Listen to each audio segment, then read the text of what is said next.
Slightly different crowd size. Mm-hmm.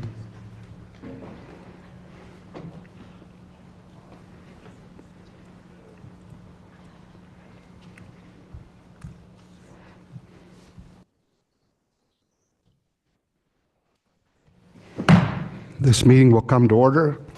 We're in Denver, Colorado for day 2 of the Colorado Parks and Wildlife Commission meeting.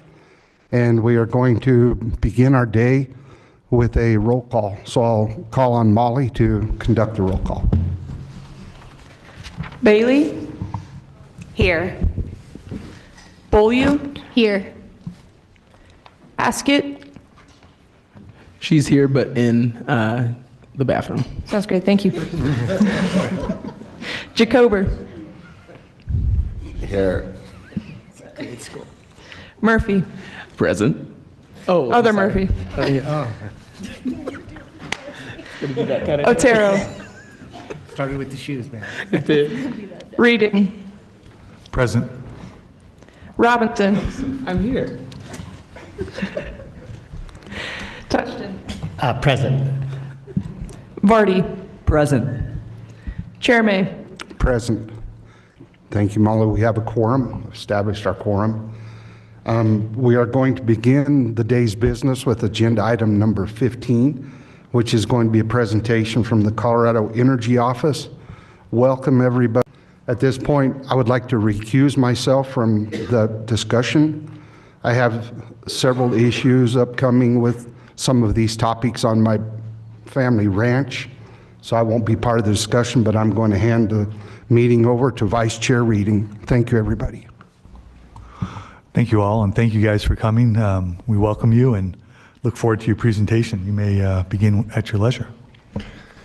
Thank you very much. My name is Will Tour. I'm the Executive Director of the Colorado Energy Office, and I'm joined by Dominique Gomez, the Deputy Director, and James Lester, a Senior Advisor on our policy team who leads much of our work on transmission and renewable energy siting. And what I'm really going to be doing is talking about sort of the overall kind of climate mitigation priorities of the state and where renewable energy fits into that, just to sort of give some context for the broader discussions around siting. So as a reminder, the state legislature has set economy-wide targets for greenhouse gas. There you go. Thank you. Economy-wide targets for greenhouse gas emissions reductions aligned with the science-based goals in the Paris Agreement. These targets were first adopted in 2019 and then were updated in 2023. And the goal is to cut pollution in half by 2030 and to achieve net zero greenhouse gas emissions by 2050. When you look at the sources of greenhouse gases in Colorado, there's a pretty broad set of sources. The 5 major sectors are electricity generation, transportation, methane emissions from oil and gas production, emissions from industrial activities, and emissions from burning natural gas in buildings. There's also a set of smaller contributors, including landfills, agricultural soil management, livestock management, and methane emissions from the both active and inactive coal mines. So just to say a little bit more about this in terms of the overall strategy for tackling these emissions. If you look at those 5 largest sectors, the electricity sector is a sector that is on the trajectory for the deepest emissions reductions. The legislature has adopted clean energy plan requirements that require our utilities to achieve 80% pollution reduction by 2030. And essentially all of the major utilities in the state are actually on track to meet, or in some cases substantially exceed those requirements. When we add up sort of all of the adopted electric resource plans, it gets us to somewhere like between 85 and 87% pollution reduction by the end of the decade. In addition to the reductions coming from the electric sector, we're also targeting a 60% reduction in methane emissions from the oil and gas industry, that is largely taking place through regulatory requirements put in place by the State Air Quality Control Commission, as well as voluntary efforts by the oil and gas industry. Another sector where projections are that we will exceed that target of 60% reduction by 2030. And then in transportation, buildings, and industry, much of the reductions will come about due to the use of clean electricity. There are opportunities such as vehicle electrification, the use of electric heat pumps in buildings, and industrial electrification to move from direct combustion of fossil fuels to the use of electricity. And if that electricity is clean, there are very significant emissions reductions. So electricity plays a very central role in achieving our climate goals, not just because it has historically been a major source of pollution, but because as it gets cleaner and cleaner, it gives the opportunity to reduce emissions in essentially 4 of the 5 major sectors of emissions in the state.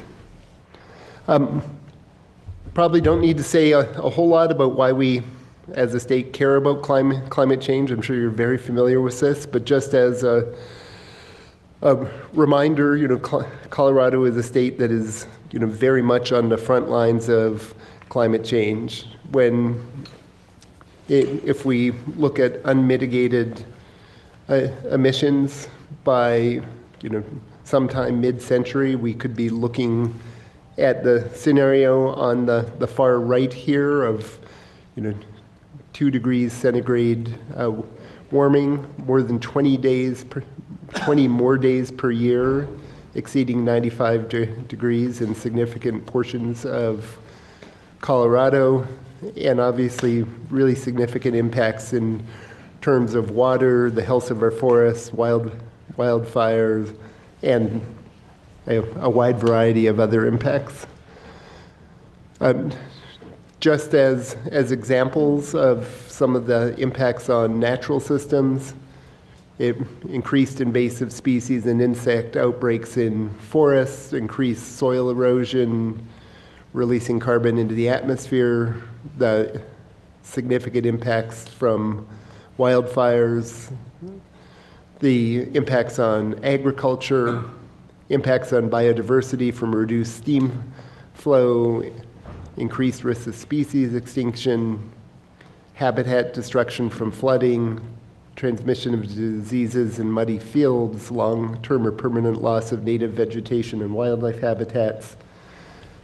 And, increasing temperatures can clearly correspond to changes in wildlife habitats, reduced forest cover, food availability, shifts in animal distribution, and rising water temperatures. And, so in addition to being very concerned about the impacts of climate change on humans and on our economy, it's also very important to the future of habitat and wildlife in Colorado. As I noted, the way that we are sort of moving forward and trying to meet our emissions reduction goals are by transitioning the electricity grid to clean energy while assuring affordability and reliability, electrifying transportation, buildings, and industry, adopting nation-leading oil and gas regulation to reduce methane emissions, supporting smart land use, and really trying to grow housing in our cities and investing in transit in ways that will reduce emissions from buildings and transportation, and beginning to lay the foundation for effective carbon management technologies that include setting the stage for carbon capture and sequestration and direct air capture, in addition to the potential for reductions in emissions from natural and working lands. On the the electricity side, there's a variety of technologies that are important here. If you looked at the makeup of electricity generation in Colorado, going back 20 years, coal was the primary source of generation. There, nearly 70% of generation in the state came from coal. Over the last 20 years, that has changed dramatically as coal plants have retired and been replaced largely with wind and solar and partially with natural gas. So we now have about 40% of our electricity coming from renewables, about 30% from coal, and about 30% from gas. By the end of this decade, all of the coal will be retired. The last coal plant will retire no later than December 31st, 2030. And we are projecting around 80% of the energy will come from renewables, with the rest coming from natural gas. As we look out into the future, in addition to the importance of wind and solar and batteries for energy storage, we also see other emerging sources of clean energy, including geothermal electricity, and there's a potential for significant geothermal development in Colorado, as well as potentially other sources of clean, firm, dispatchable generation that, for instance, could include gas with carbon capture, and that is something that tri-state generation and transmission is pursuing right now, as well as clean hydrogen, advanced nuclear, or other forms of dispatchable clean energy. But in all scenarios that we've looked at, wind and solar are still the workhorse of the grid, where with these other sources being essentially very important for reliability, but being more expensive, so being unlikely to provide the bulk of the energy. The overall strategy for reducing emissions in Colorado is laid out in our greenhouse gas roadmap. The first roadmap was developed in 2020. There were a large number of near-term actions, and the vast majority of those were completed, or the basic work that was needed to get them underway was completed. Many of them will be implemented for decades to come. But after the completion of most of the work in that original roadmap, there was an updated roadmap released last February that lays out 49 additional near-term actions across all of the major emitting sectors in order to achieve our targets. And based upon the modeling that's been done to date, we believe that we will be very close to achieving those 2026 and 2030 targets. So this graph shows both historical and projected emissions. You can see that the pollution in Colorado really peaked around 2010 and has been gradually going down since then. And those red stars are the targets that were adopted by the legislature: 2025, a 26% reduction, 2030, a 50% reduction. And again, based upon the policies that have been adopted and programs that have been implemented and the additional actions that we are working on, those near-term actions in the Roadmap 2.0, you can see that we believe we're on a trajectory to come very, very close to achieving the 2025 and 2030 targets. Clearly, there will be a lot of additional work that is needed over the decades to make progress towards the 2050 goal of net zero emissions. I would note that there were a number of elements in the roadmap that are directly related to the Department of Natural Resources, including working with the State Land Board to expand renewable energy development and transmission on state lands. And as it says here, as of 2023, solar and wind projects located in state trust land generated more than 500 megawatts of energy, about 10% of the total renewables in the state. And there's a goal to increase increase that by 50% by 2028. To give a sense of sort of the scale on what will be needed with renewable energy in order to reach our 2040 goals, we worked with a consulting firm, Ascend Analytics, last year to model different pathways to 2040. And essentially what we did was looked at what the projected electricity demand is in Colorado in 2040, and then looked at a variety of scenarios for meeting that electricity demand. Those included a economic deployment scenario that essentially looked at what is the lowest cost pathway to meeting that growing demand.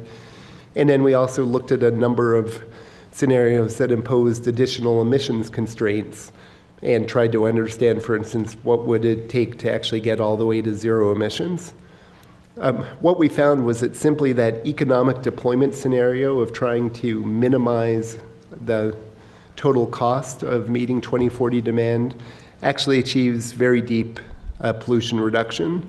We found a 94% reduction in greenhouse gas emissions simply from pursuing that economic deployment scenario. And that's essentially because of the low cost of wind and solar, and that in that scenario, you end up adding a significant amount of wind, solar, and battery storage while maintaining approximately the same size network of natural gas power plants. But those power plants are used less and less. They're very important for providing reliability on the system, so you need to keep them. But because once you've built the wind and solar or installed the batteries, it's essentially free to operate, that you end up providing the vast majority of your energy from renewable energy, with the gas providing only a few percent of that energy by the mid-2030s. And so in that economic deployment scenario, that lowest cost scenario, what we see is additions of about 11 gigawatts or 11,000 megawatts of solar and about 5.5 gigawatts of wind. To give a sense of scale in terms of land use, the National Renewable Energy Lab estimates that it takes about 6.3 acres per megawatt of large-scale solar development on average.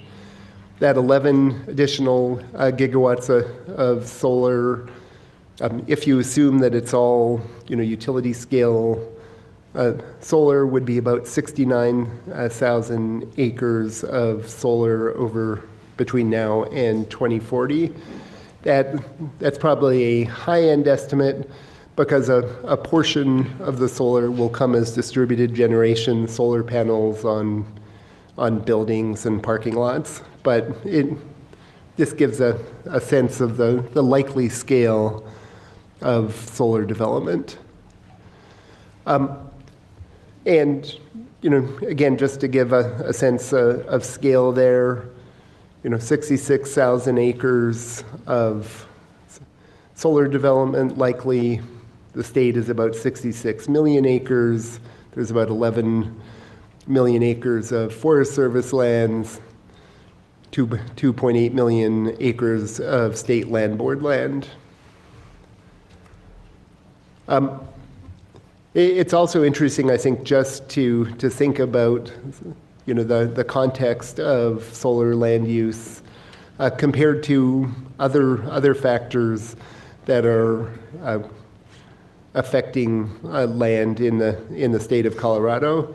So using data from the American Farmland Trust, that they are projecting, for instance, that there are over 400,000 acres that are likely to be converted to urban development and low-density residential use between now and 2040. So solar development is significant, but relatively small compared to other changes to land use in Colorado. Another way to think about the context here, the U.S. Department of Energy recently did a solar futures study that looked at the potential land use impacts of solar development, and again compared it to other land uses in the United States. So this is not Colorado specific, but just sort of giving a sense of scale nationwide. It's showing agriculture, disturbed lands that could be suitable for solar, urban lands, surface area of the Great Lakes, and then surface area required for solar development by 2050.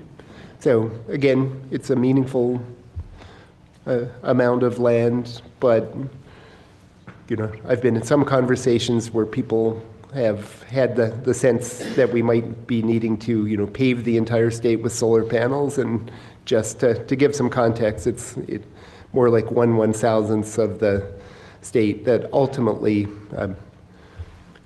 could have solar panels on it. To talk a little bit about legislation, last year there was a robust debate at the legislature about renewable energy siting. Coming out of that was Senate Bill 24212, which really did a number of different things. It provides resources to tribes and local governments to assess, site, and permit utility-scale renewable energy projects while considering community values, including impacts to lands and wildlife. It directs the Energy and Carbon Management Commission to provide technical support to tribes and local governments for updating their land use codes, as well as assessing individual projects at the request of the local government. It also directed the Energy Office, in collaboration with the Department of Natural Resources, to do a siting study and submit that report to the General Assembly by next September 30th. That will do a number of things. We're supposed to evaluate and assess existing local government processes and ordinances for the siting of renewable energy projects and energy transmission facilities. There's supposed to be an evaluation of the impact of renewable energy projects and transmission on wildlife resources, and a look at things like wildlife mitigation plans that are used by local governments in permitting these projects, and a review of policies for decommissioning renewables at the end of their useful life, as well as best practices for community benefit agreements that developers and local communities may enter into, as well as analyzing the fees that are imposed by local governments. In preparing the report, we are required to have opportunities for feedback from a wide variety of stakeholders, including local governments, renewable energy developers, tribal governments, conservation organizations, local stakeholders, including property owners, electric utilities, and labor organizations, to provide input and opportunities for comment before the report is completed. Right now, we have a survey that has gone out to a wide variety of stakeholders, and that survey closed in December. We will be moving into webinars with stakeholder groups discussing the findings from the surveys, incorporating the surveys and other feedback into a draft report this spring, providing public comment opportunities in late spring and early summer, and finalizing the report by September 30th. And James is really managing this process of, if there are detailed questions, when we move into questions, I will likely pass those on to James.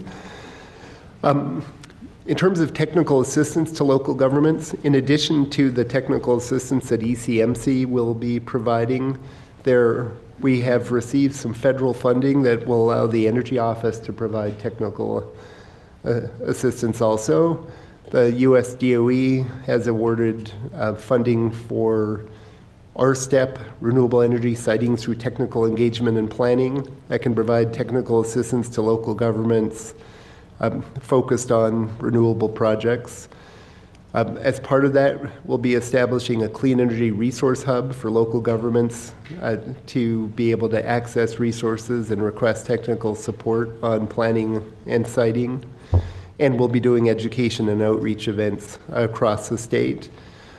We also received $60 million from the US EPA to support a local government climate action accelerator, which is designed to support local governments through both technical assistance and then implementation funding for a variety of policies that will support reduction in greenhouse gas emissions. And that it includes a wide range of areas: buildings, land use, waste and transportation, but specifically includes renewable energy siting. So there will be opportunities for local governments that are interested in updating their codes and how they consider the process of approving renewable energies in transmission will have the ability to apply for both technical assistance and implementation funds. And we anticipate that that will be launching later this year. And with that, I will wrap up and throw it open to questions. Thank you. Yeah, we're going to do it a little differently. I'm just going to try to see who chimes in when and call on you, rather than, I don't have the control that Dallas had. So bear with me. I'll turn it off. Bear with me as I try to maneuver through this. So Commissioner Bailey. All right, thanks. Thanks so much for being here. Really exciting to see this process beginning to unfold. And yeah, all the important efforts that are happening to get us to net zero, which is critical for our climate future and overall sort of environmental resilience. I guess the first question, maybe the main question, is how do you envision, or how have you already started to engage with CPW staff and experts as it relates to environmental impacts and impacts to wildlife, as we're thinking about sort of the planning process and how we can support local municipalities in terms of site assessments and siting and renewable transitions? James, do you want to speak to the collaboration with CPW and DNR? Yes, excuse me. So throughout the process of Senate Bill 212, we work closely with Aaron Ray of DNR, and he's been a great partner throughout that process and as part of these the siting survey study that we are working on as well. So as Aaron begins to build out his team with the resources that were provided by the legislation, we expect to be a full partner with him and his team moving forward. Great, thank you. For the record, I should also mention that Commissioner Haskett and Commissioner Otero have joined us. Jay. Thank you, Chair, Vice Chair Reading. And thanks to the three of you for coming. You know, I think the work of your office is absolutely vital. I live 3 miles from Baca County, which was one of your, I looked at your map. I think we're already at 2C based on 20 days over 95 degrees. According to the weather station on the dashboard of my truck, I think we're there. So I definitely feel, and in a prior life, I spent a lot of time suing coal-fired power plants, including the one in Lamar. And I don't know if it was the low cost of switching to wind or the fact that we were sprinkling our children's cereal with a little bit of mercury every morning that convinced them to go to wind. But anyway, I'm completely on board with your goals and the importance. But our agencies have like sort of different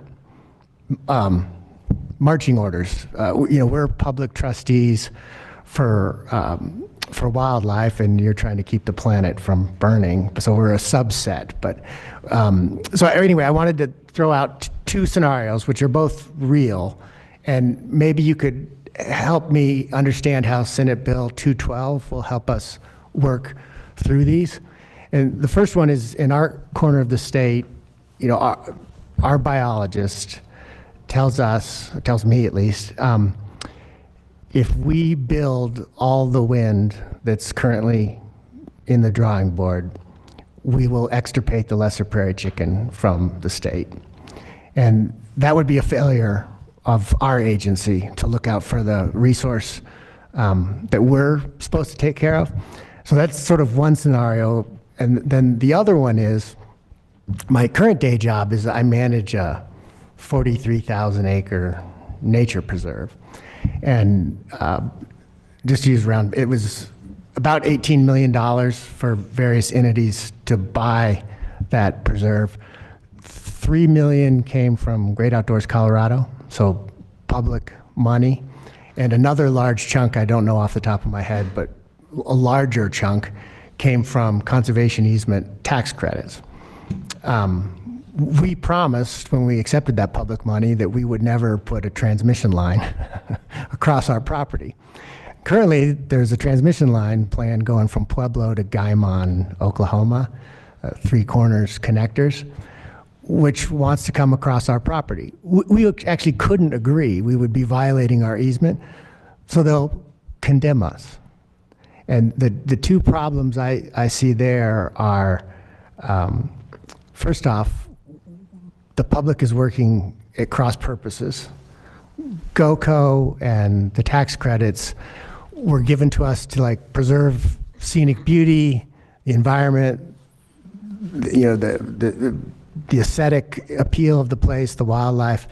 And now another entity using the power of the state is going to put I forget how tall they are, but gigantic towers across there, drive our ground nesting birds away, basically bisect our property. So how do we keep public agencies from working against each other? And the other part of that is, I've talked to these guys a bunch. They're not going the shortest distance from point A to point B. They targeted large landowners, and they targeted us in particular because we already put a conservation easement on our property, which makes it less expensive to condemn. And so again, it just seems to me that there's these siting problems. I totally agree with the overall goal, but some of these implementation things are very troublesome. So, sorry, long-winded question, but how is Senate Bill 212 in this process, which is a bit nebulous to me, going to fix those kind of scenarios? Well, I'll do my best, and I'm not sure that I can say that we can fix all of the scenarios. And I don't know enough about the details to comment on the particulars of the examples that you're giving. But certainly the intent of Senate Bill 212 is to both increase collaboration at the state level on siting. Historically, this isn't something that agencies have worked together on. You've had the Energy Office working on policy, Public Utilities Commission approving electric resource plans and transmission plans filed by investor-owned utilities, local governments typically doing much of the land use approval process, and there hasn't necessarily been a lot of discussion and collaboration among everybody who's engaged in this. So, the first thing that 212 does is it directs taking a fairly holistic view of this, in which, I'll let DNR speak for itself, but there's direction to DNR to do things like update habitat mapping to look specifically at renewable energy. There's the direction to the Energy Office and DNR to collaborate on this study, and I can't tell you what the outcome of that study is going to be, but it means that we are looking more holistically at these questions, and at these questions of how can we have a thoughtful process that will allow us to deploy the scale of renewables that we need in order to protect our climate, but to do so in a thoughtful way that helps to minimize impacts. And so, I'm certainly hopeful that taking this more holistic look will help improve the process, both in terms of directly protecting habitat and enabling renewables to move forward. But we'll know a lot more, I think, when next year, where the initial study is complete and we have the report to the legislature. Commissioner Robinson. Thank you, Mr. Vice Chair, and thank you so much for being here to present today. It's great to see you. I, in my career, have worked heavily with your office over the last, 15, 20 years when I was in the position of Deputy City Manager in many of the cities doing ESCOs. So we can talk about that in a minute. But I think you answered one of my first questions, and I do have a couple, so bear with me.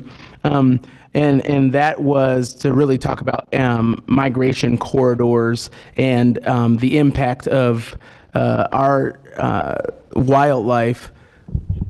Oh, there we go. Good, thank you. Our wildlife and having 66 million acres of renewables. I think you kind of hit on the fact that you all are doing that study, but I think one of the biggest things I've seen in the short time that I've been on the commission is that when we get to see some of the permits and the things that you all are putting through and supporting, it hits things like, for example, pronghorns, and many of our species that are out there. We already are impacted by development, and so development such as solar and or wind has unintended consequences. And so I would just encourage, I think you answered the question already, so I'm not really asking for a response unless you want to give one, but I would just encourage us to really lean into the migration corridor discussion when we're talking about this plan, because I think the thing I don't want to continue to hear is that the Energy Office and CPW aren't having that conversation constantly. A study is great, but when those permits come up, those conversations have to happen more consistently and constantly in making decisions together. So I'll leave that there. If you want to respond to that, you can. Just one clarification. Our projection is 66,000 acres, not 66 million acres of solar development. Thank the Lord. That's good. And certainly, would agree that migration corridors are one of, again, I would defer to CPW. That is outside of our expertise, but I would imagine that is one of the things that you will be looking at when doing the habitat mapping around renewables. Excellent. The second question I have is, how do the legislature was talking about, I kind of referenced it yesterday, the cost of business in Colorado and how the rising cost of energy is affecting the recruitment of businesses.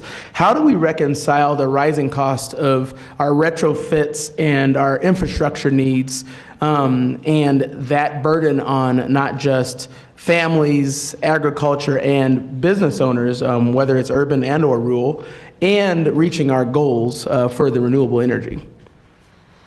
So it's a great question, and a number of things that I would say there. One is just to give some context. While costs are going up, Colorado is still one of the most affordable states for energy. The Utility Consumers Board every year or two does a survey of all of the states.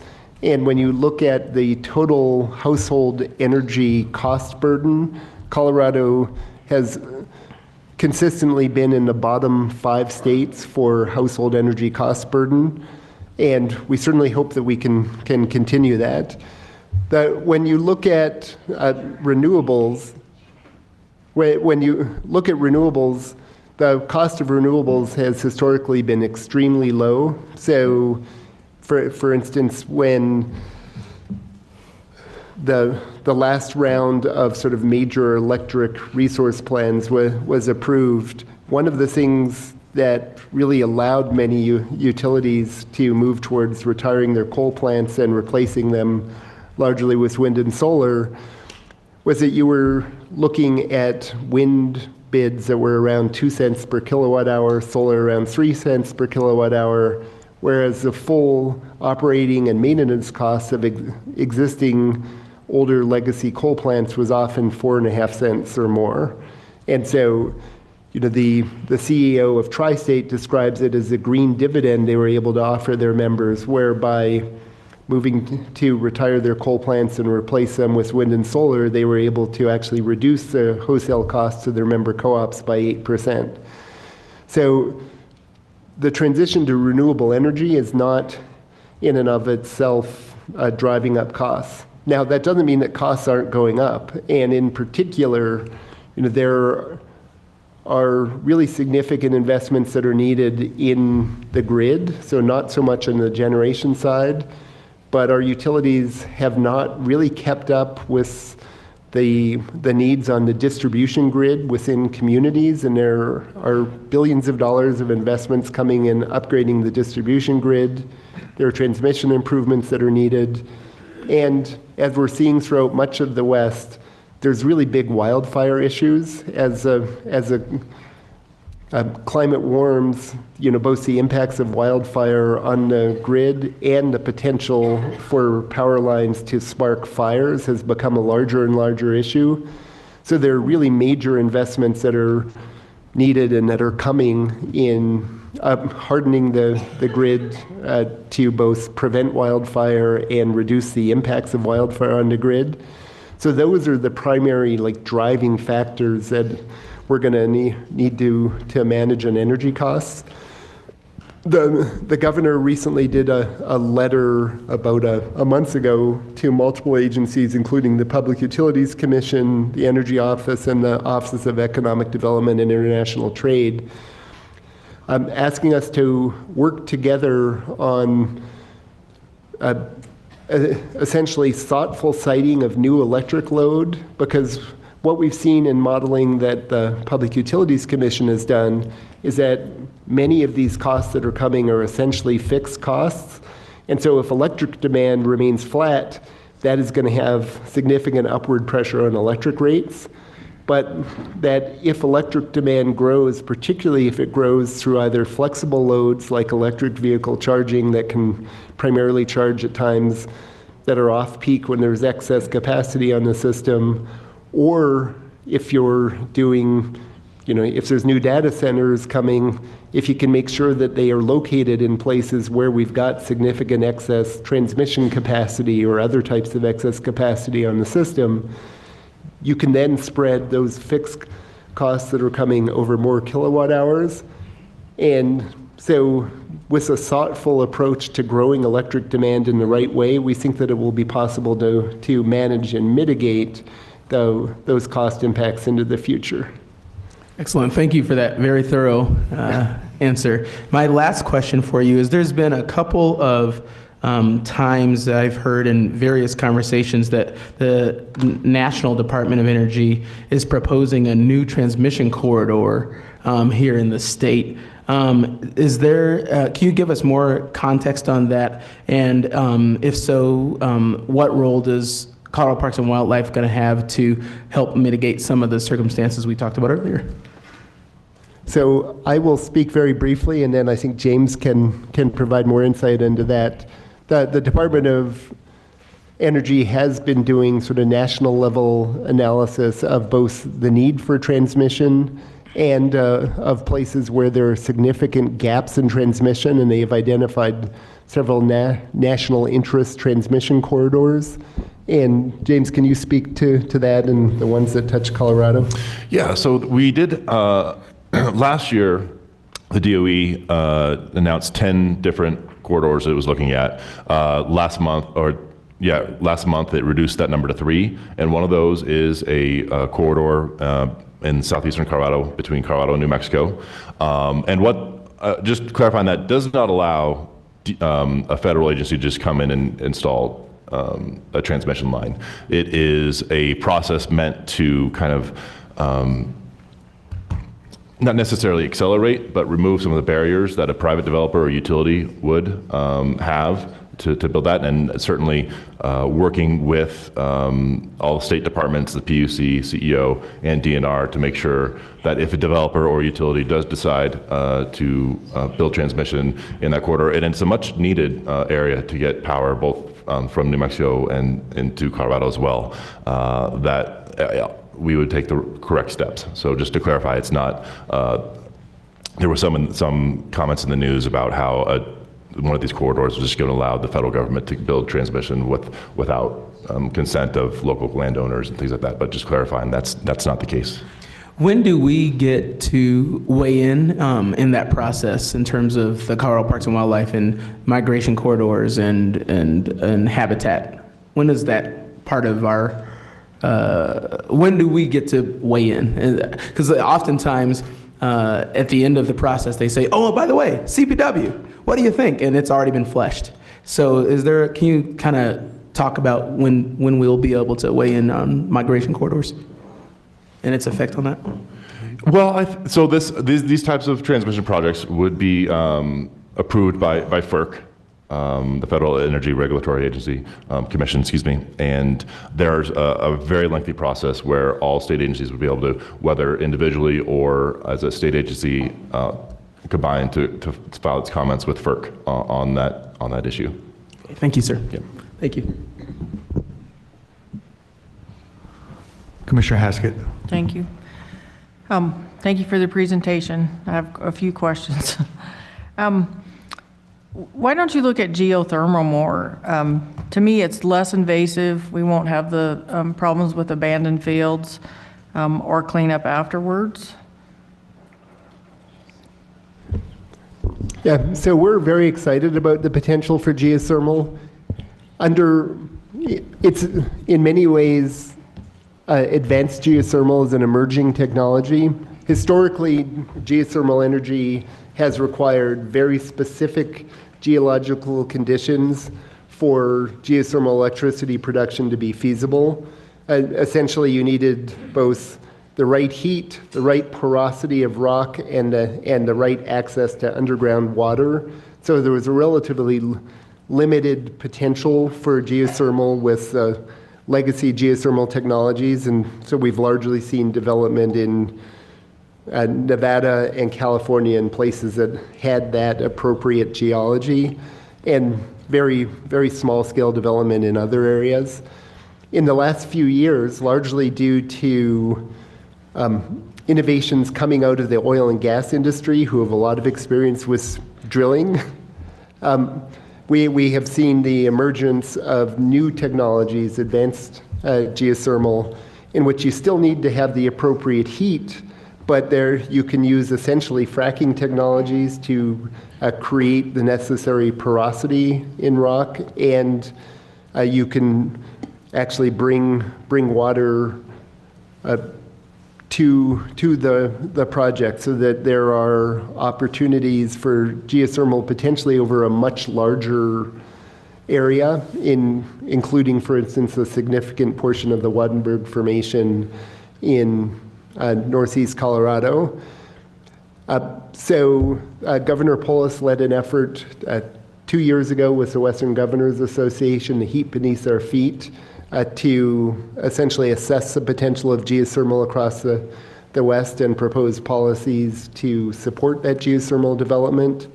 The legislature has taken a number of steps to really support geothermal development, including creating a grant program that the Energy Office runs, and we have done our first round of grant funding. That includes, I believe, 7 geothermal electricity projects, or the initial stage of those projects. And the legislature also created a tax credit program, which has kicked off to support geothermal energy networks and geothermal electricity development. In addition, the federal government recently has been doing a number of things in terms of permitting reform to make it easier to site geothermal projects. The Energy and Carbon Management Commission in August adopted a regulatory structure that will now allow deep geothermal projects to have a sort of clear regulatory pathway to approval. So we're kind of all in on geothermal and very hopeful that we will see large-scale development of geothermal. But it's still an emerging technology and somewhat unclear ultimately what that scale will be. We are very interested in utilities bringing projects forward to the Public Utilities Commission as part of their clean energy plans. But even with that, the cost of geothermal is substantially higher than the cost of wind and solar. Its value is different because it can provide 24/7 power. So it's a very important, clean, firm generation source. But even with significant geothermal deployment, we'll still need significant, much lower cost wind and solar to complement that geothermal. So we see them as complements, not primarily as replacements for each other. I think geothermal will have a longer term investment than any of the others. With oil and gas, we have the severance tax fund for cleanup and things like that. Are they looking at that for solar? I mean, we're already seeing abandoned solar fields that are only 5-10 years old. Are they looking at doing anything like that?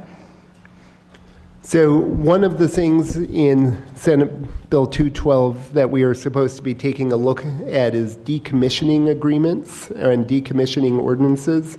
So no one is looking at creating a tax on renewable development. But we are taking a look at best practices for decommissioning and what may make sense to recommend in renewable energy siting ordinances. Okay. And is the state looking at anything on like new commercial buildings for solar, that's part of when they build it, that's a requirement? I'm a big proponent of we're destroying a ton of habitat. And when we're building new buildings, we're destroying new habitat, but we could also make solar there. Have they thought of any kind of a requirement for at least commercial buildings to do that? So we are not looking at a requirement for solar. Certainly the state is very supportive of distributed generation, and there are a number of programs supporting expansion of distributed generation, including our office recently received a $156 million grant from the EPA for the Solar for All program to support solar for low-income families and for multifamily housing. We also are in the process of updating the state minimum energy code for both commercial and residential buildings, and that is currently out for public comment. And as structured, it does not require solar, but it allows solar to be used as part of a compliance pathways for the energy code, so kind of encourages solar. There's always a balance to be struck between how prescriptive we are and to the extent that we instead provide options and incentives, and they're trying to get that balance right. Okay. In your presentation, you mentioned the 69,000 additional acres, and I guess I'd like to ask our regional managers from the southeast and southwest. No, north, sorry. We heard a presentation on pronghorn from both Mark Leslie and Frank McGee about the amount of acres. And I do believe the northeast. I'm all confused today. It was over what you're saying that there is. And I know in my area, the small power plant there itself needs over 6,000 acres. So I can imagine down here that those acreages are there's a lot more acreage involved in that. But would you mind speaking to that?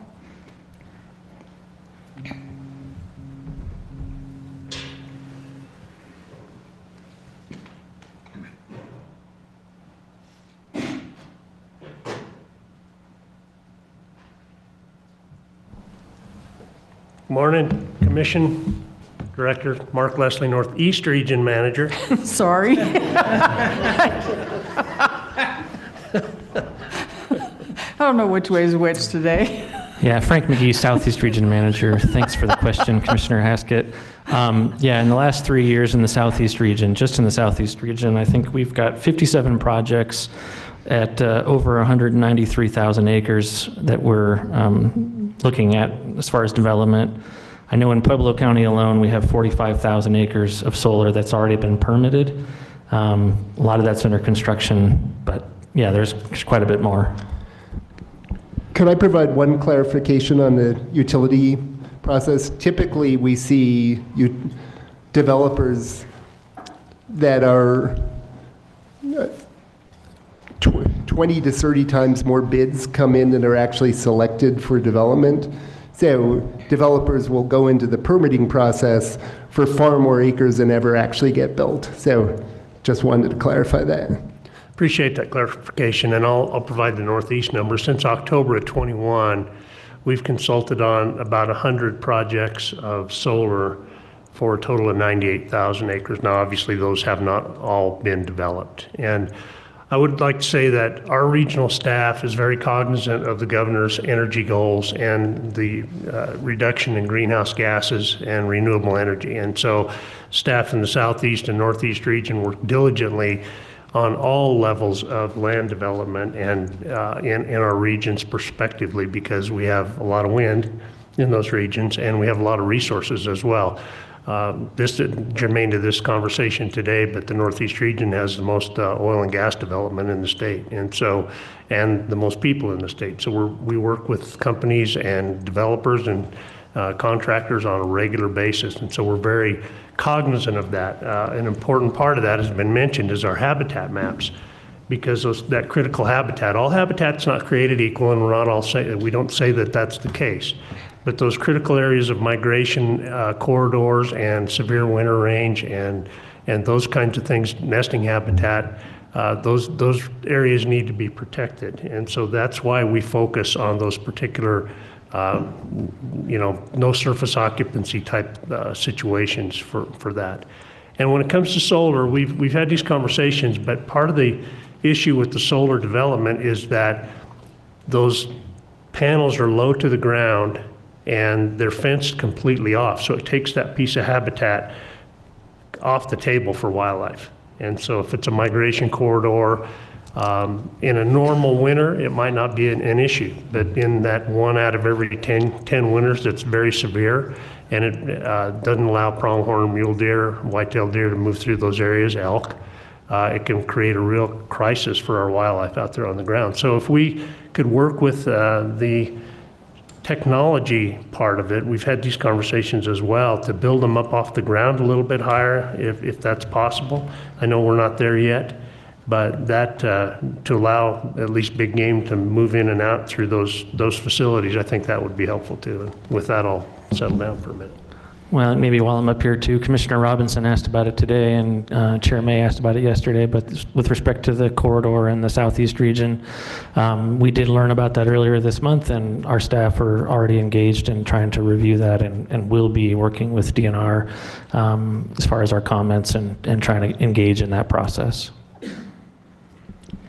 Thank you. I do have a couple additional comments. So I live in the Northwest, and there was recently a solar field put in there, and it was actually built on top of a known sage grouse lek. And I'd like to know when wildlife is going to be considered and the habitat's going to be considered before it's too late. I'd like to see more teeth put into what CPW can comment on and how things are done. Wildlife is very important to all of us, and so is the habitat. And I think when it comes to green energy, we kind of get a rubber stamp and it just goes through. And I don't think that's right. We're going to look back in 10 years or 15 years and say, oh, what did we do?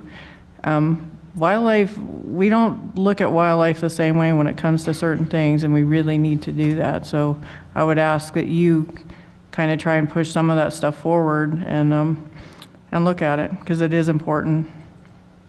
Thank you.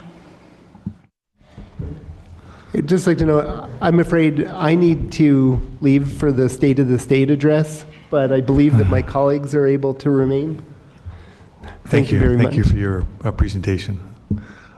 Do we have any more comments or questions? No, Commissioner Touchton. Thank you, Will. Enjoy the State of the State. James is okay. We share a name, but I never use mine. That's why. Well, just to circle back to the Three Corners connectors line going across the Southwest, I understand that the federal government will not do it against. They're planning it, but the entity has sat in my kitchen and threatened to condemn our land against our will. So there is an incredible amount of coercion.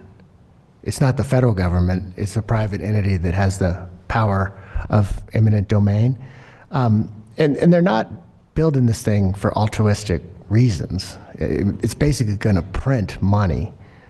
They're also entirely agnostic as to how that electricity is generated, whether it's coal or wind or solar. They don't care. They just want to move it from the east grid to the west grid or vice versa and make money on the spot market. And they're going to make a ton of money. I mean, they basically said, really, you're an insignificant flea compared to the value of our project. But what really frustrates me is there are so many other connections between there's a railroad that, the railroad guys at least built the shortest route. There's many highways. And there's also like all these, but it seems like there's a perverse incentive to target undisturbed land with relatively few people on it, because they only have to destroy the people I work for, not fight a railroad, which is politically powerful, or cooperate with the highway department to put it down the highway. So it just strikes me that it's building unnecessary resistance to a very good idea, which, as you said, it's needed. It's got to go somewhere. But why can't we get it to go like down a railroad or a highway or something that's already connecting these areas?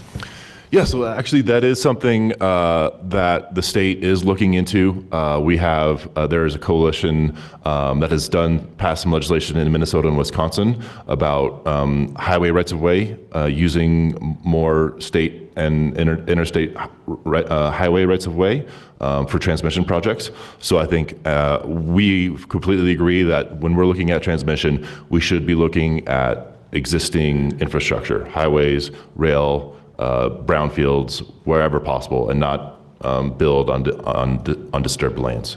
So that's one of our main priorities. When it comes to rail, I know there's discussions across the country. However, rail is pretty much all owned privately, so it is. Some developers are finding it difficult to work with the railroad companies, and that's something that we certainly want to continue to look at, but. Not as easy as working with CDOT on highway transmission. So that's an area of focus that we are closely looking at. Thank you. Are there more comments? Commissioner Barty. Thank you, Vice Chair. Just to kind of follow up on Marie's questions and staff's comments, is the primary reason for fencing these large establishments liability? Yes, due to federal energy codes, these facilities have to be fenced. There are ways to make the fencing more wildlife friendly, to make sure that animals do not get stuck in the fencing. I know that has been an issue in the past. However, that does not address the corridors. And I just want to add that, there's been a significant coalition of conservation groups that have been engaged in this process for the past few years. We worked closely with them. They were very closely involved with us as we developed the legislation last year, and they have been very robust participants in our survey and our study process thus far. And we continue to work. So we're not just working with our experts at DNR. We are working with the conservation community as a whole to help us understand these issues much better. So, and certainly wildlife habit corridors are are a very large focus of this group, and so we're learning a lot.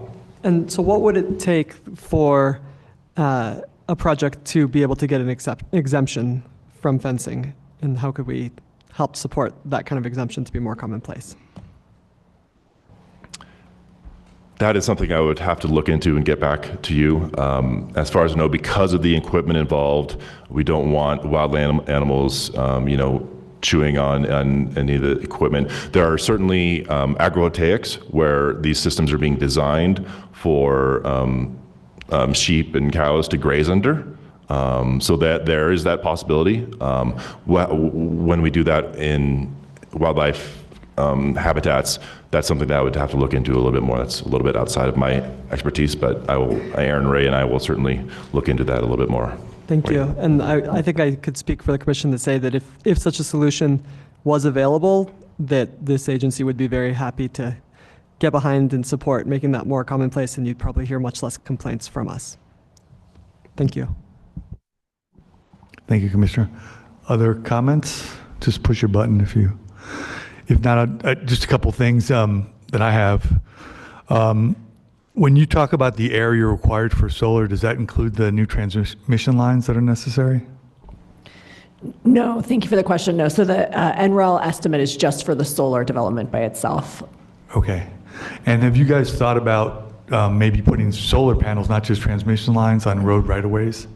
I mean, those medians are open. Yes, and I can just say that, along with the direction to DNR in the updated roadmap that was released last year, there's quite a bit of direction to CDOT as well to work on this and to look at state highways. So there is a look at both renewable energy generation as well as transmission on existing right-of-ways, and that is a major priority. I would just say disturbed lands in general, so wherever we can look at highways, we can look at other disturbed lands that have already been developed. Great. I mean, it's important, but our wildlife habitat is important as well. I support the initiative to get alternative energy, but I also would like to minimize impact on wildlife, and it's significant. So thank you. Thank you. If there are any more comments, if there aren't, thank you guys so much for your presentation. Really appreciate you having me here. Thank you for your time. And I'm happy to pass the gavel back over to Chair May. He's done.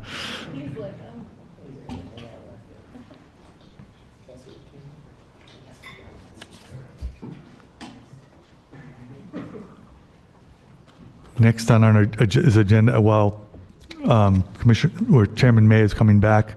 Next on our agenda item to move forward is our presentation on Castlewood Canyon, which I'm very much looking forward to. So Larry and Izzy, as soon as you're ready, you can take it away.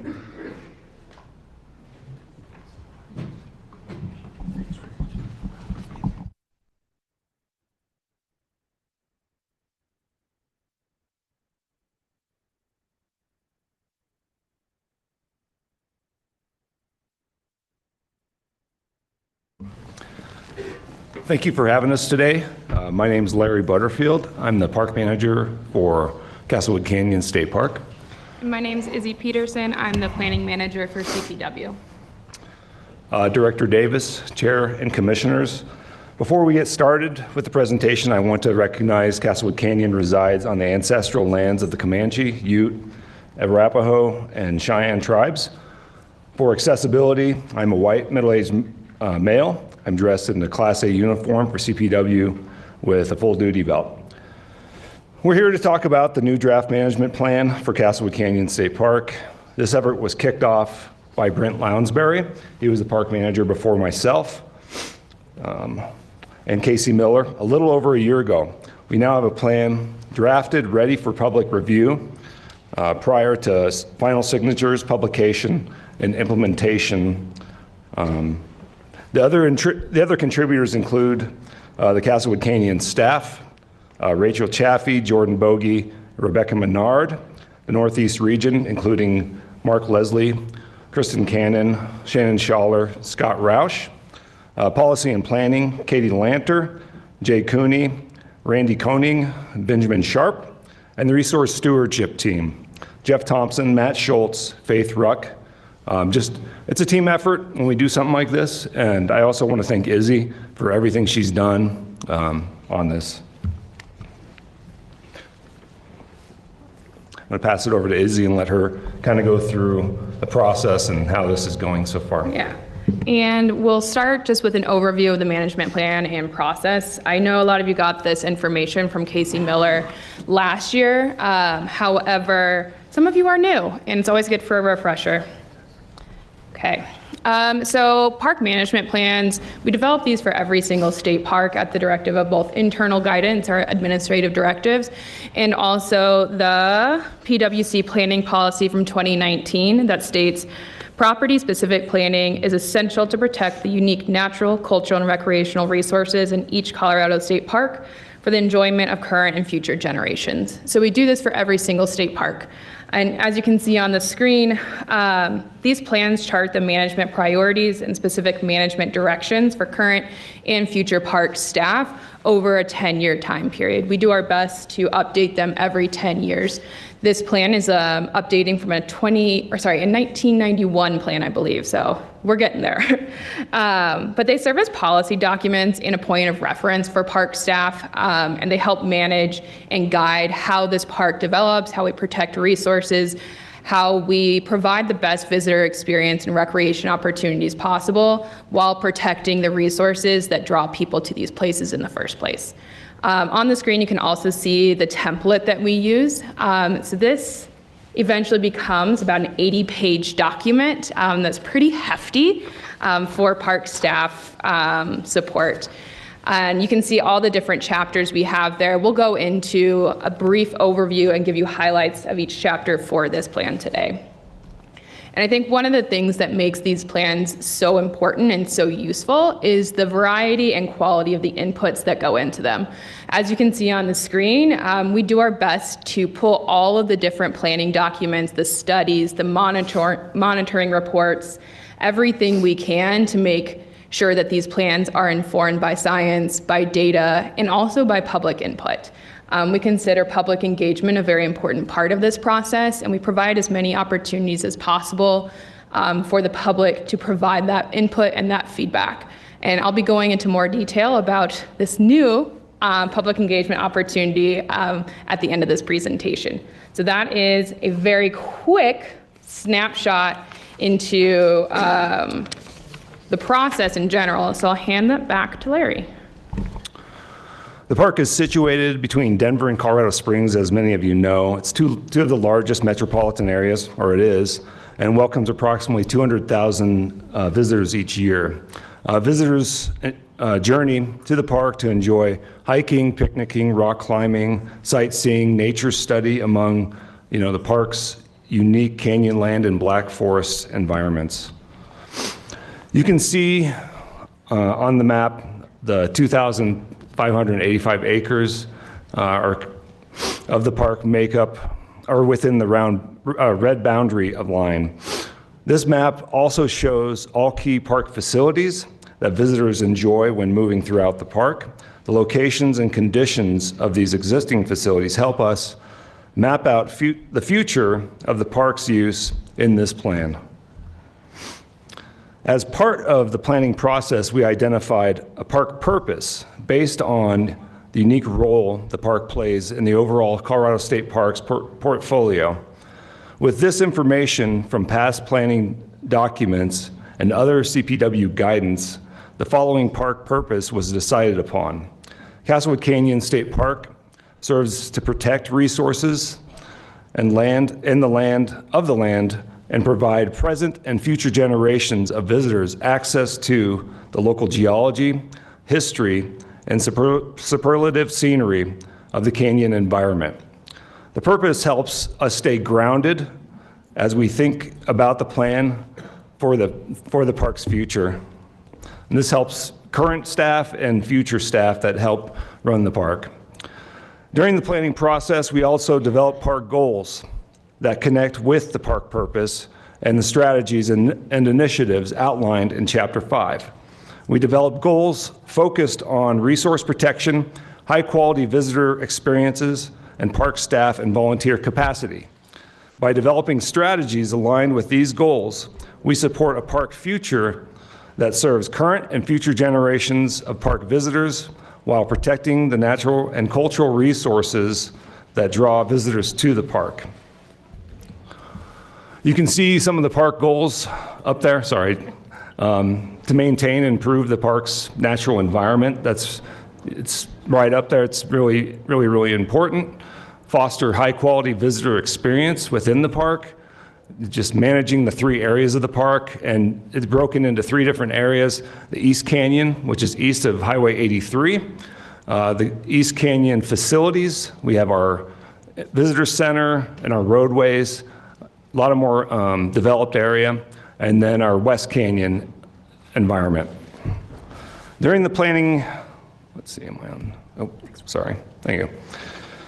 Chapter 2 of the plan delves into regional planning context around the park.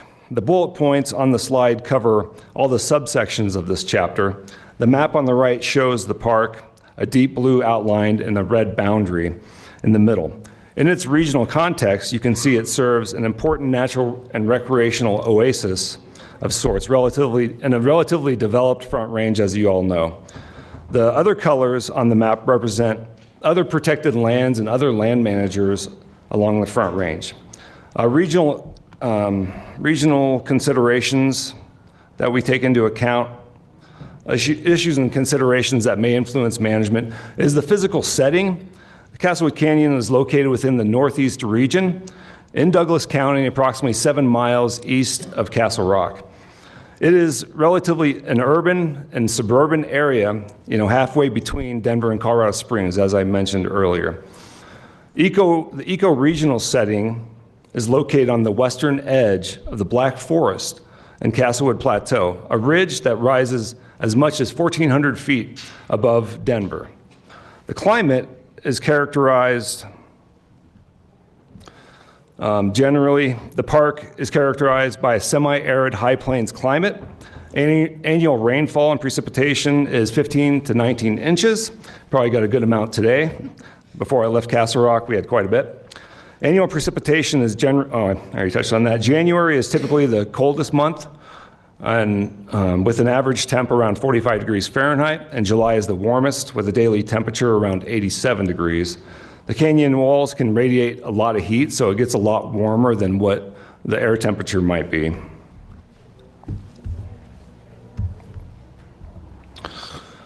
This map, this is still part of the regional planning context chapter. We wanted to dive a little deeper into a few key areas. Adjacent land use ownership can have a significant role and impact on management of the park, especially along the shared borders. So if you take a look at the map there,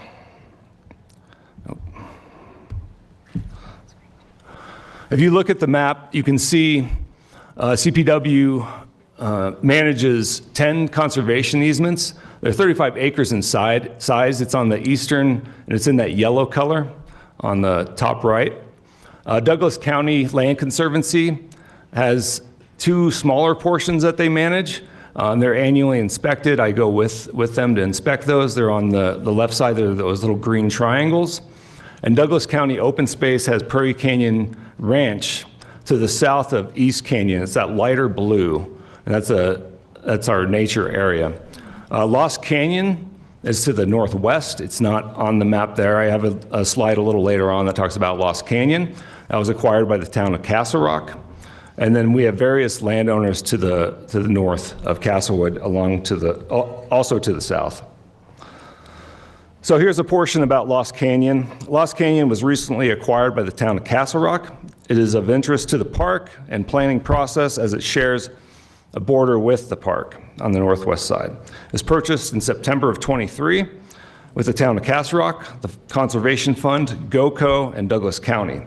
It's 681 acres, has very similar cultural, geological, and wildlife species as Castlewood. The property is on a conservation easement, so this will help guide the town in their master planning process for the care and types of recreation permitted on the property. Throughout the process, I've been engaged with the town of Castle Rock. They're currently working on their master planning process as well, and they are looking to wrap that up in March. So the next portion talks about Colorado and regional population trends. Understanding trends for the state and region helps the park plan for the future. This is especially important given the park's urban and suburban location in Douglas County. This information was gathered by the State Demographer's Office and shows that overall, we're expecting the population to continue to increase. It's not really any surprise to anyone. We're going to continue to grow on the Front Range. We expect this to impact our visitation levels and for that to increase as the population gets bigger. With a growing state and regional populations, we expect to see corresponding impacts on regional recreational trends. Castlewood Canyon is just one of many opportunities for local and out-of-state recreators to enjoy. According to Colorado's 2025 through 2029 statewide comprehensive outdoor recreation plan, Colorado as a whole had $65.8 billion in economic output in 2023. Of that, $29.6 billion is spent on outdoor activities on the Front Range alone. Castlewood Canyon falls within this region.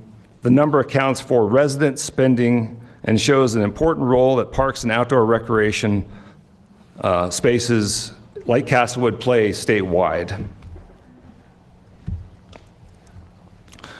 Now we're going to get into Chapter 3, the park setting and resources. This chapter provides a detailed information on existing conditions within the park, provided both a contextual framework for understanding management needs and constraints, and a baseline from which to identify enhancement opportunities and management initiatives within the park. Since we were just discussing recreation and tourism trends in the region, let's talk about visitation. Annual visitation at the park is approximately 200,000, with the busiest months being in May and June. Of those 200,000 visitors, approximately 3/4, or 150,000, come from Douglas and Arapahoe counties. The remaining quarter, or 50,000 visitors, come from the counties highlighted on the map, with darker colors indicating a higher percentage of visitors. This shows Castlewood Canyon's very local visitor base. This information comes from the local access study by RRC. The park currently has approximately 12.8 miles of trail. The trails of note include the Canyon View Nature Trail, a paved trail that is accessible for walkers, strollers, and other mobility assistive devices. Approximately 2.8 miles of trails are located within the canyon area near sensitive riparian habitat. These are monitored and maintained to minimize impacts on the resources. East Canyon Trail is predictably, it's on the east side of Highway 83 and is only open May through October. Then it is closed throughout the winter to help with wildlife migration. Climbing is also a very popular recreational opportunity within Castlewood. Climbing occurs on the west side of the park primarily. The park's trail crew manages climber access trail. The park staff manages route inspection. The Climbing Coalition manages the installation of new hardware and replacement of old hardware. The Friends of Castlewood Canyon State Park help fund that financially, and I approve the new placement of new hardware and replacement of old. The park has identified the following items as interpretive themes for the park: stewardship of the park and its resources, the leave no trace, seasonal closures for raptors, awareness of wildlife and appropriate human-wildlife interactions, cultural resources and history, prehistoric habitation of the area, used of the area by Native Americans, Euro-American settlers, and historic activities, natural resources and unique features, which include the geography and topography of the canyon, interaction between plant and animal communities, and the animal life within the canyon. Visitor experience and safety is a point of interest, wayfinding information, and safe and best practices within the park. As wayfinding relates, we're looking at providing information prior to people coming out, and then having resources and good signage so people don't get lost while out in the park as well. Our understanding of the management of cultural and natural resources is primarily informed by the park's resource stewardship plan. The development of the resource stewardship plan includes 2 years of cultural and natural resource surveys across the park, giving us a detailed picture of existing resource conditions. The plan then outlines recommendations and strategies to guide management of those resources. The park management plan consolidates this information and ties these efforts in with management considerations in the park. Castlewood Canyon has a rich local history that follows a pattern of Colorado history. That pattern starts with prehistoric occupations, continue through historic use of the area, Comanche, Ute, Arapaho, and Cheyenne tribes, and then is influenced heavily by the Euro-American settlers, including miners and homesteaders. The history of the park is documented through archaeological surveys, historical documents, and educational signage throughout the park and at the visitor center.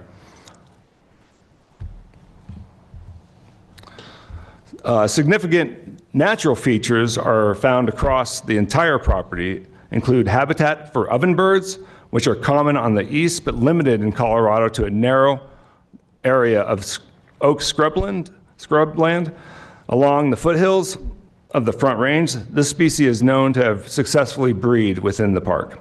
Habitat of the federally threatened species, Preble's meadow jumping mouse, hops feeding azure, a rare butterfly which is dependent on hops, several Tier 1 species from the State Wildlife Action Plan, including northern leopard frogs in the riparian area and habitat, northern pocket gophers on the prairie habitat, and Townsend big-eared bats in caves, bridges, and cliffs. Maps like this one on the screen were developed by the Resource Stewardship Program, and the data from these fields, as mentioned previously.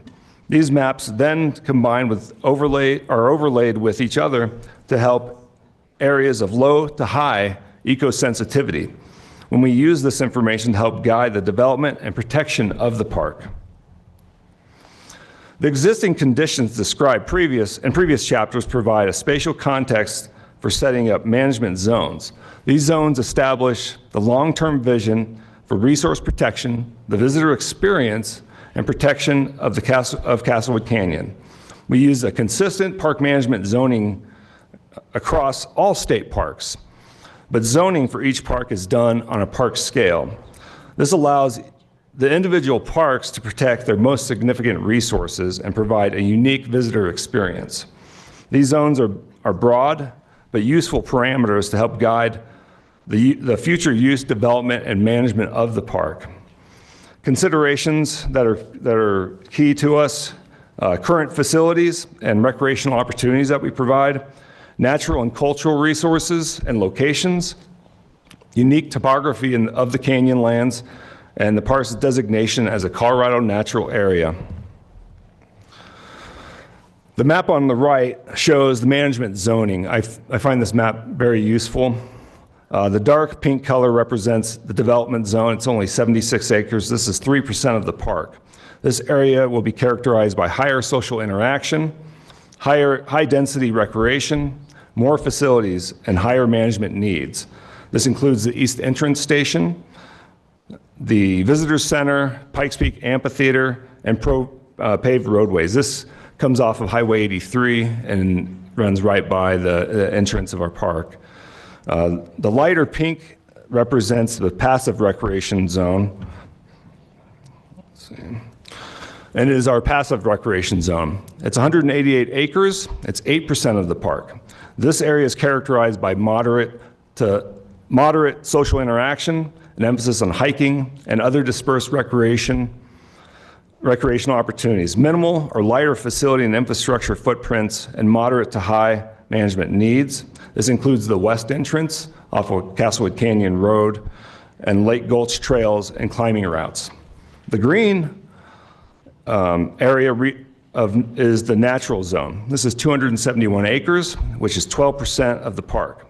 This area is characterized by low social interaction, emphasis on low impact, non-motorized and dispersed recreational opportunities, primarily trails and some interpretive facilities, and moderate to low management needs.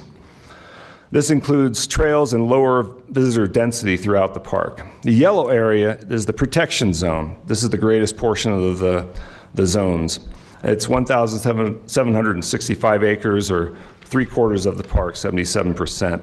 This area is characterized by an unmodified natural environment, no or heavily restricted visitor use or infrastructure, and this is the least intense management that we have to do as a staff.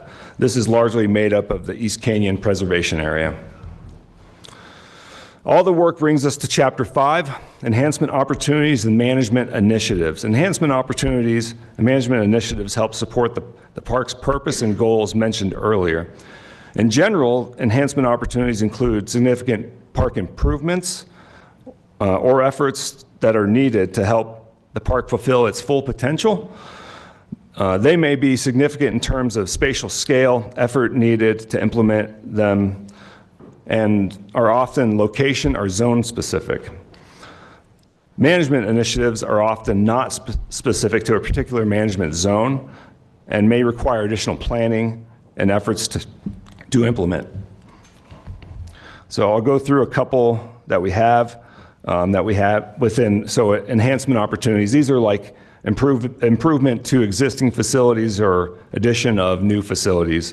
Updating the visitor center, which was built in the 90s, remodel of the residence for additional park housing. It's on the west side of the park and was purchased, I'd say probably 10 years ago. It's on the Kleinart property. Repaving of the parking lots on the east side and roadways, and that's going to happen this spring. So we're excited to get that done as well, just to take care of that existing infrastructure. Within other enhancement opportunities for the passive recreation zone, I had mentioned earlier, installation of wayfinding and informational signage to improve and update benches, picnic areas, and shade structures. So wayfinding, some thoughts we're looking at. Golden Gate Canyon State Park's got a great amenity on their trail system. It's for emergency locations on their trails. It helps first responders and park staff help find people if they are lost or injured. And then there's Co-Treks as well, which is a great tool for people when they're coming out to the park, just to know where they are and just to enjoy the park as much as they can. And then improvement of benches, picnic areas, just like anything, the infrastructure ages and replacement's going to need to happen.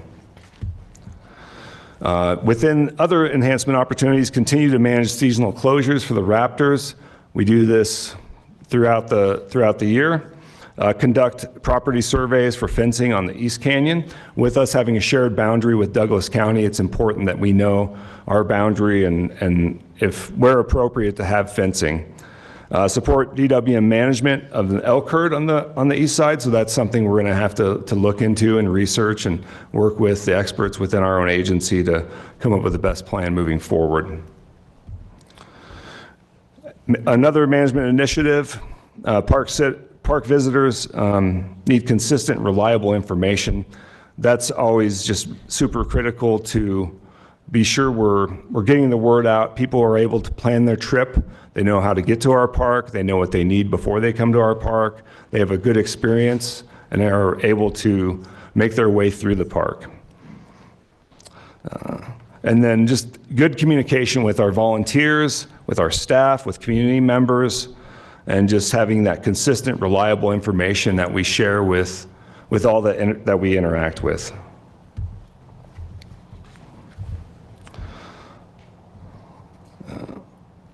So within trail management, this is a big one with our park.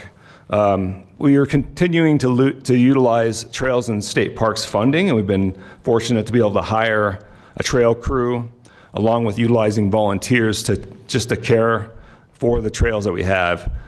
We work with the park staff. We're looking at developing a comprehensive plan, and that's within the management plan to care for the trails long term. We're also looking at implementation of recommendations from the Resource Stewardship Plan and other resources to ensure we are protecting the resources when we put a trail through, and that we're protecting the resources on each side of the trail. I'm going to pass it back to Izzy and let her talk about the rest of the process of public engagement and how we're going to move forward. Well, we figured we'd give Larry a little bit of a break. He's done a bulk of this presentation. He can rest his voice now. So in the planning process, we mentioned public engagement. And you can see our basic outline of the process on the screen. We start with that project kickoff, public scoping.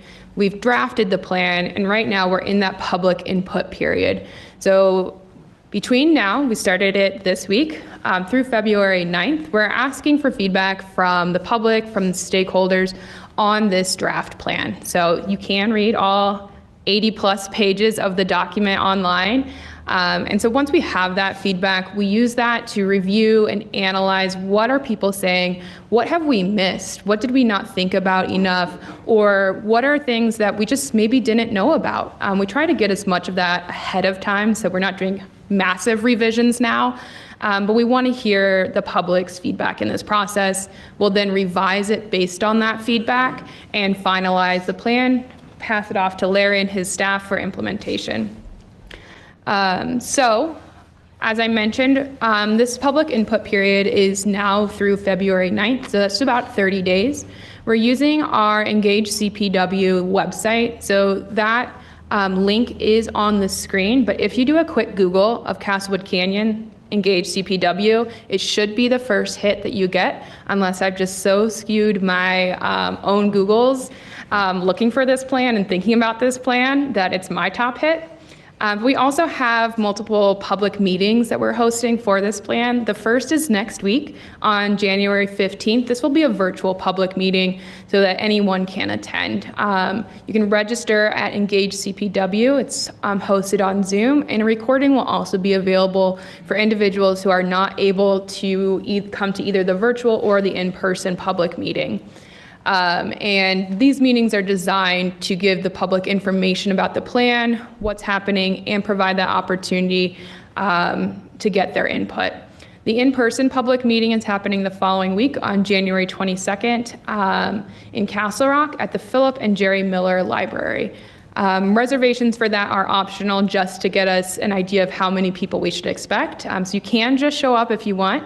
However, you can register at the Engage CPW website as well. And that is everything we've got for you today. So we'd love to open it up to questions, and thank you again for listening to our presentation. Thank you very much, Commissioner Bullier. Thank you so much for the presentation.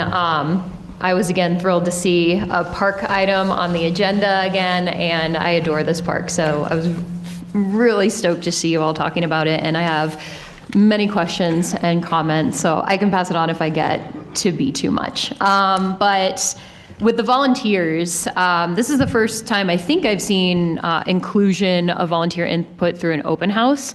And I just think that that's a fantastic idea, and that it's just so important to retain good volunteers who are passionate about the park. I noticed that it said there was a downturn during COVID in their efforts to rebuild and continue to support, and that that's critical. And I'm curious about what these issues look like, why individuals aren't coming back, what roadblocks may exist, and how we can help with that. So I think in 2020, that had a big impact with the pandemic, where we had an aging volunteer base. I think moving forward, I think just engagement with them, communication with them, and we have a solid friends group with Friends of Castlewood Canyon State Park, and many of the volunteers are a part of that as well. So just having that connectivity with them and communication with them and finding what they're passionate about. Many people that volunteer for the state park have specific things that they're interested in.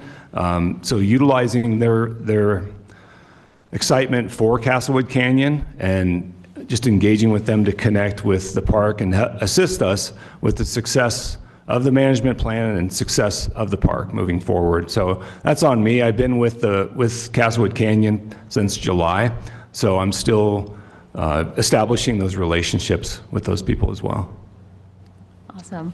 And then the next topic, bats, are just one of my passion points. And I know that there are a number of species at the park, including Townsend's big-eared bats, and that there hasn't been white nose syndrome detected in the park to date, but that there has been, I think, in Douglas County, some positive tests. So I'm curious if the park has any white nose syndrome protocols or plans that are being considered in the event that something does happen at the park, given the caves and the other bat habitat. We would work directly with our resource team and with the region as well to consider all of that and make sure we're following proper protocol for that. So I don't have like the specific answer, but it'd take a little bit of research to make sure we're doing it the right way. Great.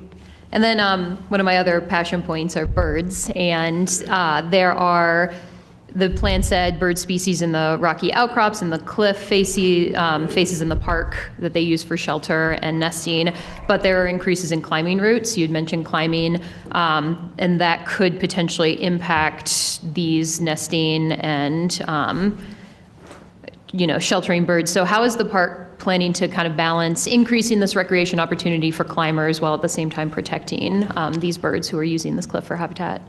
Resource protection needs to come ahead of the outdoor recreational activities. So if they're protected species or nesting birds within a climbing area or an area that's proposed to be a climbing area, that's going to take precedent ahead of having a new route established. The resource stewardship plan also outlines seasonal closures for that, and through conversations both with Larry and the previous park manager, the visitors there are pretty respectful of those closures.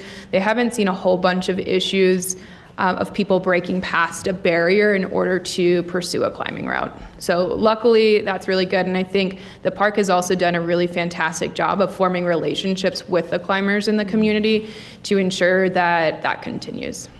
Very nice. And then one of the things that I think is just like so awesome about this park is the educational programming piece, and how thousands of school kids would typically come through and learn about the geology and the park's just kind of natural resources. But similar to the volunteer situation, I know that there have been bus shortages and school staffing shortages, and the plan does outline some great kind of strategies on page 75 when you're talking about like what can we do to get these kids back out to the parks. And I just think it's so important because that's what got me involved and interested in this space. And so, I mean, are there other things that the commission could be doing? Or, I mean, if I would love to get involved if you want to brainstorm and think about ideas, because I think that that's just, you outline strategies, but any, additional support and help you could get for that, I think is just so key to really inspiring kids to get outside and really appreciate what we have out here in Colorado. Absolutely. Yeah, I would welcome collaboration with you or anyone else that's interested in helping us get to reach out to the communities within Douglas County, Arapahoe County, any other counties that are in the area, to reach out to these kids. Lots of times the barrier is just getting to the park. I think an old mindset is they're going to come to us. I think we need to move in a direction of we go to them, form that relationship, work with the school districts, and figure out the barriers, and then eventually get them out to the park and connect them to the park and get them to be passionate about the resources that we have. Yeah, I think that's a great idea. Another passion point, accessibility. So I know that you are potentially considering a track chair program, which I think is awesome. I'm curious if there are any other opportunities for accessibility, and particularly when we were talking about parking lots. I noticed that there are a couple accessible parking spaces, and I'm wondering if there are more accessible spaces being considered or other opportunities to make sure all bodies are able to visit the park. Great question. I recently had a organization that specifically looks at accessibility, and we're going to be setting up a no-fee permit to get them out, and it gets people that have very limited accessibility the ability to get themselves out on the trail, and that goes beyond just paved trails. It's going to get people out on all trails that are within the park. So they utilize a team of people to help get them around the park and get them to connect with that there. Currently, there's no plans for any new parking facilities or anything like that. We're just kind of taking care of what we have. We're going to be resurfacing the trails on the east, or the parking lots and roadways on the east side, and then we maintain the roadways, or not roadways, the parking lots on the west side. Awesome. And then I swear just a couple more. So you had given the land acknowledgement at the beginning. Is there any tribal engagement? I know you have some resources and there's some history there. So curious if you have been in contact with any of the tribes. I have not, but I need to. That's one of the things I need to do. Thanks. And then just some comments. So I saw that there might be efforts to repair fencing in the East Canyon. If there are any opportunities for me to get involved in that, I would love to. And I just love how much protection zoning there is at the park generally. And then the final thing is I'd love to learn more about the mitigation banking efforts because I do have a background in that work before this life that I have now. So thank you. Thank you, Commissioner Beaulieu. And Larry, just for the record, did I hear you say resource protection comes before recreational opportunity? It's not a trick question. No, no. I think it's I think it's really important for that park, I agree. for it being for what it is and the type of park that it is. So the resource protection is critical. I think for rock climbing, there's plenty of rock climbing opportunities. So to just have a blanket of just adding more climbing for the sake of more climbing is not considerate. I do need to take everything into consideration before just approving a new route.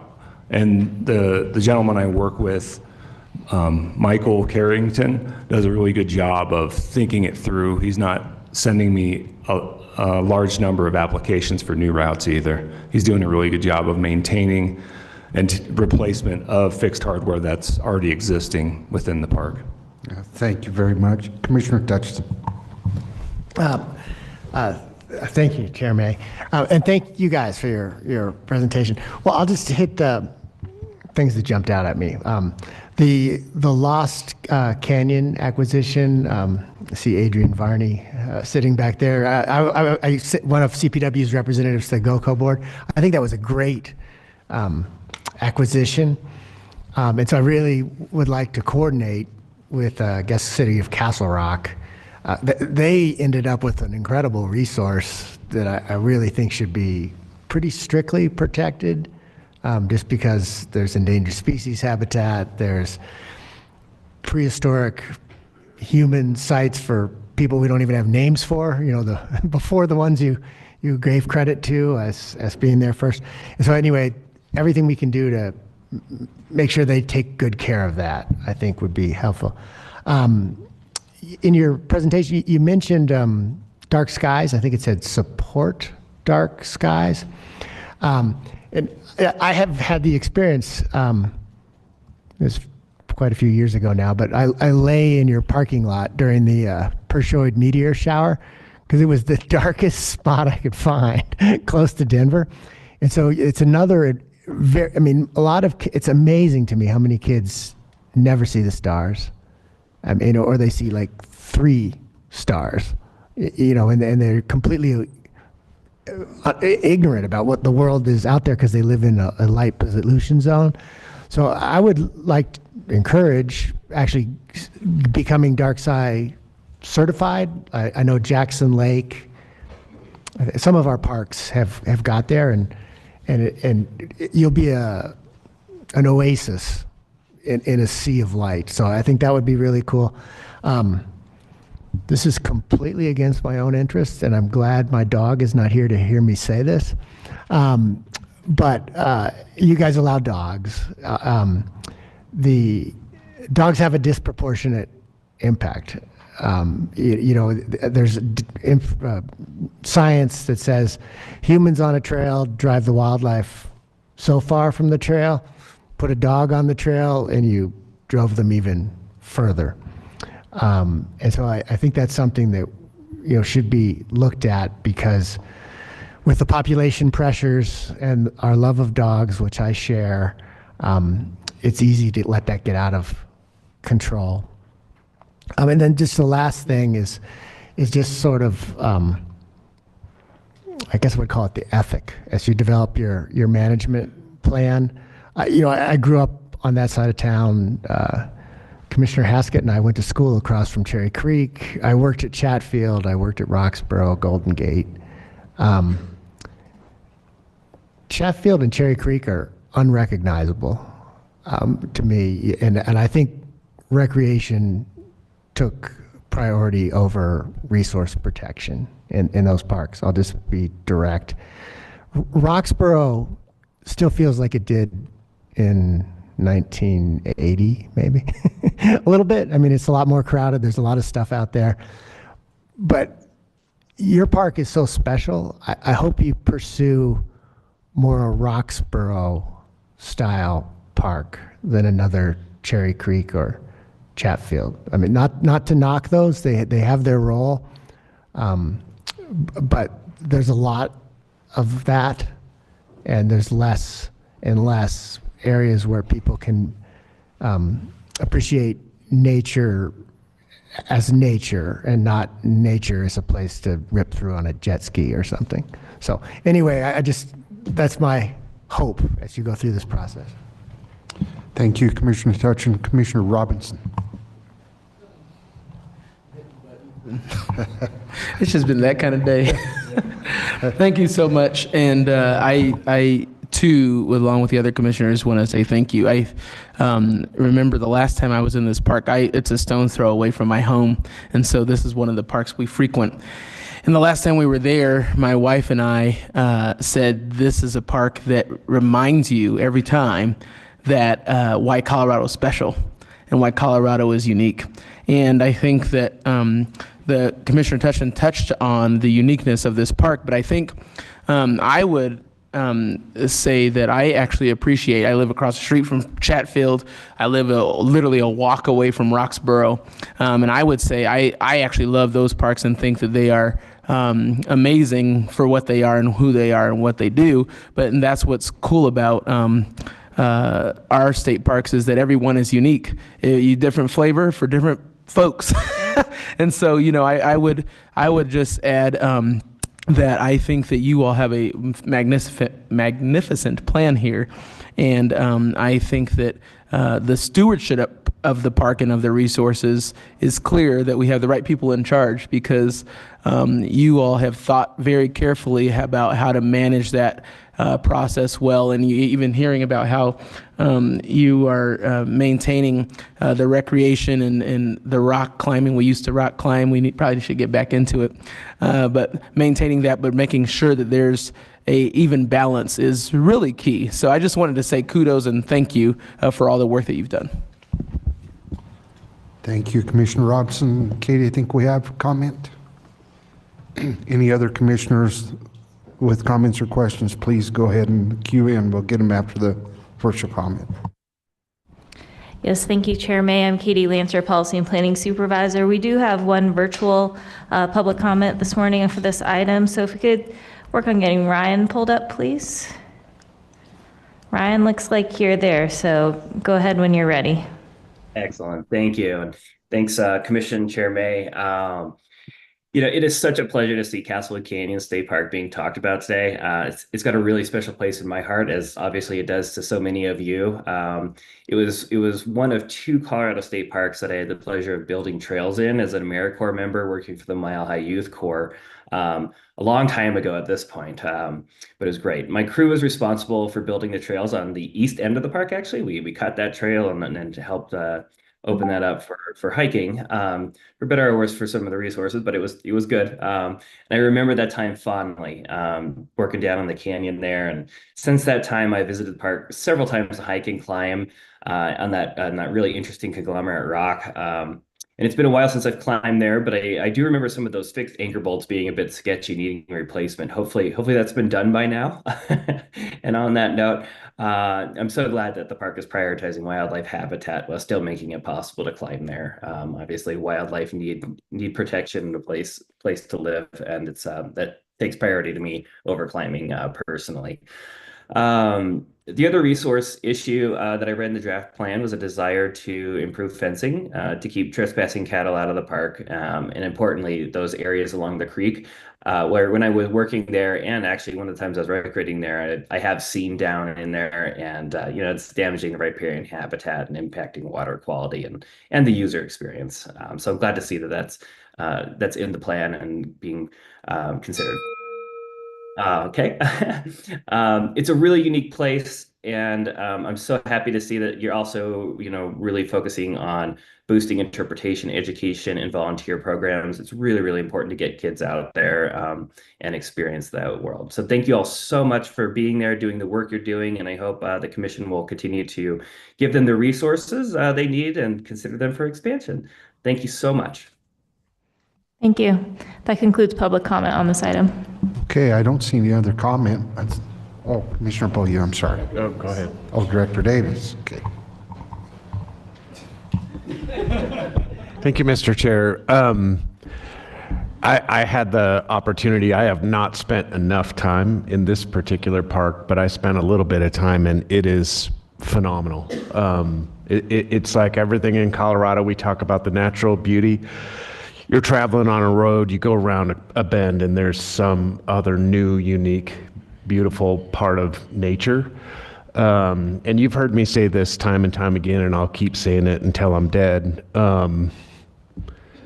is that our parks really are the place that the whole mission comes together, and we hear that and we work on that through our park management plan development. And the critical piece in my mind is in our mission that we're really managing natural resources in a way and connecting with the public in a way that fosters sound natural resources stewardship. And I think our parks do a pretty amazing job. I'm biased. We have the best state park system in the world. And I'm just proud to be able to work with our parks staff and the public to make sure that we continue to just learn and grow and become even more effective in connecting people to nature and growing that sound stewardship moving forward. Thank you, Director Davis. Commissioner Beaulieu. Thank you. Oh, everyone's gone.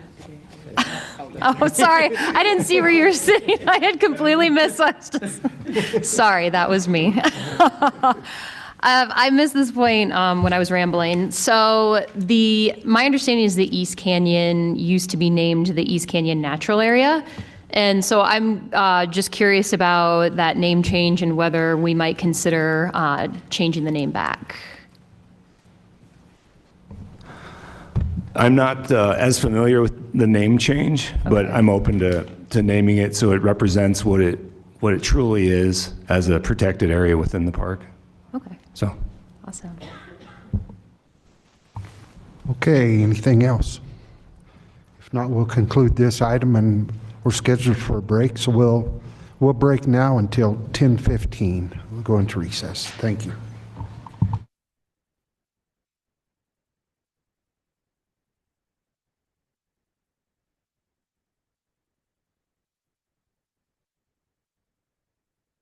If not, we'll conclude this item, and we're scheduled for a break, so we'll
The meeting will return to order. We're going to move into agenda item 17. Turn it over to Hillary and Andy for this presentation. And this will be an action item, so we will be voting on this. Good morning, Chair, May, Commission, and Directors. I'm Hillary Hernandez, the Regulations Manager for Colorado Parks and Wildlife. As the Chair said, we're on agenda item number 17, covering final regulations for Chapter W2 Big Game. These changes are a combination of Step 1 of 1 changes and Step 2 of 2 changes and can be found on the purple paper. This is a large agenda item covering all of the W2 issue papers that were presented at the November Commission meeting, as well as the 2025-2029 big game season structure changes for big game and quota changes for bighorn sheep and mountain goats. This year, we're going to take all of the changes all together in their entirety before hearing public comment and then making those motions.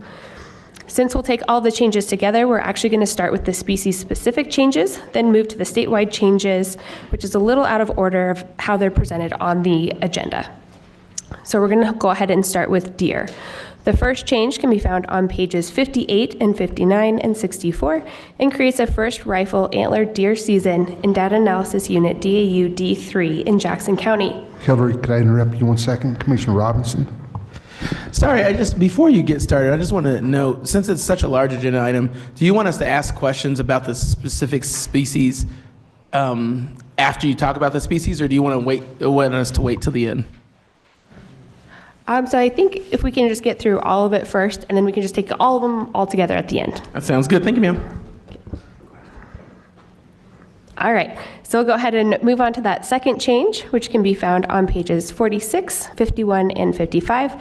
This creates an early antlerless deer rifle season, also in DAU D3. The third change can be found on pages 62 and 63, 65, and 75 through 77, and creates limited antler and antlerless deer hunt codes in select units in DAUs D19, D23, D24, D40, and D57. The fourth change can be found on page 57 and will add Game Management Unit, or GMU 512, to the over-the-counter white-tailed deer only hunt code. Moving to the elk changes, the first one is on page 156 and 157, which modifies the Ranching for Wildlife program to allow for management flexibility. The second change can be found on page 86 and creates a private land only either sex archery hunt code in DAU E10.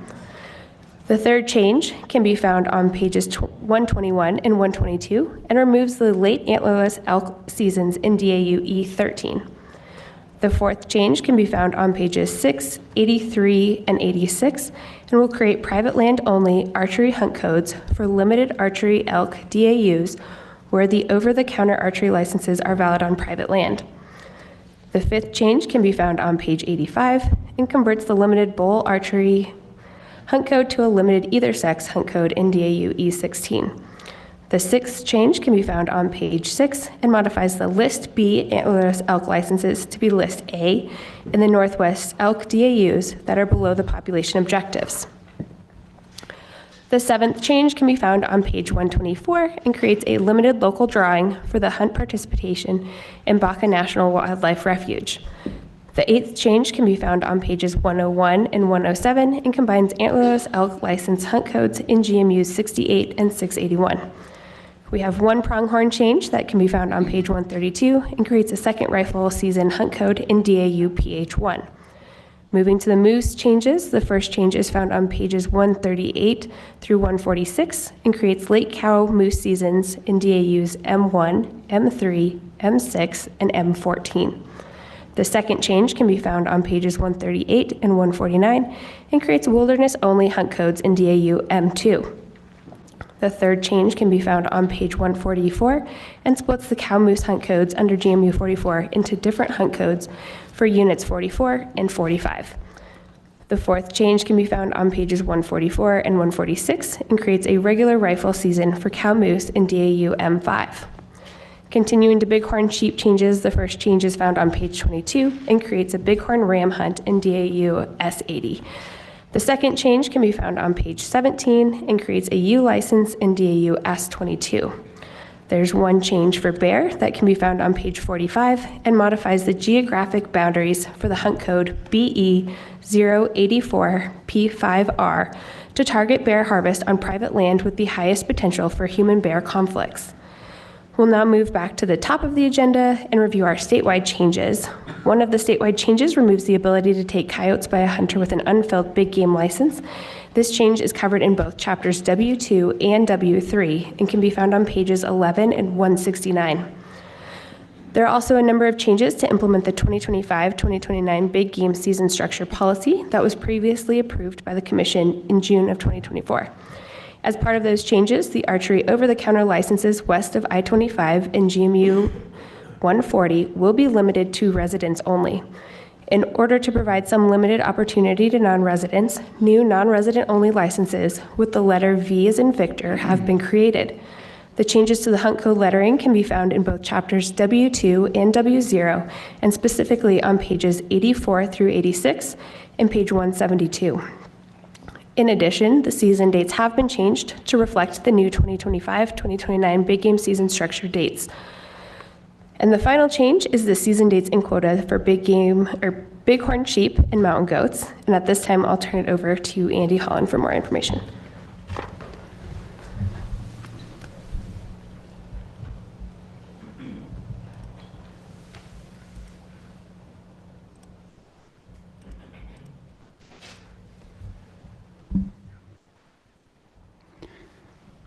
Good morning, commissioners, directors. I'm Andy Holland, the CPW Big Game Manager, and it's my pleasure to present staff recommendations for bighorn sheep and mountain goat limited license quotas.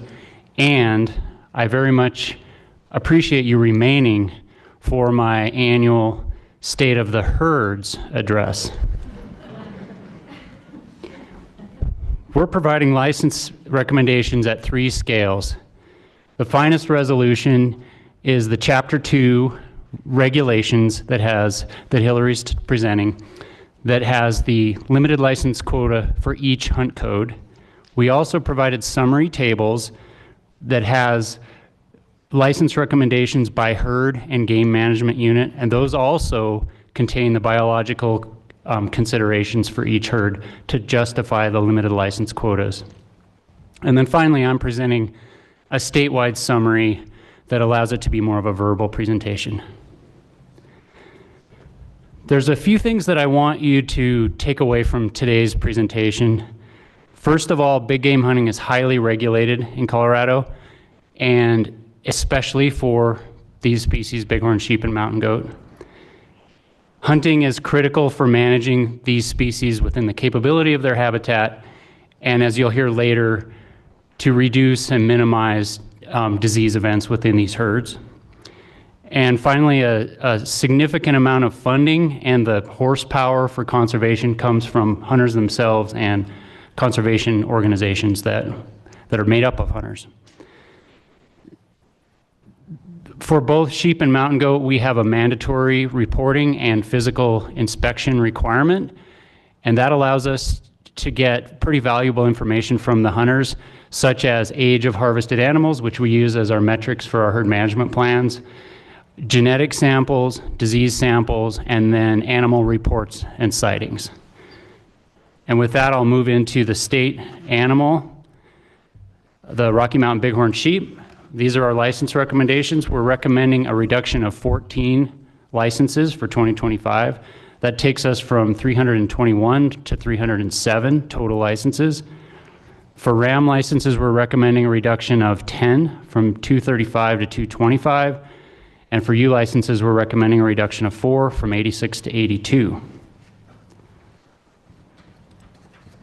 This map shows the 71 game management units in tan for Rocky Mountain bighorn sheep that are open to hunting. Unfortunately, we're having disease issues that are continuing in many herds. I know last year we talked about this, and I guess I'm reporting back with more information 1 year later. I'll start with a discussion about the northern Front Range herds, and that's these herds here north of I-70. And we're monitoring ongoing disease events in all of these herds.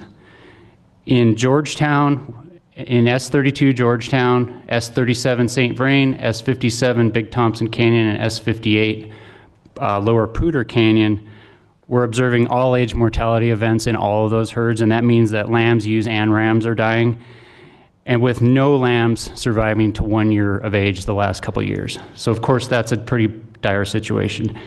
There's currently a co-infection of 3 pathogens going in all these herds, and that includes, well, I'm not going to go into details on the exact ones, but there's three pathogens going. We can talk more later if anybody's interested. Most of these herds have only 1 license per hunt code. The exception is Georgetown S32, which has the largest reductions of anywhere in the state, obviously. This is the 2nd year of license recommended reductions, and all hunt codes there are reduced. The total license reduction is 13, taking us from 27 to 14. The population estimate in Georgetown has gone from 350 to 225 the last 3 years. Elsewhere, we're pretty concerned about Pikes Peak, S6, right here west of Colorado Springs. We have confirmed respiratory disease and lamb pneumonia and lamb mortality ongoing in Pikes Peak, and a new development in S13 snowmass. We have lamb mortality there, and flight. Our biologist Julie Mao just flew that just 3 days ago and saw very few lambs. So that's another, I guess, emerging concern area. And so I can tell by your faces that we could all use some good news right about now. So I'll shift to some good news. S2, the Gore near Vail, last year I talked to you about an all-age die-off that was underway there at this time. We lost about half of our GPS-colored ewe bighorns in the late fall, winter. The good news is that that disease event was not as bad as we expected based on that sample of collars. We did have lambs that survived that last winter and recruited to adulthood in the summer. And the population as a whole did not experience the same mortality that our sample of 20 ewes did. So that's good news. It was not as bad as it appeared based on the collars. Another bright spot is Mount Blue Sky S3, just south of I-70, is doing great. And so those units, it's the juxtapositioning of the worst performing unit and the best performing unit is interesting, given that I-70 clearly separates them. And so there's, like you'll hear me talk about in a minute, there's separation obviously between those 2 herds. And I also want to assure you that we have hundreds of field staff and our wildlife health lab staff working to monitor bighorn sheep throughout the year. And that's how we're getting this information that I'm presenting to you.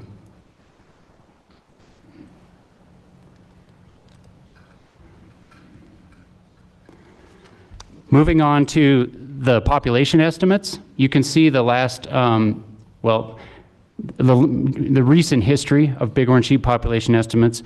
Our current estimate is about 7,000, which is similar to last year. And this is also good news from a high level perspective.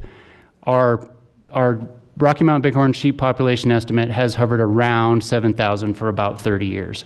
We've hit, I guess, maybe a ceiling at 7,500 twice. But if you take a step back and squint, it's been about 7,000 for 30 years. And the reason, even though there's these disease concerns that I'm talking about, we had more herds of the 71 herds, we had more that increased than declined in the last year since I reported. So on balance, it's about the same. So we had 23 populations that went up and 15 that went down.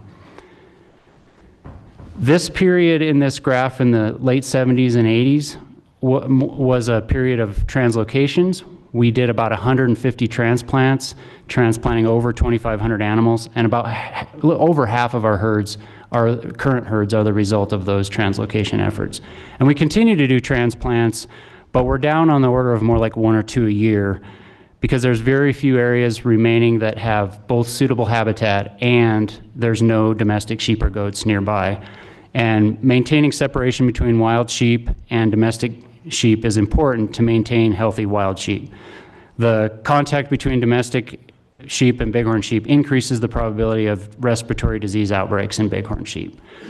And I want to make sure that anybody who's listening,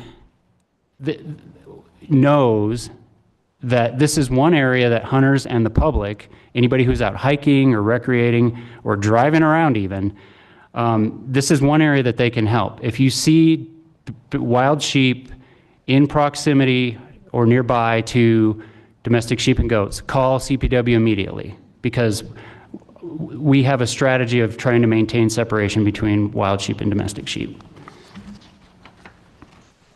I'll move on to desert bighorn sheep. We're recommending the same number of RAM licenses for desert bighorn sheep as last year, 15 licenses. In this map, our 4 desert bighorn sheep game management units are the salmon colored units in the southwest corner of the state. One herd that we have some concern about is S62 Dominguez. Those sheep are currently have a mange issue, and also we're concerned about low lamb survival in that unit. On balance, though, desert bighorn sheep are doing well, and the population is stable at 500. This figure shows the history over time of desert bighorn sheep populations. Between 1979 and 2001, CPW conducted 12 very expensive and involved transplant operations, translocating 218 sheep from Arizona, Nevada, and Utah. I'll move on to the last species, mountain goat. We're recommending an increase of 2 licenses, which takes us from 244 to 246 statewide. Either sex licenses are increased by 3 from 203 to 206, and nanny only are reduced by 1 from 41 to 40. And again, this is one of those, on the outside, nothing changed, but then when you pop the hood, there's things going on. So this map shows our 16 open mountain goat hunting units, and a few that I wanted to emphasize or highlight for your information. G6, the Gore, and G10, 10 Mile, we're recommending increases in those 2 herds. Those herds are above objective. We have high age ratios, meaning those populations are increasing, and we're trying to keep those populations in check, managing in deference for important native bighorn herds in those 2 areas. Likewise, we're recommending an increase in G18, right here, the Holy Cross. That, in conjunction with G17, is managed for low mountain goat population size. So it's managed for very low density, and we're increasing licenses in there because that's essentially an increasing population as indicated by high numbers of nannies, yearlings, and kids. And we have because it's managed for low density, and it's spelled out in our brochure that essentially this is going to be a hard hunt. It's managed for low density. We only had 1 of 6 hunters harvest last year. So we need more licenses essentially to keep those goats in check. On the reduction end of things, G16 Mount Goyot, we're recommending a reduction. That herd is below where we want it and has declining age ratios in the harvest. Or I'm sorry, declining age at harvest. And then the other one is G12, Maroon Bells, and this is the 3rd year in a row of reductions there. We're recommending a reduction from 40 to 30 licenses, and that takes us from 80 to 30 over the last 2 years. And again, this is following an intentional reduction of that mountain goat population.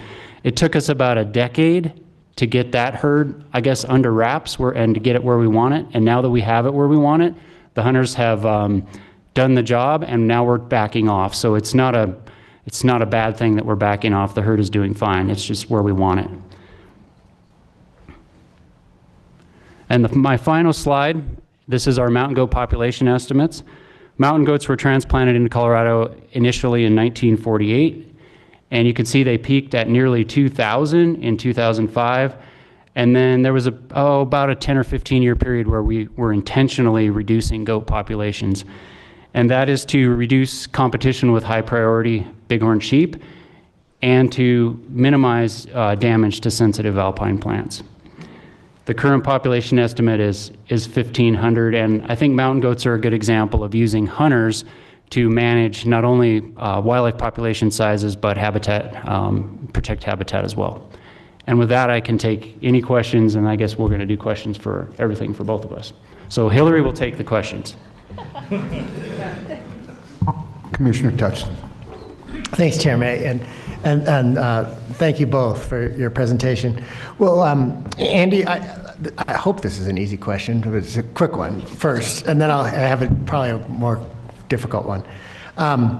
Can mountain goats give bighorn sheep disease like domestic goats? Is that a worry? Yes. Yeah, yes, absolutely. That's a concern.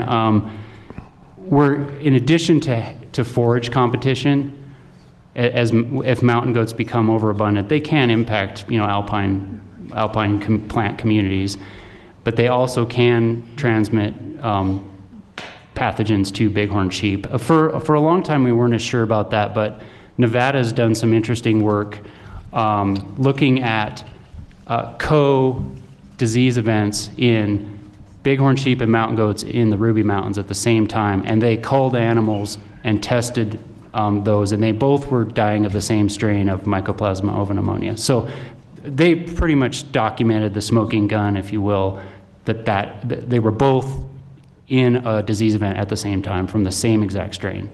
Okay. Well, then, and I should say that we don't know who gave what to who in that situation, but there's a concern there. It transfers. Okay. Well, I appreciate. I guess it's a preference for bighorn over mountain goat where there's a conflict, and so it seems like you're doing that with your hunting recommendations. I'm going to channel former Commissioner Skiba for a moment, who got kicked off this commission, so it's probably not a great idea on my part, but I'm going to do it anyway. He was always concerned that our agency had been self-muzzled by a memorandum of agreement that we did with the Forest Service, I'm not sure who all was on it, but that we wouldn't advocate for separation of domestic sheep and goats from our wildlife aggressively with the Forest Service, or recommend that they not allow sheep and goats in certain areas. That memorandum expired, but he thought that it still chilled us. For the other commissioner, I watched the saddest movie ever at one of the WAFWA conferences that, like, Ed mentioned the value of those conferences. It's a tragic movie on what happens to a bighorn herd when they are in contact with domestic sheep, and you pretty much end up killing the whole herd. And that it was. Do you remember the name of the movie, Andy? Anyway, I recommend it to all of you. It's very sad.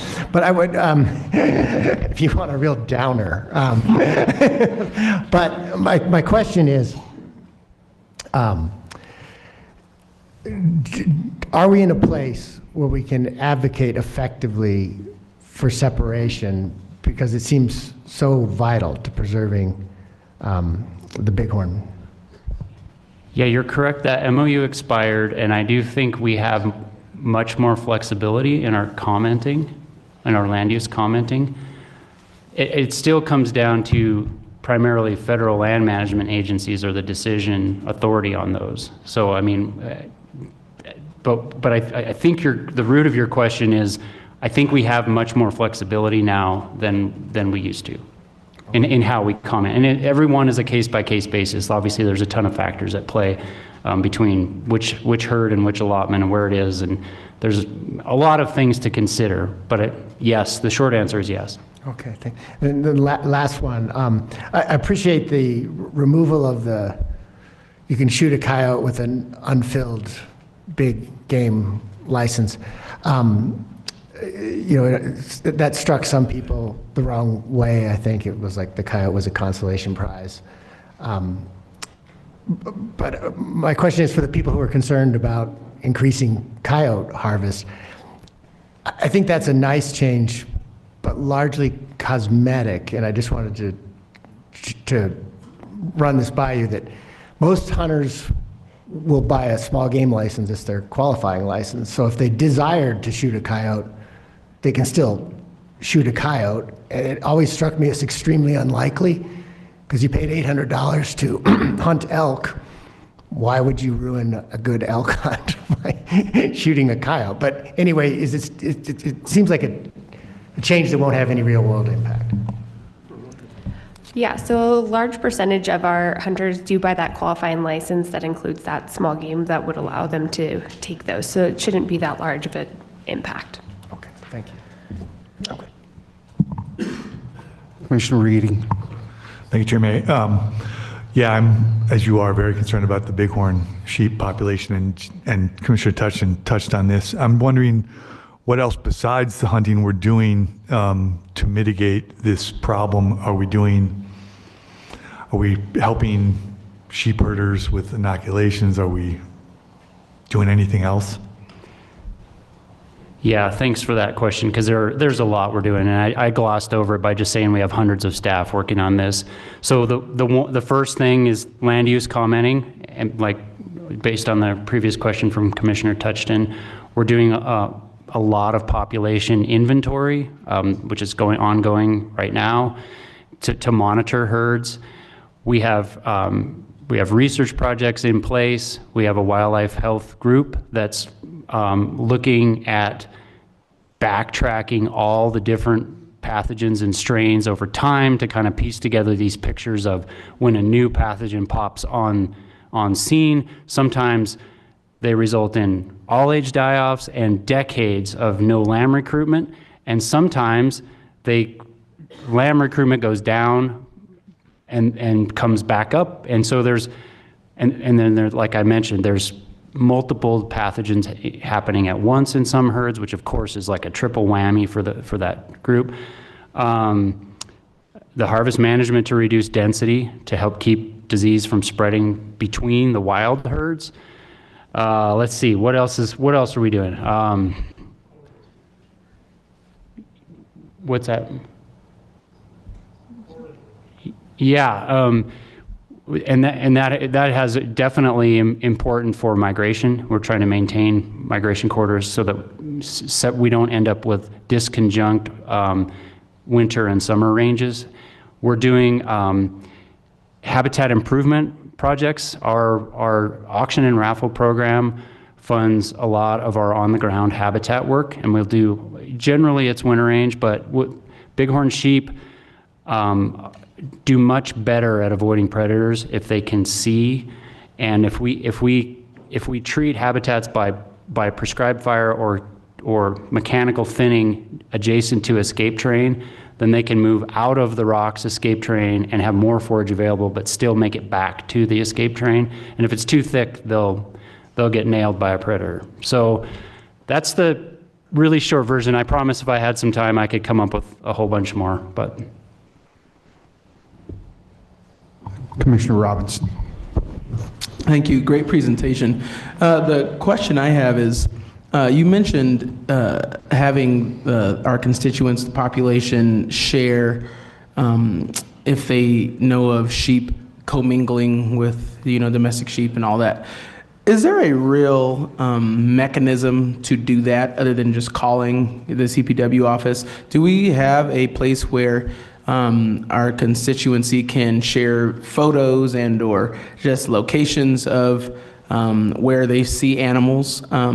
And it's not just for that specific thing, but say, you're talking about population gathering and site, how your employees go out and look for all the sheep. Is there a way for us to share that data with you more strategically? I think the most direct route is to get quickly in touch with the local district wildlife manager, the biologist, the person on the ground that knows where those animals are, so we can address it most quickly. There's probably a lot of potential for citizen science, and I think there's been some of that going on down in Durango, in terms of a more coordinated citizen science effort to go out and look. But I'm not as familiar to comment directly on it. There's certainly a lot of potential there, but I think in the short version, call the local CPW office, and we get a lot of reports later, like people will be like, oh yeah, by the way, a week ago, I saw this, and I just don't think people understand the urgency and the importance of the issue. I think we can do a lot to raise awareness to a lot of people that go hiking and recreate in Colorado that may not even realize that that's a problem if there's a bighorn sheep in a flock of domestic sheep, for example. So I think quickly is more important than anything else, getting in touch with us. I would add this, and Director Davis, this might be towards you, but in the 21st century, asking people to call is circa the 80s and the 90s. I think that we should be thinking through a better mechanism to have the populace share pictures that, by the way, they're already taking. The reason I'm saying this, a good example is I was on my way up for my elk hunt a couple weeks ago, and on my way, me and my dad stopped on the side of the road because we saw 2 bighorn sheep sitting on the mountain. I was like, oh my gosh, that's beautiful. We got out the car and we're taking pictures. And they were way up, and it was beautiful. These things can zoom in quite far now, and I'm just thinking, how easy would it be to pull up my CPW app, share that out, geolocate it, and be done with it? So I'm thinking we should think through what that could look like, and then now you have more data about where animals could be. So just a thought. I think that's an excellent Another suggestion. project. Congratulations. Yeah, I think that's a good suggestion, and it would. There probably are ways to quickly handle that. The only thing we could get maybe 500 pictures of bighorn sheep a weekend, and that would require somebody to sort through it. Thank you, Commissioner Robinson. Commissioner Touchton. Thanks, Chairman May, sorry to double dip, but Commissioner Robinson triggered a thought, which is on this. To me, it's just vital that we keep separation between the domestic animals and the wild ones. How we have cooperation with CDA? They seem to have not been here today, but we had such strong cooperation on the wolf front that it seems like another place where we really need to have a partnership with CDA, because they know these producers very well, and so I just wondered if you could speak to that. We do, and we've worked together on some informational items, and we rely on them.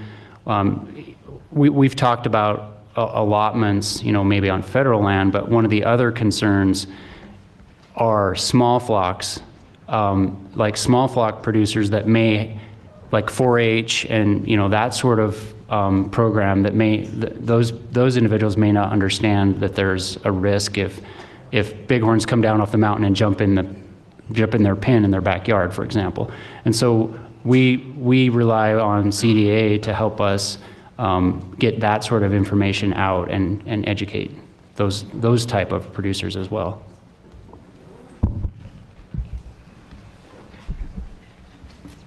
Director Davis.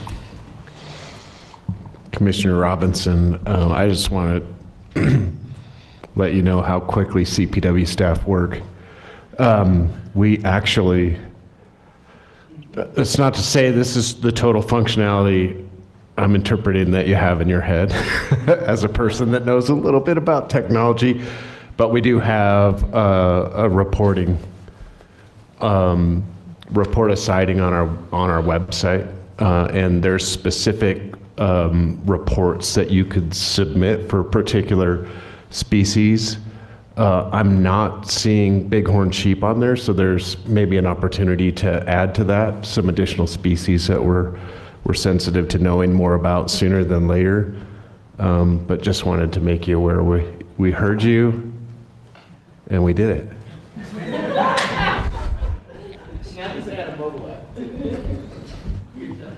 Thank you, Director. Commissioner Haskett. Thank you, Chairman May. I just have a couple comments. Thank you for the presentation. As always, you do a great job.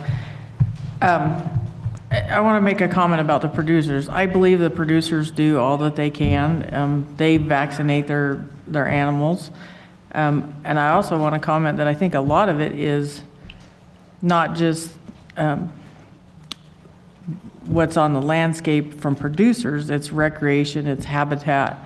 There's actually less sheep on the landscape now than there was 10 years ago. domestic sheep. So there's a lot of factors at play here, but I do believe our staff is doing the best job that they can, and there's just a lot of issues out there. Migration, habitat, recreation, I think, is one of the biggest ones also. If you look at whatever they call Mount Evans now, that was a huge area with recreation that impacted greatly. So there's a lot of factors. Thank you. Thank you, Commissioner Haskett. Commissioner Jacober. Yeah, I'm sure that you guys are working on this, but I had just a question, and I've asked this of a couple of different biologists, but is there not a vaccine that the domestic guys can use that will stop some of these? There's work underway. Obviously, we all would like to have vaccines. They're not available currently. And as we've all learned the last 5 years, there's literally hundreds of strains of multiple different pathogens that we're dealing with. And so you would have to target the specific strains that are of most virulence. And so it gets fairly complicated even in the domestic world, which I'm certainly not an expert in. But that is a tool we would like to have, but we don't currently have it for some of these pathogens. Well, as a sheep producer, I vaccinate for all those same pastorellas, but I'm wondering if, they still can be carriers, and that maybe seems to be the problem, right? And then on another note, is there any herds that you have identified that are getting herd immunity to any of these things that are more robust than other herds that maybe genetics can be moved around? And because I know that herd in Glenwood Canyon is right near the Bear Ranch and seems to be thriving. Yeah, what we generally see in Colorado, that these all-age disease events the last few years are relatively new for us in the last 20 years. What we generally see is we see lamb mortality, and then after a period of however many years, sometimes even decades, then finally they work their way through that. The surviving adults work their way through that, and then lamb survival picks back up. That's generally the pattern we see. Other states, unfortunately, it's much more common to see the crash, if you will. So I think the nature of your question is, yes, eventually that herd becomes adapted, or that the balance between the pathogen and the host reaches some state of equilibrium, and that herd then recovers. And the problem, though, is there's so many different pathogens and so many new strains that actually we're learning each strain of, say, MOV affects herds totally differently, and the previous exposure of that herd to different strains either predisposes them for a crash or protects them from. So it's very complicated, and we're still trying to sort out how this is really changing on the landscape. And the parallels between COVID vaccines and this stuff, you could see you kind of have to keep on it. And the hard part is we can't really get our hands on these wild sheep to vaccinate them. So that's another factor. That's a whole nother. It'd have to be airdropped, which we're working on with others, like prairie dogs and plague. So yeah, I wasn't thinking of vaccinating the wild sheep, trying to protect the wild sheep from the domestic sheep by making sure that the domestic sheep are properly vaccinated. Yeah. Thank you, Commissioner. Any other questions, comments? Hillary and Ann, do you have anything else for us on this agenda? We just need the motion. Okay, very good. We'll entertain the motion then. Pardon me? Public comment. Oh, I'm sorry. I didn't know we had comment on this. No public comment. Yeah, no public comment. Right. Okay, no public comment. I'll entertain a motion to accept this. If you would put it into words, Commissioner Robinson. I move to accept the plan as presented. Commissioner Haskett. I'll second it. Okay, properly moved and seconded that we accept this as presented to us by staff. Is there any other debate, discussion on this? Seeing none, I think we can have a voice vote. All those in favor of the motion as it's presented signify by saying aye. Aye. Opposed, nay. Motion passes unanimously. Let's see, I have 10:56. We were scheduled to go to agenda item 18 at 10:55, so we're slightly behind. 1 minute. All right. Okay, we'll move into agenda item 18. So we're on agenda item 18 for final regulations for Chapter W2 Big Game. For this item, we'll cover changes to the mountain lion harvest limits and season dates in step 1 of 1, and changes to the harvest limit group compositions to implement the East Slope Mountain Lion Plan as step 2 of 2. These changes can be found on the yellow paper, and with that, I can turn it over to Mark Vieira for more information. Also, this is an action item, so we will take a motion at the end. All right. Good morning, Chair, Commissioners, Directors. My name is Mark Vieira, and I'm CPW's Carnivore and Furbearer Program Manager. I'm here today, along with my nasty head cold, to present staff recommendations for April 2025 to March of 2026 mountain lion harvest limits. While this will be a review for most of you that have been on the Commission for a couple years, I'd like to spend a few minutes providing a brief overview of Colorado's lion harvest management system to make sure our newer commissioners are familiar with the regulatory and management underpinnings for today's harvest limit recommendations. Lions are hunted in Colorado during the primary winter season from mid-November through March 31st.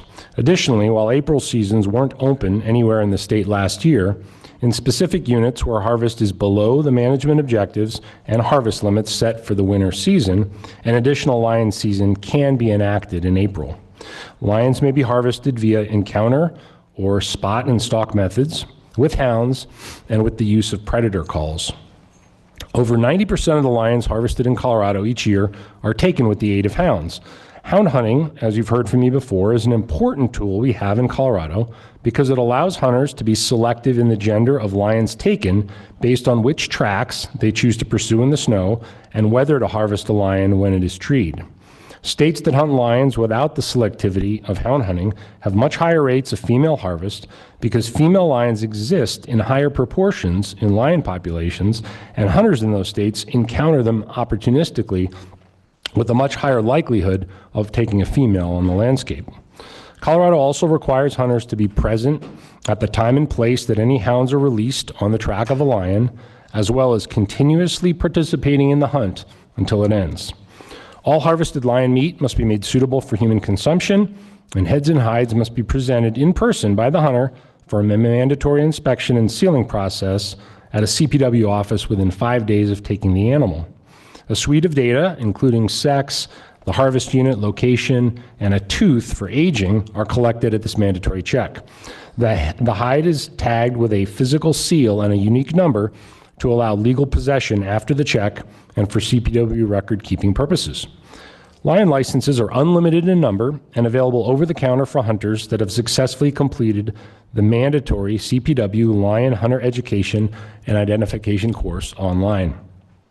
Annual sales have averaged around 2,500 lion licenses over the last few years, with only about 20% of those license holders successfully harvesting a lion. Hunters can hunt statewide in any open lion unit during the season. While lion licenses are unlimited in number to provide hunter opportunity, lion harvest mortality is managed through the use of annual unit-specific harvest limits. These annual harvest limits make lion harvest levels among the most tightly regulated of the state's big game species. I'll be presenting our harvest lion recommendations here in a few minutes, which represent the uppermost threshold of harvest mortality allowable in a given group of units in a given year. Each season, lion harvest limit groups open with a full harvest limit. If and when these units reach their harvest limit, they are closed to any additional harvest for the rest of the year until the following season, regulated by the following process. Upon harvest, hunters are required to notify CPW within 48 hours of taking the lion, and that animal is then deducted from the harvest limit in that unit. Hunters are required to check an online report of lion units that are open no earlier than 5 p.m. every night before they hunt. A screenshot of that report is shown in this slide. This regularly updated report provides the current closure status for each unit and how many lions remain in the available harvest limit before that unit will be closed to hunting. As you may recall from the East Slope Plan conversations we've had over the last 6 months, and from commissioner and stakeholder input over the last couple years, CPW committed to overhauling both our internal and external reporting system so that the public can now track the number of females that have been through our mandatory check process against total lion harvest. So, new for this year, I'll point you to the far right-hand column of this report, which now provides that information. Remember that harvest is comprised of independent lions. Those are subadult lions and adult lions. Adult females are defined as those 3 years or older, as identified by tooth cementum age, or any female that has ever previously nursed. Because the analysis of tooth cementum takes several months at a lab, we can only report lion sex during the season and not age. The annual timing and brevity of Colorado's winter-only season, the requirement to take our lion hunter education course, the use of hounds for selective harvest, our management plan's thresholds based on adult females in harvest, and this new near lifetime reporting of female harvest levels are all factors that protect female lions, and particularly adult female lions in Colorado. Furthermore, based on some outreach efforts CPW did in the mid-2000s, lion hunters and hound handlers have shown themselves to be responsive to reducing overall female harvest when asked and provided relevant information, such as what we're now providing online. Evidence of this response can be seen in the first 6 weeks of the current lion season that we're in right now, where our statewide proportion of total females in harvest, I looked this up yesterday, presently stands at 29% compared to a long-term average of about 40%. Unless there are any questions, let's move from this background information into staff's harvest limit recommendations for this upcoming April to March season. We have included this map of Colorado's lion data analysis units, or DAUs, on page 2 of the lion harvest limit memo in your packet. Again, that's item 18, as well as a table of summary statistics for each DAU found on page 3 of that memo. With the approval of the East Slope Plan in November, we now have 3 DAUs for lions in the state, 2 on the West Slope, 1 on the East Slope. Both governing management plans now have identical thresholds that are set to manage for stable lion populations, as there's no longer any reduction objectives in any DAUs in the state. Our recommendations today, which propose decreasing harvest limits, are direct evidence of CPW following our plan's science-based thresholds to align Colorado's lion population to those new stable objectives.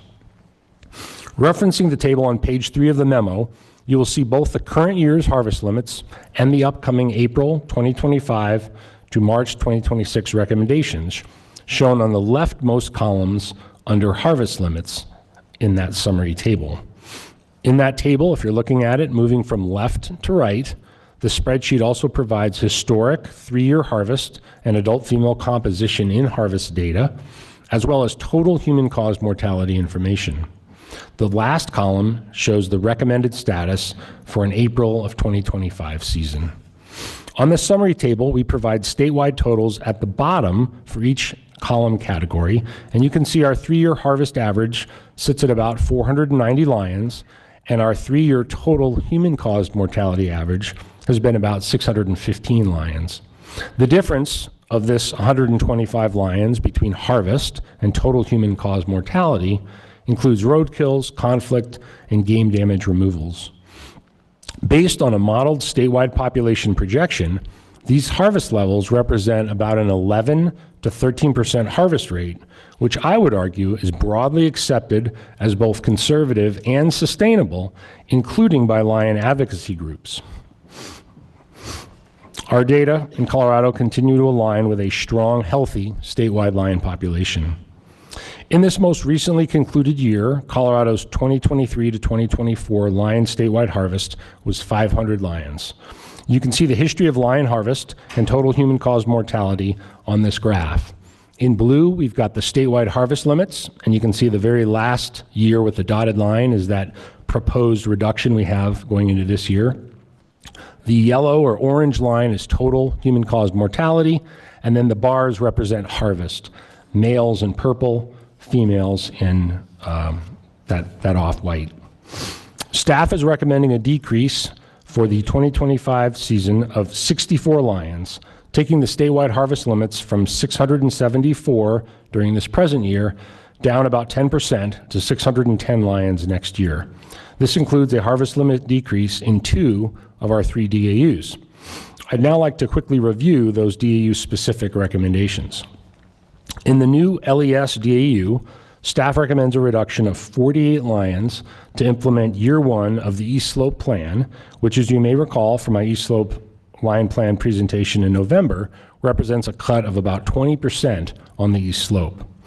Our GMU harvest limit groups are changing under the East Slope Plan and therefore can't be compared directly to last year's groups, but recognize that we are following the harvest limits that are laid out on page 34 of the approved East Slope Plan from November and on pages 1 to 3 in item 18's W2 lion harvest limit regulation packet that you have. Our second harvest limit reduction recommendation is for the LNW DAU, which covers the Northwest CPW region. On this LNW graph, you can see the past decade's performance of total females in harvest, that's in blue, and adult females in harvest, which is in yellow. So remember, we talk about females, that's all total females in blue, and then the subcomponent of adult females represented by that yellow line. The red line on this graph is the 22% upper threshold of adult female proportions in harvest that was enacted in 2020 under the West Slope Plan that manages this DAU. This slide shows data from 2013 to 2022. And as you can see, the yellow adult female proportion in the Northwest harvest was well below that 22% red line, and the total females in harvest was also tracking very consistently around 40 to 42% through 2022. Now what I'm going to do is add last year's data. As you can see under 2023, both total females in harvest and our management threshold of adult females, again the yellow line, had unprecedented increases compared to the previous consistent decade-long trend. Given this long-term data set with no big increases in harvest over that time, the only explanation I have is that last winter, when faced with the possibility of a ban on lion hunting via Proposition 127, a small but measurable portion of hunters made a different selective decision than ever before and opted to harvest a female, causing this 2023 adult female harvest proportion increase. I do want to share that this increase was, and you'll see it in the table in your packet, the numbers, this increased female trend was consistent statewide, but the LNW was the only DAU that exceeded that 22% threshold. So given the dynamics at play in 2023, in my professional opinion, I do not believe this increase in adult females is a biological reflection of a declining population, but rather a change in hunter selection brought on by the potential of banning lion hunting. Nonetheless, our staff harvest limit recommendation is for a reduction of 16 lions as required by the West Slope Plan due to LNW exceeding the 22% adult female in harvest threshold in 23-24. The 16 lion reduction will be shared across 4 LNW hunt codes. The Glenwood Springs Special Management Area will remain status quo. That's a harvest limit of 33. And the following reductions will be in place. In LE 001 or 001 01R, we're proposing a reduction of 6. In LE 004 01R, a reduction of 5. In LE 006 01R, a reduction of 2. And in the 4th hunt code, LE 040 01R, a reduction of 3. Additionally, we've already put into place during this current season all the outreach steps that we describe in the West Slope Plan to request a voluntary reduction in female harvest in the LNEW DAU. And lastly, our April season recommendation. An April lion season has been a management option in place since 2014. During our current lion season this year, there are no units open in April of 20, or were no units open in April of 24, which is this current season. We are recommending to keep the April seasons closed statewide during April of 2025. In summary, proposed reduction in these two DAUs would result in a statewide harvest limit of 610 mountain lions for the April 2025 through March 2026 season. Thank you, and I'd be happy to take any questions you might have before your vote on this action item. Thank you, Mark. And we do have comment, but I'd like to give the commission a chance to speak while Mark and Hillary are sitting in front of us. So Commissioner Tufton. Thank you, Chair May, and thank you for the presentation, Mark. Yeah. 3 questions seems to be my magic number today, or this meeting. 2 are really spurred by some of the public comment that we listened to yesterday. And the first is, there seems to be some confusion between total number of females and then total percentage of females harvested and total percentage of adult females harvested. And if you could explain a bit more why biologically we focus only on adult females versus teenager females, for a lack of a better, because, you know, to a layperson, seems like a female's a female and they'd all be important. The second one is there was some concern about the harvest of female lions with dependent kittens. Mm-hmm. And, you know, that's, well, it strikes people as ethically wrong. And then also, though, if those kittens then die, you had a bigger impact than just the harvest of one lion. So it could be damaging to the population. And so if you could talk about how we manage to avoid the shooting of females with dependent kittens. And then the last one, this is just me, but when we cut 16 lion hunting opportunities, we're trying to get the female harvest reduced, and we're just cutting the total number, but it seems like we have to focus more on which animals the hunters select, because they could still select females. And so if you could speak to how just a cut in total will result in greater female survival. Thank you, Commissioner Touchton, for those 3 questions. Can we go backwards? Let's go backwards to the slide that I just had up. For the LNW, it's got the blue line and the yellow line. Oh, I tried that, it just didn't work. Sorry. This one. How about that one?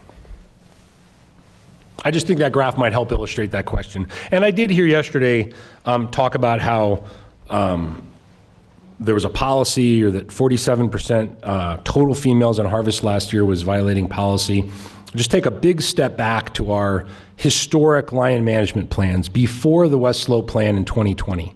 So we had, I think, 16 or 17 lion management plans. Several were suppressed, and with those units, we did not have any female thresholds at all in those units, because at the time, those plans were written to potentially reduce the lion population, and if you're reducing the lion population, that female component is not as important. In the plans that had stable objectives, we were using, again, these are historic 2004 plans under 20-year-old mountain lion science. We were looking at a 45% total female harvest threshold. Again, total females represents subadults and adults, which are the legal component of what can be harvested in a lion population. As those of you who were on the commission in 2020 read the West Slope Mountain Lion Plan, and a lot of that scientific background went into the East Slope Plan. So I can assure you that the plan you saw in November and approved had a lot of that same boilerplate. We moved into arguably much more modern science relative to what thresholds are important to lion populations. And in Colorado, we focused on that adult female component. So we went from a number that related in the 40s, let's say, to all females, into really focusing on this 22%, staying below 22% adult females. And we provided a lot of the science, multiple studies that looked at those rates and why that was important. But sort of in summary, we want to protect the biological, I've always said this, the biological engine of the population. Those adult females are out there producing kittens, propelling the population forward, and we want to protect those. It's not that subadult male lions or subadult female lions are not necessarily important, and to become adults, you need to move through that teenager subadult class, and we have the data to suggest that they're very much out there in abundance in Colorado, subadults, but we want to protect those females. Additionally, the selective nature of hound hunting in the snow, and I keep coming back to this, is a important tool that we can use to assess the composition of the 4 age and sex classes, subadult males, subadult females, and adult females in our harvest. And when that pie graph that I've shown before starts to change because certain proportions are getting removed, that's another indicator that are in our plans that, hey, you might be pushing this population a little bit too hard. So that adult female class is the least vulnerable to harvest, both through regulations and then what I'm going to talk about here in a second on kittens, Commissioner Touchton. They're the least vulnerable. So we want to see that component of the population be the smallest piece. Before I move on from this slide, does that answer that question? The first one? Yes. That's helpful. Thank you. Okay. Now, you all don't know this, but over the last couple of years, I've often had another slide in the back of my slide deck in anticipation of some of these questions, and this was the talk that I didn't put it in. So we're going to pull up a slide now that shows there's a lot going on in this slide, so I'm going to walk us through it. In the upper right-hand corner is a graph of Colorado-specific data. This is Logan and Runge that was published in 2021, representing 66 Colorado mountain lion litters that were born in southwestern Colorado around Montrose on the west slopes. This is a 10-year research project that we did. The brown bars, I'll ask you to ignore. Those are conception dates. Let's leave that to the privacy of the lions. But I want you to focus on the green bars. The green bars are when those litters were born. And it is fair to say that mountain lion litters can be born at any month of the year. They're not like deer and elk that have a very predictable seasonal birth pulse around, say, June. Lions are induced ovulators, which is a whole other cool thing about their biology. So they can have kittens in theory at any time of year. But you can see in the 66 litters that were documented there in Colorado, they were not born at all in those winter months, and really June, July, and August were those peaks, with 1 litter born in March and 2 in September. The next bar graph is just sort of an expansion of that data set. This was published in 2015 by Dr. Mark Elbrock out of Lyons, I believe, in Wyoming. And again, showing this sort of real birth pulse, which makes sense around when ungulate prey is available, you know, when fawns and elk calves are being born. June, July, and August peaked. Really no births there in the winter. And in my talk earlier, I mentioned the brevity and the timing of Colorado's lion seasons. So we're hunting lions in Colorado in the snow with dogs from the finish of the 4th rifle season, which coincides with the very last week of November through the end of March. Most, I could say all of the 14 states that hunt lions besides Colorado have more liberal timing of their seasons. Many states hunt lions year-round, and the ones that don't hunt them year-round hunt lions in September, October, and November as well. So the O'Malley et al. Citation there in 2018 illustrates how conservative Colorado's lion season is relative to when kittens are in a natal den. So that means they're put there by their mom. They're not accompanying mom to kills. They're not moving around. And that is the time that we want to avoid having lion season. So again, looking at those green bars, you add about 43 days to that when approximately kittens are being stashed in a natal den and they're not moving with mom. We want to avoid obviously hunting lions at that time because that's when a female lion would be on her own, not with kittens. As kittens get older, and this definitely changes throughout I'd say the 14 to 16 month time before they disperse. I heard some references to 2-year lions dispersing from their mothers at 2 years yesterday. I think 14 to 16 months is a little more accurate in my understanding. They're accompanying their mother to kills. So again, think about the strengths that we have in Colorado with hunting lions in the snow with dogs. When you see 3 sets of lion tracks, you're not allowed to pursue or take a female lion with kittens or a kitten. So having this evidence of tracks in the snow is going to further protect that female lion. So again, the majority of our female harvest in Colorado, of the female harvest, the majority of it are subadults. Those are cats that are dispersed, 16 months old, 18 months old, through about that 3 year. They've never had kittens. And in the female component, that's the largest proportion. Males, in general, make up a larger proportion of the overall harvest. But again, that gets back to that question you had about subadults versus adults. Does that help answer and provide some guidance? I do want to mention that O'Malley et al. Paper was using December 1st as an ideal start date for lion season. And again, our opening dates are between November 29th and the 23rd, I think, in this next 5-year season structure. So within a few days, effectively December 1st, I would argue, as the recommendation on how to minimize exposure for those kittens that might be in a den where mom was on foot somewhere else and she could potentially be taken.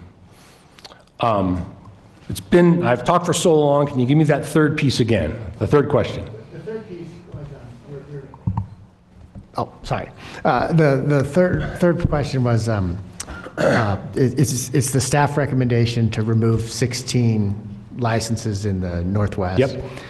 And we're trying to conserve adult females. That's where we ticked up a bit. Well, I guess my question is, we're kind of relying on hunter cooperation to make that happen, because we're not saying we took out 16 female licenses. We just took out 16 total licenses. And so that, if you could just explain how we calculated how many we needed to remove to make sure the females are okay. Okay, so in both the East Slope and West Slope plan, we have 2 thresholds.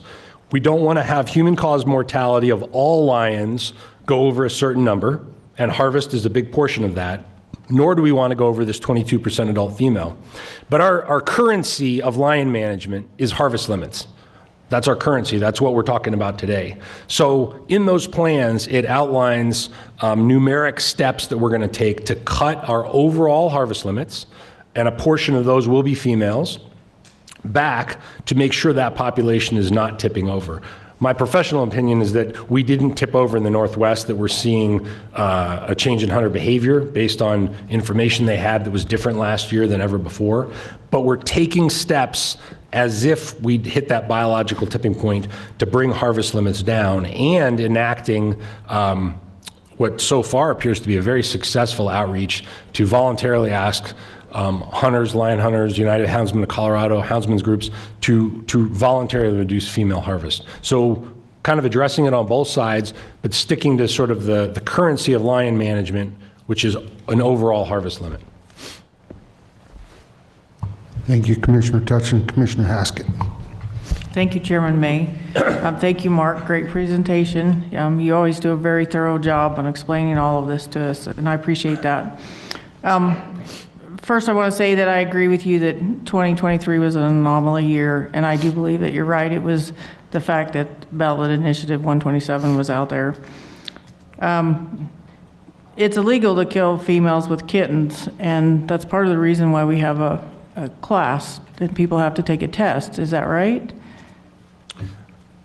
Yeah, thank you for that question, Commissioner Haskett. That's correct. I mentioned the mandatory lion hunter education and information class that, besides the usual hunter ed that all of our big game hunters would have to go through, this is an additional piece that's required before you can get a mountain lion license. And in that, we talk about identifying tracks and lion in a tree by gender, so providing information for hunters to be able to make that assessment.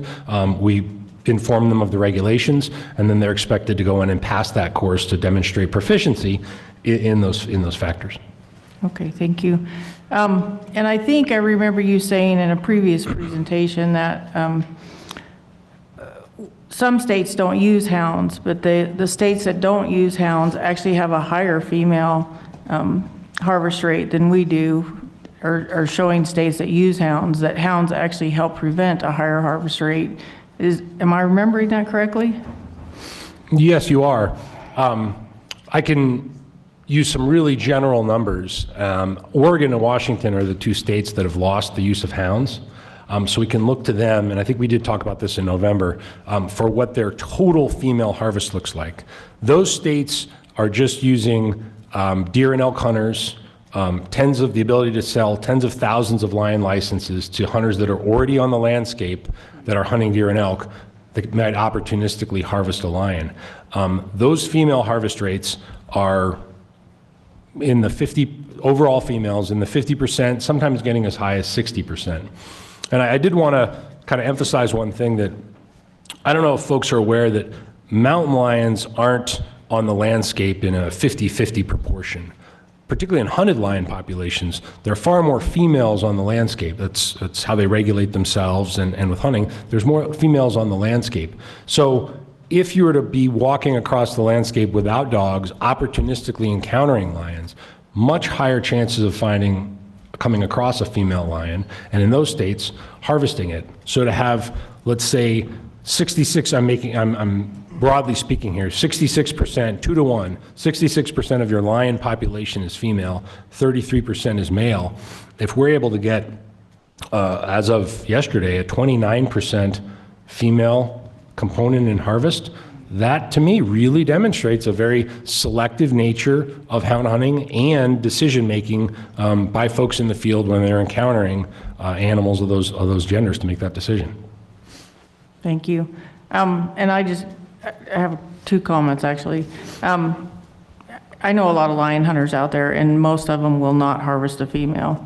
That's why I believe last year was an anomaly. But a lot of the old timers won't harvest any females no matter what. And it's kind of changed over the years, but that was a standard.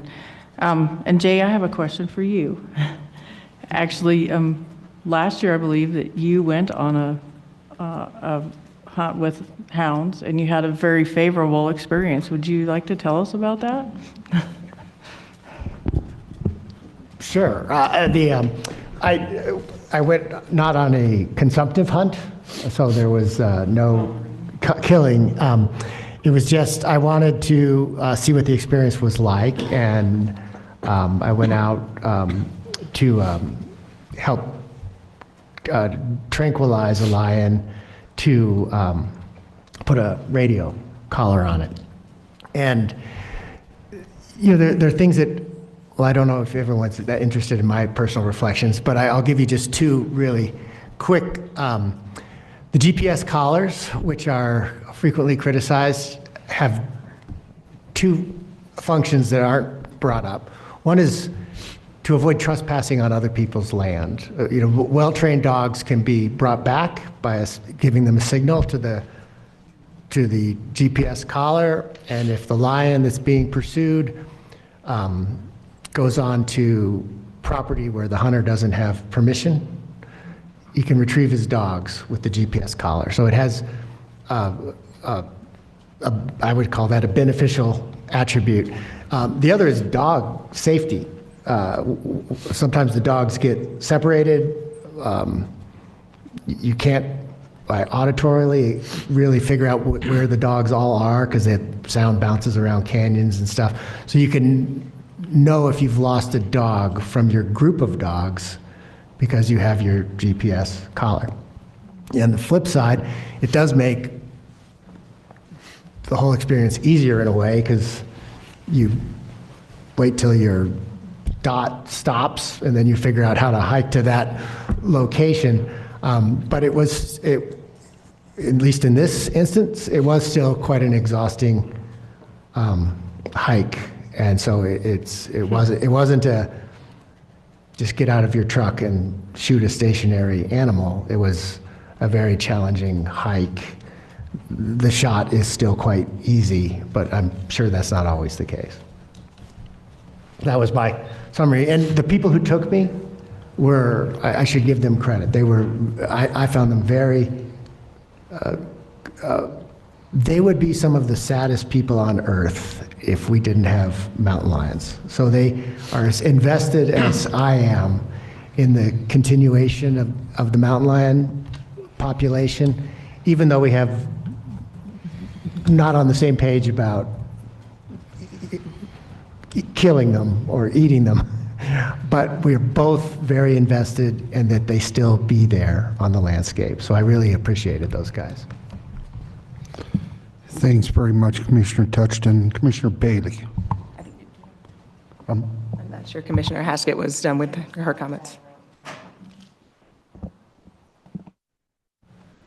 Thank you. Thanks, Jay. I appreciate that. And I think lion hunters are some of the most dedicated people out there, and their hounds, they care very much about all of it. And what you experienced actually, I think, is normal. Most lion hunts are, there's a lot involved, a lot of time, a lot of walking. It's not easy as people think it is. So thank you. Thank you, Commissioner Haskett. Commissioner Bailey. Oh, thanks, Chair May. Thanks for this discussion.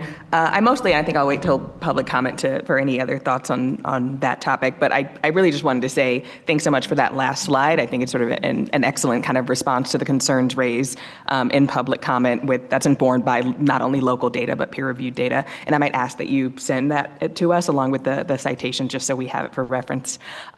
Thanks. And then I guess I did, based on that, want to just flag that it does seem like any kits born in March, based on our season dates, could be potentially exposed to being, a mother being lost. So I guess I just wanted to flag that as something to keep an eye on and additional data collection as needed. Thank you. Thank you, Commissioner. Commissioner Robinson.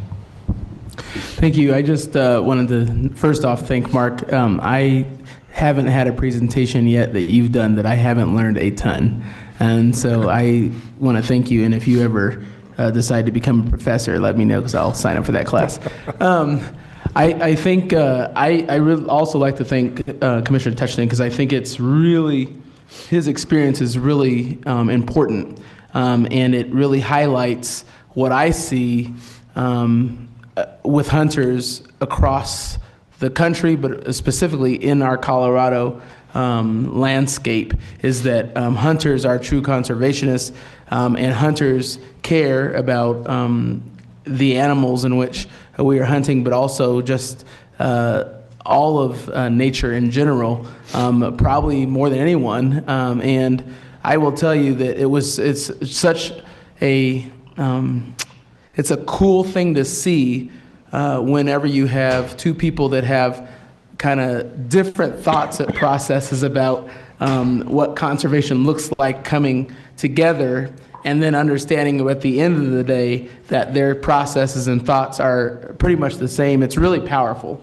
And I think the way you described that really highlights why it's what Maya Angelou said is hard to hate up close. And so I think it's really, really important to know this, though, and because the last part you talked about the quote-unquote killing of an animal, or the culling of an animal. Hunting's hard, and I wanted to just say that. You're talking to a guy who's elk hunted for the last 120 years, and I still haven't harvested my elk, right? Just 2 weeks ago, I hiked 15 miles to harvest an elk. Couldn't get my elk because they kept going up the mountain, right? And so it's really important to talk through that and walk through it and understand that it's not just you get out of a truck and you go shoot an animal. That's not what hunting is. And a lot of people who don't hunt think that's what hunting is. That is not what hunting is. It's a lot of hiking armed, and it's a lot of really appreciating nature. And so, Commissioner, I just wanted to say that to you. Thank you for sharing that experience, because you don't often hear a non-hunter share that experience. But it's also inclusive of the experience of why hunters hunt. Most of the time we go out and hunt because of that hike, because we get to enjoy nature and really see what God's beauty is. So I just wanted to share that. Thank you. Thank you, Commissioner. I would say that we always say we cannot legislate morals and ethics. We have a system in place. The education course that a hunter is required to carry that certificate of completion with them. And yes, we have had instances of people violating that or having illegal take.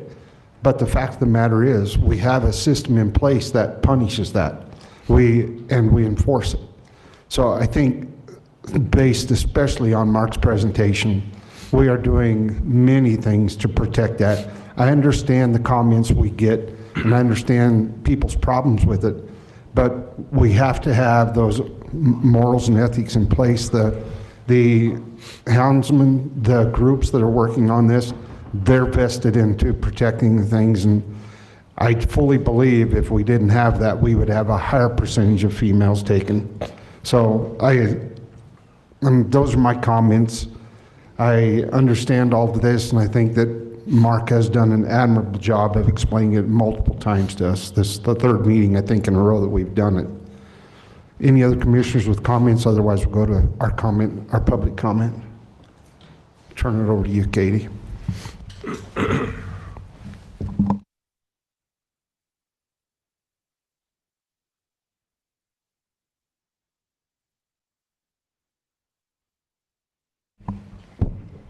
Thank you, Chair May. Some of you may not have been with us yesterday. We're doing a slightly different process, so I'm actually going to call up if I could have one person sit on one side of me, one on the other, and then we have some empty seats here in the front row for the one that would be next in line. So if I could go ahead and have Justin Anglovich come up here, please, on this side, Cody Lostro here, and John Alice in the on-deck seat. Thank you.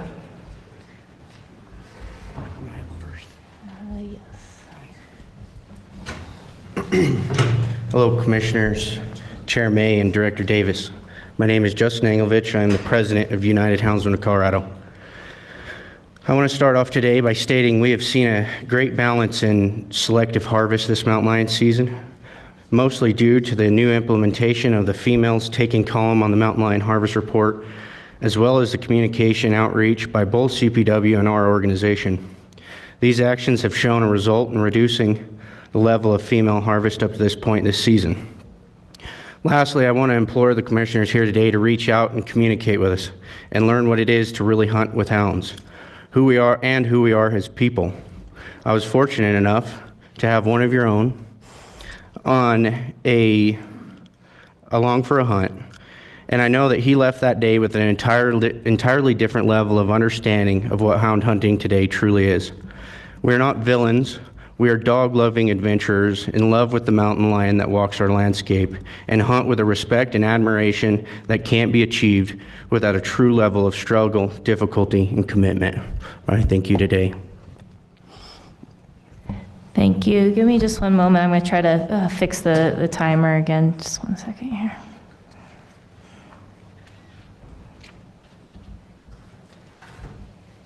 Yeah, we don't get 5 minutes.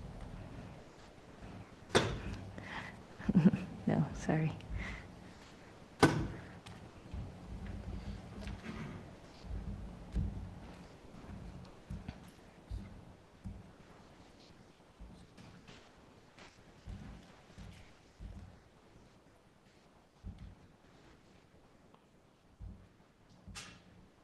All right, looks like we're fixed. Thank you for waiting. All right, just want to say thank you, Director Davis, Chair May, and all the commissioners for being here today and letting us speak. I'm Cody Lostro, Colorado native. I've spoke before, you've probably seen me. Also the Vice President, United Houndsmen of Colorado. And I just wanted to say I really appreciate CPW's work on revamping the female harvest report online. It's something we've wanted for quite a while as houndsmen and hunters, and it's been very effective not only with our outreach, based on female harvest last year, but the outreach we've done this year to get those numbers back down, get them where they're safe, where we want them, and y'all's work, Mark Vieira's, with getting that out there where we can use that information in real time has been very beneficial to all of us. And moreover, we support all of Mark's recommendations, even with the reduction in quota. it lines up with the science, and that's what we want. And those protection thresholds that he's got in place, we support those. And if they get over, if we go over those thresholds, we support that reduction. So we're more concerned about mountain lions on the landscape. Like, we want them there forever. There's nothing in us that wants these things eliminated. We love mountain lions. We love everything about this and what we do, and it's a huge part of our lives. And so we fully support those protections and the reductions and the whole plan. We want it to line up the best way possible for the populations and for opportunity for us as well. And I got just a little bit of time. I wanted to share a little bit on the female side of things also, with identifying those females that may be nursing. I've got pictures if y'all would like to see them, but in a tree, when a lion is stationary, we can see if they've been nursing and see if, potentially she has some kittens hidden out somewhere. And then obviously when those kittens are older, we can see their tracks following their mom in the snow as well. So thank you all. Thank you. Sorry, I'll need to adjust my settings one more time. Next up, we'll have John Alice and then Gaspar Perricone. After that, we should be shifting to our virtual public comment. Just one moment, please.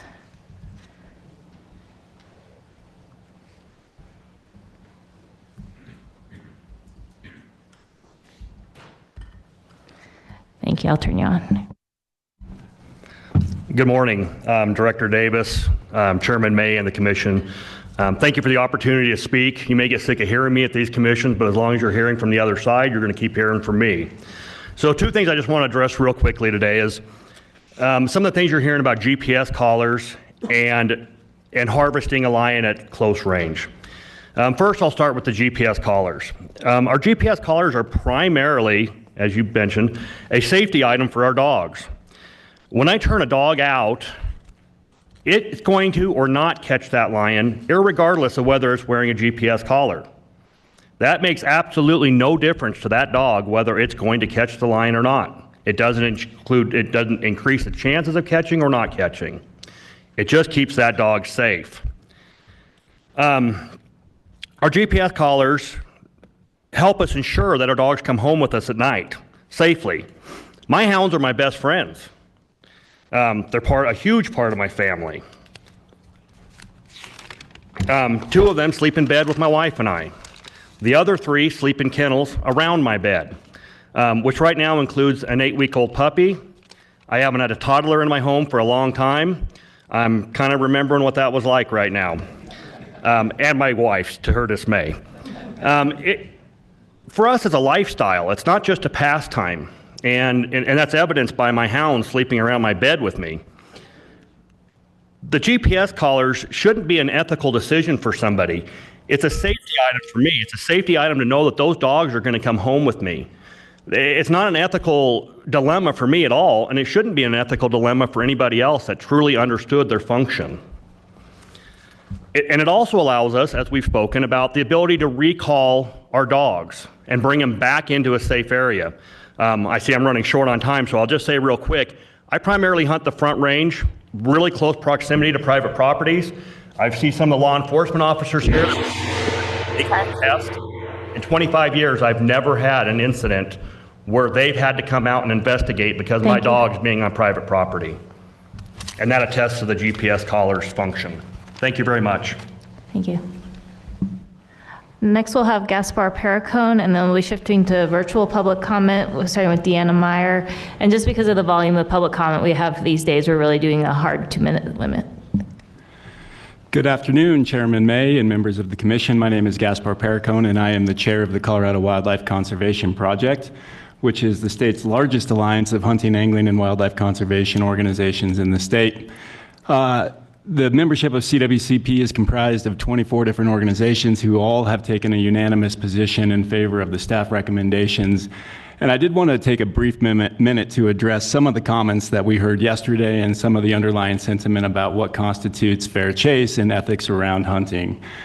Wildlife management, as you guys are well aware, is a complicated practice. There is a North Star that we all adhere to, which is the welfare and the well-being of the species writ large. And we develop around those policies, regulations, standards, harvest objectives, limits, and so on in the interest of those species.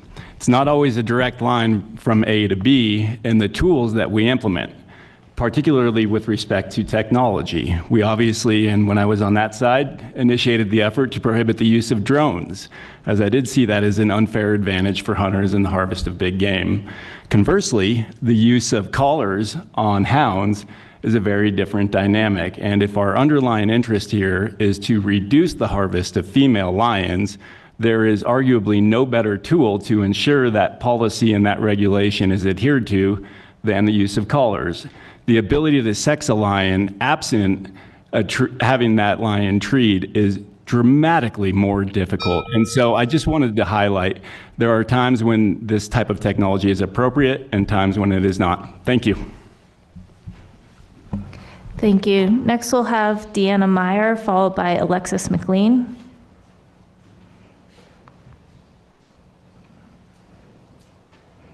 Hi, my name is Deanna Meyer, and I live and coexist with mountain lions in their territory. I am in support of cutting numbers of mountain lions killed in the units you have proposed, especially since recreational lion hunting will not be permitted where I live. Every year, hounds are caught on my cameras trespassing in pursuit of these apex predators, and every time I report this trespass, I have been told there is nothing they can do about it. I'm concerned that Furbearer has thrown crumbs at wildlife advocates by cutting overall quota numbers, knowing that it will not reduce overall harvest. It is alarming that there have been no reductions proposed for the number of females taken in our state. In addition, Furbearer doesn't count subadults in the overall female percentage. Why would subadults not matter when balancing the dynamics of a species population? In addition, since adult females have kittens for over 85% of their lives, it is highly likely that when any adult female is shot out of a tree that she will be leaving behind orphans who will die of starvation or predation. Disregarding the death of mountain lion kittens and subadults is irresponsible and will not ensure the long-term health of this species. Furbearer has stated that hounds are a great tool for ensuring that females are not killed. He also claims that the reason so many females were killed last year was because hunters were worried that Prop 127 would take away their right to kill these mothers. This is disingenuous considering that on average 40% of all overall lion kills are females. Eliminating all kills of female lions makes sense if CPW insists on breaking the rules around fair chase by allowing hounds. If hounds are truly used to eliminate female kills, then codify that into the regulations. Killing females leave orphans behind almost every time, and killing children of any species is unethical, immoral, and irresponsible. I am urging all of our commissioners to protect the health of mountain lions by eliminating female quotas overall. Asking houndsmen to voluntarily refrain will never be enough to protect females and their kittens. Thank you. Thank you. Director Davis. Yeah, thanks. I just want to throw out into the ethos here, like Mark Furbearer is a CPW employee. Mark Furbearer doesn't own every single ounce of what Mark Furbearer does, right? Mark is a hugely valuable resource to CPW overall, but this is CPW's plan. Not any single one of us own any single item or product or piece of knowledge here. So I just want to say that to the audience, that this is CPW and not personally Mark Furbearer. Thank you for the clarification, Director. Back to you, Katie. Thank you. Next, we'll have Alexis McLean, followed by Maya Key.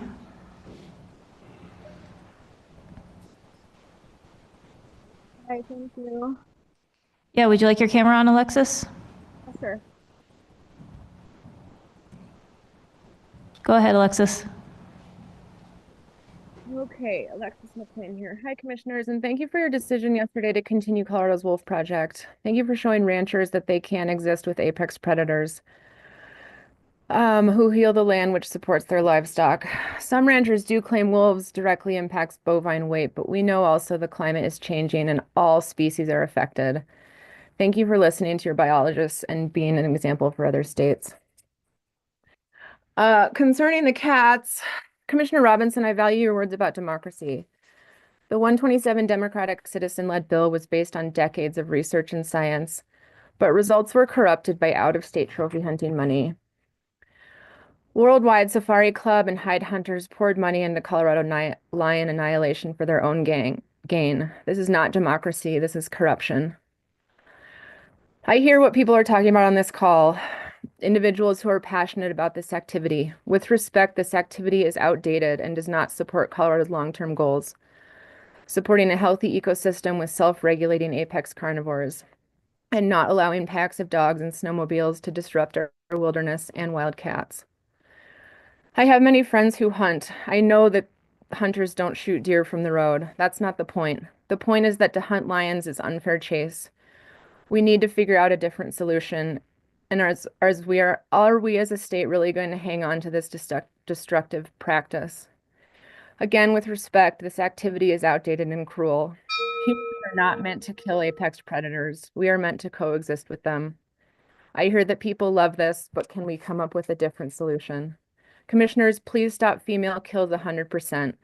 Disallow packs of dogs and unfair chase. Hounders could try locating cats without dogs, but I can't even find my cat when she wants to hide. The undulant season is 1 month, cat hunting 4. This is not hunting or management. Thank you. Thank you. Next, we'll have Maya Key, followed by Christina Nelson. Maya, I can see you, but it looks like you might be muted. You might have to hit accept on your end. Thank you. Go ahead. Hello, my name is Maya Key. I want to start by thanking all of the commissioners for their time and for the job that they do. You heard yesterday from my colleague, Dr. Christine Capaldo, about the unethical act of killing female mountain lions, and I would like to follow up on this. First of all, I was heartbroken to see to see and to hear about the increase of killing of female mountain lions in 2023. It's tragic for the cats and for the kittens that they possibly left behind. Currently in Colorado, it is illegal to kill a female mountain lion accompanied by a kitten. And kittens are defined as lions with spots.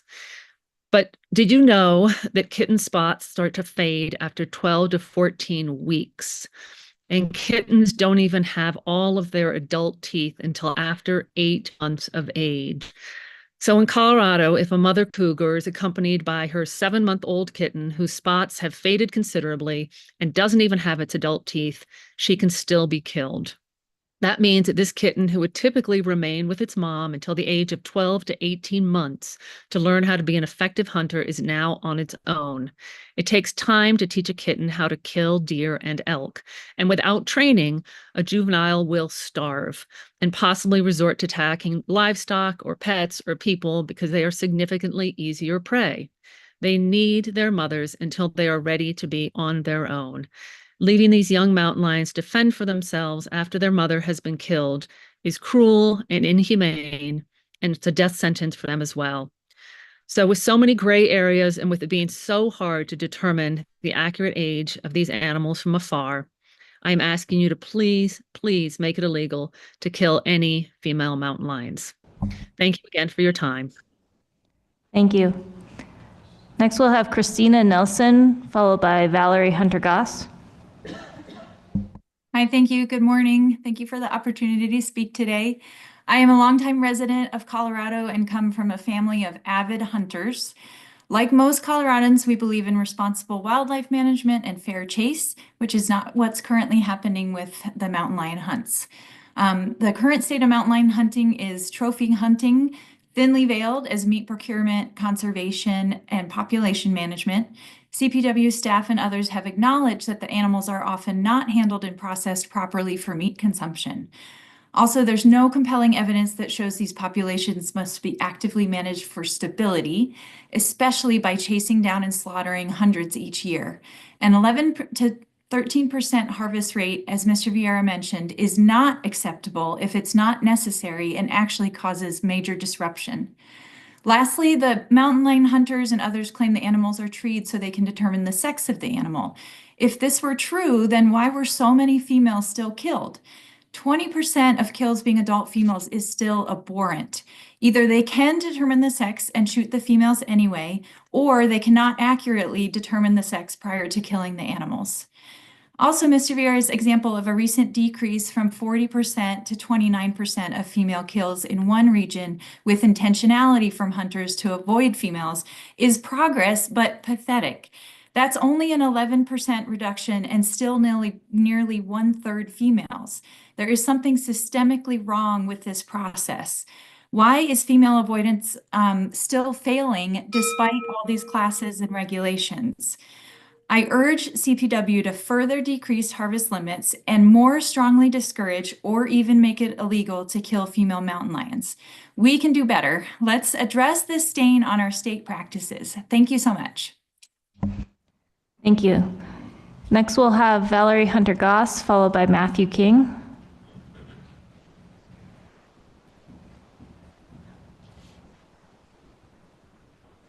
Go ahead, Valerie. Thank you, commissioners and staff, for your time and energy. My name is Valerie Hunter-Goss, and I live in Fort Collins. Mountain lion hunters say they can tell the sex of a mountain lion by using hounds to tree them.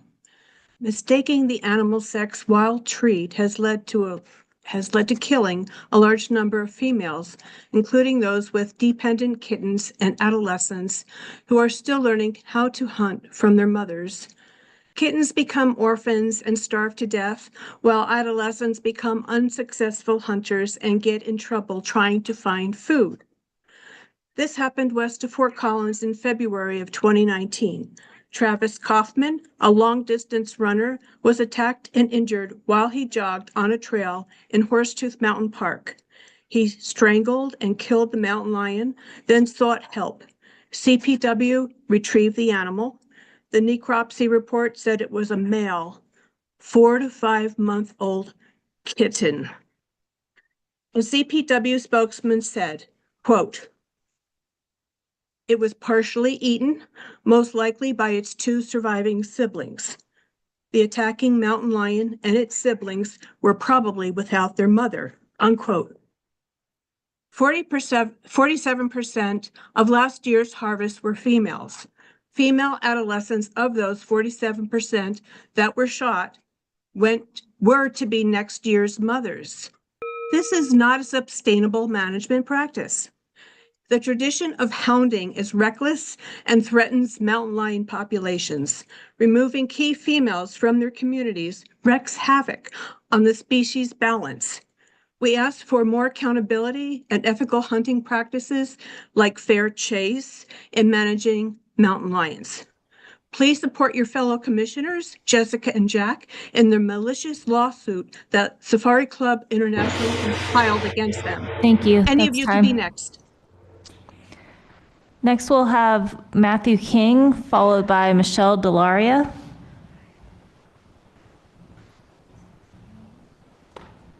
Yeah, can you hear me okay? Yes, would you like your camera on? Yeah, that'd be fine.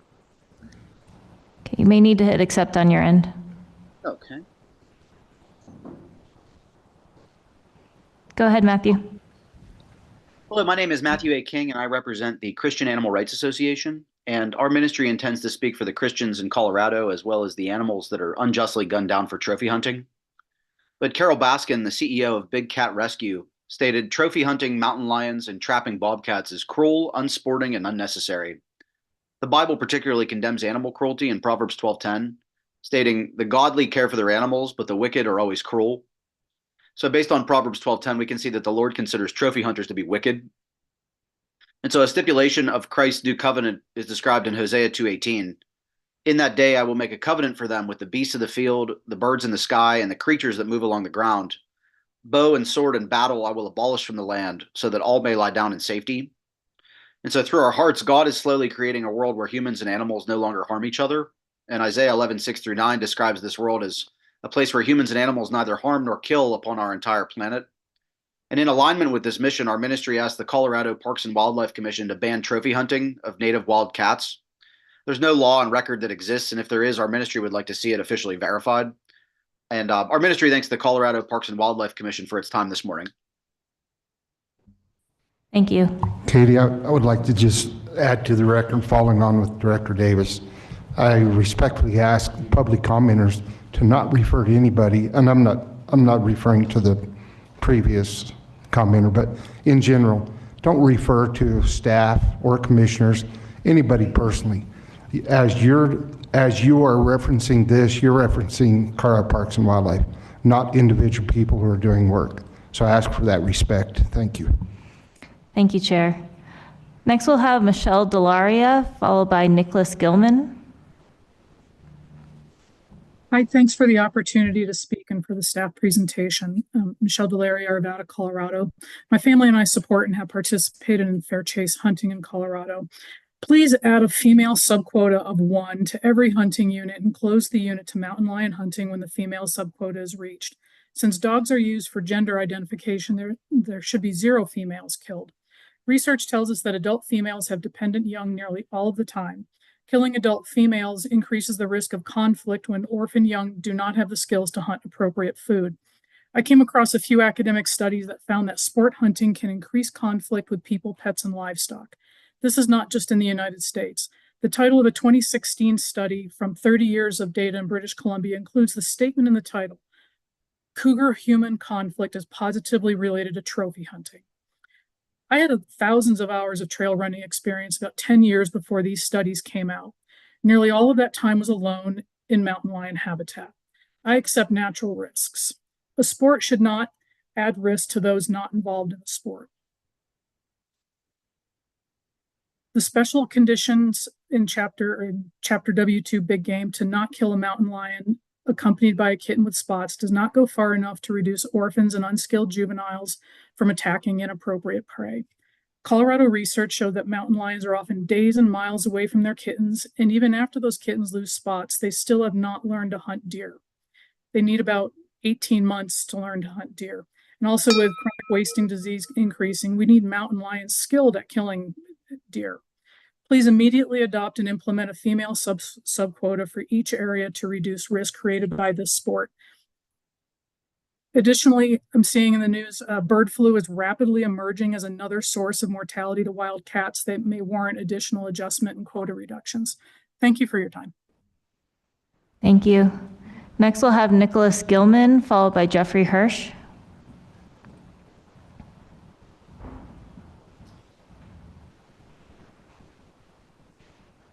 Hi, I'm Nicholas Gilman. I'm Executive Director of Second Chance Humane Society in Ridgway, Colorado, out on the Western Slope.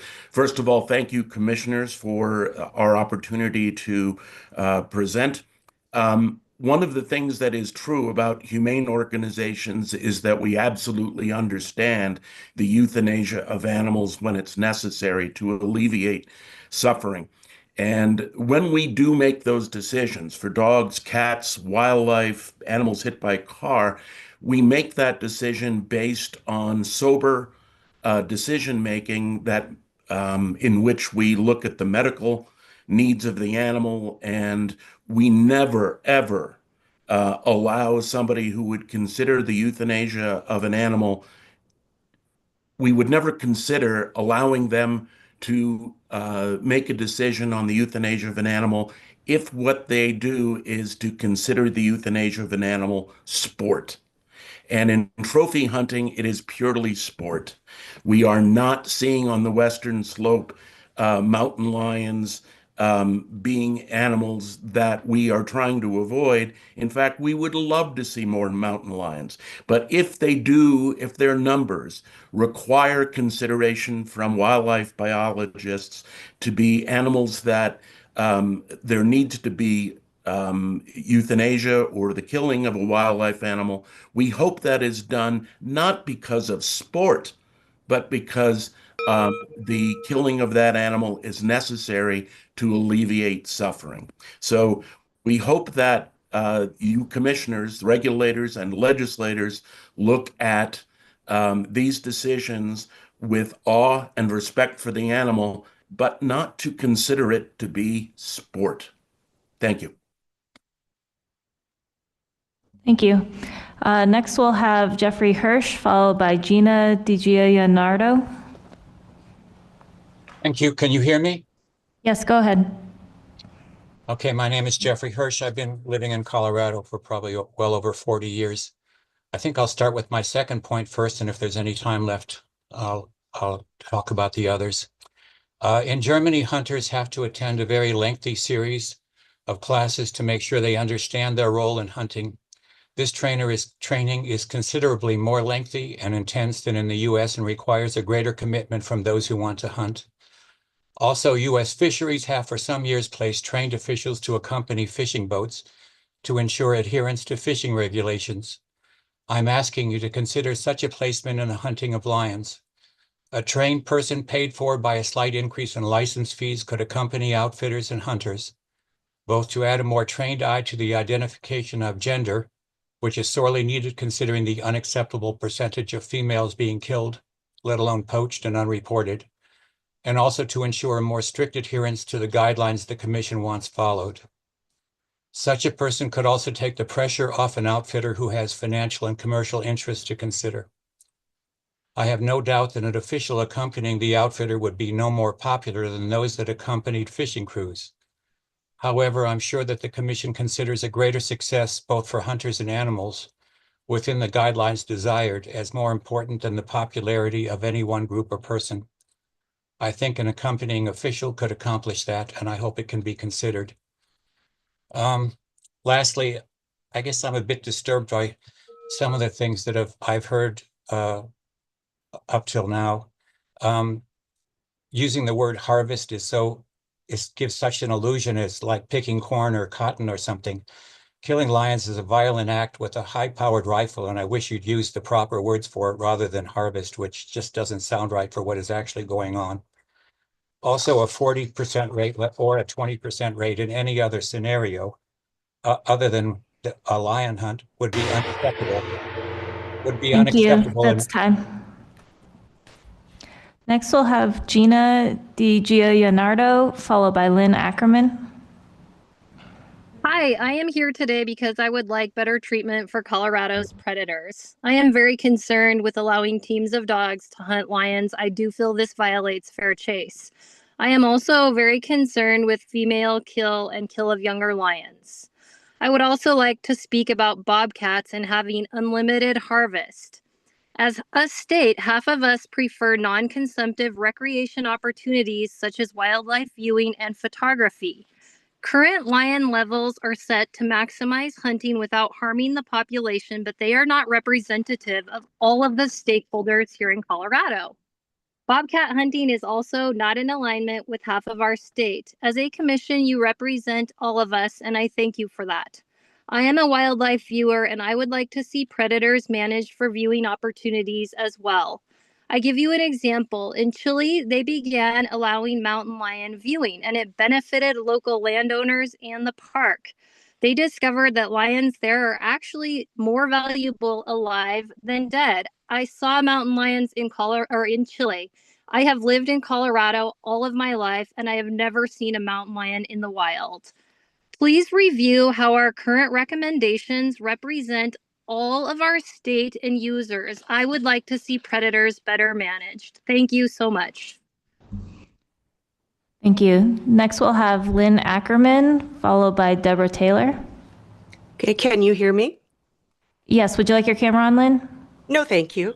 Okay, go ahead. Okay, yes, I have been a Colorado resident since 1972, and I am a lifelong naturalist. I hold a graduate degree in environmental studies with a focus in biological conservation. I'm commenting today about our mountain lions because they are currently hunted for recreational sport. The hunting methods used are unethical because mountain lions are chased and harassed by packs of radio collar dogs to the point of exhaustion. At the end of the ordeal, a frightened, cornered mountain lion waits to be killed by a hunter catching up to the dogs. Mountain lions are hunted because some people want to hunt them, not because it benefits mountain lions. To the contrary, hunting harms their social structures. It also results in the inevitable orphaning and starvation of kittens. Juveniles depend on their mothers long after evidence of nursing. Of the 47% of females killed last year, inevitably, some were mothers who left behind young who died. Killing of females should immediately be prohibited. Mountain lion populations are also self-regulating. We must move towards managing mountain lions for the welfare of the species and their crucial keystone role in ecosystems.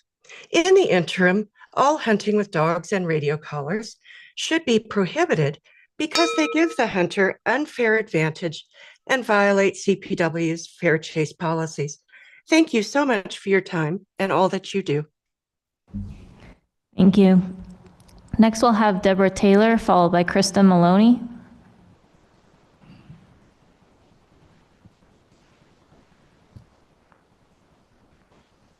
Hello.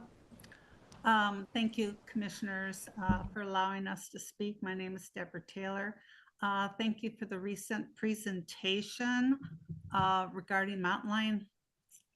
I sincerely ask all of the commissioners to continue your evaluation requested by citizens who spoke for suggesting fair chase is not occurring and that illegal guaranteed kills violate good hunting practices.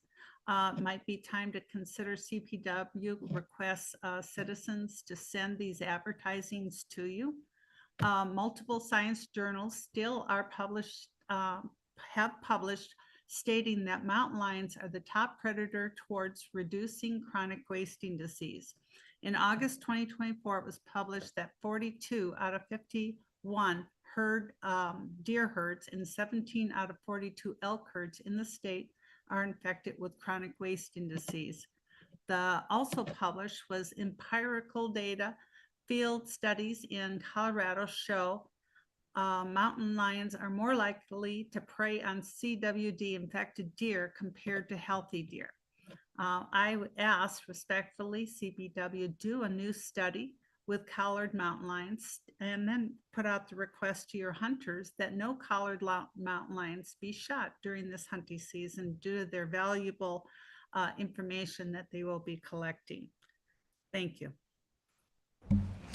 Thank you. Next, we'll have Krista Maloney, followed by Eddie Engstrom. Hello, and thank you for the opportunity to provide comment today. Currently, hundreds of mountain lions are hunted and killed in Colorado each year. It is simply not right to kill these beautiful animals. Mountain lion hunting has been banned for decades in California, which has a similarly sized mountain lion population. The population there is stable, showing that these animals self-regulate without hunting. I also want to address the Commission's approval and use of hounds during mountain lion hunts. There is no fair chase involved in this method, regardless of whether or not a hike is involved or how long that hike might be. It is unethical and it violates CPW's own fair chase policy, and it should be banned. There is no need to kill these beautiful animals to spend time in nature or to appreciate outdoor adventure. I strongly encourage the Commission to reconsider the harvest limits that are being set for mountain lions, as well as the ability for hunters to use dogs. The hunting of big cats in Colorado is unnecessary and it's unethical. Thank you again for the time to comment today. I appreciate it. Thank you. Next, we'll have Eddie Engstrom, and then I think Anna Rivas.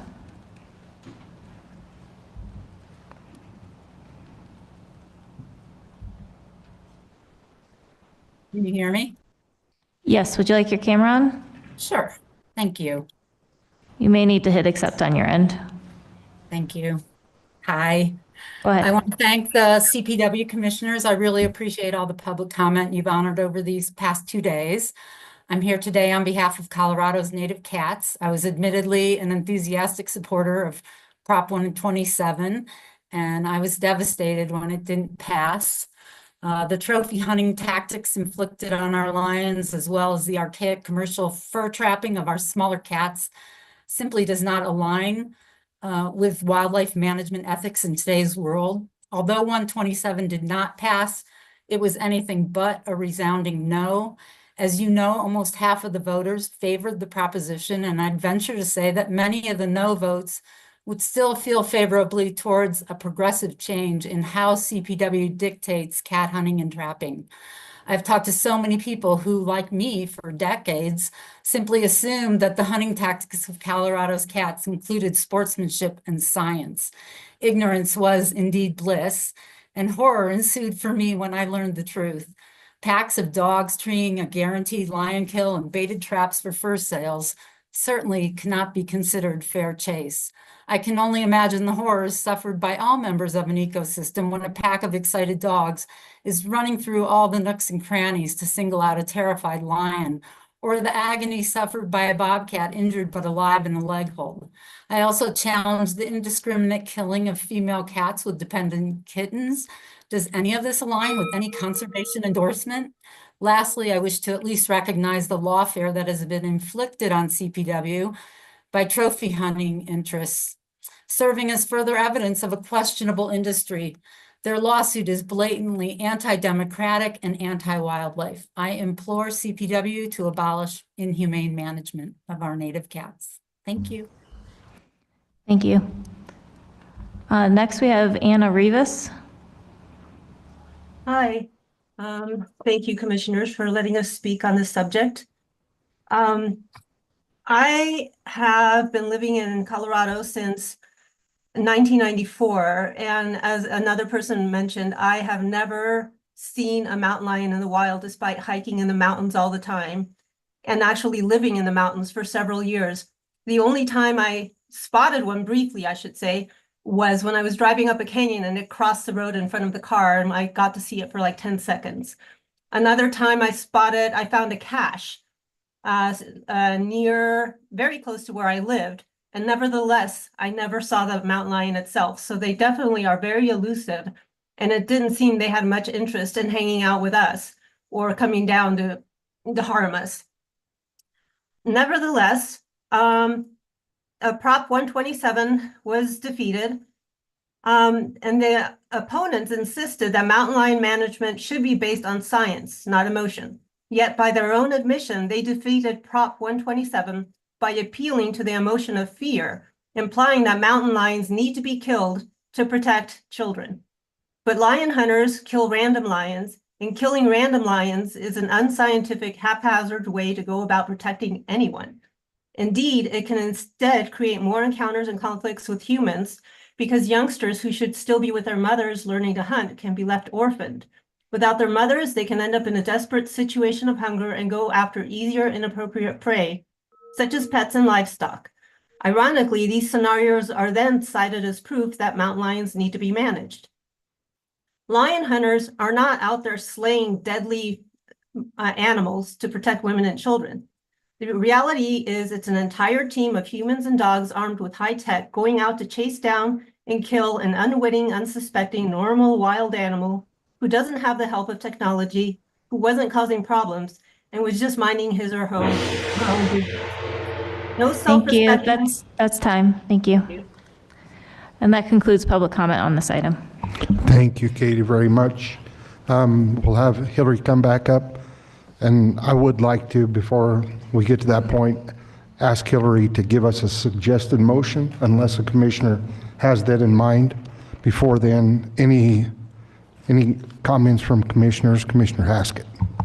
Thank you, Chairman May. I want to thank everyone for all the comments. Some of those comments are very concerning to me and a slippery slope, I believe.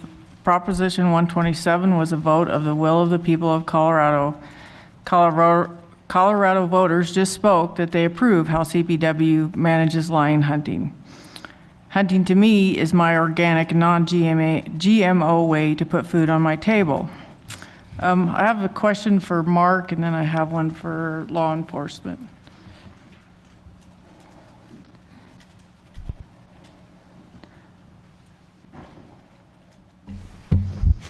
Thank you.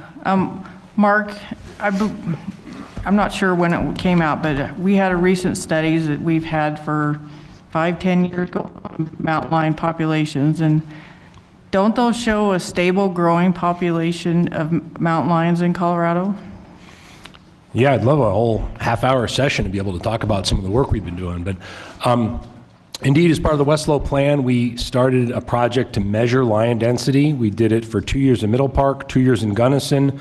I should let you know that we're going to be estimating lion density in the Book Cliffs north of Grand Junction for the first winter this winter. And we've just successfully started our 4th project between Durango and Pagosa Springs, also working with the native tribal lands down there as well. So 4 density projects that were all designed to help align and learn more about our lion numbers relative to what we project. On top of that, we've got recent work from Dr. Matt Aldridge, CPW researcher on the Northern Front Range on lions, and then the big 10-year study that we've had on the Upper Arkansas. We've got 1 year left of that. All of these generating lion density estimates. And I guess to broadly answer your question, in general, we are finding as many, in some cases more lions, empirically when we measure it, than what we're projecting for some of these population models to generate harvest off of. So lending itself to the fact that we're using conservative management and conservative numbers in what our population models are used for. Thank you. Yeah, I live in the middle of nowhere and I see more lions now than I did 10 years ago. There are many ways females die, and I don't believe it's just hunting. Can you elaborate on some of that? So your question is, how else do mountain lion females die? Well, I think besides hunting, the first thing we always want to talk about is it's hard being a predator out there. I think there was some talk about a wolf with a broken jaw that had healed yesterday. It's tough being a predator. These animals have to make a living using their teeth and their claws against deer and elk that don't want to die. So falls, injuries from being a lion, predation is an issue. In the way lions regulate themselves and develop territories, while this can occur more with males, there definitely is or are cases where male lions or other lions of either sex can be pretty tough on each other. So intraspecific strife where another lion is killing a female can also be a portion. There's, somebody mentioned, I think, avian influenza and disease. Disease can be issues for lions as well. And then I'd be remiss working for CPW if I didn't bring it back to habitat. I mean, big picture, when we're putting roads in a lion habitat and we're developing our wild spaces in Colorado, we, outside of harvest, are putting human impacts on those landscapes that can result in road kills and more conflicts with people and situations where lions are potentially going to die. Okay. Another thing that was mentioned was CWD, and I asked this yesterday about wolves, but I believe it's the same answer for mountain lions. There is no study that shows mountain lions are helping with CWD. Is that correct? I can't remember if we talked about this in November, but speaking to lions, and I was involved in the work on the Northern Front Range that some folks have cited projects where lions were found to predate upon infected CWD deer at a higher rate than hunters. So I helped collar some of those lions myself. That is different than saying that lions can reduce the prevalence rate of that disease in a deer population. So there have been 2 published modeled studies that looked at that. Both of those studies assumed predation rates that are not realistic and not occurring on the landscape, and selectivity of lions towards positive animals in much higher rates than has ever been measured. So the answer is that no, I'm unaware of any work that has actually shown mountain lions and mountain lion predation can reduce chronic wasting disease prevalence in a deer or elk herd in field settings. Okay, thank you. And it was also mentioned about the lion attack that happened up by Horsetooth, and I remember when that happened, but can somebody elaborate on that? I have never heard this about siblings and eating and that type of stuff. I can jump in on that. For the record, Ty Petersburg, I'm the Assistant Director of Field Services, Chief Law Enforcement. And my colleague here, Mark Vieira, was involved in this with me. When we were both in Fort Collins, we handled that particular incident. And what I'll say about that is there was some insinuation that female that was missing, resulting in those kittens, was likely hunted. At least that's the insinuation, probably wasn't stated outright. Where that area is pretty close to Fort Collins. It's a pretty unhuntable area in a lot of ways. It doesn't mean that female wasn't hunted, but there's a lot of homes and subdivisions and population around there, and I think the most likely scenario is that that female was probably hit by a car or killed by another mountain lion, but there's no way to know. Mark and I, along with a lot of other people, handled that particular incident, and there were 3 lions that were left. The one that the trail runner killed to save himself, I'd say, and the other 2 siblings ate on that kitten that was left over, that was left after the trail runner was done, and I don't think that's uncommon. I know there's some level of interspecies competition and whatnot. So I don't think anybody was particularly surprised by that. But if you wanted my educated guess, I would say that that female or mother was probably not hunted in that circumstance. Okay, thank you. And trophy is all in the eyes of the beholder, but we do have regulations regarding kind of trophy hunting and also penalties for not taking meat. Can you explain those a little bit for me? Yeah, absolutely. Trophy hunting is kind of a loaded term, and it really is in the eye of the beholder. My youngin has the rattiest, ugliest first turkey that he ever got, and it is his prized possession. He is so excited about that. And it has nothing to do with the size, it has to do with the experience.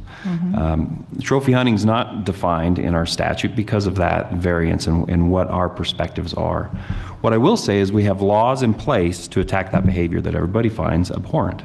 And that's why we have some job security. So in those rare cases where people are not doing the right thing, we have the ability to enforce laws and issue citations or arrest people.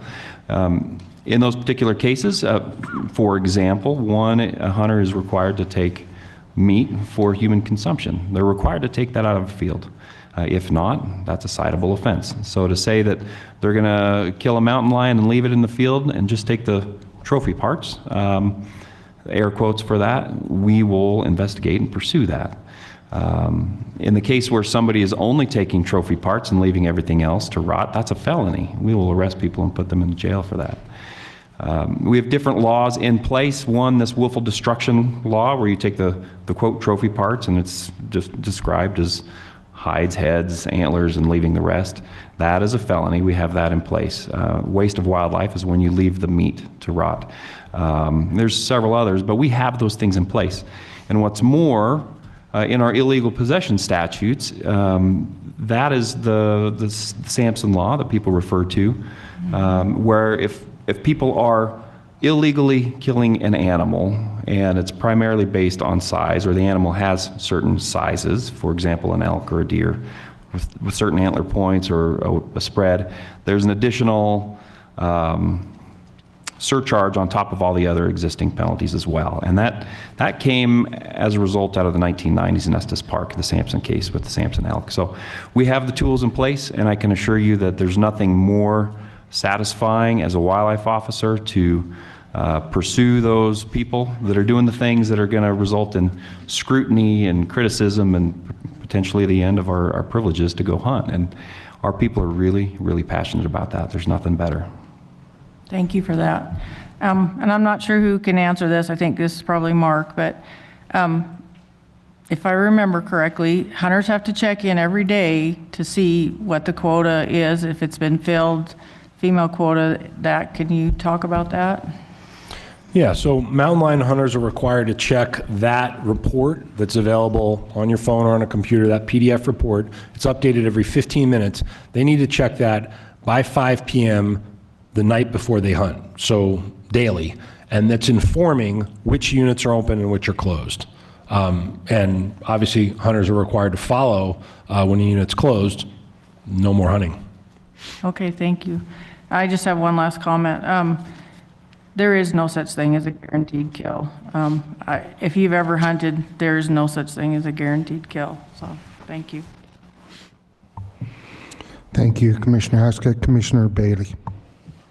Thanks, Chair. Thanks to all the public commenters for continuing to engage on this topic. I wanted to ask, I guess first there was a comment about experiences with trespassing and sort of a lack of action, I guess. Can you speak to some of the steps that folks should be taking if they're concerned about that and responses associated? Yeah, thanks, Commissioner Bailey.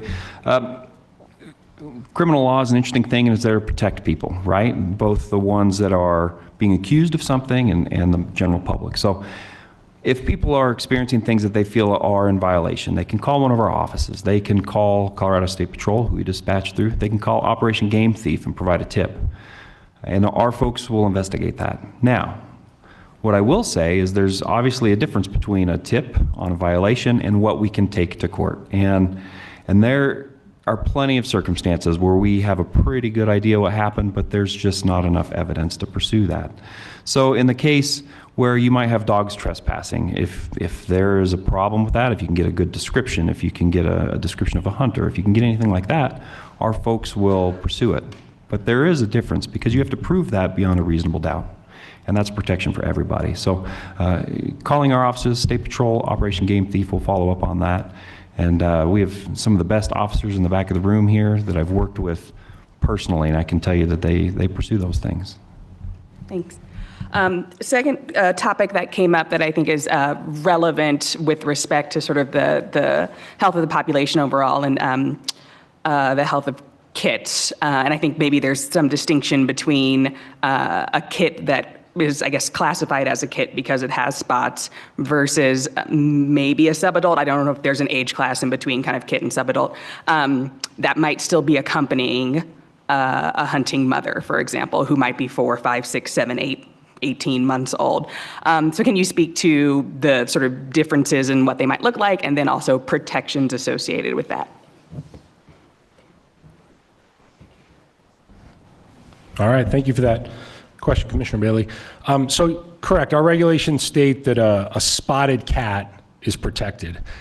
We've got a mountain lion hide in Fort Collins at the office that's what people would, it looks like a large full-size lion, and it's got barring and spotting up its arm.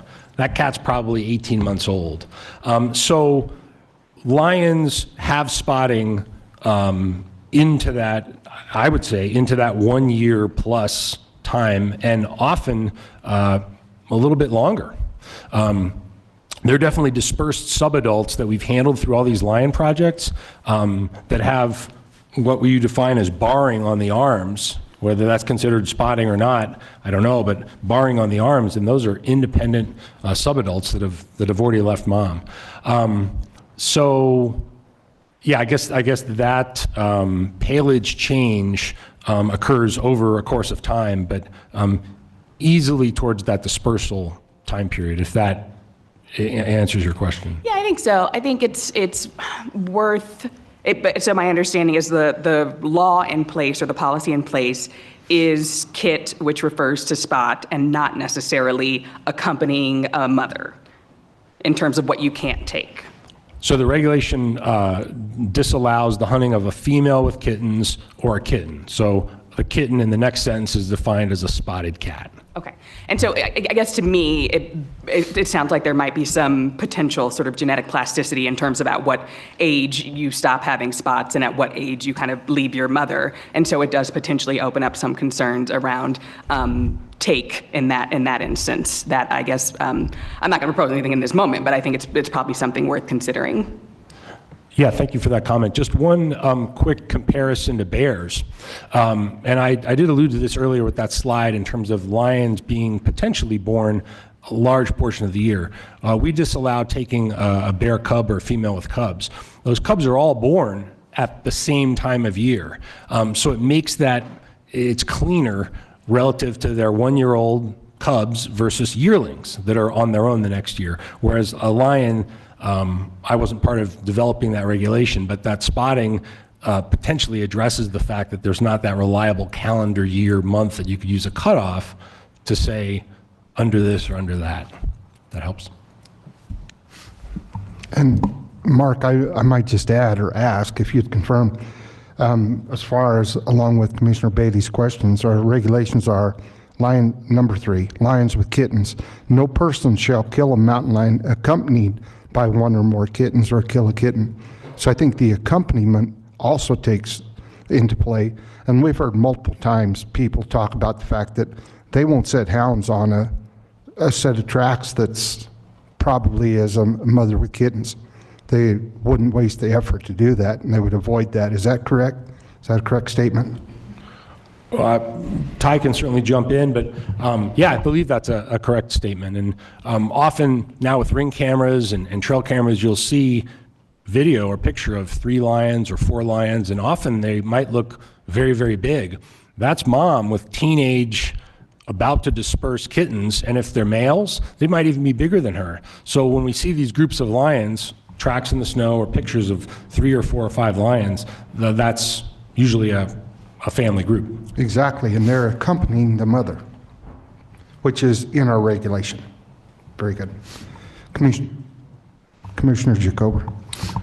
Thank you. Yeah, thank you for all your work. Appropriate timing. Just got a text that a lion killed several of my sheep last night, so I understand lions. I think the only thing that I really wanted to kind of question and address was there's a lot of comparisons to California, which now has a few years without lion hunting, and my understanding there is that unfortunately the burden on the management and the removal of cats through euthanasia is being put on their wildlife officers. And I'd like to kind of ask your question and feel, obviously, if you guys were not able to use management through hunting, how much of that would you have to participate in? I think the public would be good to know that. Yeah, I'm happy to address that. Regional managers, feel free to jump in as well, as that's right in their wheelhouse. California has this ban on hunting, and there's going to be lion offtake, whether it's from vehicles or whatever else, even if you don't have hunting. And so in the state of California, a lot of that removal for animals that are proving to be habituated or dangerous or problematic otherwise, that falls squarely on the shoulders of their wildlife officers.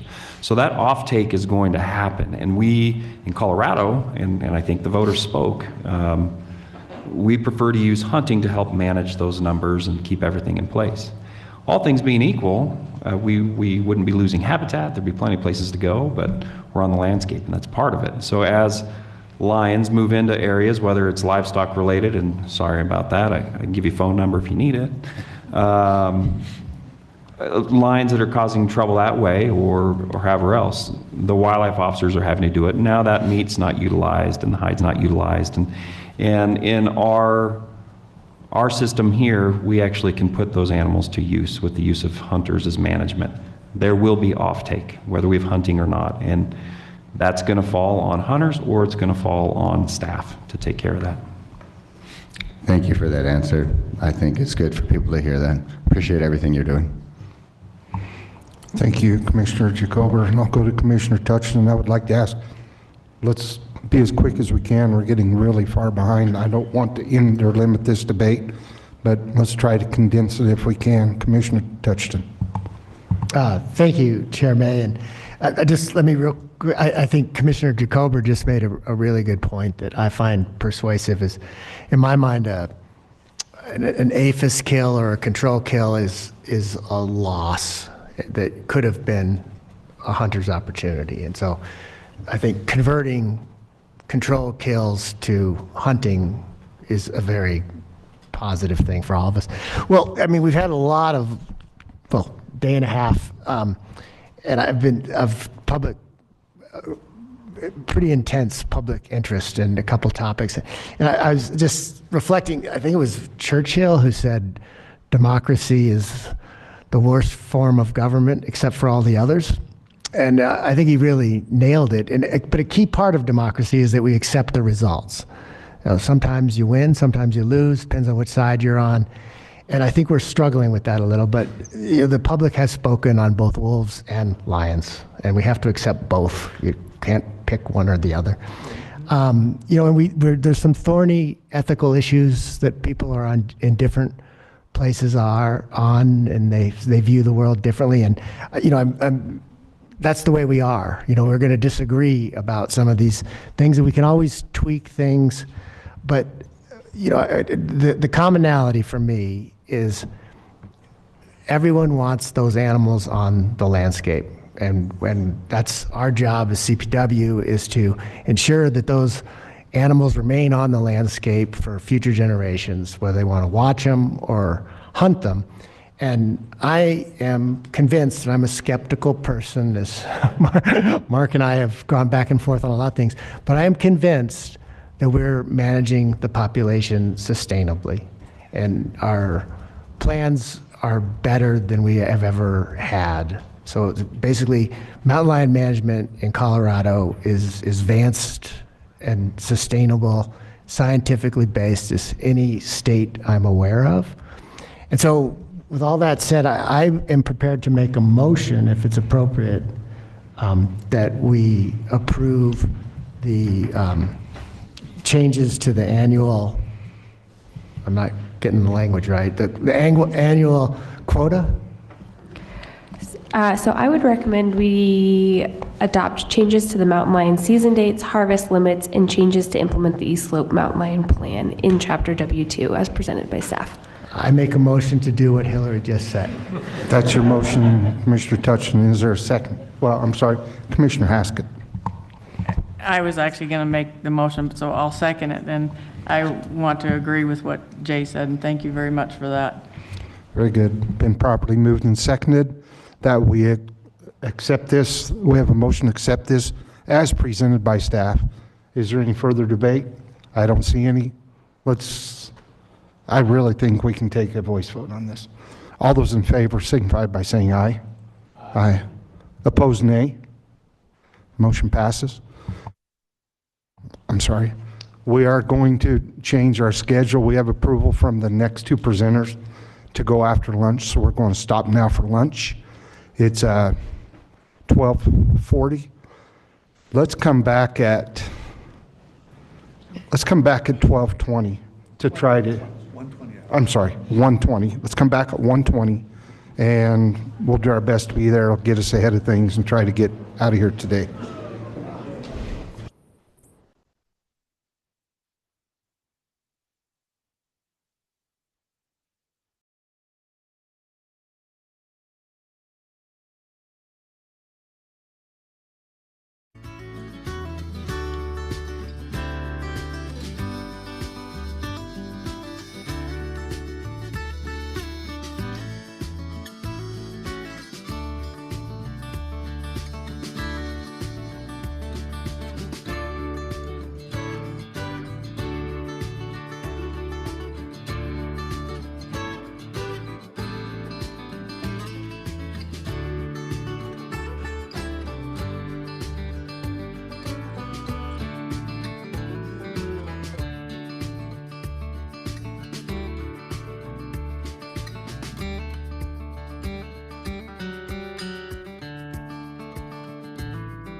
Welcome back, everybody. We'll begin our afternoon session. Before we get into the next agenda item, which is number 19, the Outdoor Equity Grant Program, we're going to ask our former chair, Carrie Hauser, to come up and address the commission. Very glad to have you here. Great to have you back and see you again. Does it feel like you never left, Carrie? Did I do anything? Hello, Mr. Chairman. See if I can do this from this end of the table. Mr. Chairman, Deputy Executive Director Mock, Director Davis, commissioners, amazing staff of the Colorado Parks and Wildlife team. Thank you for a couple of minutes to say hello. Dallas invited me to do this, and I thought, well, what would I say? In under 3 minutes, of course, so I'll try to do that as well. And it seems like things have just been a breeze since 2023 from everything that I follow, and it's nice to be back, and I know the hard work that you're doing. I hadn't a plan to address you, but Commissioner May and Chair May asked me if I might say a couple of things. And I really am here to support my new team at Trust for Public Land, who will be here later to offer comment on the Outdoor Equity Grant Program. And I think what I would just say is that there are a couple of topics that I certainly experienced in observing this morning that sort of shadow some of the other work that this great commission and the division does, and the Outdoor Equity Grant Program, which was passed, implemented in 2021, was one of my absolute favorites during my time on the commission, and so important. So without any sort of direct testimony, I will simply just say I'm here to support that in any way that it can grow and be perpetually funded, and look forward to hearing the comments about the progress of the program so far. And you'll meet some of my colleagues later today during regular public comment. Thank you, Mr. Chairman. Thank you, Mrs. Former Chair, and we appreciate very much having you here. I know you have to leave, but thank you for coming to see us. With that being said, Andrea, we'll turn it over to you for the next agenda item. And I would like to say that we're happy to have Commissioner Murphy with us this afternoon. He's online. Great. Well, I couldn't ask for a better lead-in to that, so thank you to the former Chair Hauser. Good afternoon, Chair May, Deputy Director Mock, Director Davis, and Commissioners. My name is Andrea Kurth, and I manage the Outdoor Equity Grant Program at Colorado Parks and Wildlife. I'm here to share the Outdoor Equity Grant Program annual report and the results of the investments that CPW and the Outdoor Equity Grant Board have made in the last 3 years to reduce barriers and increase access to the outdoors for Colorado youth and families. Today, I'll share some stories about the incredible impact that this program is having across the state. I'll start with some background info about the program. Oh, sure. Thank you. The Outdoor Equity Grant Program is the result of efforts of a coalition of organizations who came together in 2021 to envision how a program like this could increase access to the outdoors and decrease barriers to youth from underserved communities that they face in accessing the outdoors. House Bill 1318 was signed into law in June of 2021. This bill created an outdoor equity grant program funded by the Colorado Lottery to support opportunities for youth and families to participate in outdoor recreation, engage in conservation activities, explore outdoor careers, and receive outdoor job training. The underserved communities named in the legislation include racially and ethnically diverse youth, Native and Indigenous youth, LGBTQ+ youth, youth with disabilities, and low-income youth. A unique characteristic of this program is that the grant-making decisions are the sole responsibility of an independent board appointed by the Director of Parks and Wildlife and Executive Director of the DNR, and made up of people who represent the communities affected by the grant. This includes 3 youth board seats for young people ages 25 and younger who are from the communities served by the legislation. Last February, after I came to give my annual presentation, the directors appointed 4 new members to fill vacant seats, 2 youth members, Omar Munoz and Crystal Tron, as well as Ilda Nusete, who holds the conservation seat, and Ida Williams, who took up the environmental justice seat. These 4 new members joined the 8 existing board members to solicit applications, deliberate, and select the group of 36 organizations who received grants in 2024. The photo on this slide shows a group of girls putting their hands together after a ride with The Cycle Effect, which is a nonprofit based in Eagle County that empowers young women through mountain biking to create brighter futures and build stronger communities. The Cycle Effect received its 3rd Outdoor Equity Grant in 2024.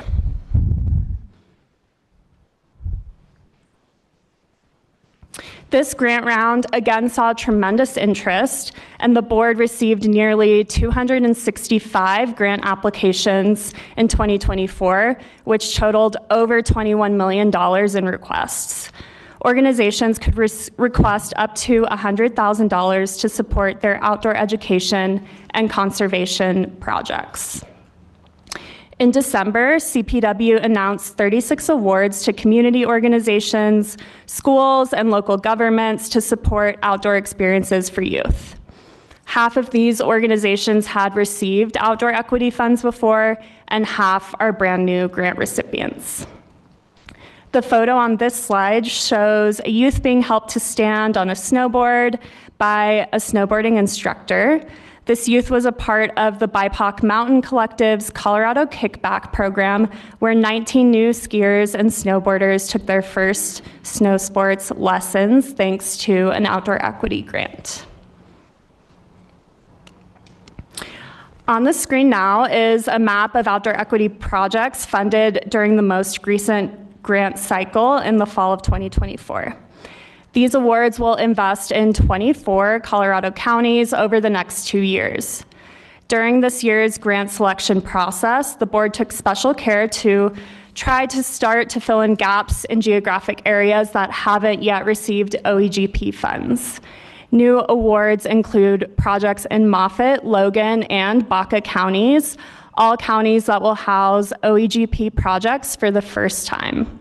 And you can see those in the northwest, northeast, and southeast corners of the map.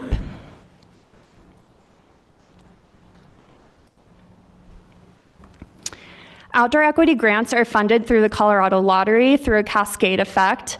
And in 2024, $3 million, the most ever, was transferred into the fund as set forward in statute. This past fall marked the 4th round of grant making, with $3 million in grants awarded. This brings the total investment to over $8.5 million, going to 111 organizations, supporting 141 outdoor equity projects in 48 counties. Telling you about the investments gives a good overview of the OEGP, but I'd like to take some time to highlight success stories from grant recipients that illustrate the incredible impact that this program is having across the state. The Amache Alliance's mission is to help preserve the World War II Grenada Relocation Center, also known as Amache, to educate all Americans about the forced evacuation, relocation, and internment of Japanese Americans during World War II. With outdoor equity grant funding, the Alliance created a youth ambassador cohort of 12 youth, ages 15 to 23, who are connected with Amache or the Sand Creek Massacre, providing a pilgrimage for ambassadors and their families to connect with the environment of their ancestors. They brought community teachers to share cultural teachings and participated together in the annual spiritual healing run from Sand Creek to Denver. This photo shows a community educator raising a traditional Cheyenne teepee at the Sand Creek Massacre site as part of the Youth Ambassador program. As one youth ambassador remarked, "I was able to see and picture where everything happened. The teepee helped me visualize how Cheyenne and Arapaho people lived. Seeing the foundations and the buildings at Amache helped me to see how they lived too. I noticed the weather, The heat, the wind, the lightning were all factors when they lived in these places. Sims Viola Foundation, an organization dedicated to improving outcomes for young men of color, was awarded its second grant in 2024. Sims Viola used these grants funds to introduce young men to outdoor careers where people of color have traditionally been underrepresented. They do this by introducing STEM activities, leadership opportunities, and conservation experiences, including taking their middle school young men to fish at Staunton State Park. This experience taught the boys patience, helped provide a calming activity, and introduced them to a new environment they hadn't been to before. I have a picture of a boy and his mentor fishing, and the quote is really about the patience that it takes to fish. One participant said, "I haven't really caught anything. No one's caught anything. Yeah, they're not biting too much, because if you're not patient, then they really aren't going to bite, because you have to have it out for like 5 minutes." Outdoor equity projects like this one are helping to develop the next generation of anglers. At the end of the experience, many of the boys with Sims Viola remarked on how they'd really like to go fishing again. On this slide, I've included demographic info based on 55 OEGP projects that reported on their grant projects in 2024. Organizations that receive grant funds are asked to report on relevant demographic data, such as race, ethnicity, and age. Some grantees also choose to report on the percentage of participants who have a disability or are LGBTQ+, but these numbers are likely underreported due to the complexity and sensitivity of reporting on these youth. Last year, funds reached over 25,000 participants, bringing the total number of participants over 3 years from OEGP funding to 62,000 people of all ages. Racial demographic data shows that over 70% of participants are people of color, and age data shows that 2 out of every 5 participants reached are between the ages of 6 and 10. 15% of people reached by OEGP funds are older than 25, which highlights a strong focus on providing family programming. At least 7% of participants were people with disabilities last year, and nearly 4% identified as LGBTQ+. Some other successes we had in 2024 were hosting a series of community of practices to allow grant recipients to meet one another, hear about other projects, collaborate, share success, and most importantly, learn about resources within CPW that they can incorporate into their programs. This included lessons about angling education opportunities, ways to tie into state planning processes, including the Colorado Outdoor Strategy, internship and seasonal work opportunities at CPW, and more. We'll continue to host these quarterly in 2025. The board also successfully created a 2-phase application process to help respond to the overwhelming interest throughout the last 3 application cycles and to reduce the burden on both applicants and grant reviewers by minimizing the time spent on filling out unsuccessful applications. We received positive feedback from applicants about this change, and the board will continue to listen and streamline application processes to help reduce the burden of applying for state grants. Looking forward, CPW and the OEGP board will continue to respond to the need and public interest in outdoor equity grants by listening and adapting to community needs and continuously improving the application and grant management processes. We've completed 4 competitive grant cycles since 2022, and we plan to provide technical assistance to ensure that high priority communities can submit successful applications and funding can continue to reach Colorado youth who are furthest from access to the outdoors. The DNR and The governor included an increase of $1 million and an additional FTE to support the program in the 2025 budget request to the legislature. If approved, this request will help us offer more technical support to applicants and grantees, as well as increase the amount available for grants in fiscal year 2026 and beyond. The full annual report will be finalized at the end of this month, and we expect it to be posted online by January 31st. And I'm happy to take any questions. Thank you, Andrea. Commissioner Otero. Thank you, Chair May. I have some comments and questions. Great presentation. Thank you and the board for all the work that you're doing, and CPW and staff and everyone who supported this. I love this program. I had the honor to work on creating the Outdoor Equity Grant Program here in Colorado, and I'm working in 8 other states to try to bring this same thing there or support the efforts where there's already one existing. I think like what you just highlighted there, 65,000 Coloradans, many of them youth, many of them from underrepresented communities, being able to get out into nature and fall in love with all the things that many of us have the privilege to go do: hunt and fish, hike, camp, all those things. I think you said it was over 40 counties where this is touched down, so you can clarify that in just a second. But yeah, it just has a tremendous impact on the future stewards of our state. You can't fall in love with the place unless you get out there first, right?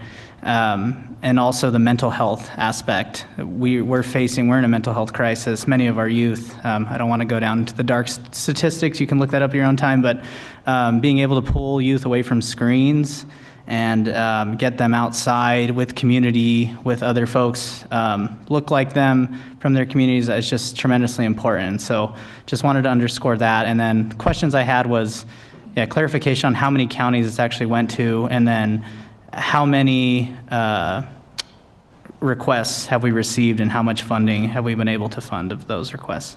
Thank you. Sure, thank you for your question. First, I'll just remark on the mental health piece. We know that a lot of the grant applicants and the grant organizations that we're working with are using the outdoors as a tool and a conduit to promote better sense of belonging, better connection with youth and their peers. So I think that's an important thing to highlight too. Actually, the first photo with the girls mountain biking, the cycle effect, like their mission is really to promote that connection and body positivity and mental health in their young girls first, and then mountain biking is second. So I think that's a really good observation and something to point out. So to answer your question about how many counties have been affected, this year, because we had the 3 counties that have never been funded before added, we've invested in 51 counties, and then so far 48 counties have had participants that have been reached by the fund. So there's a little bit of that lag there because of the 3 new grant projects in those 3 counties. And then your second question was about the demand. So I have it here. I have it broken up by year, but for this last cycle in 2024, there were $21.2 million in requests, and we were able to grant 3 million of those. In 2023, there were 17 million in requests, and we granted 2.25 million, and my memory will get worse as we go back. And then in 2022, there were $23 million in requests, and I think we were able to grant out about 1.5 million in that year. Thank you. Thank you, Commissioner Otero. Commissioner Touchton? Thank you, Chair May, and thank you, Andrea. My comments are pretty similar to Commissioner Otero's. Excellent program. Yesterday, in amongst 75 or so Wolf comments, a participant in Outdoor Equity was in there. I don't know how that happened, but she spoke about what an excellent experience it was.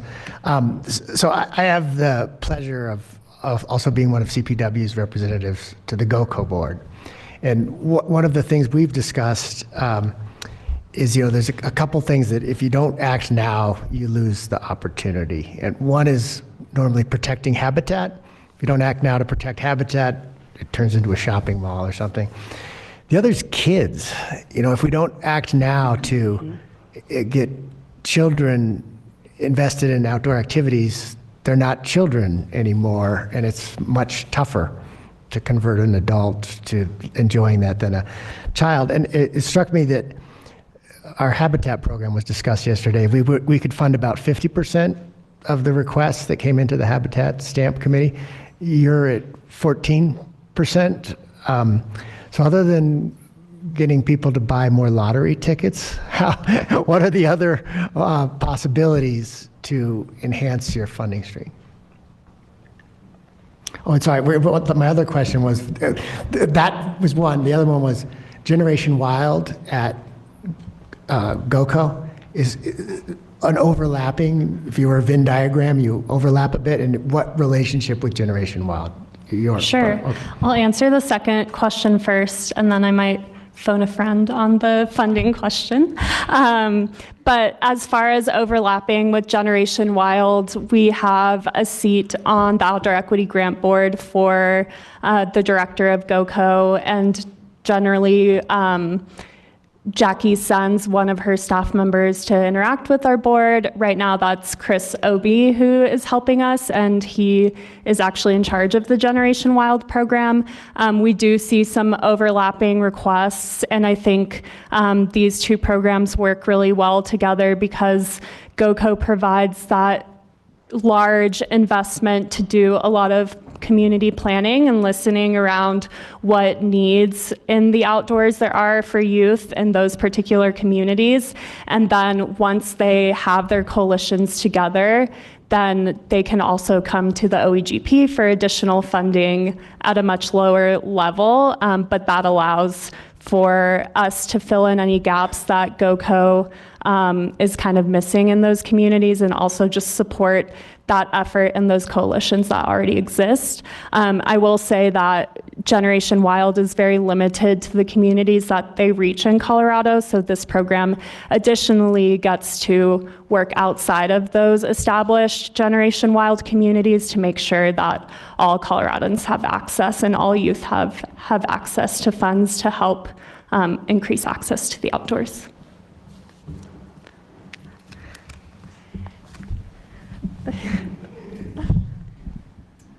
Thank you, Mr. Chair, Commission, Directors.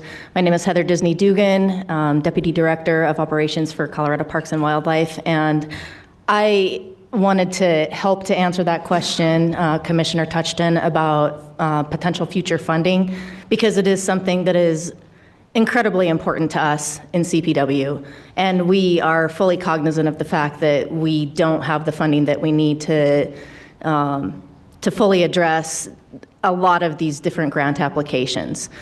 What could be more relevant to our entire mission than this program? Because it hits on outdoor recreation opportunities, it hits on perpetuation of wildlife, it hits on stewardship, it hits on future generations. So this is incredibly important to us. And so I just want to assure you, we are constantly working with our partners to make sure that we have additional funding that's coming in. We've got a few things in the hopper. I don't want to jump the gun on anything, but I do want to let you know that we're fully aware of this. And so our goal is to fund this more fully in the future. And Commissioner Bailey. I wasn't sure if Justin wanted to add. Justin's on. Pardon me? Justin's online. Oh, I'm sorry, Justin. Very good. Good afternoon, Commissioners. My name is Justin Rudder. I'm the Assistant Director for Financial and Capital Services, and Heather really nailed the response, but I just wanted to add that we do currently have a request to increase spending authority in front of the legislature right now. So we're currently requesting $1 million. There's very positive comments made by the Joint Budget Committee about the request and questions about if it could be more. The funding source for that is the Keep Colorado Wild on the park side and lottery overflow on the wildlife side. So we're adding additional funding to that program if approved. Very good. Commissioner Bailey. Thanks, Chair. Thanks so much for the update. Always great to hear all the great work that's happening and the impact of it. I did just want to one thing I wanted to just put out there for the commission and for CPW and planning. One of the most impactful community dinners I had was with OAGP recipients. I ended the night crying because of the impact of the work on the youth who were there. And so it's really difficult to overstate kind of how important it is, the work itself. And then I think sort of re-highlighting that for us by allowing us to interact with recipients at CPW at commission business would be great. And then just one question you mentioned, I think maybe like an even 50-50 split in terms of past recipients getting additional awards and new recipients. Can you talk a little bit more how you balance that? Is that generally the approach? Sure. So the board doesn't have any prescriptive approach of how they end up funding projects. That's just how it worked out this year. The board does ask that previously funded projects spend down at least 50% of their grant funds before they're eligible to reapply, and that's just to make sure that they're on track with their grant funding and they're not being awarded dollars while they still have a lot to spend. But that also allows for, within that kind of timing gap, for them to not have to spend everything before applying again. This year, the board did vote, because we're in the fourth round now, and there are several grant projects that have been funded 3 years in a row. They're looking to distribute funding evenly and give opportunity to new communities who haven't been funded before. So the board decided at their last board meeting to ask applicants who have been funded 3 times to sit out one grant funding cycle before they reapply. So I expect those numbers and that balance to potentially change a little bit next year. We have, I think, 5 current grant projects that have been funded 3 times before. So I'll have to report back next year and let you know how that works out. A lot of the policies that the board takes up, because it's such a new program, we're just trying them out and seeing the impacts of that on the communities that we work with and our partners.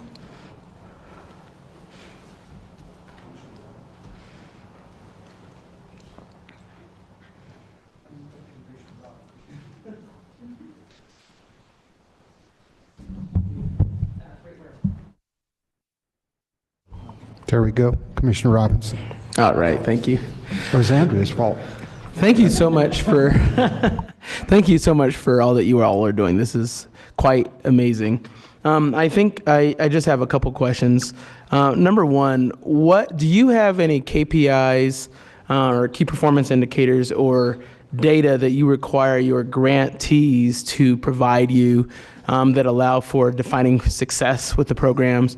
Number two, do we track, especially the kids that are going through and seeing, what is their success, or do we have any indication that we help with, graduation rates or, other things? Like, what do you track? Good question. So we really, or the board rather, because they're the ones really asking for grant recipients to turn in, they're the ones who define what the reporting looks like for the grant. They're really looking for grant recipients to kind of define for themselves in the application and then in the reporting process what those success measures are. Like I mentioned, the cycle effect, for example, they measure those feelings of belonging and well-being in the young women that they work with.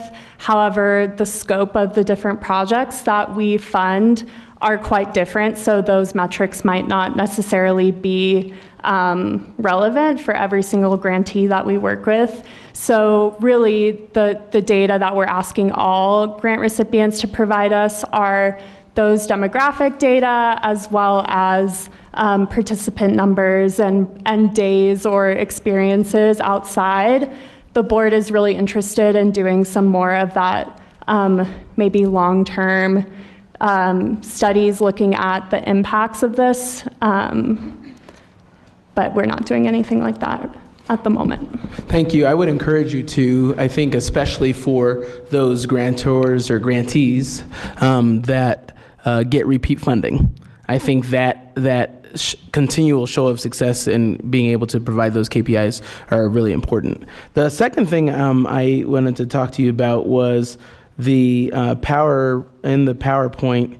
It talks about, of course, I messed it up. I don't know how this PowerPoint came up. Anyway, long story short is it looks like you track and or have programming for not disadvantaged, but you said, what is the term that you used for the type of kids we're looking for? Youth who have traditionally been excluded from. Traditionally excluded children. We are separating it by race, but in my experience, people that are also traditionally excluded are it's because of their economic status.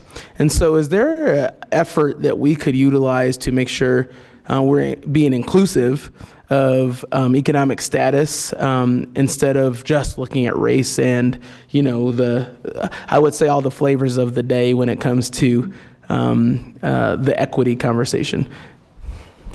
Sure. So we have the statute that created the Outdoor Equity Grant Program, which kind of sets forth the different communities that can be funded through outdoor equity grants. So those include Black, Indigenous, people of color, and low-income youth of any race, as well as LGBTQ plus youth of any race, youth with disabilities of any race as well, and then American Indian and Native youth.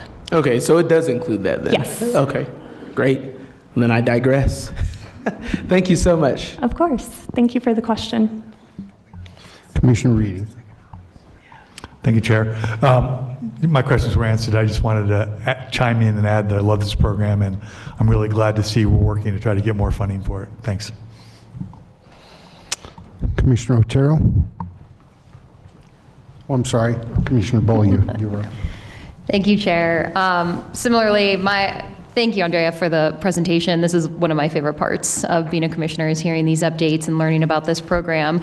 My question was similar to Commissioner Robinson's about success measures and just making sure that these, youth individuals are able to engage in these programs, but also that inspires them to continue engaging with the wild. And I'd be curious to see how, what they do after the programs, like what sorts of activities they're up to, and if they continue to be interested, and how we can support them moving forward if they age out of the program or just out of the ability to be a recipient.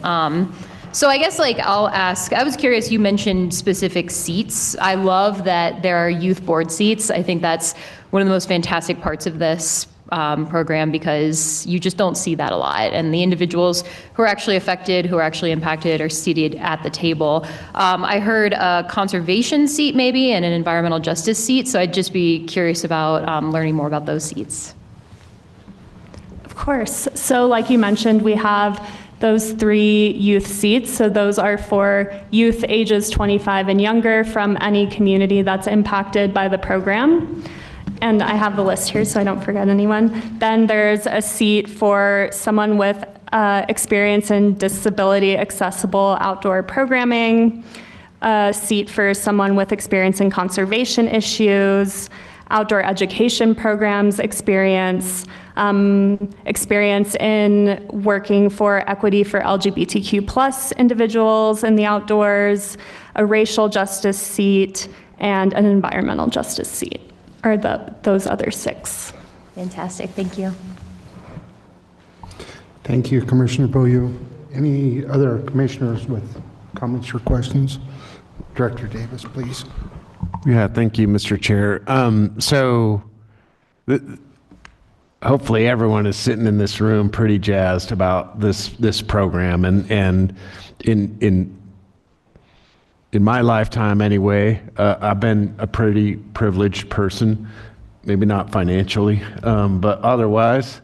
And I grew up. My connection with the outdoors is from my family, right? And I think this program gives a real good opportunity for those that have not had that family or that ability to access, to be connected and kind of break that chain, if you will. And so for us, I mean, obviously, $21 million of ask.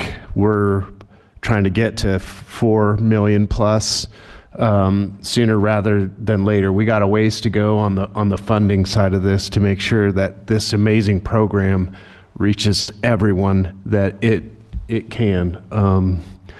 Heather, you said it right. Like, this touches our whole mission. So pretty amazing program with pretty amazing objectives, but I'd be lost if I didn't acknowledge that we have a really talented person in Andrea with the passion to keep this program energized, moving forward, and really highly accountable.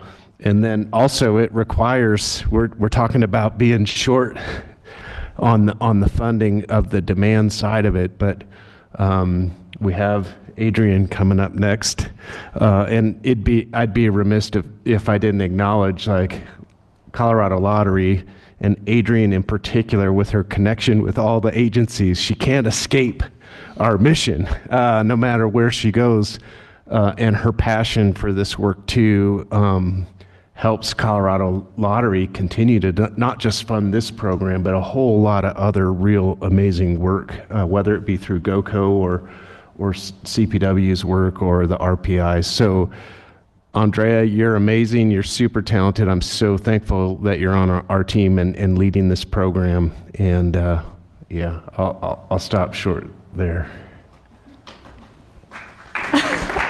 Thank you. I suppose that's where you want to stop. I would. That's a mic drop. We have comment. Katie? Yeah, thank you, Chair May. We do have some virtual public comments on this item. So if my colleagues could go ahead and bring up Mimi Madrid, and then we'll have Carla Veer Sanchez after that.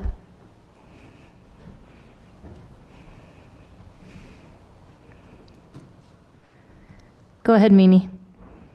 Hi, everyone. My name is Mimi Madrid, and I'm the Executive Director of Fortaleza Familiar.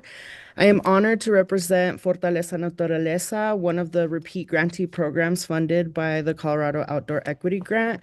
Fortaleza Naturaleza is dedicated to creating transformative outdoor experiences for LGBTQ youth of color and their families. We serve participants across Arapahoe, Adams, Denver, Douglas, and Jefferson counties. We serve young people at the intersections of racial and ethnic identities, low-income youth, and LGBTQ youth who otherwise would not have access. We do this with the support of our incredible partners like Inspiring Connections Outdoors, the Westwood Gear Library, and Latinos Outdoors. Just to recap and share with you all, this year, our young people and families, some for the very first time, went kayaking, hiking, fishing, rafting, and camping. They had dance lessons. They engaged in games, educational workshops, and celebrations outdoors. I'm talking about youth, elders, and families venturing outdoors together, swapping stories, laughing, singing, painting crafts, deepening connections, and increasing their shared cultural pride. I'm talking about ceremonial moments under the stars, outdoor stewardship education next to bodies of water, and yes, I'm talking about making chile rellenos and delicious tacos outdoors. This is how you instill wonder and care for the outdoors in our community. For us, accessibility is not just a buzzword, it's a commitment. It means meeting young people where they are, ensuring families have transportation, offering wage supplementation for youth workers, offering culturally relevant foods, providing language access, and prioritizing comfort and safety in every moment we create. For our participants, these are not luxuries. They are necessities that make outdoor experiences truly inclusive. Small organizations like ours are on the front lines of transforming access to the outdoors for historically marginalized communities. And to continue this vital work, we need your continued support. So we urge you all to please protect this technology and work together to increase Thank you. funding. That's time. Thank you. Next, we'll have Veer Sanchez, followed by Taiki James.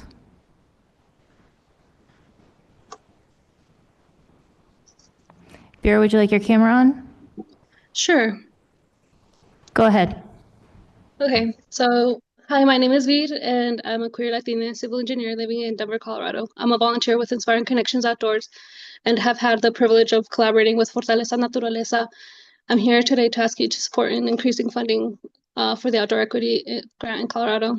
When I was 9 years old, I was incredibly fortunate to discover the outdoors through ICO. That experience changed my trajectory in life. My parents didn't have the resources or knowledge to introduce me to activities like telemark skiing, snowboarding, rafting, backpacking. ICO bridged that gap. Because of ICO, I grew up immersed in the outdoors. I've experienced how vital it is for young people, especially from underrepresented communities, to connect themselves and the world around them through nature. The outdoors became a space of discovery, empowerment, and healing for me. I've remained involved for the past 23 years, helping to provide these opportunities to other youth and their families. Today, ICO collaborates with Fortaleza Naturaleza and continues to offer life-changing experiences such as multi-day rafting trips, weekend skiing, and much more. We provide transportation, gear, and welcoming spaces where participants can thrive. Many of the youth we serve start with us as young as 10 years old and continue into their adulthood, often bringing along their siblings and parents. Over time, we build lasting mentorships and create safe, supportive environments where families can grow. For many children, particularly from marginalized communities, the outdoors is inaccessible. It often requires resources that families simply don't have. But when these youth see mentors who look like them leading accessible outdoor adventures, it opens a door to a world they never knew. I'm also inspired by other organizations like Latino Outdoors, Outdoor Afro, Outdoor Asian, and Trailblazers of Women's Wilderness. We are creating inclusive spaces that celebrate cultures, identity, and community. Together, these efforts ensure that outdoors is a space of healing, joy, and discovery for everyone, not just those with privilege. Increasing funding will allow all of us to expand programs that empower QT BIPOC children to access outdoor spaces and share opportunities with their families and communities. This investment has the potential to impact generations, fostering lifelong connection. Thank you. Thank you.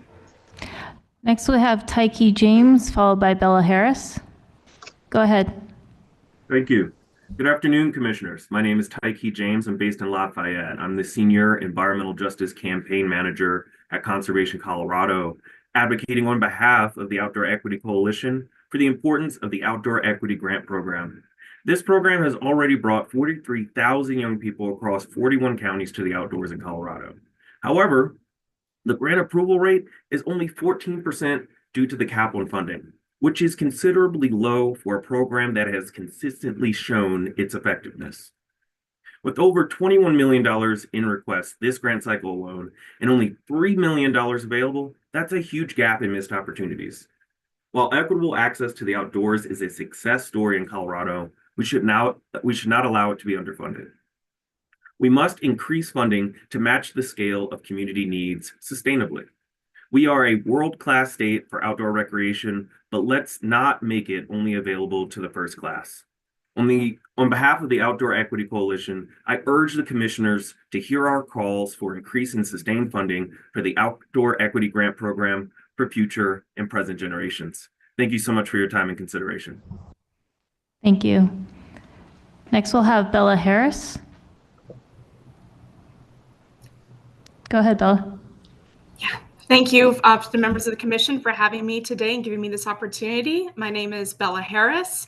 I live in Grand Junction, Colorado. I'm a conservation professional and volunteer with the Colorado Outdoor Equity Coalition. As a queer woman with several permanent mental and physical disabilities, I have had to fight my way harder than many of my peers to become the conservation professional in the outdoors that I am today. So often I have felt alone in this field and have even been encouraged several times to seek a different career field due to my accommodation needs. With the help of adaptive outdoor programming and collaboration with other diverse communities in this field, I have been able to find an identity for myself as a conservation professional. And I'm incredibly proud of this career that I've made for myself and have dedicated my efforts towards helping others find confidence, belonging, and comfort in outdoor activities. This grant program helps organizations across the state provide programming that helps youth, much like myself, find a sense of belonging and pride in the outdoors. However, the lack of funding in this program means that youth of color, queer youth, low-income youth, rural youth, and youth with disabilities may not receive the opportunities to explore the outdoors and create personal, long-lasting relationships with environmental health. By increasing funding to this grant program, we are truly investing in the future stewards of the Colorado outdoors while breaking historical cycles of exclusivity and inaccessibility in nature.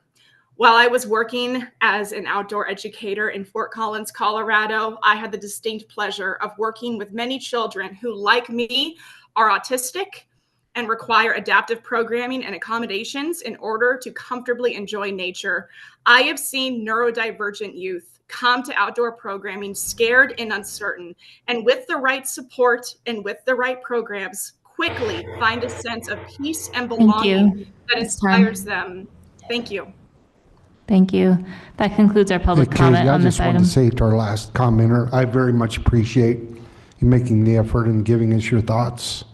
Anybody, Commissioner Robinson, or you're queued in. Pardon me. I'm finished. Yeah, it's up to you. Thank you. Excellent. And I, forgive me because this is, I don't, and Mr. Matter, I might ask your help on this, but I find it hard to make this just informational, especially that this is going to go to the legislature and to possibly GOCO, it sounds like.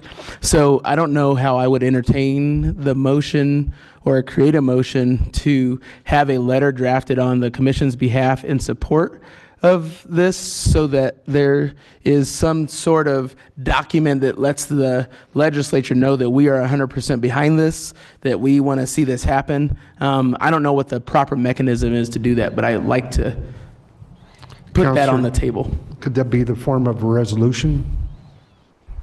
I would suggest that we draft a resolution of support and make it proactive to where when it was done. Could we take action on that now? But I don't know, it'd have to be worded. Yeah, I think that you can receive the unanimous feedback from the commission here. I don't think anything is formal necessary, and we can work with the director on a letter of support without the sort of formality of a resolution. But you can do more than that too. You could do something in March, but I think it'd probably be too late, right? Very good. Your idea, Commissioner Robbins, so I'll leave it up to you for direction. Sure, I think whereas I think that we should draft a letter that just talks about all the elements of your presentation and really encapsulating some of the public comment and saying that we 100% support the $1 million fiscal note and look at funding it even further down the line. I think it's as simple as that. So I look to my other commissioners to add any thoughts. Leave the floor open unless Director Davis. Yeah, thanks, Mr. Chair. If you guys would like, we could draft a letter for your consideration, Mr. Chair, given specifics of what you'd like to see in that letter. I think we could probably draft something for perhaps you could confer chair. with Commissioner Robinson and get it. No, not really. So that's a yes. Is there anyone? Point of order. Okay, I think we have it. We'll make sure that gets done in a timely fashion. No objections from commissioners? Okay, very good. I guess that completes us, right, Andrea? Thank you very much. Now we'll go to agenda item 20 and ask Adrian Varney to come up. Welcome, Adrian. I noticed you made your way partway around this table and didn't finish.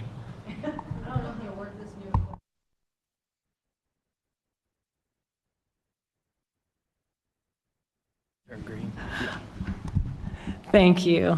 Good afternoon, everybody. Director Davis, Deputy Director Mock, Chair, Commissioners. My name is Adrienne Varney. I am the Proceeds Manager for the Colorado Lottery, and I'm really glad to be able to be here today. I always appreciate being able to come back. You guys are truly some of my favorite people. And before I really get started on the reason why I'm actually here, I wanted to talk a little bit about the Outdoor Equity Grant Program and how proud we are at the lottery to have been able to fully fund this program up to this point in time. It's, you know, at the lottery, we don't just do it because we like selling tickets. We do it for the reasons that the Outdoor Equity Grant Program stands for, in addition to all of our other beneficiaries. But it's a big part of our why and thinking about the future generations of Colorado. So I just wanted to say that, add that to the conversation, and we'll go ahead and move forward from there. So those of you who don't know me well, or do know me well, you know I could talk for a full 20 minutes, but I'm going to try to keep it short since we're a little bit behind today. And Commissioner May, don't you worry, I'll get through the rest of the table with those tickets. I got you covered. I really want to thank all of you guys and staff for the work that you guys do. I was lucky to learn everything I really know about outdoor recreation, wildlife, conservation, natural resource protection from this commission and this staff. Those lessons shaped who I am today, both personally and professionally, working for this commission and also for former Assistant Director Jeff Versteeg. There's a lot of Jeffs in the room. It really gave me a profound respect for the research, science, the expertise, and the process that everybody in this room goes through to make big decisions like you've made a lot over the past few months. So I just wanted to share my gratitude for all the work that you guys do. And because of all that experience, instead of sitting behind an office looking out a window, dreaming about our great outdoors, I get to be in a career that truly matters to me. I'm surrounded by mentors and great friends who are making a real difference for current and future generations. And I just really appreciate the work that we're all able to collectively do together here. I've seen in all of my roles, I've seen lottery funding in action from literally every angle. And the one truth that shines through from all the angles, from the spending the funding to at GOCO granting out the funding and now the lottery raising the funding, one truth shines through, and it's that our collective work isn't just about conservation. It's about connection. It's about uniting people with nature, with each other, and with a vision, a shared vision of a better tomorrow. At the lottery, just a little bit of background, we lead with 3 pillars: revenue, responsibility, and conservation. And thanks to the voters of Colorado twice now, we're the only lottery in the world who our primary proceeds are committed 100% to our great outdoors. We return nearly 25% of every dollar our players spend on the lottery right back to the state, and that now totals more than $4.3 billion since our inception. I know we have a few new commissioners here, so I just wanted to give you a breakdown of how lottery funding hits Colorado Parks and Wildlife. They get an automatic 10% of all of our proceeds, and then they get 50% of what GOCO gets too. And GOCO gets 50% up to a cap, so it's a pretty big percentage. Last year, it totaled to about $56 million, and that doesn't include the $3 million for Outdoor Equity Grant Program, so we're really proud to be partners. What would our lottery be, though, without our partnerships with our beneficiaries?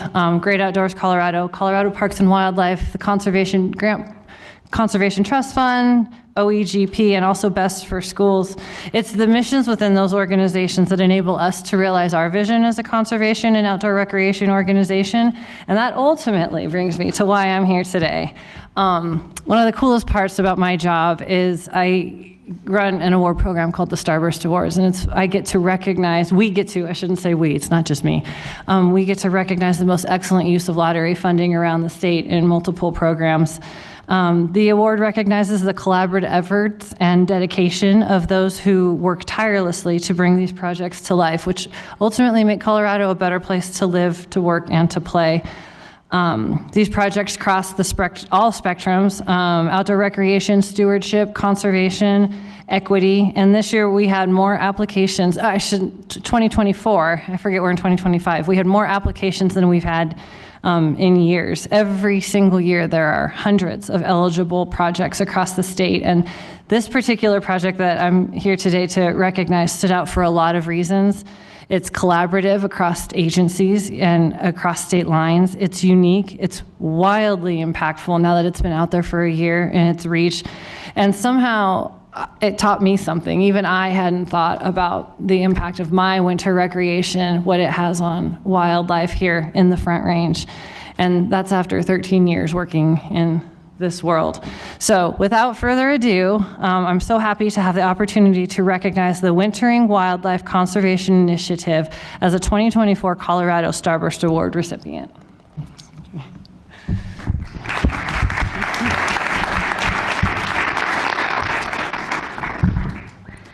Good afternoon, directors, chair, commissioners. Thank you, Adrian. On behalf of Wintering Wildlife Conservation Initiative, I am very proud to receive this award and want to say thank you to Director Innovation Fund monies that started this project. So a group of us came together who enjoy winter recreation and love wildlife and realized that there wasn't an educational program out there specifically directed at educating people about wildlife, why winter is hard for wildlife, and how we all have the ability to make choices and how to minimize our impacts to wildlife, whether that's walking our dog or skiing or snowmobiling or otherwise. And so with Director Innovation Fund grants, which are from lottery dollars, and GoCo, we were able to create animated videos that talked about the importance of making good choices when you're recreating in the winter.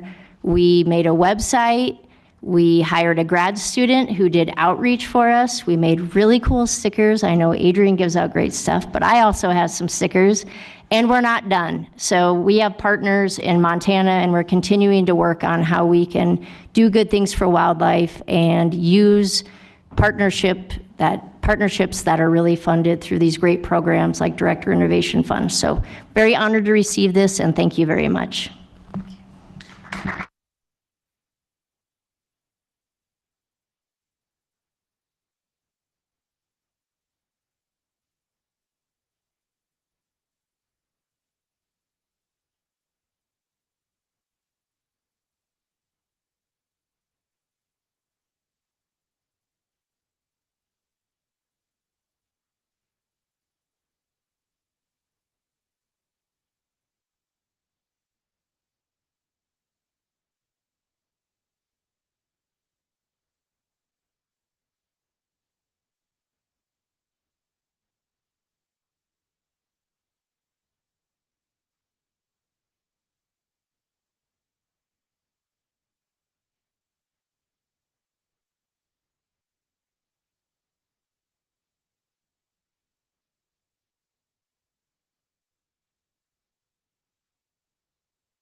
We need more agenda items like our last two.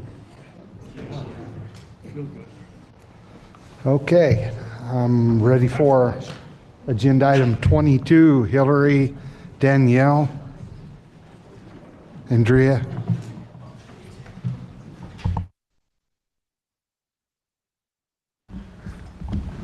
We're only an hour and 15 minutes behind. For the record, I'm Hillary Hernandez, the Regulations Manager. We're on agenda item number 22, changes to the draw. This is an action item to approve policy changes to the draw process. Because there's several topics covered in this item, we'll try to break the presentation up into different chunks for discussion and motions when possible.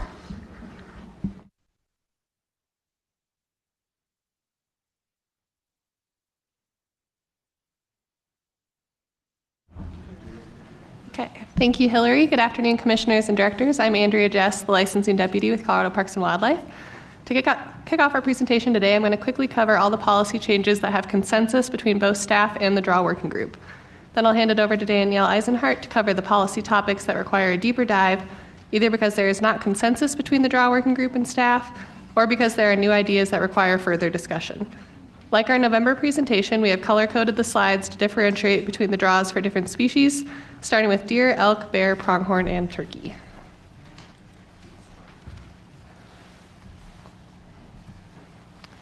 For the primary draw for deer, elk, bear, pronghorn, and turkey, the draw working group and agency both recommend a split or hybrid draw methodology. This methodology provides both groups of hunters, those with lots of accrued preference points as well as new novice hunters, a chance at drawing highly desirable licenses. This was one of the original goals established by the draw working group. The working group preference was for a preference and bonus point split because it counts for accrued preference points in both splits. So normal preference point draw for the first split and names in the hat based on points in the second split. This type of split system rewards customers who have been applying the system for a long time, while also still having a random component for young and novice hunters in the bonus point or names in the hat part of the draw. As far as how the quota should be divided between the two draw types, the consensus was that a 50-50 split in quota between the two draws would be the easiest for the public to understand, and it would ensure that even hunt codes with low quota would have a random draw component. In cases where a hunt code has uneven quota, the extra license would go to the preference half of the draw. And for the secondary draw for deer, elk, bear, and pronghorn, the draw working group and staff recommended keeping it status quo or using a random draw, but still with 100% youth preference. There would also continue to be no secondary draw for turkey. And staff did discuss Commissioner Robinson's recommendation to have the ability to acquire preference points in the secondary draw if one did not acquire points in the primary draw. However, this recommendation was not supported by staff due to the added complexity that it would only exacerbate preference point creep overall. So therefore, staff would continue to recommend that preference points not be gained or used during the secondary draw, which is what the draw working group recommended as well. Next, we'll move on to the primary draw for Rocky Mountain bighorn sheep, mountain goat, and moose. So the draw model recommended for Rocky Mountain bighorn sheep, mountain goat, and moose is 100% bonus draw or names in the hat model. The draw working group discussed the preference point, bonus point split draw model, which we recommended for the other species, as a possibility for these, but ultimately did not support that model due to the extremely limited quota for these species and high application rates. The current weighted draw model used for moose, Rocky Mountain bighorn sheep, and goat was also discussed, but there was consensus that the weighted draw is difficult for staff to explain and for customers to understand. Basically, it's just not simple. A bonus draw, however, is easier for the public to understand, and the results are statistically similar to our current weighted draw model. Lastly, while there would be no preference draw part for these drawings, using a bonus draw model for Rocky Mountain bighorn sheep, mountain goat, and moose instead of a weighted model, there would still be some consistency across most draws. And the residency allocation would remain 90% resident and 10% non-resident statewide, with residency specified quota by hunt code.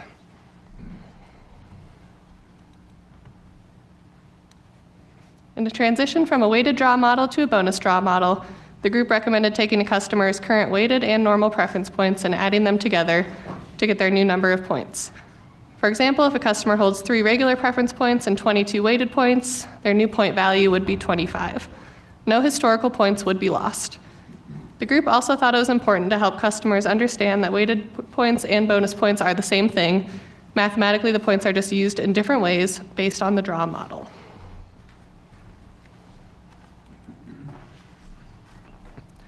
In combination with modifying the draw method, it was also agreed that a short waiting period or point threshold was important to maintain as a way to ensure applicants for these species are vested or have skin in the game before they are able to draw a license. Based on the high demand for these licenses, the group felt there should be a short waiting period before a new applicant could draw a license, especially for a male sheep, either sex goat, or bull moose. The length of that waiting period was discussed, with suggestions ranging from 0 to 5 years. A 3-year waiting period with the requirement of purchasing points during those 3 years before you could draw a ram Rocky Mountain bighorn sheep, bull moose, or either sex mountain goat license was the final recommendation.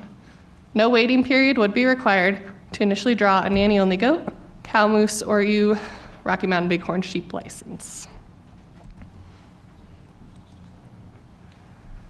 So another proposed change was implementing a once-in-a-lifetime harvest rule for bull moose, bighorn sheep rams, and any mountain goat, except those harvested on an auction or raffle license, bighorn sheep access program, private land license, or special management license. The agency would also like to exempt nannies harvested on a nanny-only license. Despite the fact that transitioning to a once-in-a-lifetime harvest does not improve draw odds, there was support for changing the policy to a once-in-a-lifetime harvest for all bull moose, bighorn sheep rams, and all mountain goats harvested on an either sex license, just out of the perception of fairness and to improve consistency across species. Currently, bull moose and desert bighorn are once in a lifetime. This change would also not be retroactive, just applied to applicants moving forward. There was not support for once-in-a-lifetime drawing restrictions in order to allow those who did not harvest an animal or individuals who returned their license so they can apply again in those situations. Additionally, no restrictions were recommended for Rocky Mountain Bighorn sheep, nanny-only goats harvested on a nanny-only license, or cow moose licenses in order to encourage continued customer engagement with management of these species. Instead, a 5-year waiting period was recommended before an applicant who has drawn and harvested animal could reapply for points or for a female license for that species.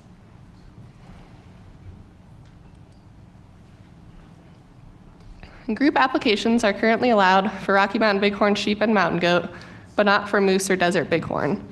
Group applications for Rocky Mountain Bighorns and mountain goats also differ from group applications allowed for deer, elk, bear, pronghorn, and turkey, in that they are restricted to only 2 members in the group, and those 2 members have to share the same residency. Having the same group application regulations for sheep, goat, and moose will increase simplicity and consistency, so that was the recommendation that came out of the draw working group.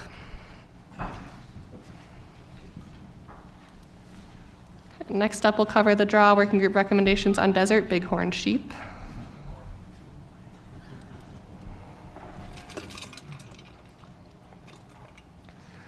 The draw working group recommended keeping the desert bighorn sheep status quo, with 100% of the draw being random using no points. The group agreed that a fully random draw is the most simplistic and fair draw method, especially for species with extremely low quota. It also eliminates issues such as point creep down the road. If we could go back in time to when we were first developing draws for Rocky Mountain Bighorn sheep, goat, and moose, armed with the knowledge and insights of today, the likely proposal would have been a fully random draw for all of these species. However, given the amount of time and money customers have invested in the current system and into weighted points, the group did not feel it'd be appropriate to transition to a fully random draw at this point for Rocky Mountain Bighorn sheep, moose, and goat.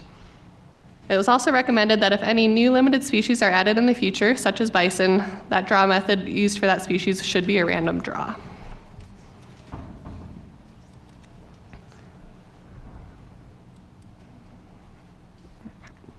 And desert bighorn also have these policy recommendations in common with Rocky Mountain Bighorn sheep, mountain goat, and moose. They have the same application restrictions, the same allocation rules of 90-10, and the same once-in-a-lifetime harvest, which is status quo. The random draw type and no species preference points are really what separate out the species. Okay, next we'll move on to the reissue process. So the first change is about switching to auto reissue of licenses to the next eligible applicant in the draw order based on residency. Auto reissue would help reduce leftover day traffic, get as many licenses out as possible to those who wanted them and for those who originally applied for them. We're not sure if the system could do opt-in per hunt code choice, but that was the preference for the draw working group if possible. The customer would need to opt in to be included in the auto reissue program, and this screen shows what it could possibly look like. And this is our currently weekly reissue process for licenses that took 5 or less preference points to draw for a resident for deer, elk, bear, or pronghorn. This current process would apply to deer, elk, bear, pronghorn, or turkey licenses returned 2 weeks or less prior to the start of the season, or if the next up list ran out before then. And these licenses are issued weekly on Wednesdays and do not require points.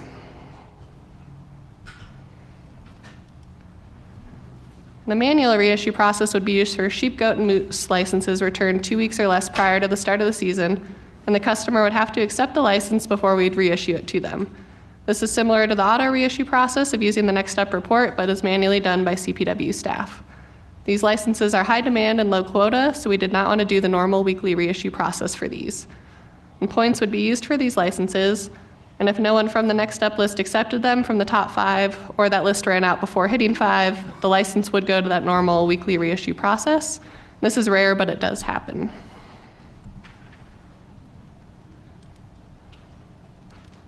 And lastly, we'll cover fail-to-pays, which are a license when a license is drawn, but the payment from the customer does not go through. The draw working group recommended that if a customer draws a license and does not complete payment by that deadline, the license would be removed from their account and auto reissued to the next applicant in the draw order. The customer would still have their points restored to the pre-draw level who had the fail to pay. This is the only change that could be implemented by the 2025 draws, not including the auto reissue portion, since that will take longer to program. That will begin in 2028. We do hear a lot from customers complaining about the current process for fail to pays since they lose the license and all their points for that species.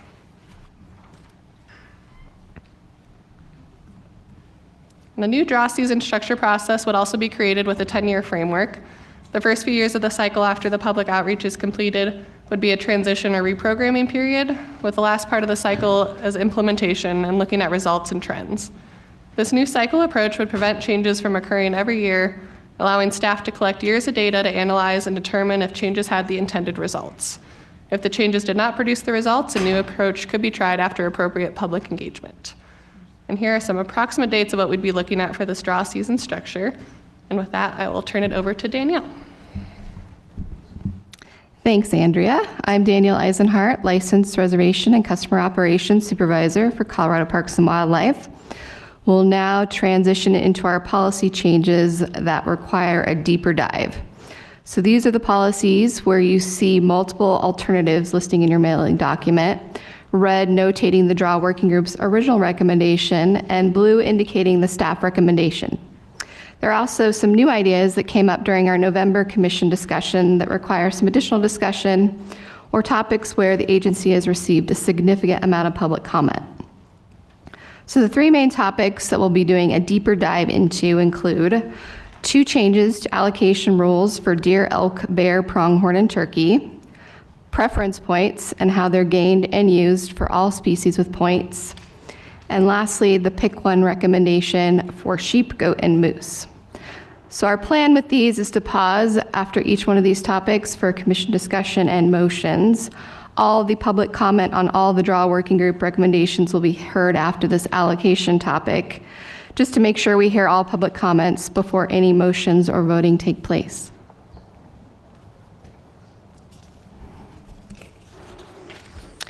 All right, so the 2 main changes that are being considered related to allocation rules for deer, elk, bear, and pronghorn, and turkey. For our first change, we're discussing the percentages that are used for the residency allocation and whether or not there should continue to be a differentiation between high demand and low demand hunt codes with different allocation rules applicable to each category.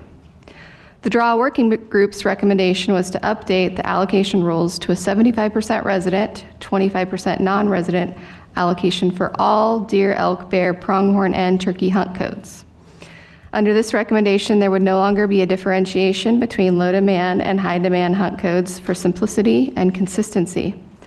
The draw working group and staff both agree with this recommendation, but many resident members of the public have been opposed to this recommendation. The other alternative is to keep the allocation rules as they are currently, with an allocation of 80% resident and 20% non-resident for the high demand hunt codes, which are those that took 6 or more resident preference points to draw on average from the last 3 years with a 1-year lag, and then 75-25% for all other deer, elk, pronghorn, and turkey hunt codes. Technically, this would be a change for turkey, but status quo for all the other species. Under both of these options, no more than half of the residency cap would be applied to that preference point half split of our draw for all 5 species. As non-resident licenses are priced higher than our resident licenses, any change that we make to residency allocation or the number of licenses sold to non-residents will impact our annual revenue. So in the 2024 draw, CPW had 108 total hunt codes for deer, elk, bear, and pronghorn that took 6 or more resident preference points to draw using that rolling 3-year average with a 1-year lag.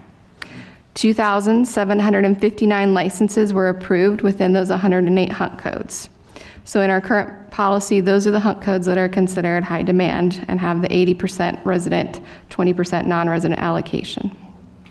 If the residency allocation were reduced to 75-25 for all deer, elk, bear, and pronghorn hunt codes as recommended, CPW could bring in an additional $63,000 in annual revenue at existing quota levels by shifting 105 licenses from residents to non-residents.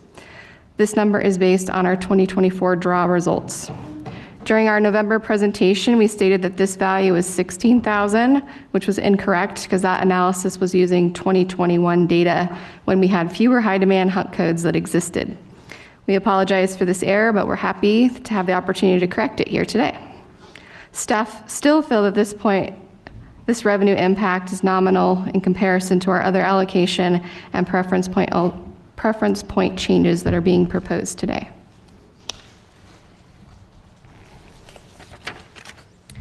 The second change related to deer, elk, bear, pronghorn, and turkey allocation is whether or not the residency allocation rules should apply to the first choice only, as they are today, or whether they should apply to all 4 choices.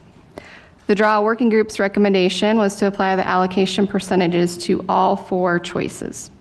The agency's recommendation is to stay status quo and only apply allocation percentages to the first choice.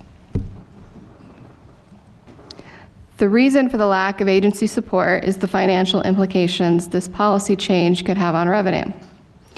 This table shows the number of licenses for deer, elk, bear, and pronghorn that went over the 75-25 residency cap by species at the hunt code level during the 2024 primary draw.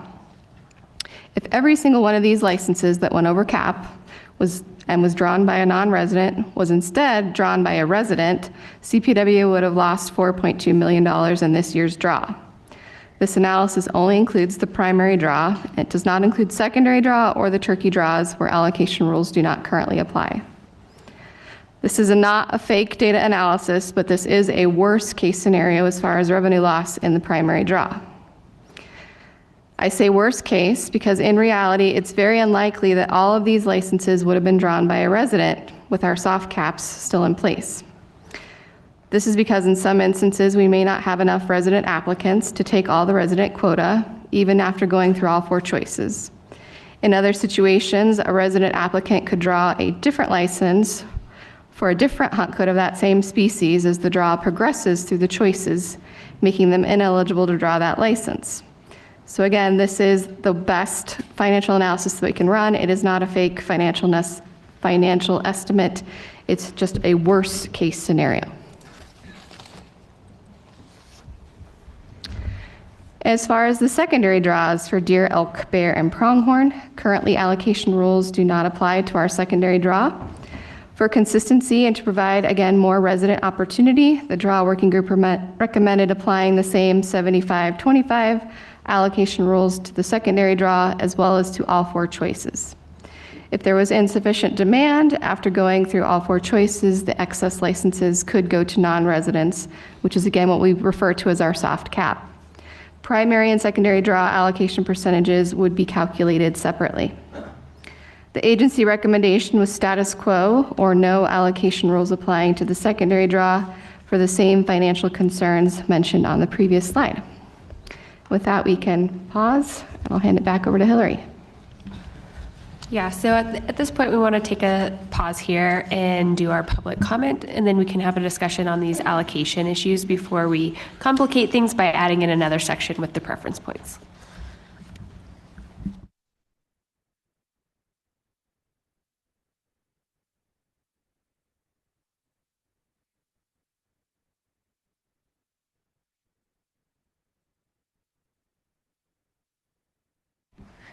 Thank you. So we do have public comment on this item. Here in person, if I could please have Glenn Scadden come up, and then also John Legnard and Bob Muhlengraft in the on-deck seat. Thank you.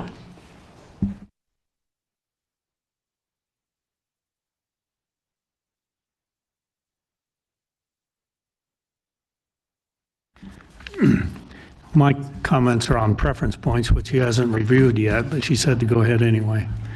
So, Director, Chairman, and Commissioners, I have quick overview comments for the 2 preference point topics you will be making important decisions on. These 2 topics are obtaining points and when points are used. The first topic of obtaining points, no support for alternative 1. Yes support for the staff recommended alternative 2. Second topic of when points are used, again, no support for when points, no support for alternative 1, and yes support for alternative 2, which is the staff recommended alternative again. Specific comments for when points are used. During the November 15th commission meeting, staff briefed the following 2 points. The DRAW Working Group had an inconclusive, split, pro-con vote for when points are used alternative 1, leaving the when points are used topic for the commission to decide. So I urge your support for staff recommended alternative 2. Second, staff also briefed there are lots of public opposition to alternative 1. You can also see overwhelming public opposition to alternative 1 posted on the Engage CPUW website. There are also other sources of opposition to alternative 1. Again, I urge your support for staff recommended alternative 2. Commenting further on support of staff recommended alternative 2s for both preference point topics. There's been a lot of discussion over several years from many commission meetings, caucuses, roundtables, surveys. The staff previously briefed the commission. The most desirable feature expressed by hunters for any licensed drawing system is predictability. And during the April commission meeting, it was also mentioned that certainty within the license acquisition process is very important. Alternative 1 in both cases diminishes predictability and therefore should not be supported. Additionally, alternative 1s in both topics would push hunters looking to acquire a preference point from the primary drawing into the leftover drawing to then try acquiring a license to hunt with. Leftover secondary drawing may not have a license left over from the primary drawing, and the hunter could be discouraged not having a license and not hunting with alternative 1s with diminished predictability. The staff recommended alternative 2 options for both are the most important. Thank you. Thank you. If we could hang on just a moment, the timer's having some issues again. Oh, if we all wish so, right? Just a moment, please.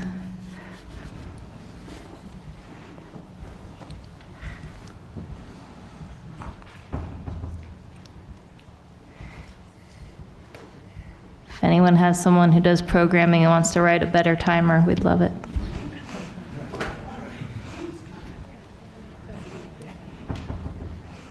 Almost there.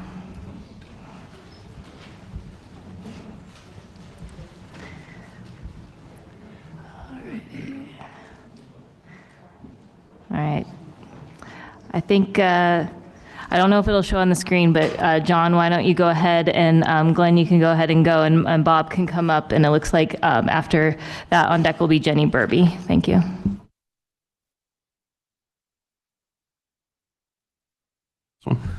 Thank you, Commissioners. Chairman May, my name is John Legnard.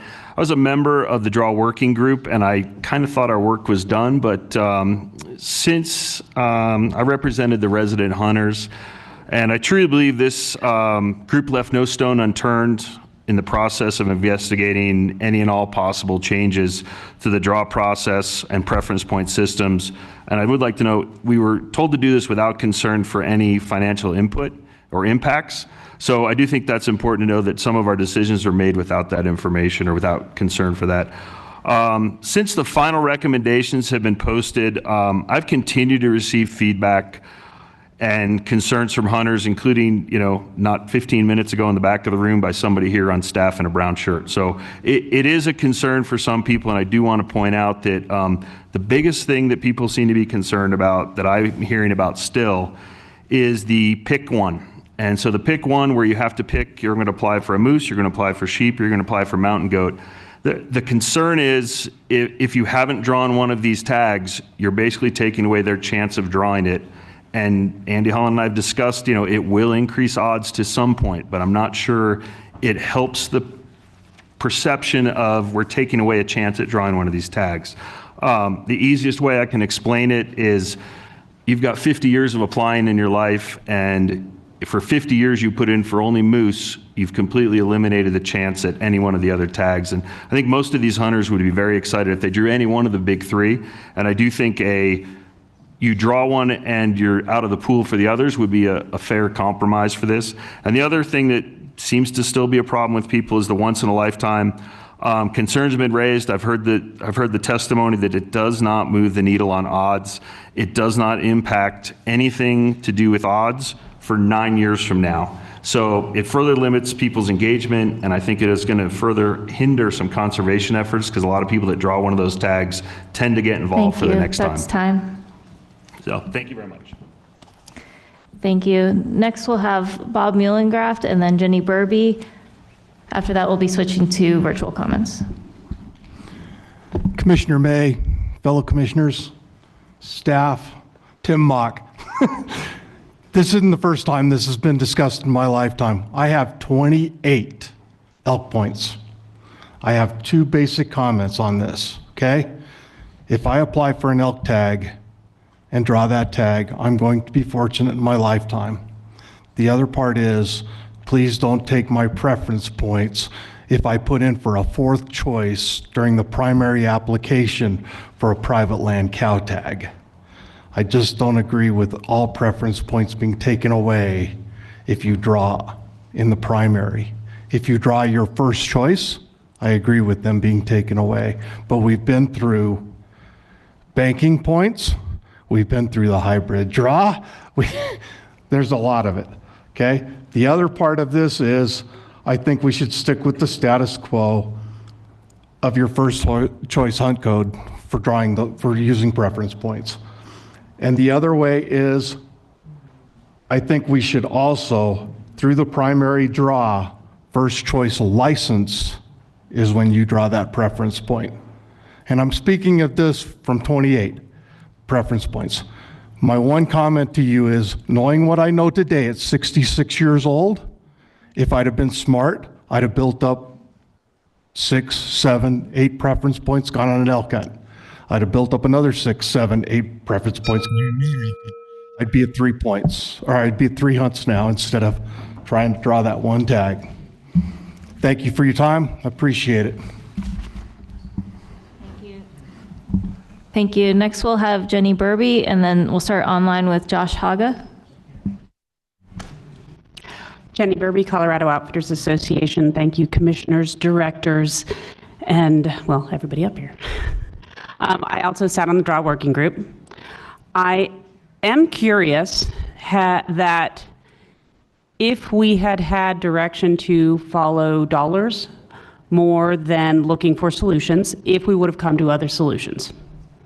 I think that that's a valid point. That said, we did not, and what we were told to do was simplify the draw,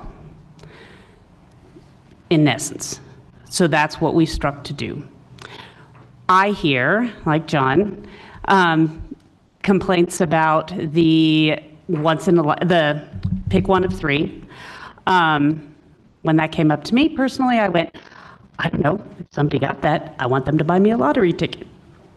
That was not the optics that other people in the group said, so we went, okay, if that's important, makes sense, okay. As far as allocations, that's another one that I get to hear a lot about. And the biggest thing that came out of all of the discussion was the first choice and the second choice generally give everyone a license to hunt that year in the primary if everyone utilizes their preferential allocation, meaning 75, 25, 80, 20, whatever it is.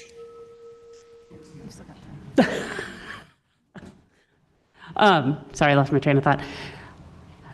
If you have questions, ask them. This is a provocative change, but it's a change that has come and gone and come and gone and come and gone over the years. We will have people, 30,000 points were evacuated last year. It will take 40 years to clear out the system if supply and demand remain exactly where they are today. Thank you. That's time.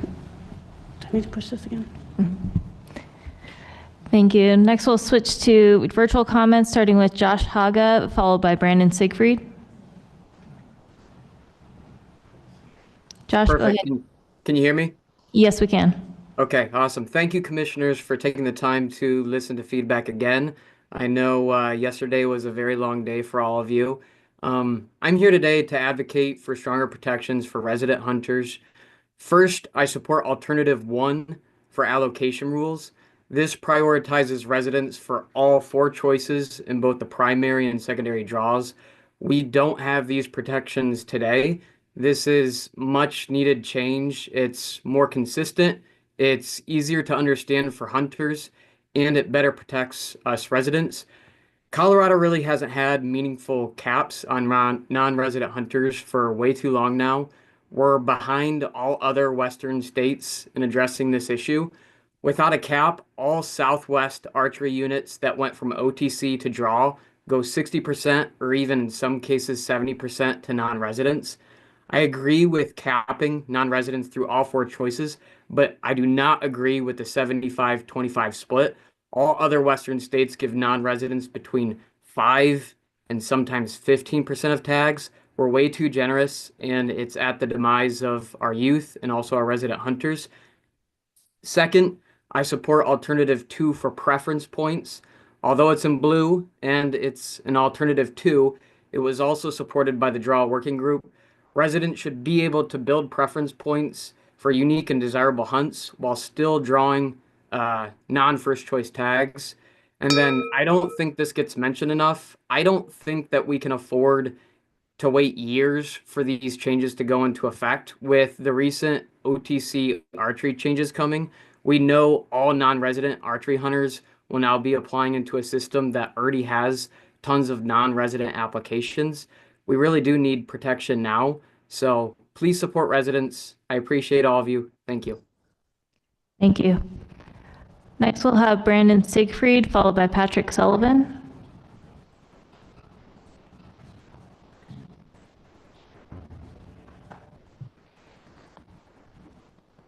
Go ahead, Brandon. Hi, thanks. Appreciate the opportunity to speak today. Brandon Siegfried with the Colorado Resident Hunter Association.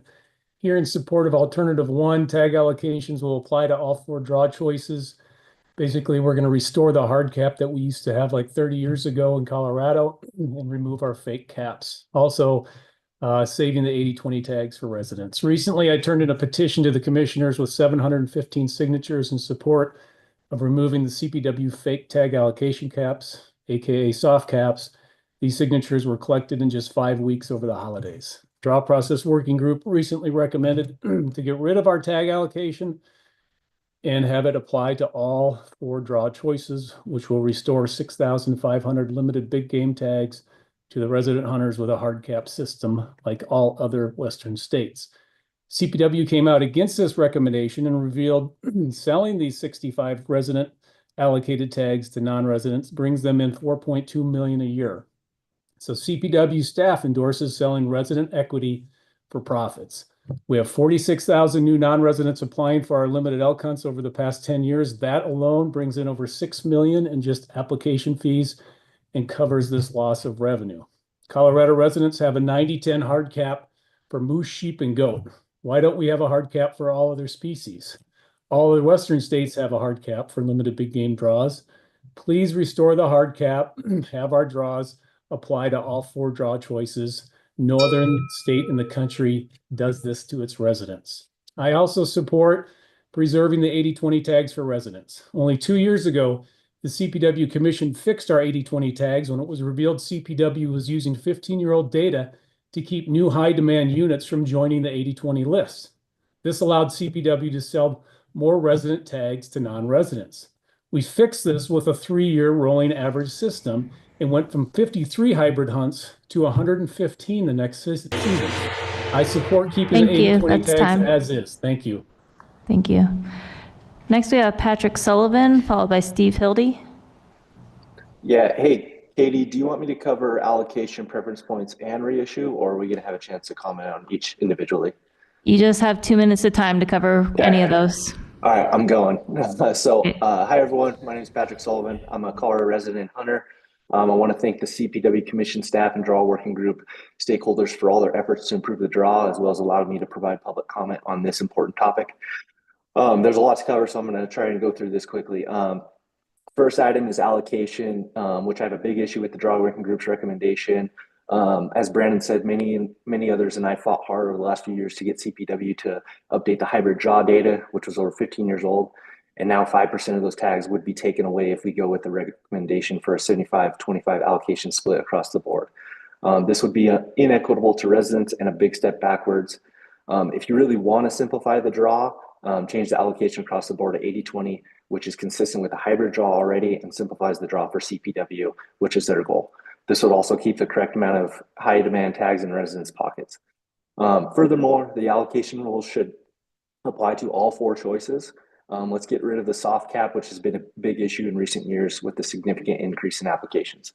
On preference points, I prefer alternative 2 for both obtaining points and when points are used. This is very close to status quo. Not drawing a first choice license should allow you to accrue a preference point. Next, for sheep, goat, and moose, I strongly disagree with the pick one species methodology. I saw the data from other states, but it once again inhibits people by limiting choice. Rarely does anyone draw more than 1 species of the big 3 in a given year. If you want to help with the demand issue, the big 3 require applicants to front the money for the entire tag, similar to how it was in years past. That would help financially and with the demand issues. Last, for the reissue process, I prefer alternative number 2, where points are only used if the first choice is auto reissued and no points are used if a second or fourth choice draw is auto reissued. Another note for the draw working group, consider removing non-residents from the auto reissue altogether or the reissue process. This would help benefit demand. Thank you. Next, we'll have Steve Hildy, followed by Brad Crowther. Go ahead, Steve. Can you hear me okay? Yes. Chair May, Director Davis, Commissioners, thanks for the time today. Regarding my comments, they will be specific to deer, elk, bear, and pronghorn. I would ask regarding preference points that you adopt alternative 2, which is CPW's choice, and that is status quo, regarding acquiring and using preference points, in that preference points would only be used or burned upon drawing a first choice application. They're my preference points. They're more important to a lot of people than the license that they draw. I'd like to use them as I see fit. Regarding allocation, I would ask you to support alternative 1, which is the Draw Workings Group recommendation of 75-25 allocation across all 4 application choices. And I would also ask that we retain 80-20. As what was mentioned earlier, we had 53 hunt codes. 2 years ago, we jumped up to 108. We've never really had a lot of 80-20 licenses. It's a nominal fee amount, and I would ask that we retain 80-20 as well. Regarding why I would ask you to support these, I had suggested last month that we implement a preference point fee, and what I propose is elk only. And so that would be $5 for a resident. I know CPW ran some numbers. As a hunter and a conservationist, I want wildlife to be fully funded. Some of the models they ran would be a profit center, but I'd like them to be nominal to where it's still affordable. One of the reasons across all 4 choices is since 2019, we've lost 6 archery over-the-counter DAUs. And before these licenses went limited, it was a 50-50 split. And when they went limited, Thank you. it That's became time. 60%, 67% non-resident. Thank you. Thank you. Next, we'll have Brad Crowther. After Brad, I'm going to turn it back over to the chair. We've been having some technical difficulties that we may need to address. Brad, go ahead. Greetings, and thank you for the opportunity to speak today. Although the Draw Working Group recommendations are well intended, I fear we are going to make changes simply for the sake of change and not to address the real problems Colorado is facing in its draws. The proposed recommendations complicate, restrict, and have negative effects on already growing problems. First, please do not approve the split draw recommendation for the primary draw. This method decreases predictability, adds complexity, and most importantly, further contributes to point creep. The goal should be to get as many points out of the system as possible, but the new method will not maximize the number of points used. It takes previously guaranteed license quota away from the highest point holders for the bonus portion in the draw. In simulated draws under the new system, the 1-point unit I hunt would take 3 points in just a few years to guarantee drawing a license. Second, for sheep, goat, and moose, allowing hunters to only apply for 1 species and gather points for other species contributes to point creep. The idea should be using points, not collecting them without intention to move through the process. Please don't make these once-in-a-lifetime harvest or limit what species you can apply for. Finally, we need to change the narrative about the coveted licenses for all species. These recommendations provide a false hope that you'll be able to draw a coveted tag, as the recommendations promise better draw odds and more opportunities by fundamentally changing portions of the draw. We need to stop providing this false hope and instead inform and teach others to understand that these licenses are not guaranteed. Demand is simply outpacing supply and will continue to do so. Recommendations like those provided by the Draw Working Group give a false sense that they have a chance, but it is such a small chance the individual will never see the difference, but the group as a whole will be subjected to the unintended consequences. Incentivize individuals to use points in the draw, not collect them. If you want to change something, change the narrative or only address the less than 10% of license quotas that take over 5 points to draw.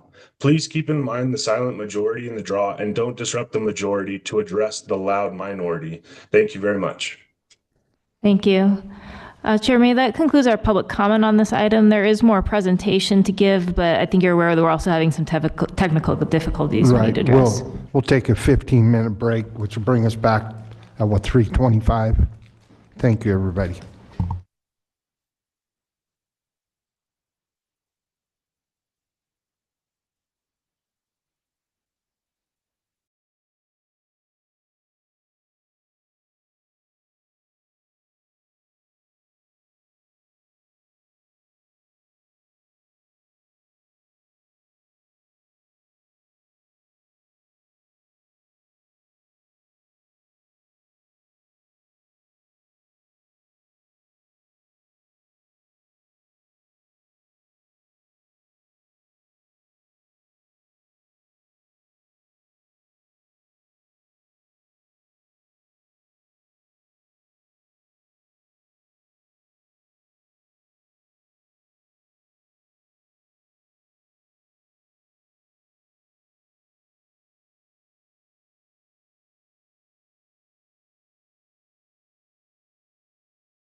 Thank you, everybody, for your cooperation. Thank you for your cooperation over these 2 days. It's been, well, it's been good, I think. It's been challenging, but we've gotten it done. I would announce that we've decided, as soon as we have the vote on the draw process on item 22, we're going to move up general public comment because people are here. That'll give them a chance to complete and be done. Okay, so we'll go ahead and continue with this item, and once we finish with this item, we'll move general public comment in front of the next ones. So turn it over to you, Hillary. All right, so just as a reminder, we're kind of looking at these allocation issues and the other issues that were presented that there was agreement on. If you have questions on those, we can take those too.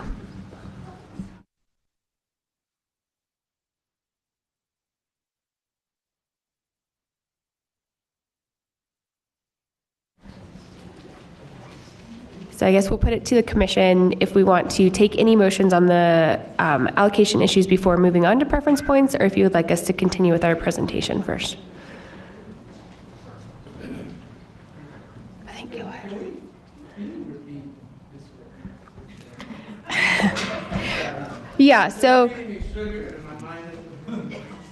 So we wanted to pause our presentation here before we complicate issues by adding in preference points and other sections that there's still that deeper dive on. So if there were specific questions here on the allocation, or if people are comfortable with making a motion on allocation so we can move that off out of the way and then continue on with the presentation, we can do that now. Or if you want to take everything all together, we can continue with our presentation.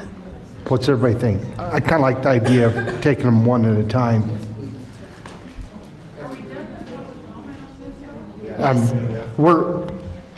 The public comment is done on this agenda item.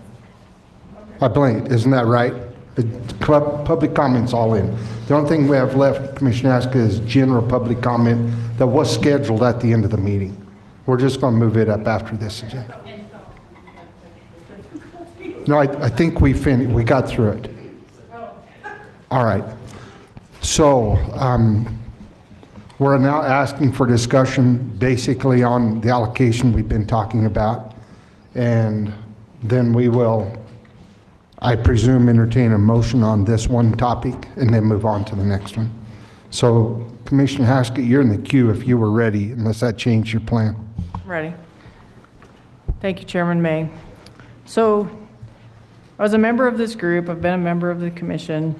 I've actually been following this issue since it's part of my profession, since actually 80-20 took effect all those years ago, and I couldn't tell you when that was, but I remember the meetings very vividly, actually.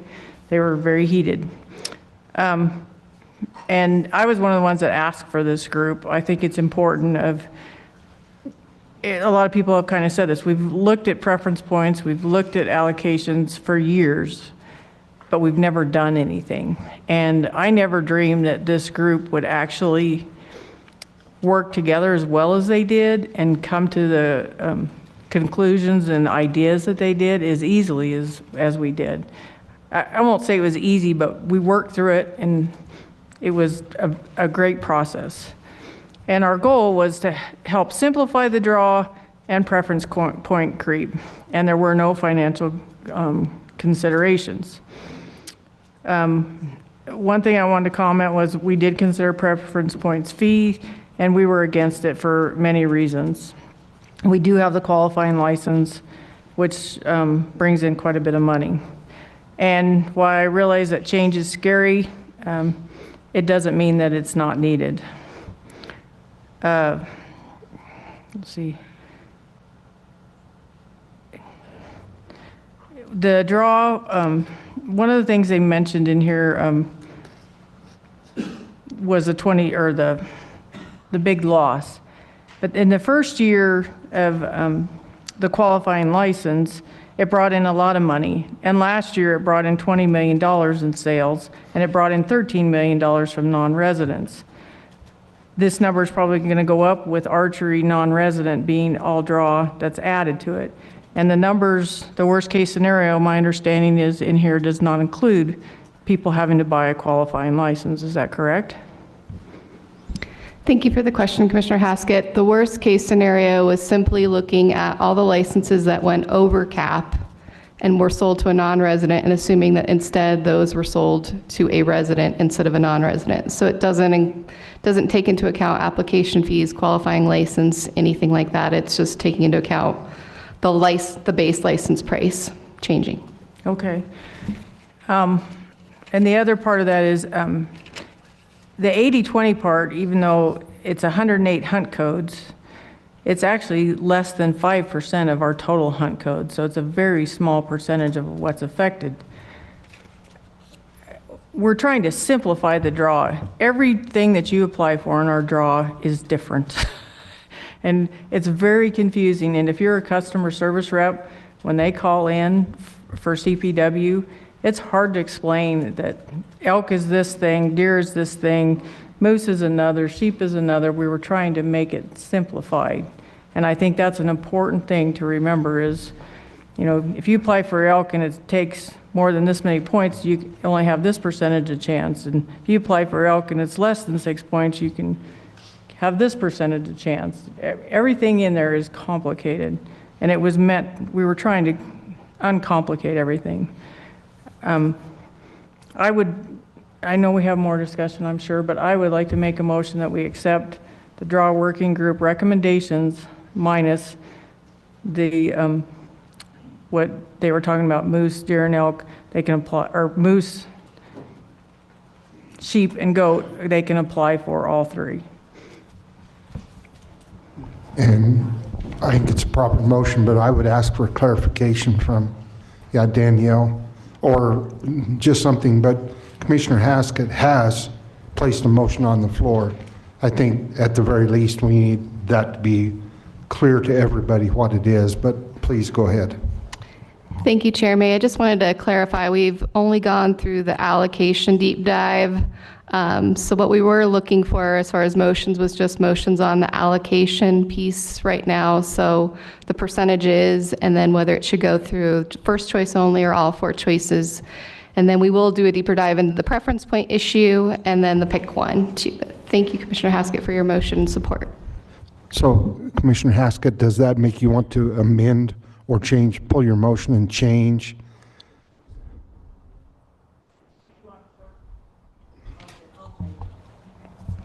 Sorry, I'm trying to get, there you go. Okay. Trying to go through these slides. I'd like to make a motion that we accept the draw working group recommendations of the first four choices. And what was the second part? Oh, the allocations, and leave and take the draw working group recommendations of 75-25 across the board.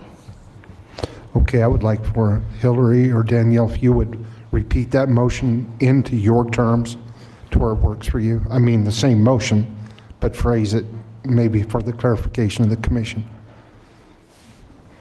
I have one follow-up clarification. So for the allocation rules applying to all four choices, is that for just the primary draw or is there going to be applied to the secondary draw also? Just the primary draw. Okay, so I believe the motion is to adopt the 75-25% resident, non-resident allocation, and then apply those allocation rules to all four choices in the primary draw. Mm-hmm. Commissioner Otero. Thank you, Chair May.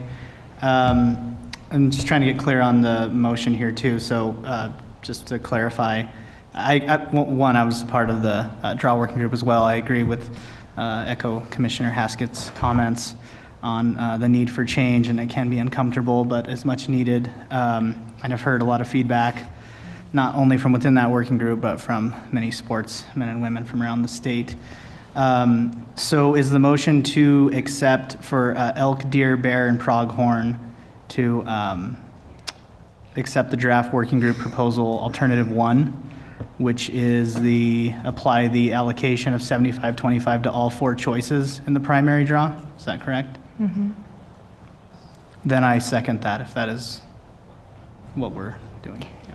And turkey. I also want to add turkey to that. Thank you. Okay, agreed. Agreed, Commissioner Haskett. Mhm. Okay, that's a proper motion with a second.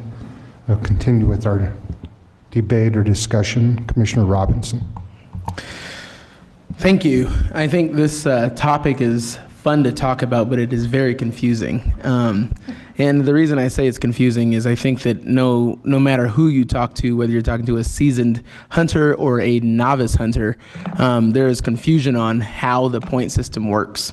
One thing that's been consistent, so I too have been meeting with a lot of hunters from across the state of Colorado since our first meeting on this a couple months ago. I think I've had upwards of 40 meetings, whether it was in person, on the phone, or on a Zoom call. Everybody that emailed me, at least I tried to get to everybody that emailed me, we would meet.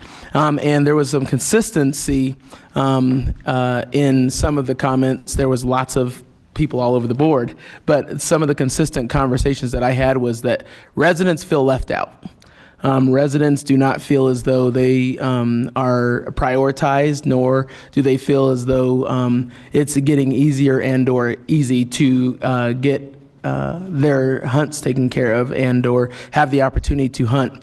And so I would move that I think I would like us to consider, while we can look at the allocations for all four choices, I think we also have to consider the 80-20, because I do think that we send a bad message to residents in that there is a lot of scuttlebutt out there that we are considering revenue first before we're considering the people who actually live here and pay taxes.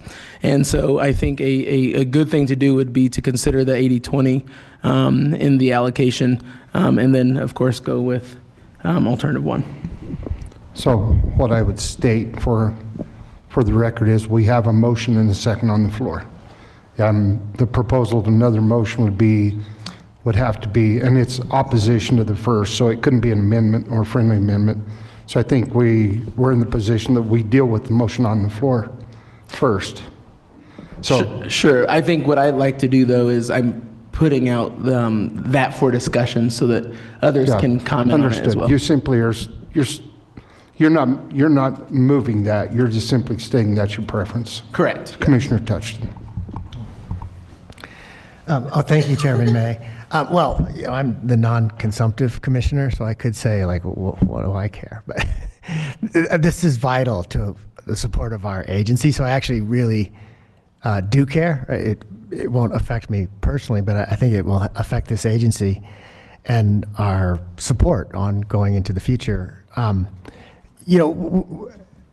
that end, I prefer simple and predictable systems, because the more complex the system is, the more advanced people and now artificial intelligence can figure out how to game the system. And so we asked the draw working group to simplify the system and make it as predictable as possible. And I feel I'm inclined to honor their suggestions,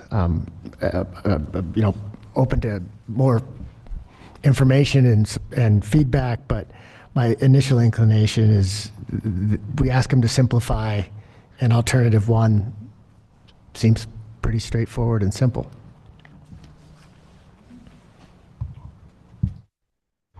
Commissioner Otero, or Commissioner Haskett, you're first again. I mean, you're up in my queue before Commissioner Otero, so I'll go to you. Okay. Nobody else had comments first? Well, we're still in debate, so we're still talking about your motion. I mean, we're debating your motion. Okay. When we were in the working group, one of the things that was brought out was actually most hunt codes actually draw out at 65-35 overall, I think. It was 60-something. So we're not even hitting that 80-20 threshold, even though they're applying for those licenses. But we also have to remember that the funding from non-residents versus residents, there's a huge difference. And that's what funds this agency also, not to put non-residents out, but by giving them all four choices, they get a percentage of each one of those before any non-resident does. So they're actually increasing their odds right there by all 4 choices. One of the things I keep thinking about in this is I've got comments all over the board in this. I like this. I like that. I don't like that. Everybody, they're not all equal. Every one of them has parts of this that they like. And that kind of tells me we're doing something right when everybody has a different thought of how this is working. If everybody was happy or everybody was complaining about the same thing, I would look at it differently, but I hear them all over the board, so I don't know if that helps, but. Commissioner Otero. Thank you, Chair May. Yeah, I largely agree also with Commissioner Haskett's comments there. I had put forward the motion last year to move the allocation up to 75-25, and so that would give residents more tags, more opportunities. Commissioner Robinson, I'm not necessarily against 80-20 for the higher demand hunt codes, but I kind of looked at that as a compromise. If we're going 75-25 through all 4 choices, then the loss that you're getting in those higher hunt codes are kind of spread out for really the majority of hunters in Colorado. I don't know the exact percentage. Maybe Danielle, you could jump in there. I think it's like 98% or so that actually aren't in the higher hunt codes.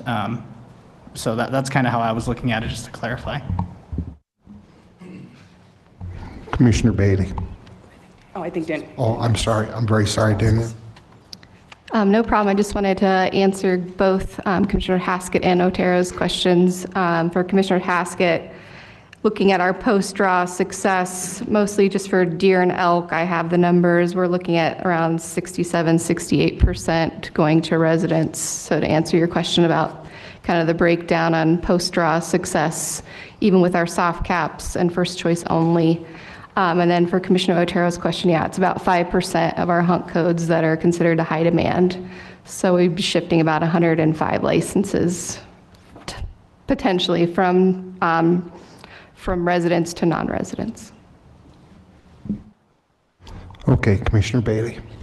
Yeah, thanks for the discussion. I'm generally supportive of 75-25% non-resident allocation across all 4 choices for both the primary and the secondary draw.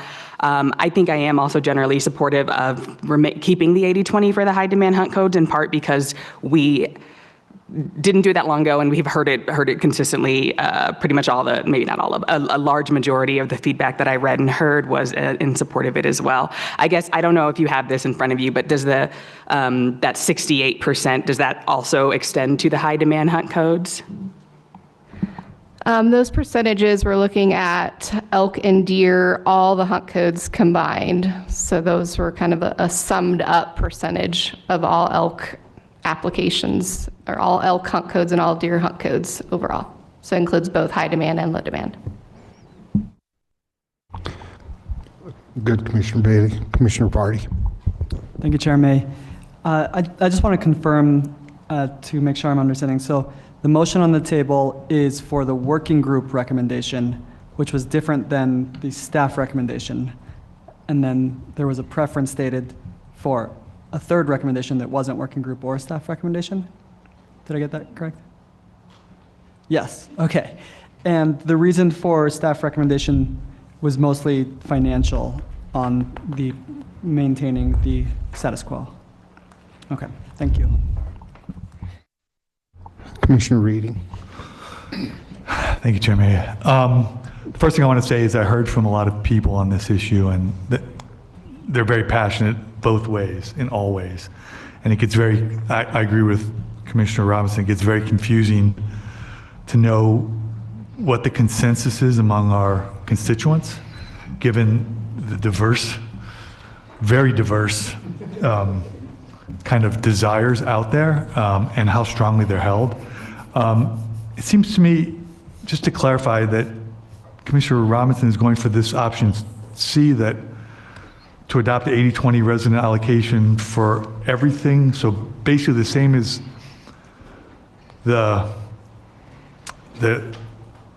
draw group's recommendation. Instead of having to adopt a 75-25, it's 80-20 across the board, right? Not just for the preferred. I'm sorry, Commissioner Robinson, you're not asking for option B. You're you're asking for a hybrid around that. Yeah. So that's what I have is on my thing is option C, or the third option. Basically, option C is what you're asking. You and the chair are the only two who have that. Oh. And those, Yeah, those it's are, on. Those are just drafts. They're. But, so if I could read it for, and I think that would help if I read these I'm three so options. Yeah, so they're slightly different, depends on how you group them together. So we kind of have an option that's not on the page currently because it's a grouping of multiple options together. So these are just. Understood. But I think it would help the commission if, I would like to do that. This on our annotated agenda to help facilitate the meeting. So option A, actually, I would like to ask Hillary to read it. So we don't really have a motion that matches any of the motions on this page currently, which is, but so to try to clarify a little bit more. So if you are in the document that was submitted to the commission that lists the draw work groups and then staff's recommendation, we're on that page 2. The title at the top is Deer, Elk, Bear, Pronghorn, and Turkey. We're under AII for allocation. We're talking that first part in black, which is the 75-25% allocation.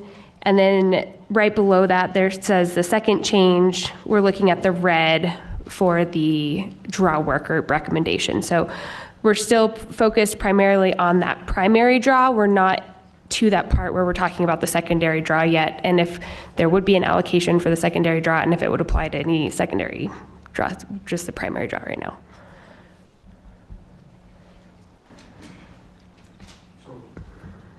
Commissioner Haskett, based on that, if you have that on your screen, could you let us know if the red or the blue, where you're at, just so we have, I just think it's important that we have complete clarity on where all of us are. Because when this comes down to vote, I don't want there to be confusion. So I can try and state that motion if that would help. I think it would help. Okay. Hillary. I know it seems fairly humorous right now, but it's not. It's an extremely serious topic that we need. Yeah. I know Commissioner, and I'll say this in advance, Commissioner Haskett has said on this commission, in this position, and we all have ultimate respect for her. I think that's why she was the first to offer a motion, and we're all trying to follow off of that. Not that we don't have our own opinions, but we respect your opinion, Commissioner. If we went to slide 23 and slide 25, is that what, wait a minute. I got to go through all of them. I think those are the two we're talking about. Okay. And I did have one comment that Commissioner Bailey made. 80/20 has actually been in place for years. We just added some hunt codes to it. It's been in place since the 90s. So it's not like we're taking something away that hasn't been there. We just added some hunt codes to it a couple years ago. I didn't know if you knew that or not, but anyway. Why don't we just take it slide by slide? So 23 is that where I'm at? No, 23. The allocation rules in primary deer draw, deer, elk, bear, pronghorn, and turkey. Is that the first one that you're asking for? So the slide 21 is the first change, which is the percentages, and then slide 23 is whether it applies to the first choice only or all 4 choices. Okay, so let's change it. I'll withdraw my motion if Gabriel is willing to withdraw his motion. Commissioner Otero, withdraw your second.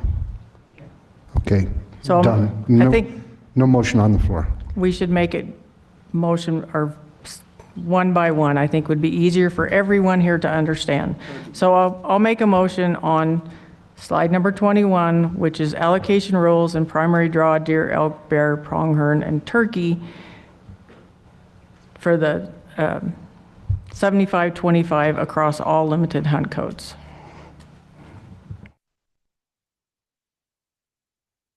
Motion is duly noted. Do we have a second? Commissioner Otero. Thank you, Chairman. Before I second, Commissioner Robinson, did you want to possibly add an amendment for the 80-20 for the high demand hunt codes, or are you? Because that was, I feel like where some things got crossed there for a second. Well, it would have to be with Commissioner Haskett's approval to amend her motion. Oh, I see. Okay. Well, Yeah, we better stay where it is. then I second. Okay. So that's a proper motion that's been seconded. Now let's debate that. Commissioner Jacober.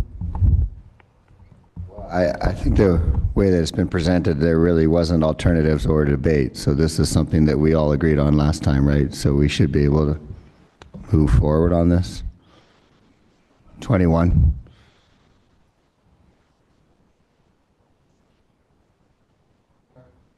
I mean, staff recommendations came back to us. I mean, we've given staff direction. The draw working group has given their, and to me, the way I relate it is the difference in the two is staff recommendation is looking at it from a financial standpoint. The draw process working group was not. I mean, their purpose was to simplify the... I agree with the next two changes, but the change one, there wasn't two alternatives. It was just the one. That's all I was saying. So if we're going to move forward on, we could probably vote on that one and then go to the next one. Okay. Well, we have a motion and a second. Commissioner Touchton. Oh. Okay, you're out. So no further debate. I'd say we better take a roll call vote on this motion that's on the floor. Hillary, I guess I would like you to read the motion one more time.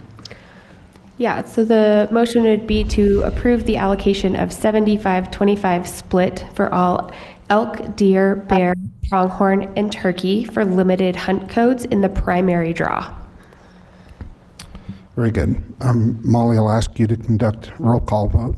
And once again, let's stick with what we did yesterday and go in reverse. Okay. Vardy? Yes. Touchton? Yes. Robinson? Yes. Reading? Yes. Otero? Yes. Murphy? Yes. Jacober? Yes. Haskett? Yes. Beaulieu? Yes. Bailey? Yes. Chairman? Yes. All yes. Motion carries. Let's move on. Danielle or Hillary with your guidance.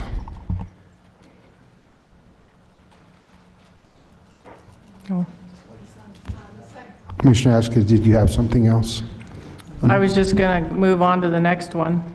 Okay, very good.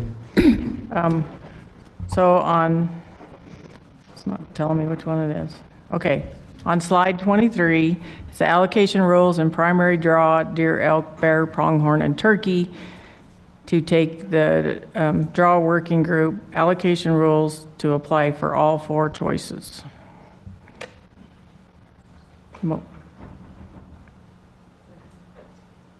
Commissioner Bailey, second. Yes. Okay, that's a proper motion and second on the floor. Is there any discussion? Commissioner Robinson. Second, so we're good. Okay, very good. Director Davis.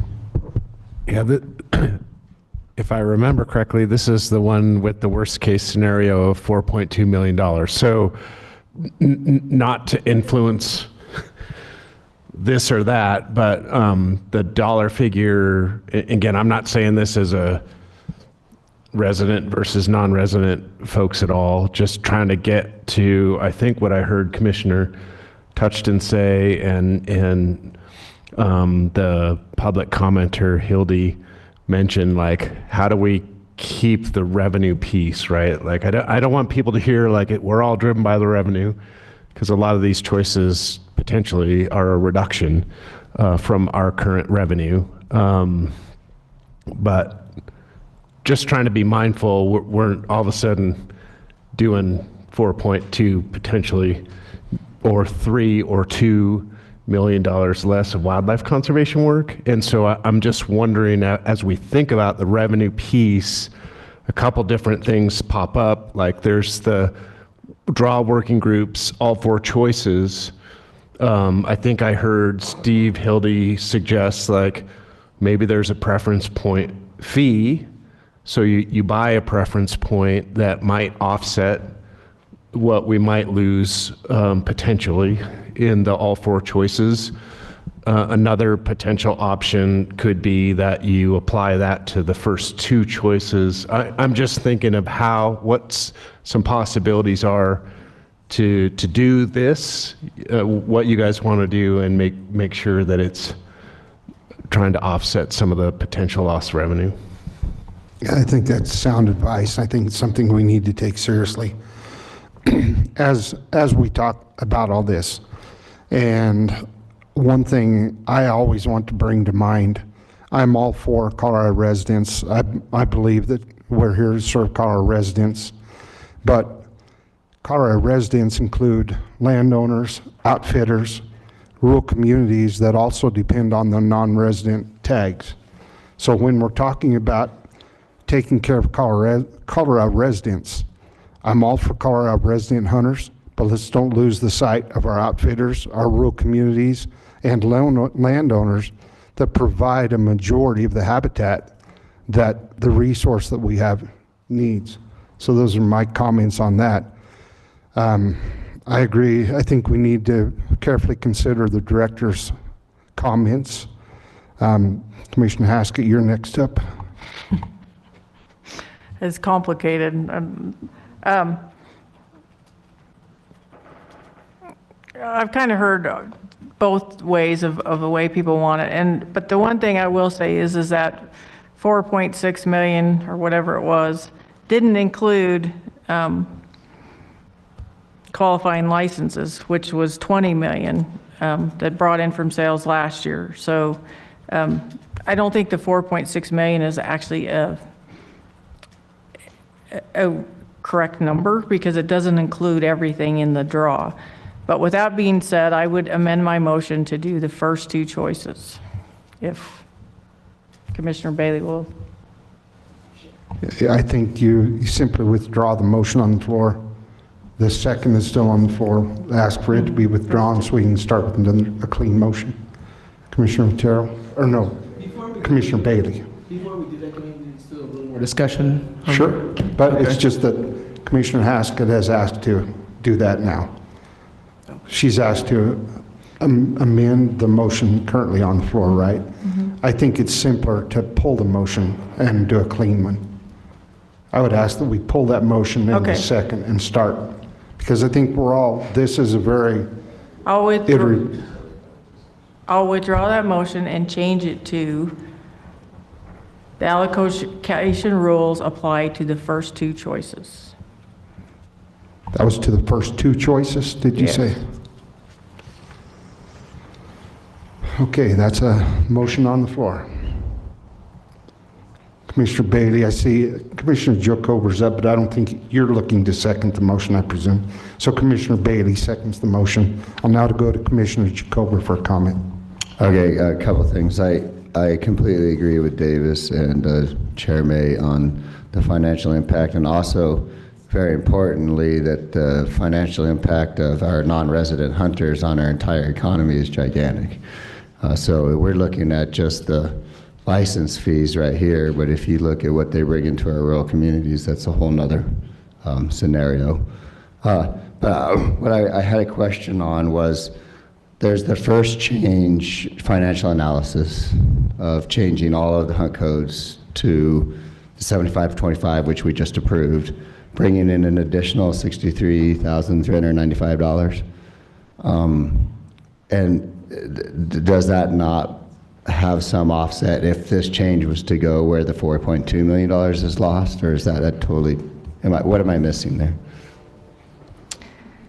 Thank you for the question, Commissioner Jacober. We would earn additional revenue from going to the 75-25 across the board of 63,000, which would bring that 4.2 down by that amount, but it's still significantly higher. Right.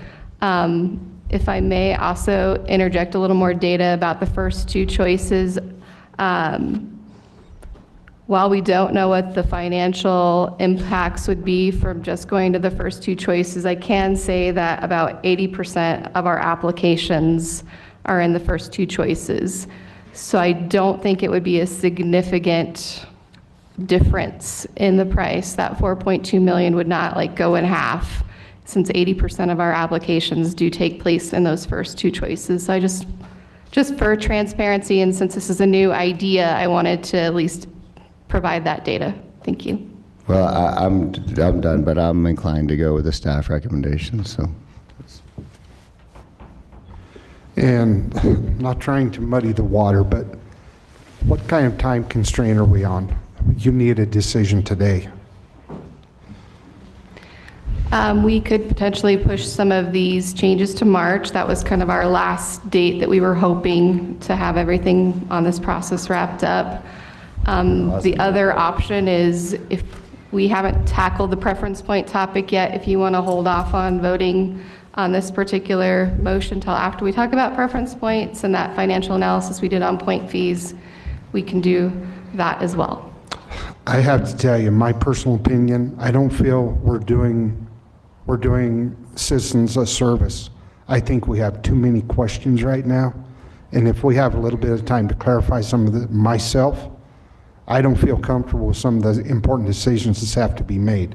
I do rely on Commissioner Haskett's advice on some of this, well, all of it, but I just feel like this has been such a meeting that we haven't been able to devote the proper amount of attention to this. I haven't been able to, and I'm not comfortable with it. I say, you're right, Danielle, I think maybe we go to the points issue and discuss that, but I would like to leave this agenda item on the table for a while, maybe today. I mean, we still deal with it today, but I'd like to work through this iterative process a little bit. I'm looking for input from the commission. Well, Commissioner Vardy is up. I'd like to go, well, stay in order. Thank you, Chair May. I was going to still comment on this item, but I think it's relevant. From my perspective, if we're even at 80% and take off the 69,000, we're still, over 3.2 million, 3.3 million, somewhere in there. And I'm just not comfortable with that kind of revenue loss. Again, reflecting on your comments, the work that this agency does extends in all directions, and the loss of that money is significant for our state, for residents and non-residents. And so if we were to move forward on this, I would be a no vote. And I'll give my comment. I feel the same. I came into this discussion, and I've studied for, well, years like everybody else has, but I was pretty well convinced I was coming in as staff recommendation. So it's really getting confusing for me. Commissioner Robinson. Thank you. One of the questions I have for staff is, regardless of which one we go with, whether it's the all four or not, I think my question is, and this goes back to the availability of game. I think one thing that we have heard over and over from you all is that populations are decreasing. We have disease and all the things that are happening, and so the availability of game to be hunted is going to be less, which means that is all the more reason why we have to pay attention to some of these allocation numbers. So in a understanding of, we're looking a couple years down the road, a couple seasons down the road, is it going to be harder for people that live here and frankly people that don't live here to be able to get tags for these? Because with the population decreasing, what does that look like? Is it going to be harder to hunt in Colorado? Thank you for the question, Commissioner Robinson. I can try to answer it. I don't have the numbers in front of me, but every year we do see an increase in our application numbers. So that has been a trend over the last 10 years. So regardless of influx of people to Colorado, I do think we'll probably see an increase, at least in interest. And I can't speak to the herd health, but I see Andy Holland stepped up to answer that. I'll take a shot at it, Commissioner Robinson. Andy Holland, Colorado Parks and Wildlife Big Game Manager. I think your presumption is generally accurate if you look over the past 20 years. Our mule deer population statewide, again, this is big picture, statewide number, has taken essentially a double dip decline in the 80s and 90s, and then again the early 2000s. So we're doing everything we can to recover mule deer populations, but the deck is stacked against mule deer right now, and I won't get in the weeds on why. As far as elk, our elk population is solid, stable around 300,000. We're maintaining that elk population around 300,000 by reducing cow hunting license quotas. So we have a 20-year steady decline in cow license quotas. You'll see me present in May, and I would predict that will continue into the future. And that's because we're raising a lot of the population objectives for elk. We have more social tolerance for elk. And because we've already gotten many of our over-objective elk herds to objective. So it takes a lot fewer cow licenses to maintain than reduce. So, but to shorten all that up, I think, and including pronghorn, without getting into the details, I think I would predict our total limited license quotas will probably be on a stable to reducing trend for all those species. That's just, if I had to crystal ball, just to try and take a spitball at your question. That was an amazing answer for someone who I just spurred that onto, so thank you. And then like Danielle said, we also have to look at the applicant side, because there's the supply and demand. And I think it's really easy for us all to predict that demand is increasing, dramatically increasing on both resident and non-resident side. So as more people move to Colorado, the resident demand will increase. That's a perfect segue to what I would love to talk about, and that goes into what Director Davis said, which is I think that it's complicated because we are not considering the population density and the financial implications and the emotional piece of this. All those three things come into play when we're talking about hunting, because that's kind of what it is. To me, I think Director Davis said something that we didn't actually consider, which I think we should, which is if we go ahead and take the consideration of all four, of the two, that we should maybe consider doing a preference point fee that could help offset some of that revenue loss. So Director Davis, I don't know if you guys could kind of expound. That's the next issue. It's already been presented last meeting. It's not an option. Let me get you on the. Sure, but he was talking about for this, correct? I'm sorry. So 1 second. So we haven't done our presentation on preference points yet. We just wanted to stop here. If there were easy motions to make for allocations, we can get through these easy motions. Then we can move on. If there's things that we want, that we say are tied in, so you guys could say, well, this decision is tied into what we want to do with preference points. We can hold off on this decision, do our presentation on preference points, and then make those motions together. If it's we want to do this and this, or we're not going to do this, we can make those motions together after that part of the presentation. So really, we're just trying to get through what we can now, so there's fewer things for us to deal with at the end of the presentation. But if we are at a point here where we're thinking we're not in consensus, we want to table this, we can continue with our presentation and then come back. I have one thought. Commissioner Bailey. I think that's a reasonable approach. I do feel very strongly that the proposal with respect to preference point fees is new enough that we have not received sufficient public comment on it, and so I would feel very hesitant to vote to add preference point fees, even within the context of trying to recoup any potential loss associated with extending to the draw. So that's my hesitancy with trying to make that decision when we have not put that out to the public. I could not agree more, Commissioner Bailey. That's why I asked about the time frame. I just feel like we're not doing the service, we're not doing our job by rushing into something this important. And as I said, myself, I don't feel like I haven't given it due diligence with some of the ideas that are coming up here today. So I don't know whether that means, and we can go through, Hillary, I'll turn it over to you, we can go through your suggestions, but we have two options. And if we have the option of going to extending out another meeting, or another option is, if the commission feels strongly, we have February and we can schedule a special meeting for just this. And go ahead, Commissioner Haskett.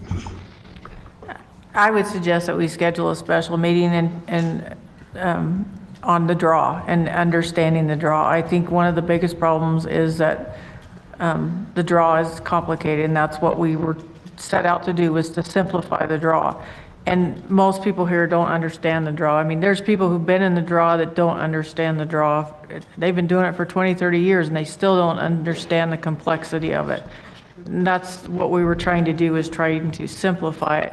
But I would also, I would suggest that I don't want to put this off, because I think it's extremely important, and we put it off for years.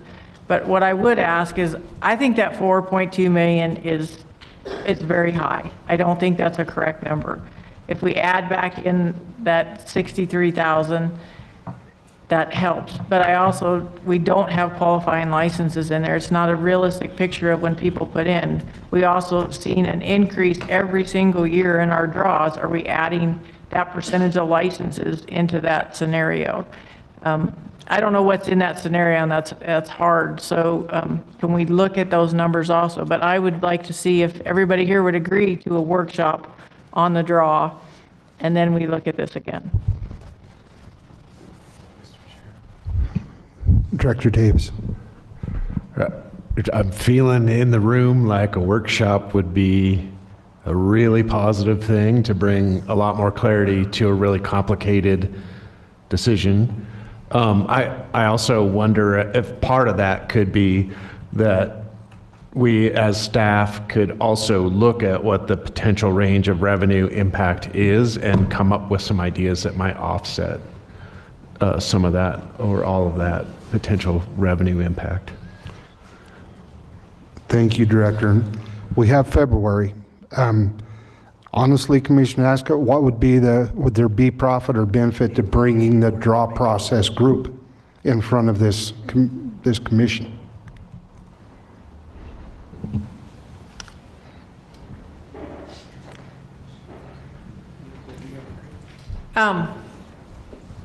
Yeah, I think so, because if they'd be willing to do it, I think it would be worth it, because there was many things that we worked through, and the facilitator was awesome that did that. And I think it would be beneficial, because all of those people understood the draw, and I felt like we were well represented across the board of everybody there. There was one non-resident, and the rest were residents. And we still came up with those recommendations. I think we're getting some direction. Hopefully, Hillary Danielle shed some light on it for us. So I guess my recommendation is still, if we can get through as many things as we can that we're currently in agreement on. Our first part of the presentation that Andrea presented was all things that we're all in agreement on so far. So we would like to get through as many things of those as we can. I do want to caution, if we are looking for new solutions and new things that would be presented at possibly a meeting in February, that doesn't give the public much time to comment on things, and especially if we have to approve them in March. The way our regs are, they need to go to the Department of Regulatory Agencies at the end of January. So we are putting some kind of a recommendation in there. It can be changed from that time on, but it would be good to notice what we think we are leaning towards approving as far as regulations. So I do hesitate with that February meeting. Danielle. Thank you, Chair May. I also wanted to add, we're more than happy to put together a workshop to help the commission understand the draws and the draw process. I think what I'm just a little unclear about is what additional information or data I can bring forward to all of you to inform your decision-making. I understand Commissioner Bailey's concern about this is our first time talking about a preference point fee and different price points for that. But I'm still a little unclear about what additional data we can bring to you to help inform decision-making that I just worry we'll be having this exact same conversation in February, to be honest. I respect that because honestly, I think it was you and Matt gave us a presentation. It seems like a year ago now. I know it's only been a few months, but going through the scenarios of moving these all through the different places, that was very helpful. But, you know, it seems like that was forever. And so many things have changed since then, and we're talking about different things today. So I know we're burning a lot of time. I don't know. Hillary has made this, I'm sorry, made this suggestion several times that we work through what we can today if we're in agreement on some of that doesn't really affect some of the other. I don't know how workable that is. I'm deferring to everybody's opinion. Commissioner Jacober, you're up next. Yeah, no, I agree with staff. I think that we needed to just address it. I mean, we should all have enough knowledge, including the preference point fee. We talked about it in our last meeting. It's been on the agenda. It's been publicly released. But why don't we just go ahead and try to vote on the motion and see if that one passes? And if not, I guess I don't need any more knowledge on it, and I would rather not do another meeting. And I know they have to get this ready by April, right? That's when the draw is. So these changes won't go into effect until the draw of 2028. Oh, okay. But we do need to notify the vendors of what they need to change for these draws and give them that time to do all of that programming. Okay. I would like to move forward personally. Commissioner Touchton. I'm sorry, did I skip you, Commissioner Bailey? Were you up? I'll go to Commissioner Bailey first. Okay, thanks. Yeah, I tend to agree, Danielle. I think we're collectively, right, grappling with exactly what was raised by public commenters, the perceived or real, right, trade-off between revenue for the agency and prioritizing resident licenses. And I think it's a worthwhile thing to have to struggle through. I would agree that I don't know that we need additional information, except that I could be sort of misreading the tea leaves here, but it might be that we would be more comfortable going with the 75-25 split across all four choices if it didn't have the $4.2 million revenue loss associated with it. Could be wrong. And there's a potential that preference point fees might be able to address that, or at least some of the concerns associated with it.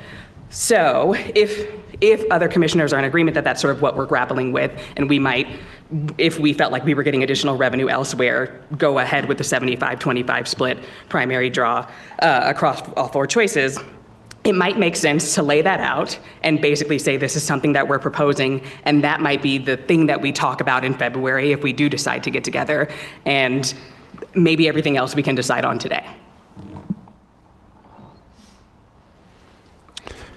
Commissioner Touchton. Thank you, Chair May. Well, I think, I mean, I don't want to get anyone out over their skis, to use a cliche, but I think people are reluctant to move forward. But Commissioner Haskett is right, though, and Commissioner Jacober, we've talked about this for a long time, and I feel your pain that we can't come to resolution. The revenue piece is very important, but what I'm struggling with is some of these changes are designed to prefer resident hunters.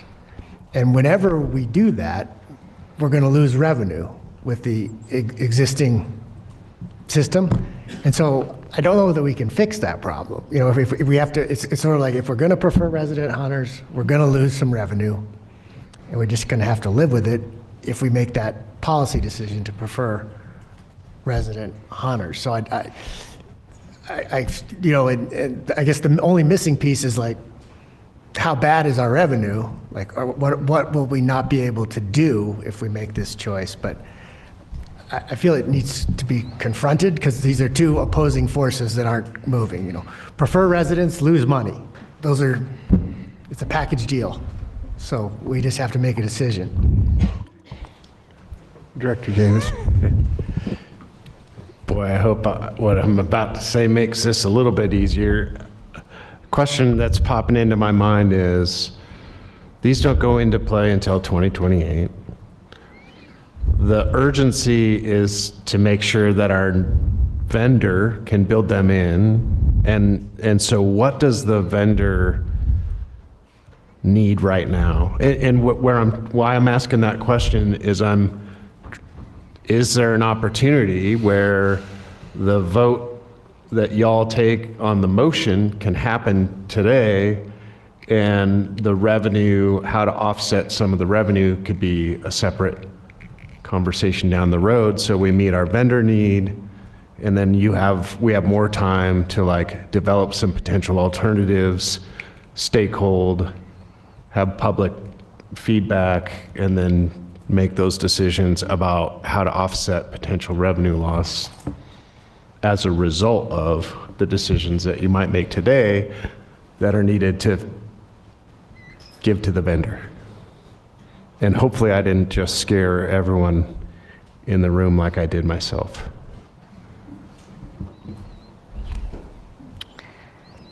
Thanks for the suggestion, Director Davis. Thank you. I think we could definitely give guidance to our vendor that we want the draw programming to be configured to be flexible.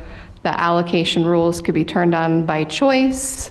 So it could just be first choice. It could be first and second. It could be all four. Like, we want the draw to be configured and built that way so that we could make changes down the road. So I think that's fine. I think what we're just hoping not to lose traction is all the discussions and public feedback that we've had over the last 2 years on this topic, and not draw it out so long that people don't remember why we're here in the first place or why this recommendation was made in the first place.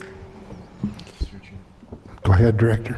Yeah, and that's where I feel like the draw working group had criteria saying we're gonna just like dig into the technical components and we're not gonna focus on the fiscal. Rightfully so. Then the executive management team and the staff look at that and say, well, the fiscal's pretty darn important. And so the process somehow got misaligned in this, and so my sense is, and maybe I'm not reading the room right, is that there's maybe support for the all four choices, but maybe the hesitancy is the potential fiscal impact of that, right? And so I'm trying to figure out a pathway forward so that you all can vote the way you want to and not have that be the burden. Thank you, Director. That sums up my thoughts exactly. I think we have support for the allocation through the choices, but the problem is, how do we deal with the offset of income, or the loss of income? Commissioner Haskett, if I can get your mic up there. You go. Oh, I'm sorry. Commissioner Robinson was first. Thank you. Yeah, I've been on the queue for a while, so I think I think it was summed up great by the director. I would argue too, by the way, that if our vendor needs 2.5 years to program the IT of the system, that might be another conversation we need to have. But I think that we do need to vote on this today. And the reason being is public comment has been done. I think Commissioner Jacober said it right. We have talked about this. You all talked about this long before we got here, but also quite extensively when we got here. And I think that the choices have been presented to us. So I do think we should vote on it. I also would say, and I take this for what it's worth, staff, and this is of no disrespect, but whenever I hear multiple times that it's, the $4.2 million is not fake, but it is worst case scenario. Whenever I hear that with financials, that tells me that they're not quite accurate, right? So it really, what I hear when I hear worst case scenario means is may not happen, could happen, but may not happen. We're not quite sure. Let's see. And to me, that means it's not going to be a $4.2 million discrepancy in the budget. we also have the ability to, I hope, by the way, but we also have the ability to, since it's in 2028, we have the ability to plan a lot for that. And I think that's what the Director Davis was saying. So with all that said, Chair, I would love to entertain going with Commissioner Haskett's motion and actually vote on this today. Commissioner Jacober. I guess what I would suggest is what YouTube have been suggesting. Let's do the preference point thing, because there's a pretty important slide in there that maybe hasn't been looked at that has lots of millions of dollars on it. And then maybe we can come back to it. That's what they've been asking, and I think it makes sense. I have one comment first. So we changed the non-resident archery hunting. Is that, so every non-resident now has to draw archery. Is that included in that $4.2 million loss?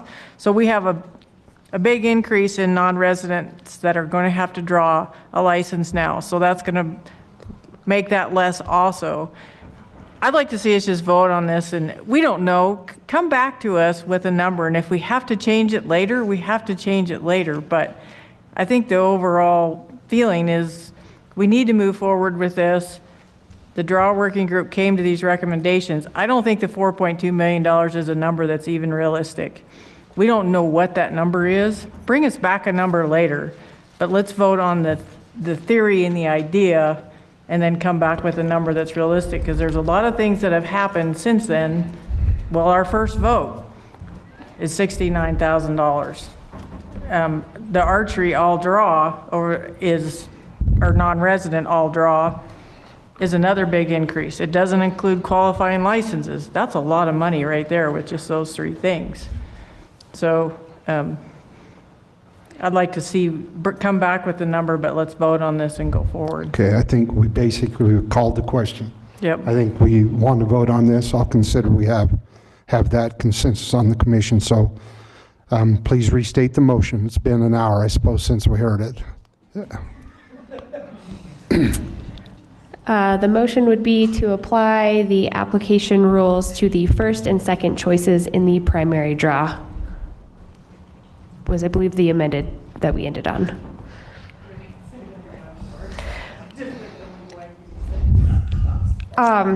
So we had the first motion that was amended. The current one is allocation rules would apply to the first and second choices of the primary draw for deer, elk, bear, pronghorn, and turkey.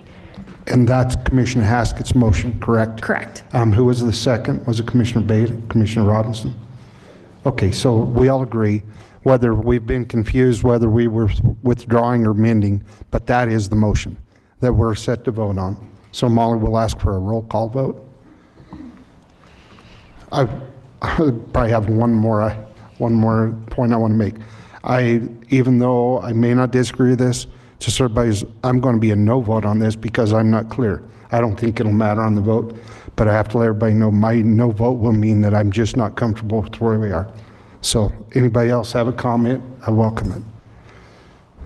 Okay, we're ready, Molly. Vardy. No. Touchton. Yes. Robinson. Yes. Reading. Yes. Otero. Yes. Murphy. Yes. Jacober. No. Haskett. Yes. Beaulieu. Yes. Bailey. Yes. Chair May. No. 8 yeses, 3 noes. Motion passes. On to the next item. So still on allocation, we're on that the secondary draw, and whether or not we wanted to have the allocation, have a allocation of 75-25, and if we wanted it to be applied there. So basically the same motions, but now we're talking about secondary draw, just to be clear. Thank you. Right. Okay. Commissioner Jacober. I would like to motion to stick with alternative 2, the staff recommendation.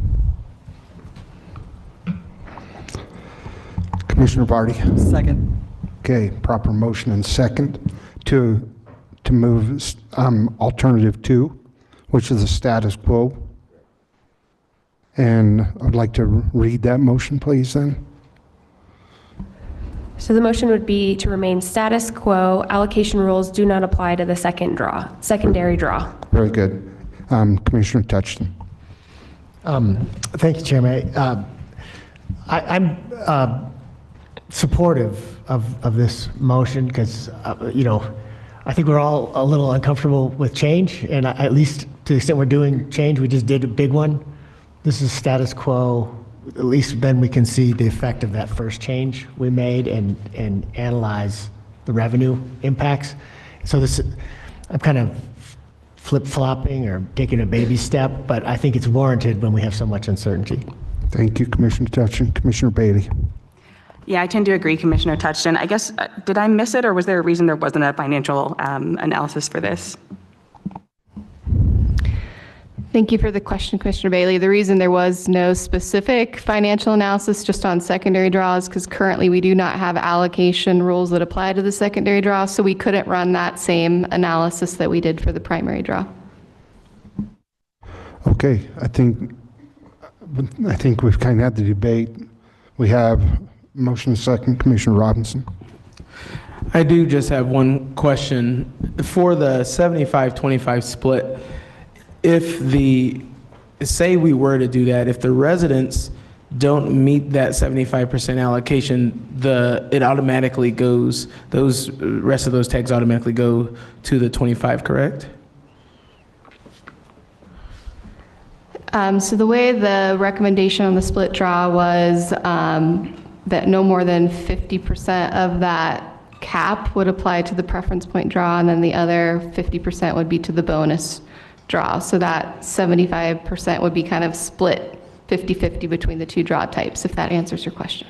And then last question is, how often do we reach, and I know you've said this before, so I apologize, but how often do we reach that 75%, or that 75% threshold? I don't have the data in front of me to specifically tell you how many hunk codes met that 75-25 split overall. So I'm sorry, I can't accurately answer that question, but I can try to come back. Okay, you're fine. Thank you. Okay, any further discussion? We're ready to vote. We have Commissioner Jacober's motion, and once again, we will conduct a roll call vote. Vardy? Yes. Touchton? Yes. Robinson?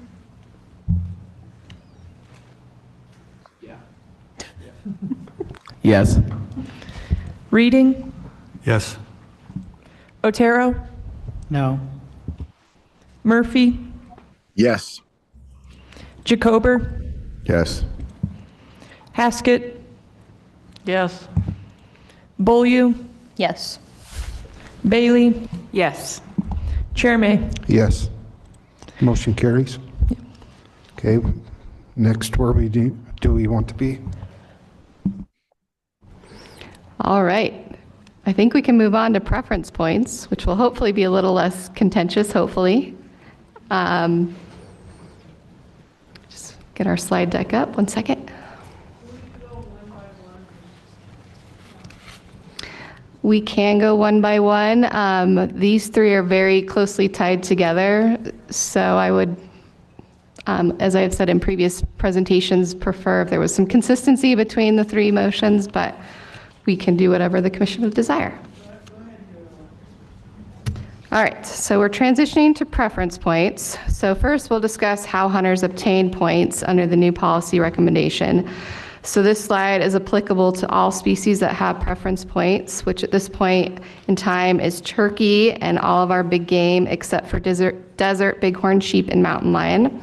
So both of these alternatives would cause a change in our current draw process where one could apply for a point and a license in the same application. With both of these alternatives, you would have to choose whether you want to apply for a hunting license or gain a preference point. So the preference point hunt code would be going away under both these alternatives. With alternative 1, which was the initial draw working group proposal, you would gain a single point if you were unsuccessful in drawing any of your 4 choices, or if you selected that point-only option. With alternative 2, the agency recommendation, you would gain a point if you were unsuccessful in drawing your first choice, or if you selected that preference point option. The draw working group was also supportive of alternative 2 after further discussion. Just to clarify, only 1 point would be accrued per species per year under both of these alternatives, except for turkey, where 2 points can be accrued per year.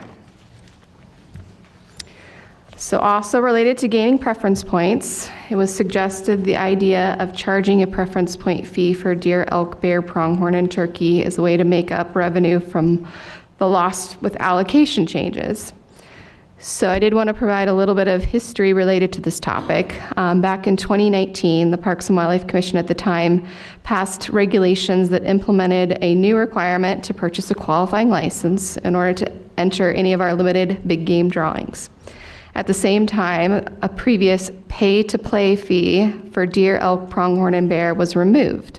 The pay-to-play fee was a type of preference point fee that required any applicant who did not hold an active annual or big game license from the previous year to pay a fee in order to gain a point. The fee charged was $30 for resident deer and pronghorn and $40 for all other species. No pay-to-play fee existed for sheep, goat, or moose at the time. So as a snapshot, back in 2018, the division collected $4 million in point fees for that pay-to-play fee for deer, elk, bear, and pronghorn. But again, at that time, there was no qualifying license requirement.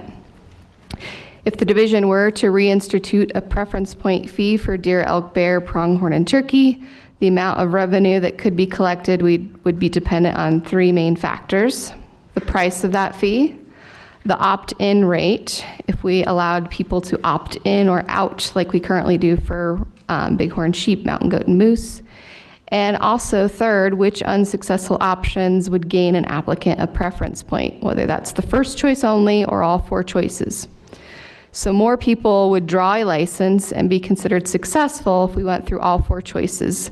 So there would be fewer unsuccessful applicants gaining points under all 4 scenario. Currently, for our sheep, goat, and moose opt-in rates, those are all in the 90% range. We anticipate opt-in rates for deer, elk, bear, and pronghorn, as well as turkey, if those were instituted, would be lower. So for our analysis, we ran scenarios at a 90% opt-in, 75%, and 50%. As far as the price for our analysis, we ran scenarios at $15 for residents and $30 for non-residents, just to have a lower fee that wouldn't be a barrier to entry. We also did a 30% or $30 for residents, $60 for non-residents, which was similar to our past pay-to-play fee, and then $50 and $100 to match sheep, goat, and moose. We also ran the scenarios based on applying the fee to just unsuccessful first choice or applied to all 4 choices. So the table on this slide shows the results of all those different scenarios, and you'll see that revenue impacts range as low as $4.6 million to as high as $30.2 million. And please keep in mind that these also are using our current allocation policies for this analysis. So now how to address how preference points are used for all of our species draws that currently have preference points. Under alternative 1, which was the original draw working group proposal, points would be used to draw any license in the primary draw, so all 4 choices.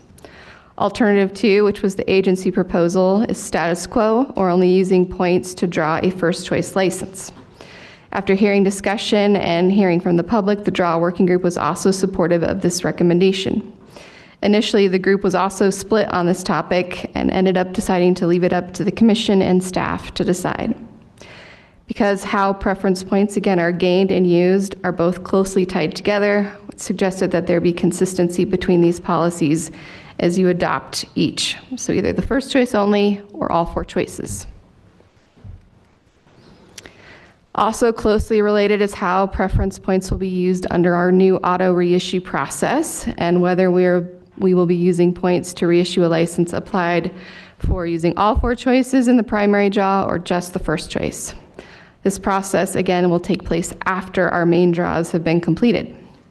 Alternative 1 was the initial draw working group proposal that a customer is auto reissued a primary draw license from any of their choices, all points would be used.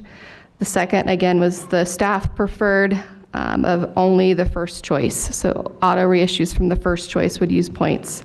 None of the others would require points. And again, the draw working group was supportive of this alternative as well. So that kind of concludes our preference point slides.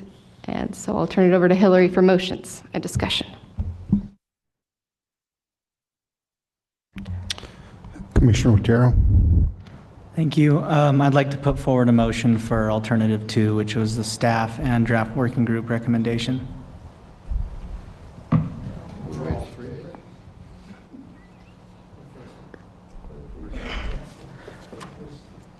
Okay, can we put the slide up? Yeah, sorry about that. First slide, 27.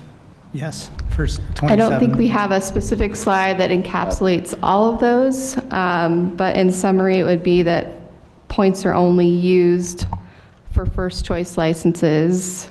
Yes. And also in the auto reissue, we would only use points to auto reissue a first choice. That was the clarification I'm looking for. An applicant would not lose preference points unless gaining the first choice. That's what we're discussing. So we have a motion on the floor. Commissioner Robinson. I'd like to second that motion. Commissioner Haskett. We have a motion and a second on the floor, so I'll go to you.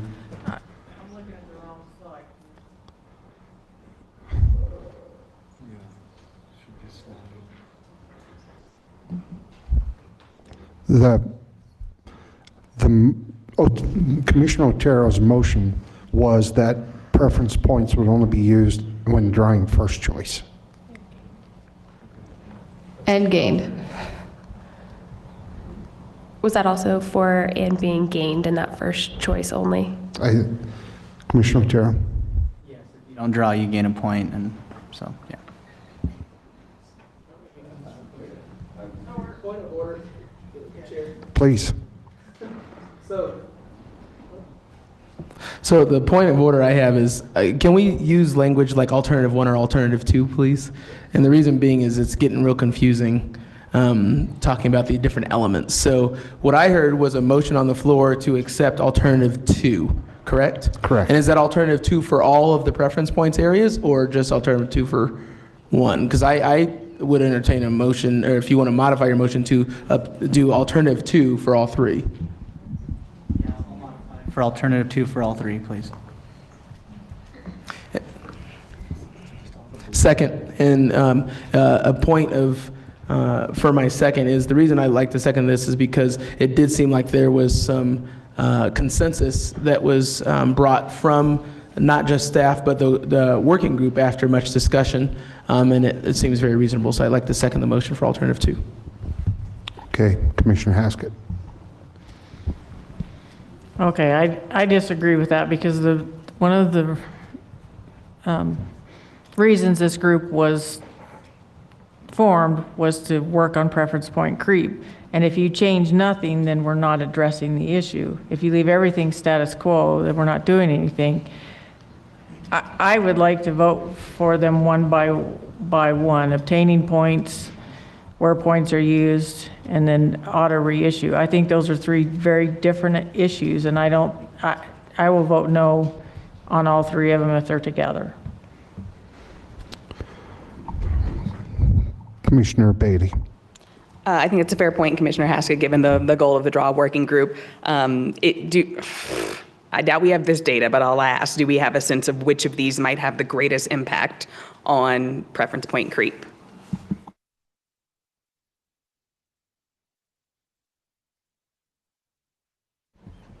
Sorry, I'm just trying to think through the question. Currently, the motion on the floor is status quo, so it wouldn't change anything to do with point creep. If we would pull more, potentially, points out of the system if you went through all 4 choices. And it also depends on how you vote. If these same rules apply to the secondary draw, because whether you're going to push applicants then if they don't want to use all their points in the primary it may push more applicants to the secondary draw. So I'm just trying to think through how to answer your question on point creep. I think the draw working group's original recommendation of all 4 choices was, again, trying to address point creep to the greatest extent, but then based on all the public feedback they were hearing, they were okay with remaining at just the first choice only.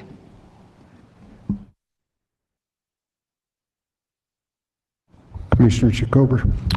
Yeah, I just want to clarify one thing. First of all, the staff recommendation says that the draw working group is supportive of all of them as well. So that seems to me like an easy decision. On the first page, which would be 27, there's the I would like to purchase option. Does that mean that we are charging a fee, or is that a different vote?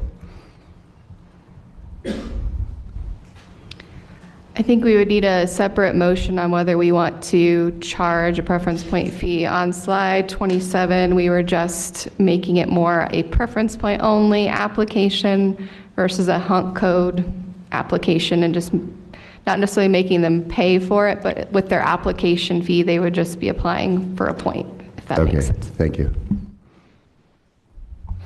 Commissioner Haskett. What we were trying to do is get people to use their preference points. And I would like to see us vote each one of these slides one by one, just like we did before.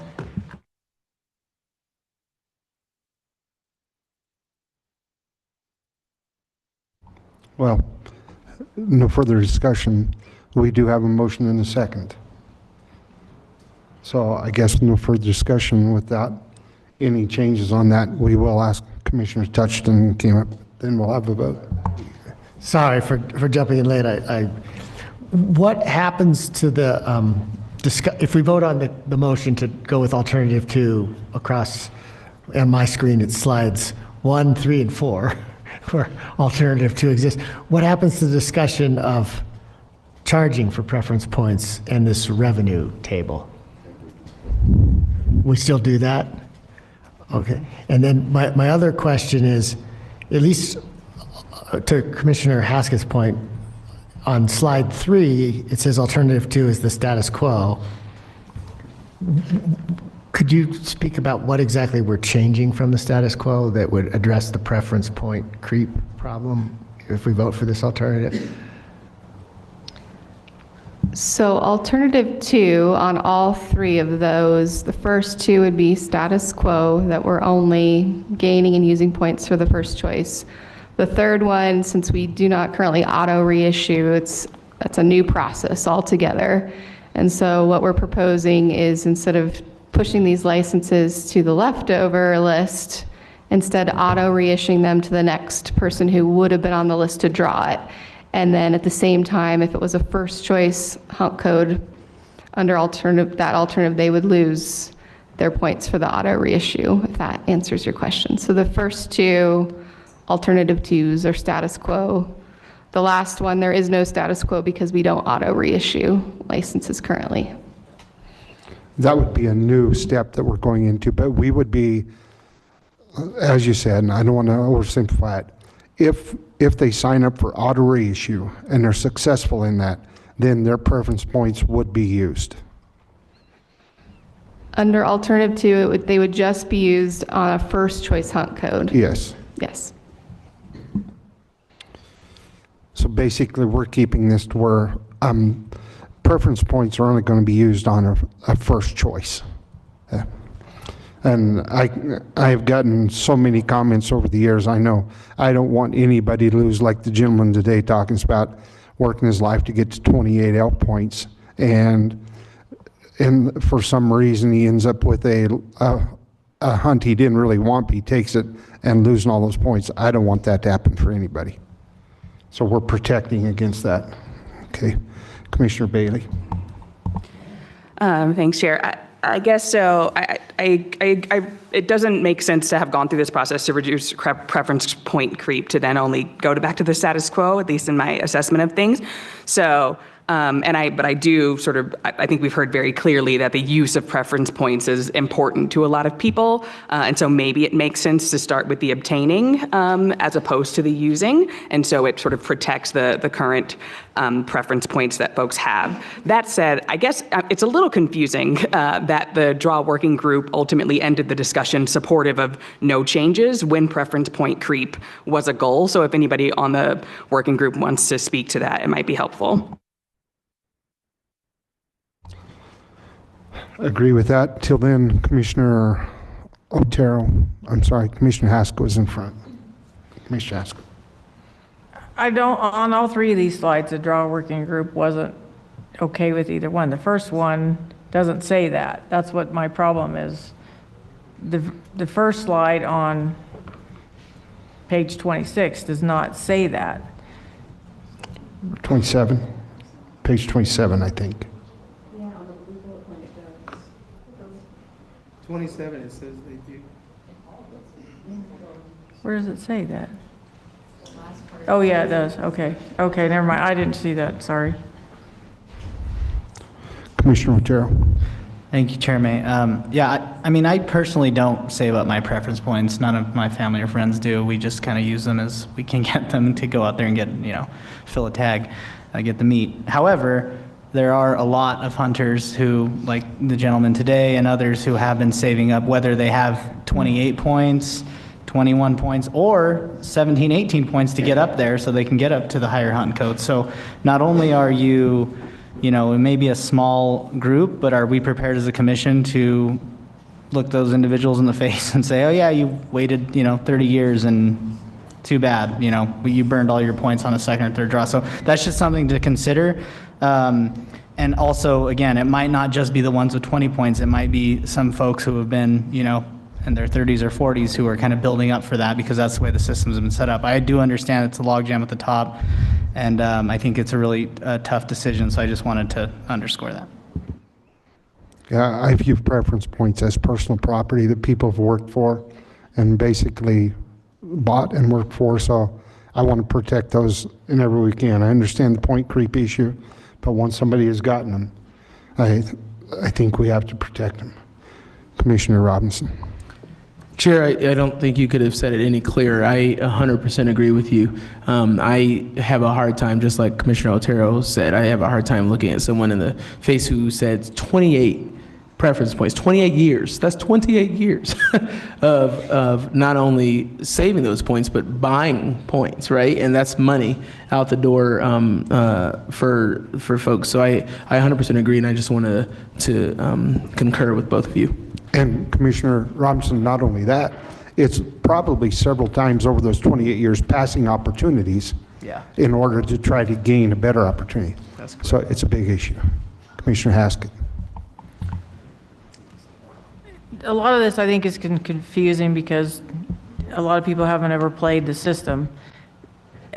I had 25 points and I finally drew a license that started at 3 points when I started putting in for it.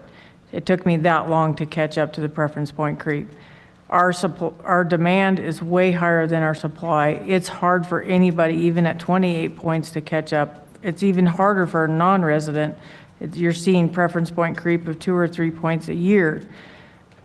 We were trying to force people to use some points to alleviate the system. People know how to play the system. If they only have to put in, if they want to draw a license but not use their points, they know how to do that. They've been doing that for a year. How do you think he got 28 points but probably has hunted all of these years also? I don't think you're eliminating anybody out of it. What the hope is that we eliminate some of those people out of the system. There's people that have 36, 38 points, and there isn't a tag that takes that many points. So people can, for some reason, people just continue to gain points and gain points. There's a lot of people in the system in the middle that are going to just keep gaining points because, oh, I've got 10 points, I've got 12 points, but there isn't a hunt I want to go on for that many points. It's a complicated system, but that's why we were trying to fix it. I think we've debated it. I'd just like to restate the motion on the floor. A second, it's proper. Let's restate it so we can vote. And I'd call on Hillary or Danielle to help us with that. You want me to restate the motion? If you could please state the motion that we are preparing to vote on. So the commission is going to vote on the status quo for when you can obtain points and when you would use points to stay at that first choice for the primary draw. And then for the blue part of the auto reissue section, where you would, any that was applied for in the first choice, then those preference points would become void. Okay, call for a roll call vote, please, Molly. Vardy, Yes. Touchton,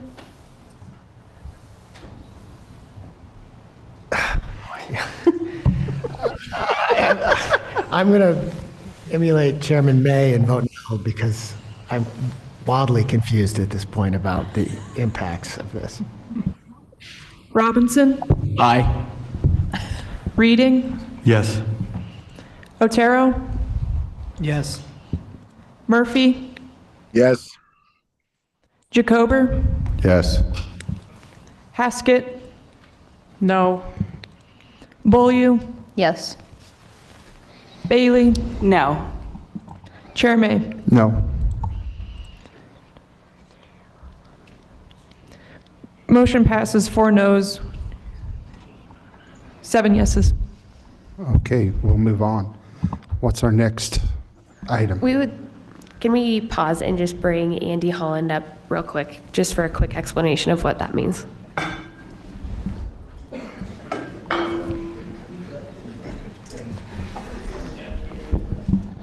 Sorry, what am I explaining?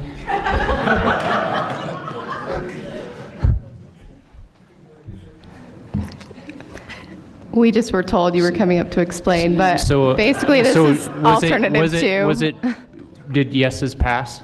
Did that pass? So I think we're good, it passed. Oh, passed? Yes. Yeah. Yes, the motion passed.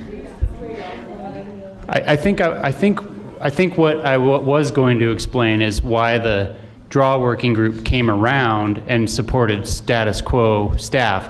And that's because the draw working group heard from a lot of people that they didn't like the idea of using their points on all 4 choices. So the more we heard negative reactions to that, we actually voted twice on this and we changed our recommendation. But it's a moot point, I think, at this point. Okay, very good.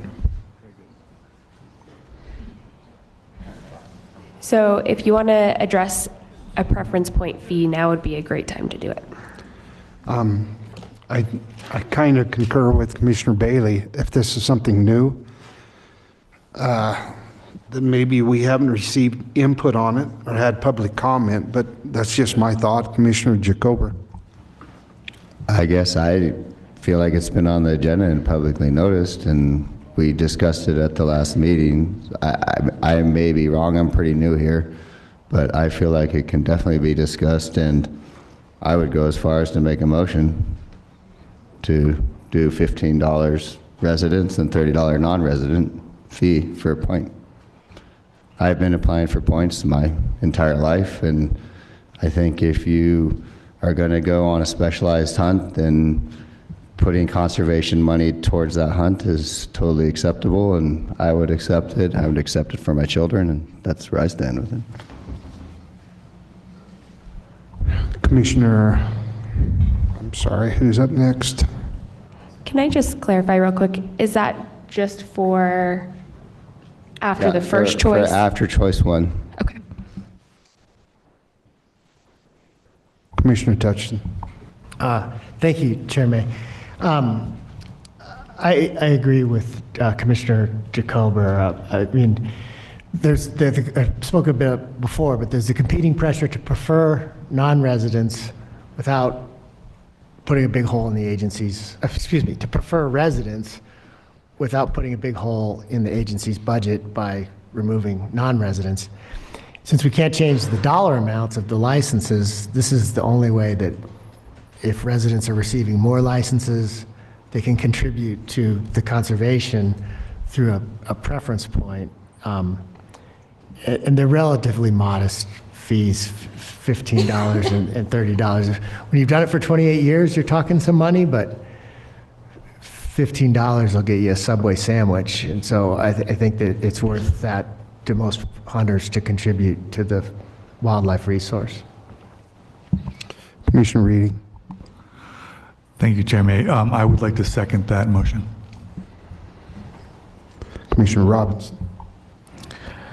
We're in discussion now, sir? Yes, Calvin, the motion's been made and seconded. Okay, excellent. I would 100% agree with Commissioner Jacober. I think that most of us hunters, at least the ones I've talked to, and I know I do, expect to be able to pay these type of fees to make sure our conservation is in place. So I will be voting yes. Okay, Commissioner Haskett. Thank you, Chairman May. I disagree with that because I was here in 2019 when we did the qualifying license instead of a preference point. And right now, for a non-resident, they have to pay about $130 just to apply for the draw. And a resident, I don't remember what a qualifying license is cost-wise, not very much compared to that, but we're just adding on top of that. And if we keep adding fees to the non-resident and they keep going up and up and up, at some point we're going to chase them away. It's like when we were talking about, when we looked at license fees last time, we're at the top of that threshold for the non-residents. If you compare other states, we're higher than some states for some of these species. If we keep raising it and raising it, people are going to go somewhere else and not spend that money here. So I feel like we need to be careful with that.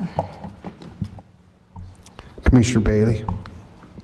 Thanks, Chair. I'm a process person. I think in general we don't tend to hear robust public comment until we have sort of specific items with specificity on them. And so I think we talked in the abstract at the high level at the last meeting. So I don't feel wholly comfortable saying that we've received public comment on this. That said, I think the points made by other folks who hunt and kind of the relative cost of the 15-30 preference point is reasonable, and I think would also, if people don't think it's reasonable, sort of decrease the number of preference points in the system as well, which might address that other issue. Thank you, Commissioner Bailey. For clarification, which one of the, if we could put slide, it's the top line. It's 15 resident, 30 non-resident after first choice. Yeah. Okay, Commissioner Jacober. Sorry, I just wanted to comment a couple things on Commissioner Haskett because I completely appreciate the cost of licensing. I think the benefit that we have with the preference points is that it becomes an option. If you want to hunt, your cost of hunting doesn't change. And so I think what happens is it addresses two things. It addresses point creep, which you're concerned about, because some people may not choose to pay that money, so therefore you'll have less people putting in for it. This is just my guess. And then if you do not want to get preference point, you can still buy a non-resident license or a resident license and go hunting.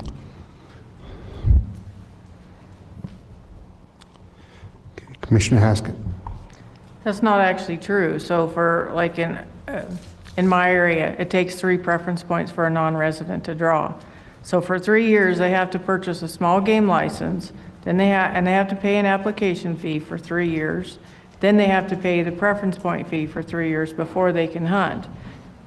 Then they have to pay the license fee on top of that. When you're charging, every year it gets more and more and more.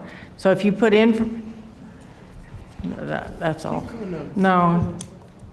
Well, I was asking if it was for every hunt. There you go. For every hunt code, a non-resident has to apply for 3 years?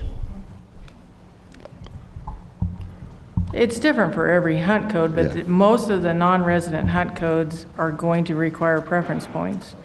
A lot of them do. I don't know if we have a statistic of how many preference points it takes for a resident versus a non-resident. In my area, it's 1 preference point for a resident or 0, and it's 3 or more for a non-resident. And that's pretty typical, I think, in a lot of places. The preference point creep is going up.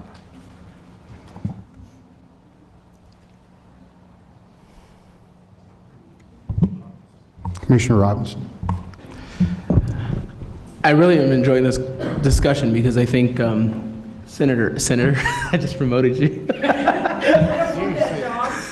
Commissioner Haskett brings a really good perspective to that, and I also think through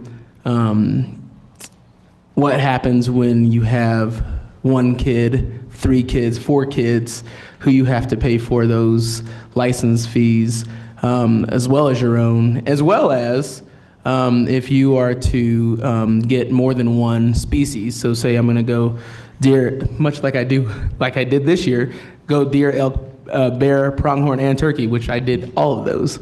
That does get quite hefty, and if you do the math, it's upwards of $300 to $400 in preference points fees. So it's a good conversation for and something. We don't want this to become a affluent sport in Colorado, which that's nerve-wracking to me. So I really appreciate your comments. Okay. Anybody else have any thoughts, comments, questions? Danielle. Thank you. Just before any voting, I just wanted to clarify on the motion. It sounds like you want to also have the opt-in, opt-out option like we do for the sheep, goat, and moose preference point fee. If we could just include that in the motion, if that was the case, that would help. That would be an amendment to your motion, what you're willing to do. Does the second agree? Okay, motion second. It's been amended. I basically would rather just put this on as a motion rather than an amended motion. So we'll word it that way, as Danielle just said.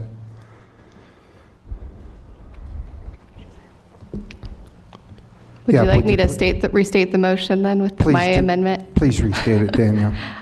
So is there a motion to charge a $15 resident, $30 non-resident preference point fee for deer, elk, bear, pronghorn, and turkey, with the option to opt in or opt out of paying that preference point fee? Okay. Motion's been stated. No more debate. I'll ask Molly to take a roll call vote. Marty?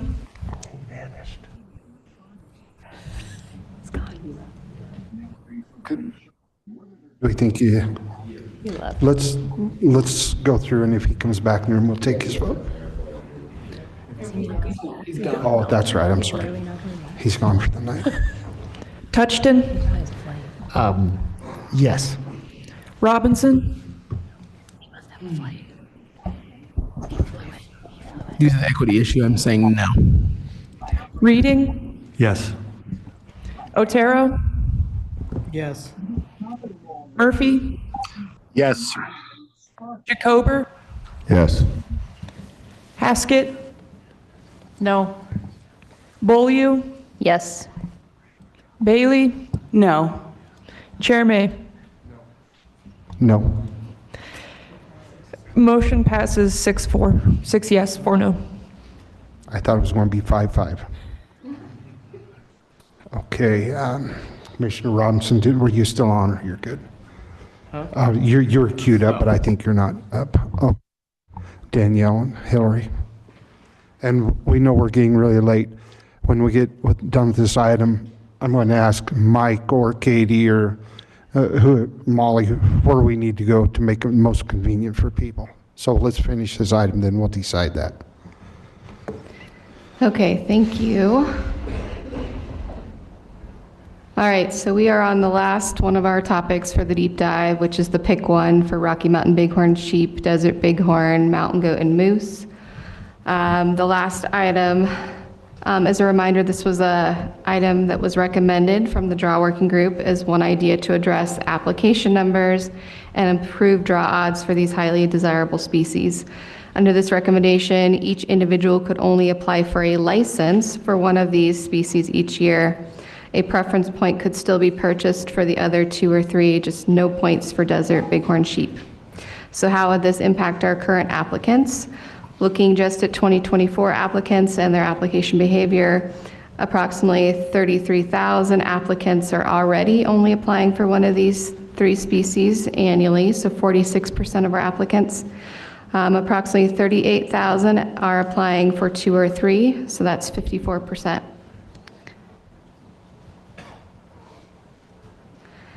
However, some of these applications are for preference points only and would not be impacted by our pick one change under this policy, since you could still apply for points for the other species, just not a license hunt code. So of those roughly 38,000 applicants who applied for 2 or 3, around 26,000 or 68% only applied for a hunt code for 1 species. So this means that approximately 79% of our combined sheep, goat, and moose applicants would not be impacted by the pick one recommendation. The 79% calculation takes into account those that only applied for 1 species, plus those that only applied for a hunt code for 1 species and preference points for the others. It is important to note that this analysis was only completed using the 2024 draw and application data, so it might not be a true snapshot of our customers' application behavior every year or over time. And this data can be contemplated in multiple ways. On one hand, it suggests that this change may not change application behavior as drastically as originally thought, which means draw odds might also not be impacted as significantly as originally thought. But on the flip side, it also suggests that this change could still marginally improve our draw odds without negatively impacting as many customers. And of all the draw method changes recommended by the draw working group for sheep, goat, and moose, this is the only recommendation that would realistically improve draw odds. So we've talked about how pick one could impact our draw odds, but what about the financial impacts? As mentioned earlier, using 2024 draws as a case study, approximately 79% of our applicants would not be impacted by this change, so they're unlikely to change their application behavior whatsoever. Furthermore, 100% of applicants could still apply for all the same species as they are today. They would just need to shift, in some cases, from a license hunt code to a preference point only application. But most applicants are anticipated to continue applying for all the same species. And for these reasons, we do not anticipate a financial impact from pick one. That concludes all of our presentation. I can hand it back over to Hillary for motions on pick one and motions on all the other items that had consensus between the draw working group and the staff recommendations. Okay, please, Hillary. Yeah, so if there's not any discussion, is there a motion to adopt changes to the bighorn sheep, goat, and moose to allow applicants to only apply for one of the 3? Preference points can be still purchased for the other species annually. Thank you, Hillary. Commissioner Haskett. I would like to change that motion. Make a motion to leave it at status quo. Commissioner Touchton. I had a question, just to summarize. If I was listening correctly, the draw working group recommended it, the staff was neutral, and it has no financial impact. So that's the summary? Okay. We should discuss Commissioner Haskett's idea. Commissioner Robinson. I'd like to second that motion. Okay, the motion has been properly moved and seconded. Do we have further discussion? Commissioner Bailey. Are you able to speak to the reasoning behind that? I think it's compelling that this is really the only proposal that improves odds. There was a comment by a public commenter that it will be in 9 years, but yeah, I guess I would love to hear a little more of the rationale. Sure, I can speak. I can speak first. I think having the ability for hunters to have the chance to draw for more than one species is important. I've heard it multiple times through every conversation that I've had about this, and so I think almost every hunter that I talked to about this specific piece talked about making sure we still had the ability to have those have the right to get all three. Do you have any comments? No, I echo what you say. Please state it on the mic, Commissioner Haskett. I echo Commissioner Robinson's comments. That's what we've heard from the public. That's what we've heard today, and I think so. Okay, any further debate? Hearing none, we'll ask for a roll call vote. Or do we need restatement of the motion? Is everybody clear? We want it reread. Please reread it. The way today's gone, I think we better. So the motion is to stay status quo on applying for bighorn sheep, goat, and moose. Very good. No changes. Molly. Mr. Chair. Go ahead, Counselor. You don't need a motion to stay status quo. Doesn't do anything. Yeah, that's right. We only need a motion for affirmative.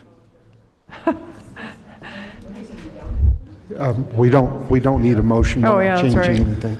We don't. We're staying status quo. No. So that item is done. Commissioner Bader.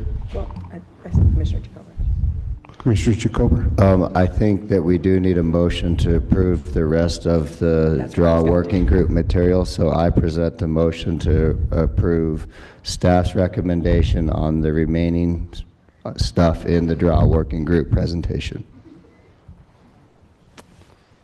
Yeah, I definitely need clarification on that, Danielle. I think we're all on the same page, but just for clarification, all the remaining items, there was consensus between the draw working group and staff. So perhaps the motion would just be to approve all the other recommended changes to the draw working group.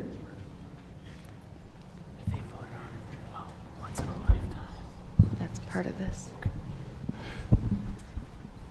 Mr. Chair. May I? Counselor.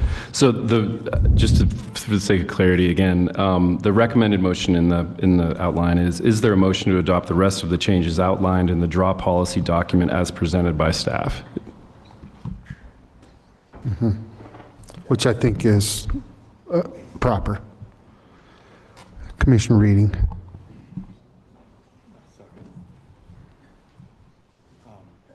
Oh, I'm sorry. I was going to second it. I'm sorry, I was going to second that motion. Okay. Oh, you can do it. It's fine. So that's been seconded. Does anybody else want in for a comment? Okay, let's have a roll call vote. Are we okay over there, Commissioner Robinson? We're good on everything. Okay, I just don't want to push this vote till we're ready. So we are ready. Ready, Molly. Vardy? Hutchton? Yes.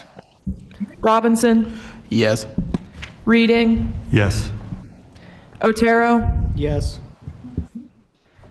Murphy? Yes. Jacober?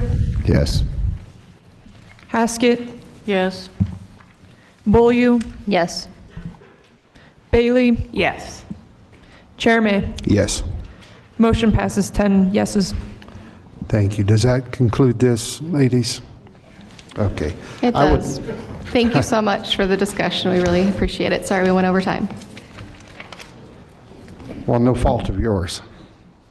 I would like to ask Mike or somebody to give us a little direction. Where should we go next? Because I haven't been able to read the crowd or where we are, but I want to help as many people as we can to get home that need to quickest.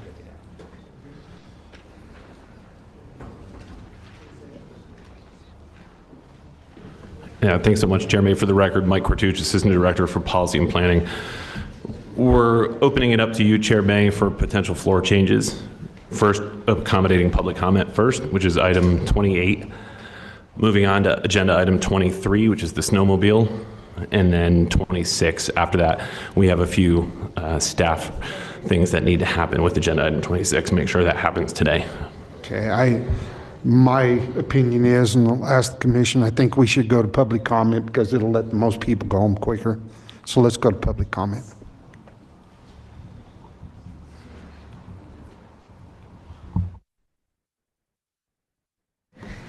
Thank you, Chair May. For people here in the room that I think are still here, if we could have Crystal Egley come up and Ian Tafoya and then Liz Rose on deck. Looks like our timer may still be wonky, so we may hear the timer but not see the timer. Sorry about that, but it's 2 minutes per person. Good evening. Good afternoon. Chair May, Commissioners, Director Davis, and Deputy Director Mock. My name is Crystal Egley. I'm a former staff member of Colorado Parks and Wildlife in the communications section.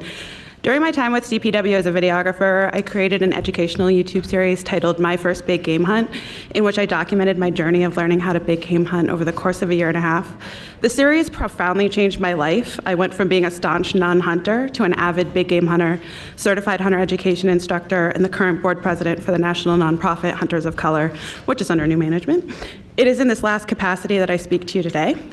Our mission focuses on 3 pillars: mentorship, conservation, and education, which we deliver through hands-on classes and mentored hunts. In 2022, Hunters of Color received a $50,000 grant from the Outdoor Equity Grant Program to facilitate hunting programming created for and by communities of color. This grant has enabled us to establish a robust partnership with the Hunter Outreach and Hunter Education coordinators from CPW, and I'm pleased to report that we have built an exceptional relationship that continues to thrive. Among all the states we collaborate with, our strongest relationship is right here in Colorado with Colorado Parks and Wildlife, thanks to the momentum built up by the Outdoor Equity Grant Program. Both CPW and Hunters of Color believe that outdoor recreation, including hunting, is the most direct pathway to informed conservation engagement and creating long-term conservationists. We are all here today as partners in these efforts. As you know, the critical needs for funding for these programs far outweighs what is currently in the grant program, and we thank the Commission for supporting the OEGP and helping us fight for sustainable funding dollars to better meet this need. Thank you. Thank you. Next, we'll have Ian Tafoya. I think Liz may have gone, so if we could have Gabriel Romero ready and Hilda Nusite.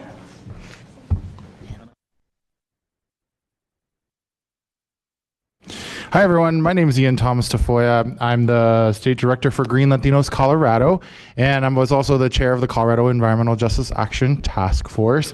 And I came here today, too, to testify about the Outdoor Equity Fund, which I think is really amazing and had a huge impact. I had a chance to work on it. I can still remember as a kid getting the first opportunity to go horseback riding and drink water from the ground, and I was like, what the hell? Like, I can't believe this. And then fast forward, I've won a National River Hero Award and I've dedicated my career to conservation. So I think it makes a really big difference. But while I'm here and I've been taking calls waiting, I've been talking to the Air Pollution Control Division, I've been talking about different agencies because that's where my work mostly intersects. But I want to take a second and tell you, because I grew up here in North Denver, about what CPW can do perhaps to protect communities and certainly your employees from air pollution and other sorts of toxics. We have a report on our website that has been referenced in a memorandum of understanding between the Environmental Protection Agency and the Colorado Department of Public Health and Environment, identifying 189 businesses that are violating federal environmental law within a mile of this place. This is impacting your workers every single day, just like the communities I fight for every single day. And so CPW's leadership and your leadership and demanding better for your workers is incredibly important. I also want to take a moment to talk about another facility I know about in Grand Junction called the Total Petrochemical Facility, which releases a toxic air pollution called 1,3-butadiene from a plastics facility. It's across the street from Outback Steakhouse, the mall, and conveniently is directly next to James Robb Park. So if you're talking about the ability for people to enjoy the outdoors in a community like Clifton in Grand Junction, it is directly being impacted by a toxic that is being released there. And so I think there are more intersections with CPW and environmental justice than people probably have come here to talk with you about today. I've had a chance over the years to work directly with Commissioner Otero to talk about how we can do more with the Environmental Justice Action Task Force recommendations to be implemented here. Thank you. Next, we'll have Hilda Nisite, and then if Anya Taylor is here, could come up. Thank you.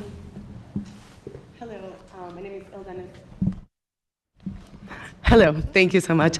My name is Hilda Nisite. I'm an Outdoor Board Equity Board member. I want to thank you so much for your support of the Outdoor Board Equity Grant.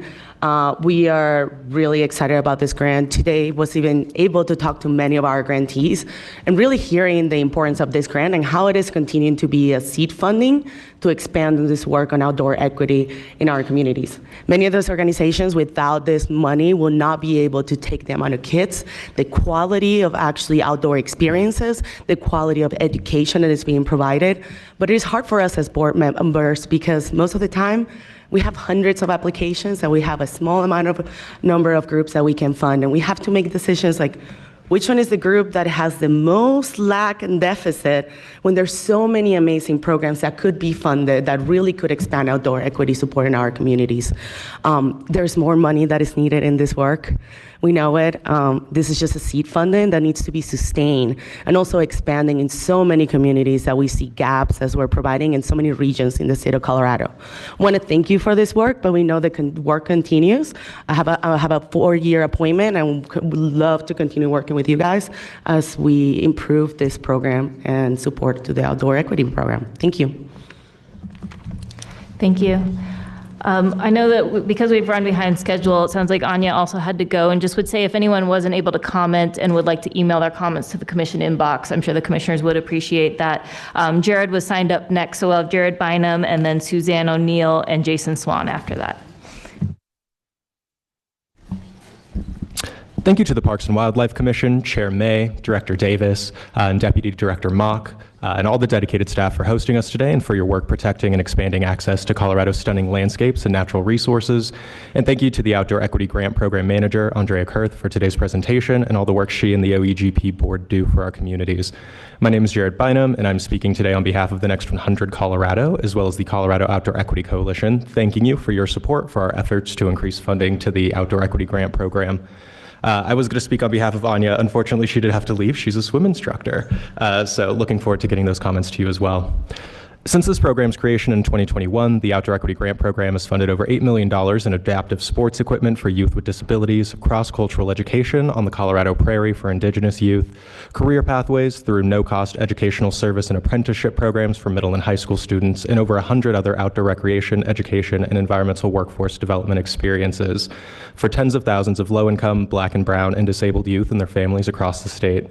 Because of the OEGP, grant recipient organizations have had the critical resources needed to continue their work providing tailored outdoor recreation and education programming for youth, building the next generation of Colorado's recreationists and conservation leaders with opportunities to explore and enjoy the great outdoors. We appreciate the continued partnership of the Parks and Wildlife Commission and the Department of Natural Resources, and we are ecstatic to receive your support for advancing our efforts to permanently increase the funding allocated to the OEGP, ensuring that this groundbreaking program has the necessary resources to better meet the demand for these programs. Thank you. Thank you. Next, we'll have Suzanne O'Neill, followed by Jason Swan and Manny Almonte. Mr. Chair, Commissioners, DNR, Deputy Director, CPW, Suzanne O'Neill, Colorado Wildlife Federation. Just have a few comments from the Colorado Energy Office presentation this morning. CWF did comment on the survey, and of course we talked about migration corridors and severe winter range and several other topics. We also gave them the citation for the Association of Fish and Wildlife Agencies survey, which was updated in February, that discusses the role that various state fish and game agencies have in siting in their states. You know, whether regulatory, consultation, or not very much. There are numerous states where the Fish and Wildlife Agency has a much more robust role than ours does in Bill 24212. So they have that information. As to lesser prairie chicken, we appreciated Commissioner Tuxton's comments this morning, and I was hoping for a response because that's just really critical. But we did learn about the Southwest Grid Connector Corridor proposal by the Federal Department of Energy, and I looked it up. Their webinars next Wednesday, and I'm very curious whether CEO is a cooperating agency or not. You know, sort of similar to DNR and CPW for land management plans. Really appreciated the regional manager for the Northeast region, the comments on the plight of the pronghorn. We all know that from the really well done DAU plan bundle that CPW had prepared earlier this year. But that is alarming, and there wasn't really a response on that. And then Commissioner Haskett's comment about the LEC. You. That's time. And yeah, so anyway, we'll keep working as a public stakeholder. So thank you. Thank you. Next, we'll have Jason Swan and then Manny Almonte, and after that, we'll switch to our virtual public comment.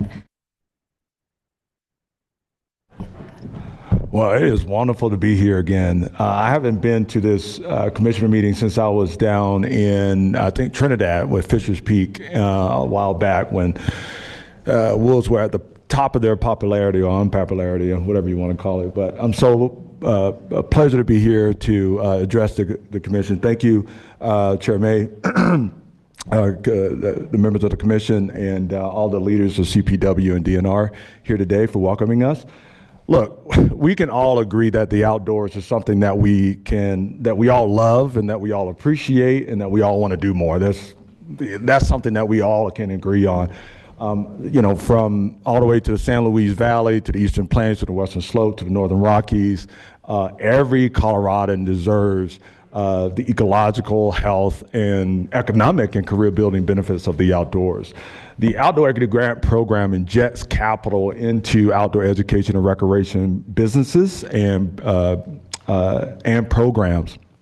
And the biggest thing I see with that is its ability to, or at least what I would like to call the essential workers of this $1.2 trillion industry nationally. And so I think right now this is the time to continue to invest in this group. More importantly, if the reasoning around why we're not doing more is because we need to start thinking about a cadence of research and evaluation around this program so we can continue to look at the efficacy of the program, continue to look at the efficacy and learn more about the providers and the huge economic benefit, which we don't know right now, of how much that they're contributing to our state's economic GDP. So I really implore the commission and everyone to start doing more research and evaluation. Thank you. That's so time. We can come back here and actually show you some substantial numbers as why this is so important.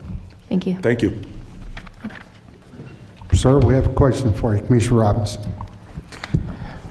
Really quickly, no, it's more of a comment. I just want to thank you and all the other folks who are participating and speaking to us. I did want to let you all know, previous to you arriving, we actually, it wasn't a formal resolution because that takes time and we wanted to make sure it got to the legislature, but we did do a unanimous vote to do a letter to the legislature in support of more funding for you.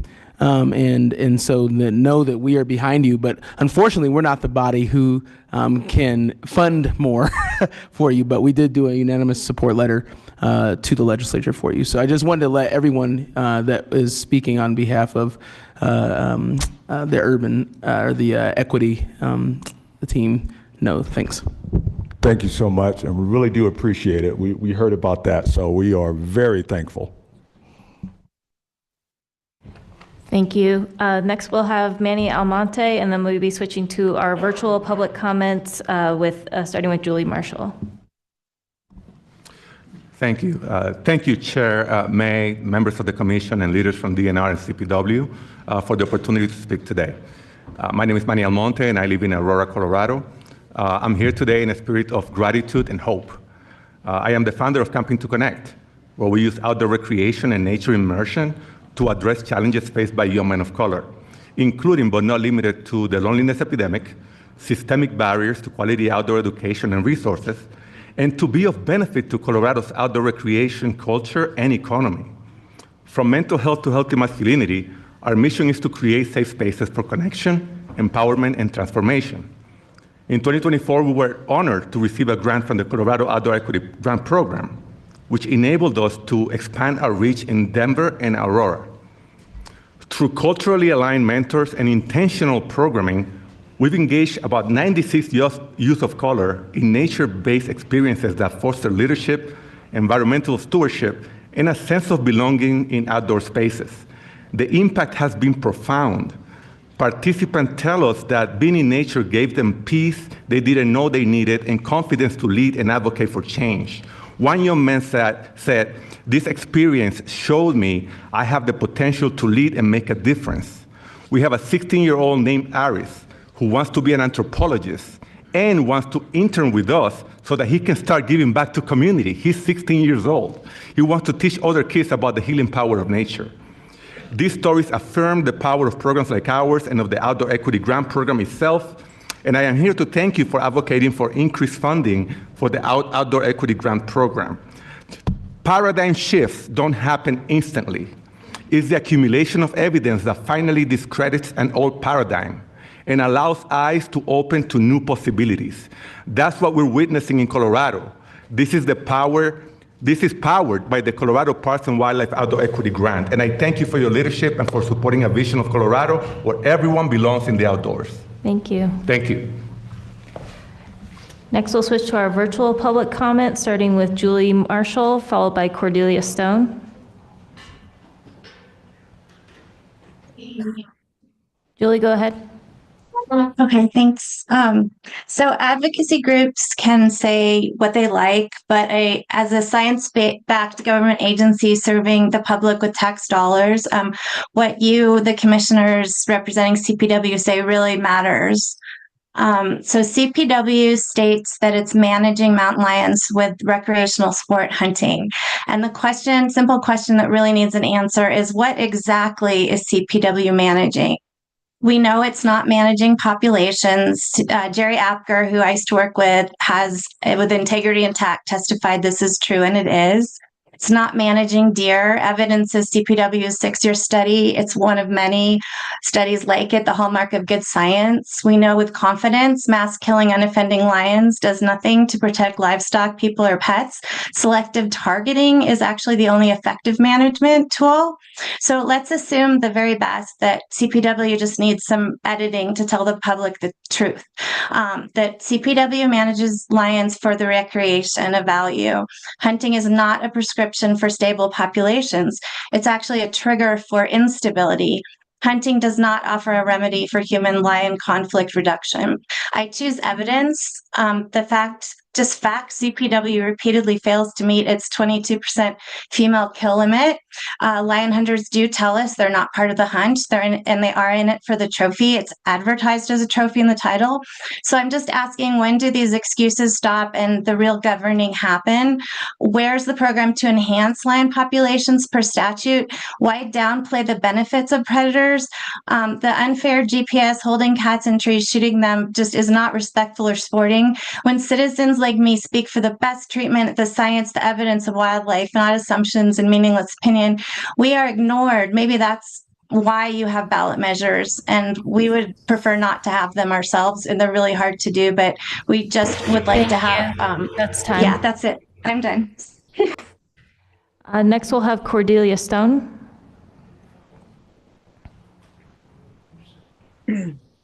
Hi, I am Cordelia Stone, and I'm a Colorado resident. I am commenting, like the previous commenter did, in opposition to the sport hunting of mountain lions. Prop 127, I know it's over, it can't be undone, but please do not use the results of Prop 127 to say that the majority of Colorado residents condone the sport hunting of mountain lions. Only 43% of Colorado registered voters voted against Prop 127. And I did hear at least one commissioner mention today that the majority of Colorado voters were against Prop 127. No, they weren't. Yes, the majority who actually voted no. However, the tactics used by the opposition were excellent. They succeeded in confusing voters as to how they were voting. The opposition used the phrase, Colorado wildlife deserves better. I talked to so many voters who thought that voting no on Prop 127 was voting against sport hunting of mountain lions and the fur trapping of bobcats because of that phrase. All this means is that the opposition did a better job on their campaign, but it does not mean that the majority of Colorado voters are against the sport hunting of mountain lions. The opposition used the phrase, believe the scientists, not the activists. At least 22 experts in wildlife biology, most with PhDs, put their support of Prop 127 in writing, saying that mountain lion sport hunting serves no management purpose. Hired to be the architect of the No on Colorado 127 campaign was the president of the Washington, D.C. group Capital City Advisors. He said, championing science-based wildlife management and the role of CPW was not going to defeat the measure. They needed to reach women. So they did so by claiming that a ban on big cat hunting would pose a danger to kids and pets, using a brilliant, although deceptive TV ad showing a mountain lion having just killed the family cat and peering through the patio doors at the young child inside. Well done, Washington, D.C. Thank you very much for your time. Thank you. Chair May, that concludes our general public comment. When we get to agenda item 24, I do still have public commenters. Very good. And I've received competing requests for people needing to go, but I was assured on item 23 that Fletcher could do it in 2 minutes and 15 seconds. So we're going there. Then we'll do 26. You've got 1 minute and 45 seconds left, Fletcher. For the record, I'm Hillary Hernandez, the Regulations Manager. We're on agenda item 23. This is found on the green paper for Chapter P4, Snowmobile Regulations. This is step 1 of 2. This issue paper covers a proposed increase to the snowmobile registration and permit price. So we've heard from snowmobile users who have advocated for raising registration and permit fees that suggest the snowmobile program could benefit from additional funding, as program expenses such as trail maintenance and equipment costs have steadily grown, and a fee increase would be beneficial. The last time the fee was increased was back in 2007. We have also had mixed responses from the public during our public outreach period, with some requesting that the fee not be increased. After considering multiple price points, the preferred alternative is to increase the fee for the resident snowmobile registration and the non-resident permit to $45, not including the 25-cent backcountry search and rescue surcharge. This is an informational item, and we can take questions. Any questions? Commissioner Haskett. I would just like to comment, I think the fee needs to go up. As a member of Search and Rescue, I will say the one thing that is constantly on our search and rescue is snowmobile rescues. So I think since 2007, that's a long time, and our costs have gone up a lot. So I'm in favor of raising to what, I'm not sure, but I'm in favor of raising it. Commissioner Touchton. Thank you, Chair May. I almost shut up, but these things we have to discuss are important, even if it's late in the day. The price point, I've heard some thoughts that it could be $50, and that seemed to be a consensus. But to Commissioner Haskett's point, I think the search and rescue fee is only that 25 cents. And we did have a conversation within the last couple of years that we might, it was 25 cents, and it's been that way for a long time, and we were thinking of kicking it up maybe to 50 cents, but I'd like some information on that. And then the last thing is some of the public comment I got, if you could assure the folks who pay this fee, it's not like a fundraising mechanism for us. It's then returned to their community through grants to improve trails or maintain trails and their equipment and so forth. So I'll take the first part of that. Thank you for the question, Commissioner. Fletcher Jacobs, Assistant Director for Outdoor Recreation and Lands. As far as the price point, yes, the issue paper you have in front of you contemplates a $45 price point. Since then, we've been working with our Recreational State Trails Committee, who's your kind of recreational advisory group, as well as the Colorado Snowmobile Association, and both of those groups actually said we could look at to go up to $50. So I think that's something the commission could consider, is potentially looking at that. To your last point about educating users, that was my big takeaway from doing this public engagement. When we do our OHV registrations and permits, we send out, this is your dollars at work. You know, people get it. It's a very big source of pride for those folks who pay that money for a variety of reasons. We've sat on doing that for the snowmobile, and that's something we'll work on to make sure folks understand this is where their money goes. I think there's a disconnect, but kind of the general public versus the snowmobile clubs. And I'll let my colleague here discuss the search and rescue. Thank you, Commissioner. Ty Petersburg. I'm the Assistant Director of Field Services, Chief Law Enforcement. The Backcountry Search and Rescue Program sits in my branch, and yes, the 25-cent fee has been in effect since the 1990s, so it probably needs updated. We've been looking at that. We've been running some figures. What we need to do, and we're starting in, is a more robust stakeholder process, because you're talking about increasing that fee on hunters, fishermen, OHV registrations, boat registrations, all of those. So we just want to make sure we're engaging in all of those different communities and stakeholders.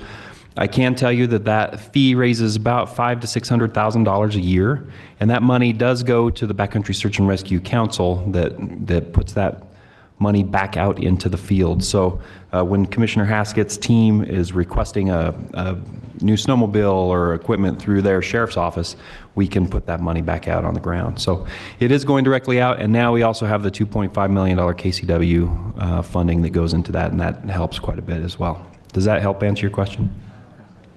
And in favor of updating the 1990s fee rate, but when it's appropriate. Yeah, and what I can tell you is we're hoping to bring that to the table this year so it can get done. Under our legal counsel, we have one shot to bring it up to a suitable level, and then after that, potentially we could tie it to CPI or something like that. But we only have one shot to bring it up a certain point, and so we want to make sure we get that right. Thank you, Commissioner Dutchin. And the $30 fee has been that way since 2007, 17 years. That is correct. Yeah, so I can't think of anything I have to buy today that I can buy for what I did in 2007. Yeah, so I'm all for this increase. It's basically pay to play. Any other issues?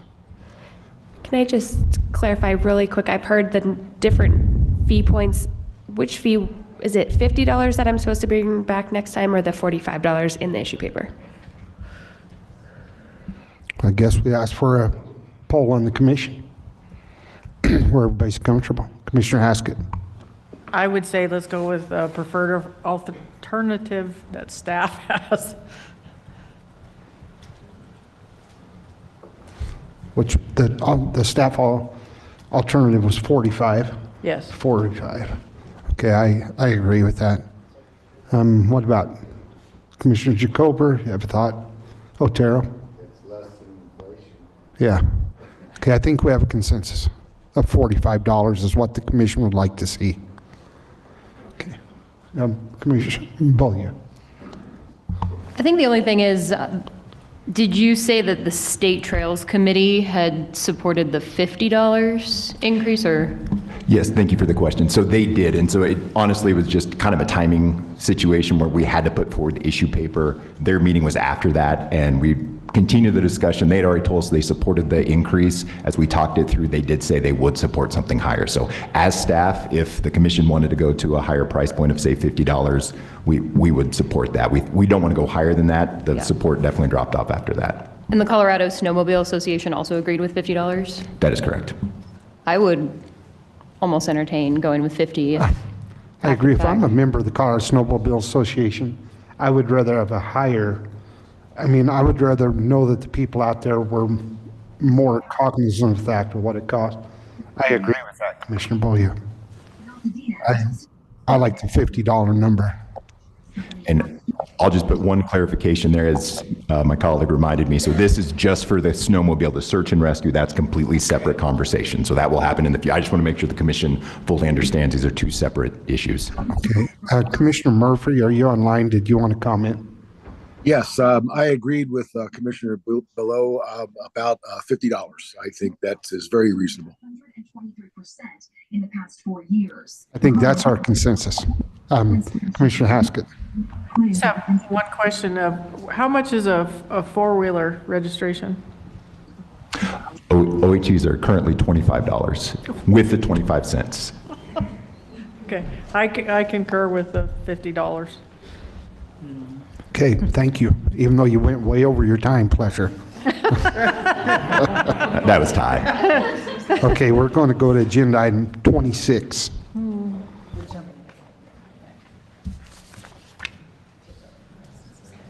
Did you order pizza yet?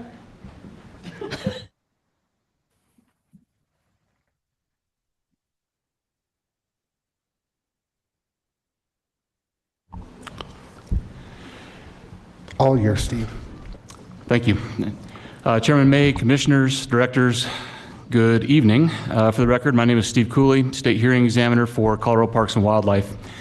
I'm appearing today in response to an appeal filed by Gregory Roush in wildlife suspension case number 2023-110. Mr. Roush did appear for his license suspension hearing on June 20th, 2024 to offer mitigation in his case. Upon receiving notice of a 4-year suspension, Mr. Roush requested that the commission review the initial suspension decision. First, I'm going to read a case summary. Then Mr. Roush will provide his appeal arguments. Following that, I'll give a brief response to that appeal request, and then there will be an opportunity for commissioners to ask questions or make any comments. For the case summary, on October 1st of 2022, Colorado Wildlife Officer Ian Petcash was contacting pronghorn hunters near 11 Mile State Park and the Charlie Myers State Wildlife Area. Officer Petcash noted that both the state park and the wildlife area were very busy with the parking areas beyond capacity due to hunting, fishing, and recreational activities occurring that weekend, with the Dream Stream and Miracle Mile section of the South Platte River being crowded with anglers fishing for spawning brown trout. Officer Petcash was making observations of a father and son as they stalked a herd of pronghorn south of one of the parking areas. The father was not hunting but was mentoring his son.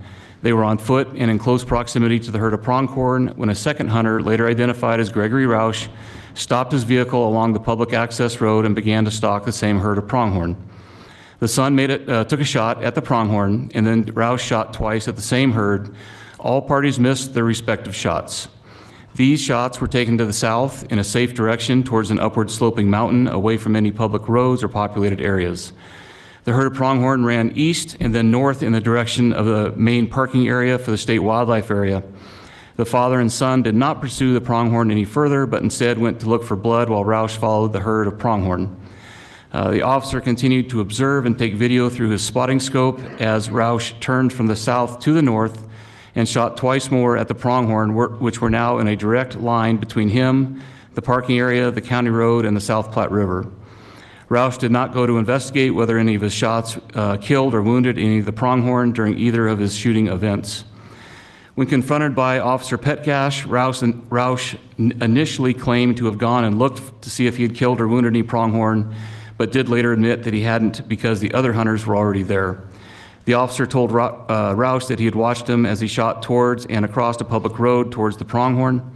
Roush stated that he had seen a backdrop of dirt through his rifle scope and that when he shot, when he shot, excuse me. Roush disagreed that he had shot across a public road. Officer Petcash did note in his case report that he had never seen a more dangerous shots fired by a hunter in his 9 years as a wildlife officer.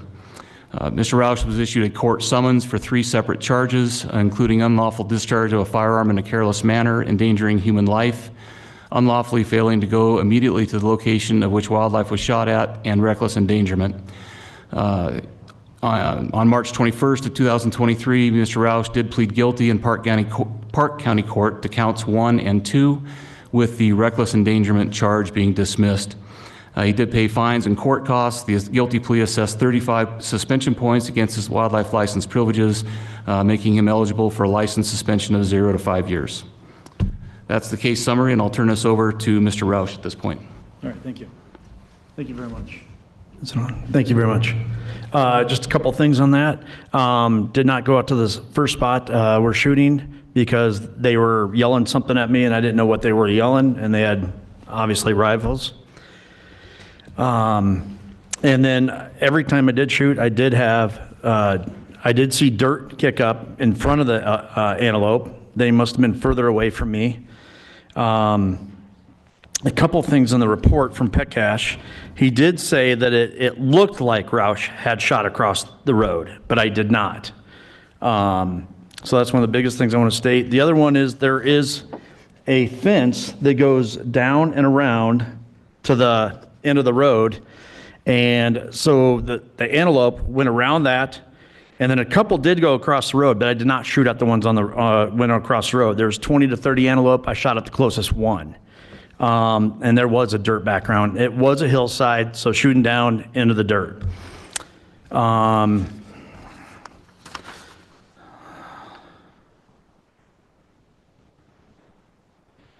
So yes, in the report, there were antelope, but I did not shot at those antelope that were on the road. A couple of the other things that I wanted to state, just real quick. This is in the report too, but I wanted to say it one more time.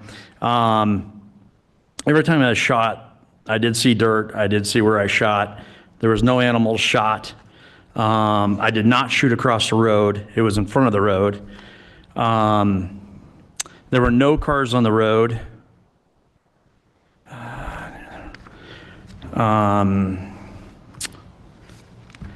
And I've been hunting since I was 12. In 40 years, I've never had a violation or a problem with hunting.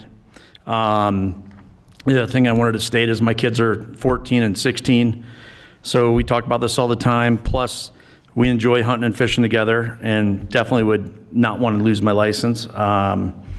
It's very important to us and to myself. I believe in hunting safe. I do preach it to my kids as well as my friends and myself, looked up more things. I did donate to Operation Game Thief because I do believe in that very much.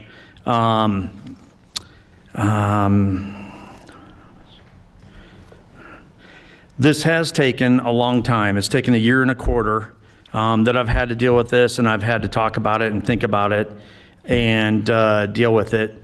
So I understand how important it is on both sides very much.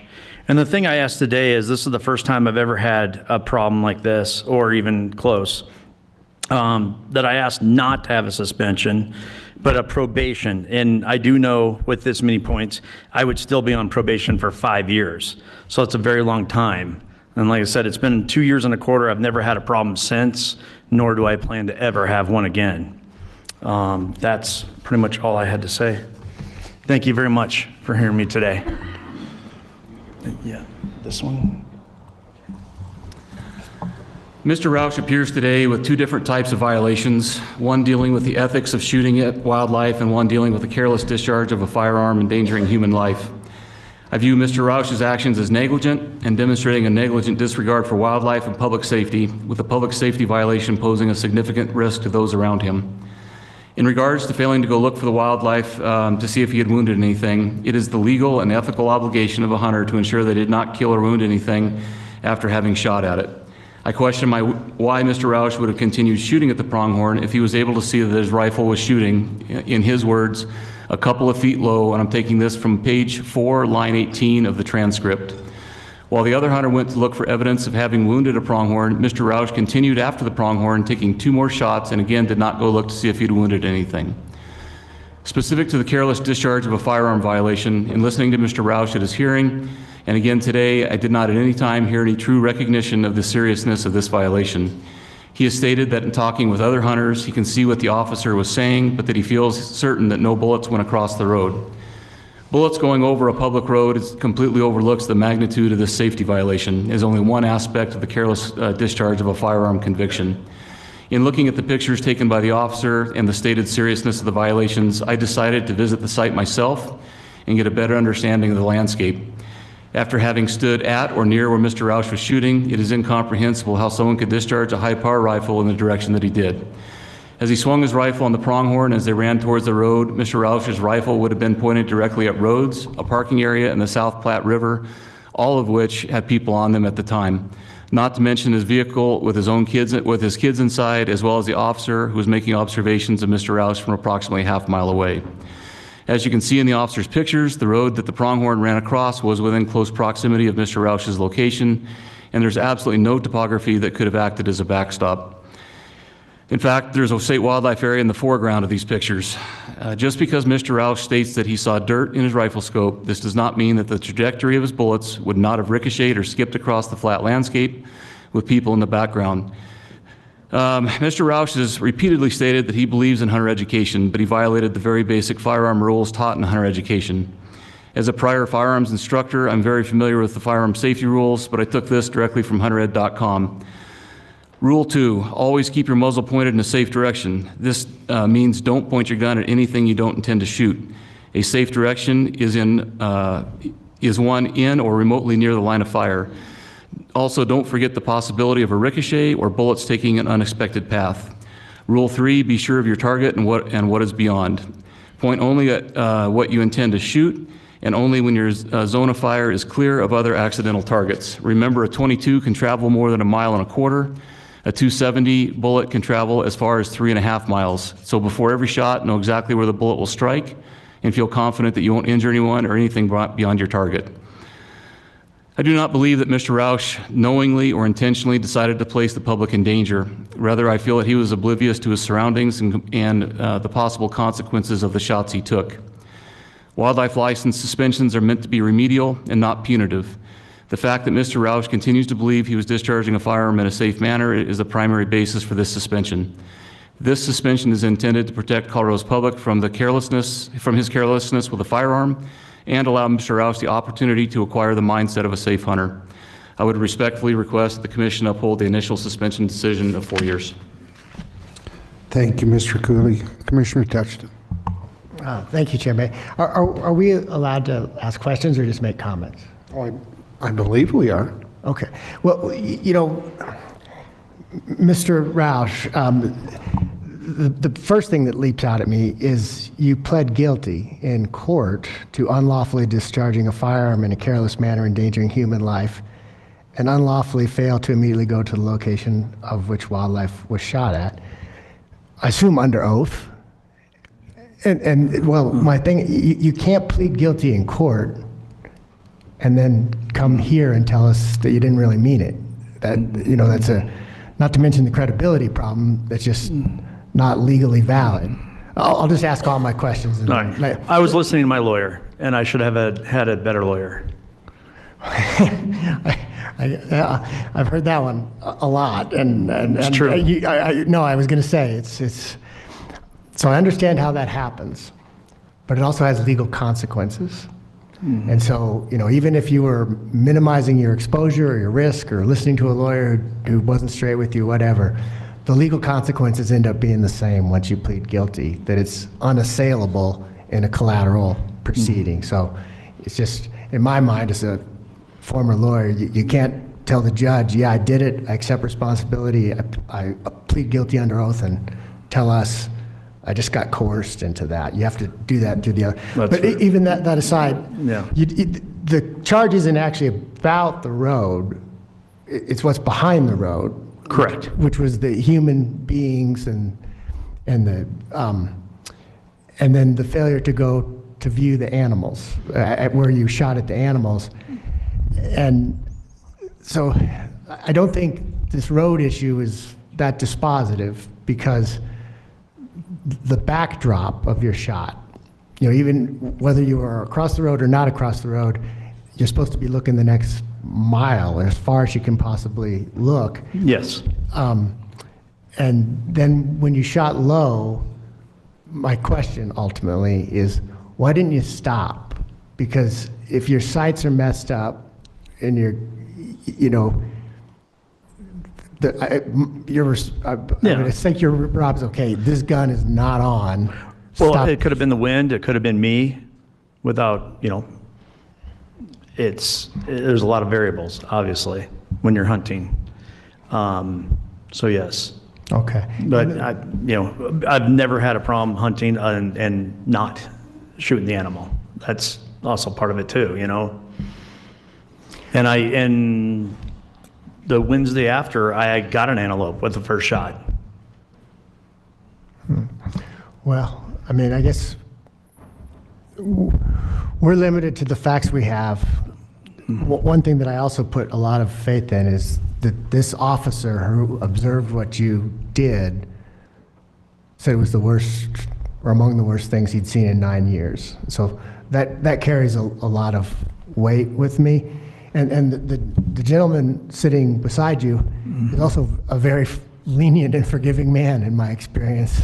And I tend to defer to him as well. So that's where I'm at. Okay. And I'll let other people ask their questions. Commissioner Robinson. Under the understanding, Chair, that hunter safety is one of our top priorities, I move to uphold the recommendation for the hearing officer. Thank you, Commissioner Robinson. That's a proper motion. Commissioner Jacober. I'll second it. Okay. Don't go down again during any future situations. Commissioner Murphy, are you online? Yes, I was just going to second it, but Ty beat me. Thank you, Commissioner Murphy. One comment I might have is, it's pretty compelling. You have video. The officer took video, and Mr. Cooley actually went to the scene and inspected the scene. I think we have pretty compelling evidence. Anybody else have any comments or questions? Okay, we have a motion and a second on the floor. Ask for a roll call vote again, Molly. Vardy? Touchton? Yes. Robinson? Aye. Reading? Yes. Otero? Yes. Murphy? Yes. Jacober? Yes. Haskett? Yes. Beaulieu? Yes. Bailey? Yes. Chair May? Yes. Motion passes 10 yeses. Suspension's upheld. Thank you, gentlemen. Question for you. Do it out there. Where are we? 24, Hillary? Okay, 24.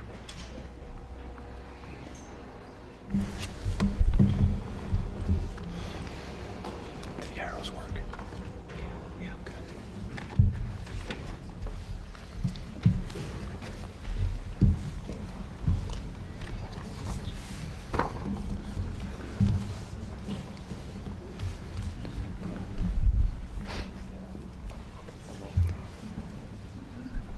I'll get started while they're setting up the slides. Good evening, everyone. Chair May, it's been a marathon. I really appreciate everyone's attention for this entire day. So we're almost to the end. I'm Matt Ecker. I'm the Deputy Assistant Director. I'm with the Terrestrial Branch, and I'm now head of what we call the Game Management Team.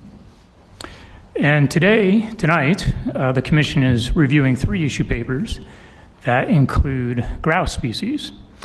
Regulations Manager Hilly Hernandez will review these issue papers in a few moments, but first, staff thought it would be useful to provide a quick overview of greater sage grouse management before rolling into the proposed regulation changes. And joining us today are CPW's Grouse Conservation Program Manager, Kathleen Griffin. These people will be virtual. Senior Biologist for Northwest Region, Brad Banulis, and Small Game Program Manager, Ed Gorman. These are all subject matter experts here to help answer any questions about greater sage grouse. And unable to join us today is CPW wildlife biologist Brian Holmes, who is one of our sage grouse subject matter experts as well. In Colorado, sage grouse hunting continues to be managed in conjunction with locally developed conservation plans written in the 2000s.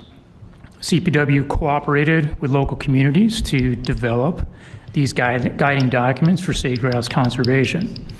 And the plans often identify conservation actions such as improving habitat quantity and quality, preventing fragmentation of populations, minimizing physical disturbances, and they go into disease, genetics, hunting, predator management, and public awareness of sage grouse status.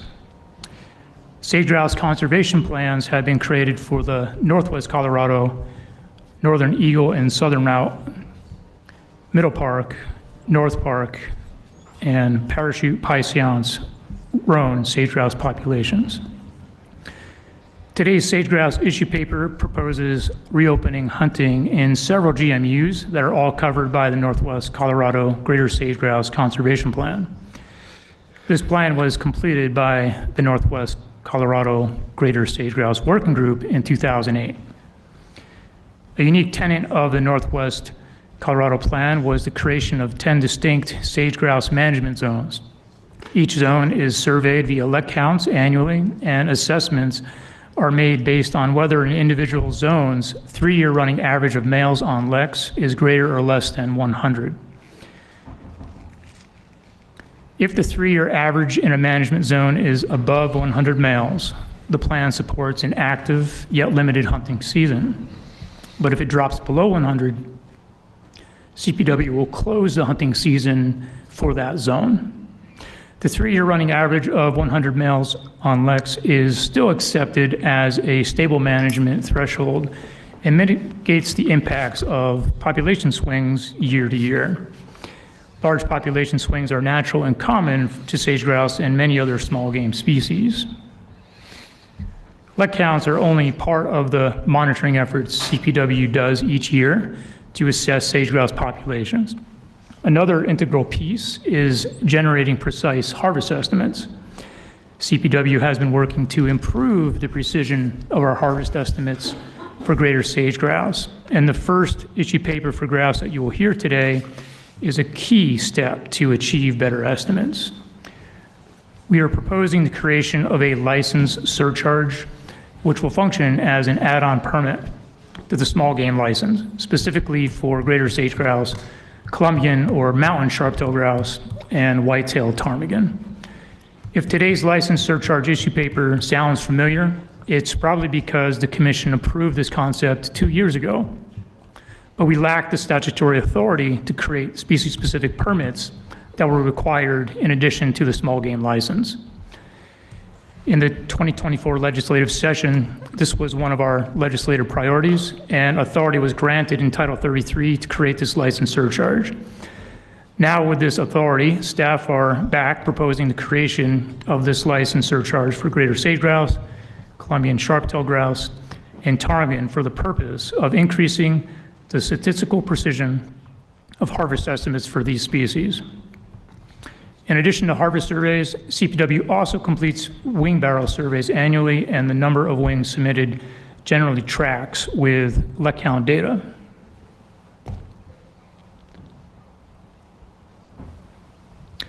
Overall, our data indicates that Northwest Colorado greater sage grouse population numbers have substantially improved over the past 3 years. We did anticipate the population to rebound with its natural fluctuation. But the rebound was stronger than anticipated following that severe 2022 to 2023 winter. For males observed on leks to increase to the level they are today, nesting success and recruitment had to have been high. All the way to the right side of the graph in 2024, you can see that the 3-year lek count data aggregated for the entire Northwest population is higher than the long-term average for this population. This map shows game management units, or GMUs, that overlay the Northwest Colorado greater sage-grouse population.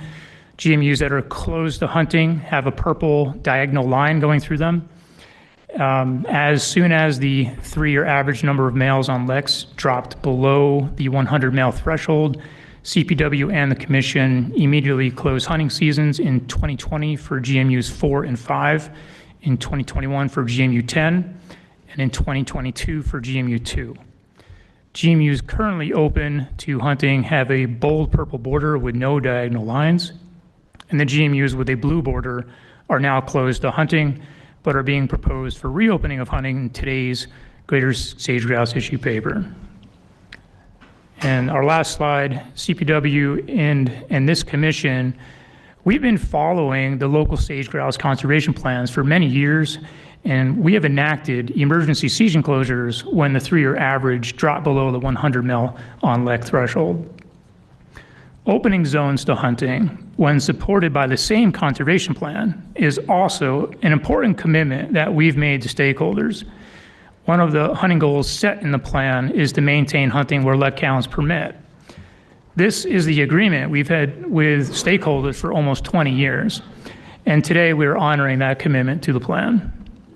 For each of the GMUs that are proposed for reopening of hunting, that's GMUs 2, 4, 5, and 10, the current 3-year average number of males counted on leks exceeds the 100 male threshold set in the conservation plan that allows for an active yet limited hunting season. The daily bag limit would be 2 birds with a possession limit of 4 birds, and the sage-grouse hunting season traditionally opens on the 2nd Saturday of September and is a 7-day season. We are pleased to see populations rebound and in these management zones in the swing in upward direction, allowing for sage-grouse hunting opportunities. So now we'll pass it over to Hillary to introduce our proposed regulation changes. Perfect. Thanks, Matt. For the record, again, Hillary Hernandez, the Regulations Manager, will be covering the 3 issue papers in step 1 of 2 found on the blue paper. The first issue paper is on pages 1 through 3. This recommends creating a required additional permit for hunters hunting white-tailed ptarmigan, sage-grouse, and/or Columbian sharp-tailed grouse. The intent of creating this permit is to allow the agency to increase its ability to survey these specific hunting groups to assess the annual harvest of these species. Hunters would be required to purchase this permit prior to hunting any of those species. The annual $5 permit would allow CPW to easily identify the hunters, resulting in higher quality harvest data and increased survey efficiency. For the second issue paper, this is on pages 4 through 10. This recommends reopening GMUs 2, 4, 5, and 10 for sage-grouse hunting. Just to quickly reiterate what Matt covered, the greater sage-grouse hunting in the Northwest Colorado has been conducted for several years in concert with recommendations in local conservation plans developed by CPW and a variety of local stakeholders. GMU 2 was closed to greater sage-grouse hunting in 2022 when the 3-year running average high male count fell below 100. Based on this year's 2024 lek counts, the 3-year average for this zone is above that threshold set in that plan and should allow for active hunting. GMUs 4 and 5 were closed to greater sage-grouse hunting in 2020. Their 3-year average hovered near 100 males from 2021 to 2023, but then increased above that threshold set in the plan in 2024 and should now be reopened to hunting. CPW chose not to recommend reopening the hunting season in those units in 2023 because the 3-year average was hovering around that 100 mark. When grouse management zones hover around that 100 mark, under current harvest management strategy, it creates a situation where individual GMUs may need to be turned on and off in subsequent years, creating confusion. Now it's above that threshold and we're comfortable opening it. GMU 10 was closed to greater sage-grouse hunting in 2021 with an increase in LEC attendance observed in 2023 and 2024. The current 3-year average for this management zone is at 234, which is well above that threshold. So this unit should also be reopened for hunting. The third issue paper on pages 11 and 12 recommends opening a hunting season for the Columbian sharp-tailed grouse in GMU 23. Columbian sharp-tailed grouse are abundant in the northwest Colorado and currently available for harvest in several GMUs in Moffett, Routt, and Rio Blanco counties. CPW currently monitors nearly 400 known leks in northwest Colorado, a dramatic increase from the approximately 150 leks known in 2001. Since 2012, CPW has discovered and continues to monitor 10 additional leks in GMU 23. These leks have been counted each year since their discovery, and the total number of birds counted on these leks in GMU 23 has remained above that 100 in each year since 2018.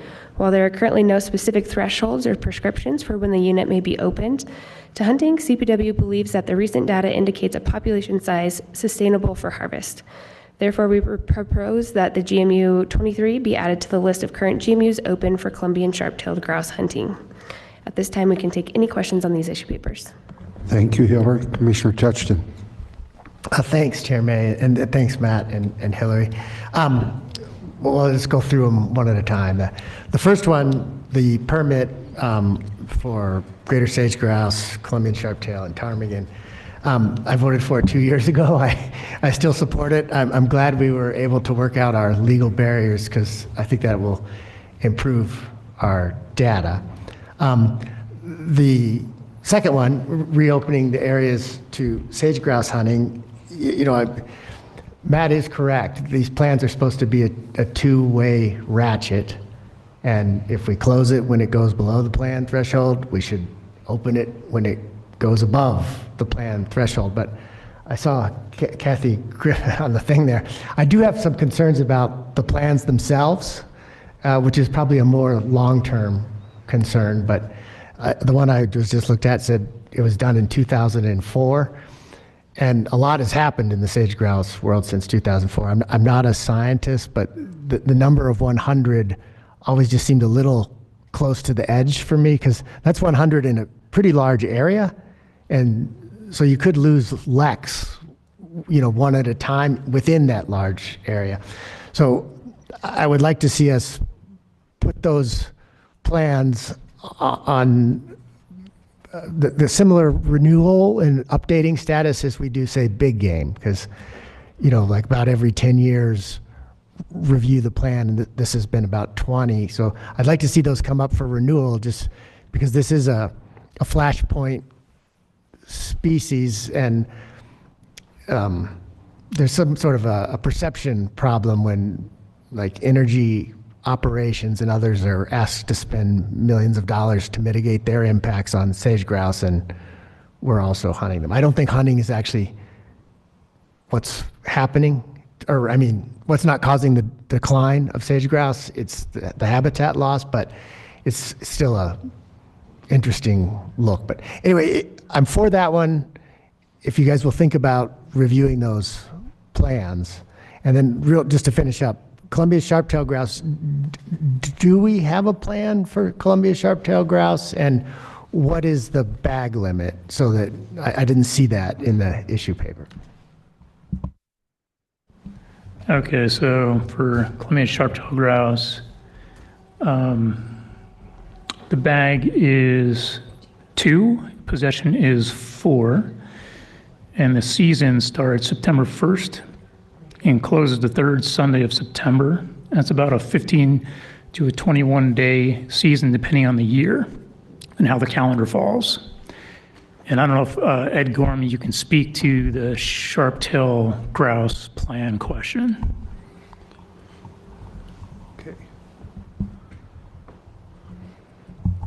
Commissioner Commissioner Haskett. He was trying to get, yeah.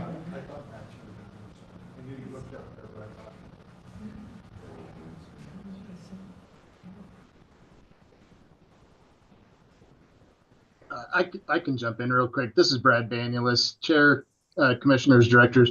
Brad Banulis, Northwest Senior Biologist, and the Sharp-tailed Conservation Plan was developed and was published in 2001. So it kind of like Commissioner Tushnet mentioned earlier on the Grouse plan, some of these plans are definitely older and deserve some attention for some updating, but that was when the plan was developed. Okay, Commissioner Haskett.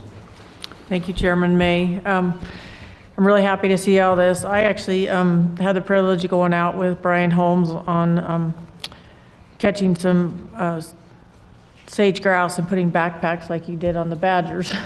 And of course, they do this in the winter and they do it at night. And I will say, Brian's a guru when it comes to grouse in northwest Colorado. He knows where they all are, all the leks are. He sleeps in his truck in blizzards, and it's a passion of his, I believe. So I'm happy to see these. I support all three of them. I think they're all good ideas, and I'm glad to see that the counts are up. Everyone I have heard from in northwest Colorado that has a lek on their property has said it was unbelievable this spring to see the number that they saw of every kind of grouse out there. So thank you. Commissioner Jacober. Yeah, thanks for the work. My kind of question is sort of similar to Commissioner Tuckton, that you see the chart kind of at the very end. First of all, I want to say I pretty much rely on staff recommendation here. So these are just kind of questions for myself. It's kind of tipping up. Does it make sense to have any kind of like long-term gain before? It's a 3-year deal, but they're still below the 2,000 mark, and they're just kind of getting up there. It seems like an early time to start hunting them, which brings up my actual question, which is what drives the hunting? Is there a lot of people that desire hunting? Is it management on your part? Kind of what is the main incentive to allow hunting of them at this point? So first, we have had the opportunity to close seasons, but we have waited 1 year to see what has happened. But we are trying to honor the commitment we made in the plan with that threshold. And so we are raising it now for several GMUs at the same time. For hunting, this is an opportunity for hunters to hunt sharp-tailed grouse, sage grouse. So it's an opportunity thing. And anyone else on the virtual can jump in here too. Good, Commissioner. Okay, well, there was one person when most of us, or some of us, had the privilege of serving on this commission with when we first started, and that was Luke Schaefer. And Luke, in my opinion, was an expert on this, and I always respected his comments whenever he talked about things, especially like this in his area. So I reached out to him just seeking his thought and his opinion on this, and he shared it with me, and he gave me permission to read it into the record. So I'm going to read Luke's words. He said, number one, the HIP/permit requirement is a good thing. Tracking harvest numbers is necessary to ensure that harvest is at compensatory loss levels. Number two, adhere to the plans. We invested time and resources into those plans, and they should be adhered to until they are revised. So reopen GSG hunting in GMUs 2, 4, and 5. Number three, revise the plans. The working group plans are 20 years old. The statewide conservation plan is 16 years old. There may not be a bird more studied in North America over the past 2 decades than the greater sage grouse. Let's ensure our plans incorporate and adhere to the best science available. Understanding the full suite of threats as well as conservation opportunities is important, as the state wants to retain management of the species long-term. Additionally, revised planning processes provide for opportunities for new stakeholder engagement, which is important given the length of time since the previous plans. These birds need champions. They seek to find long-term, durable conservation outcomes. So those are the words of Luke Schaefer. So I just submit that to the record. We have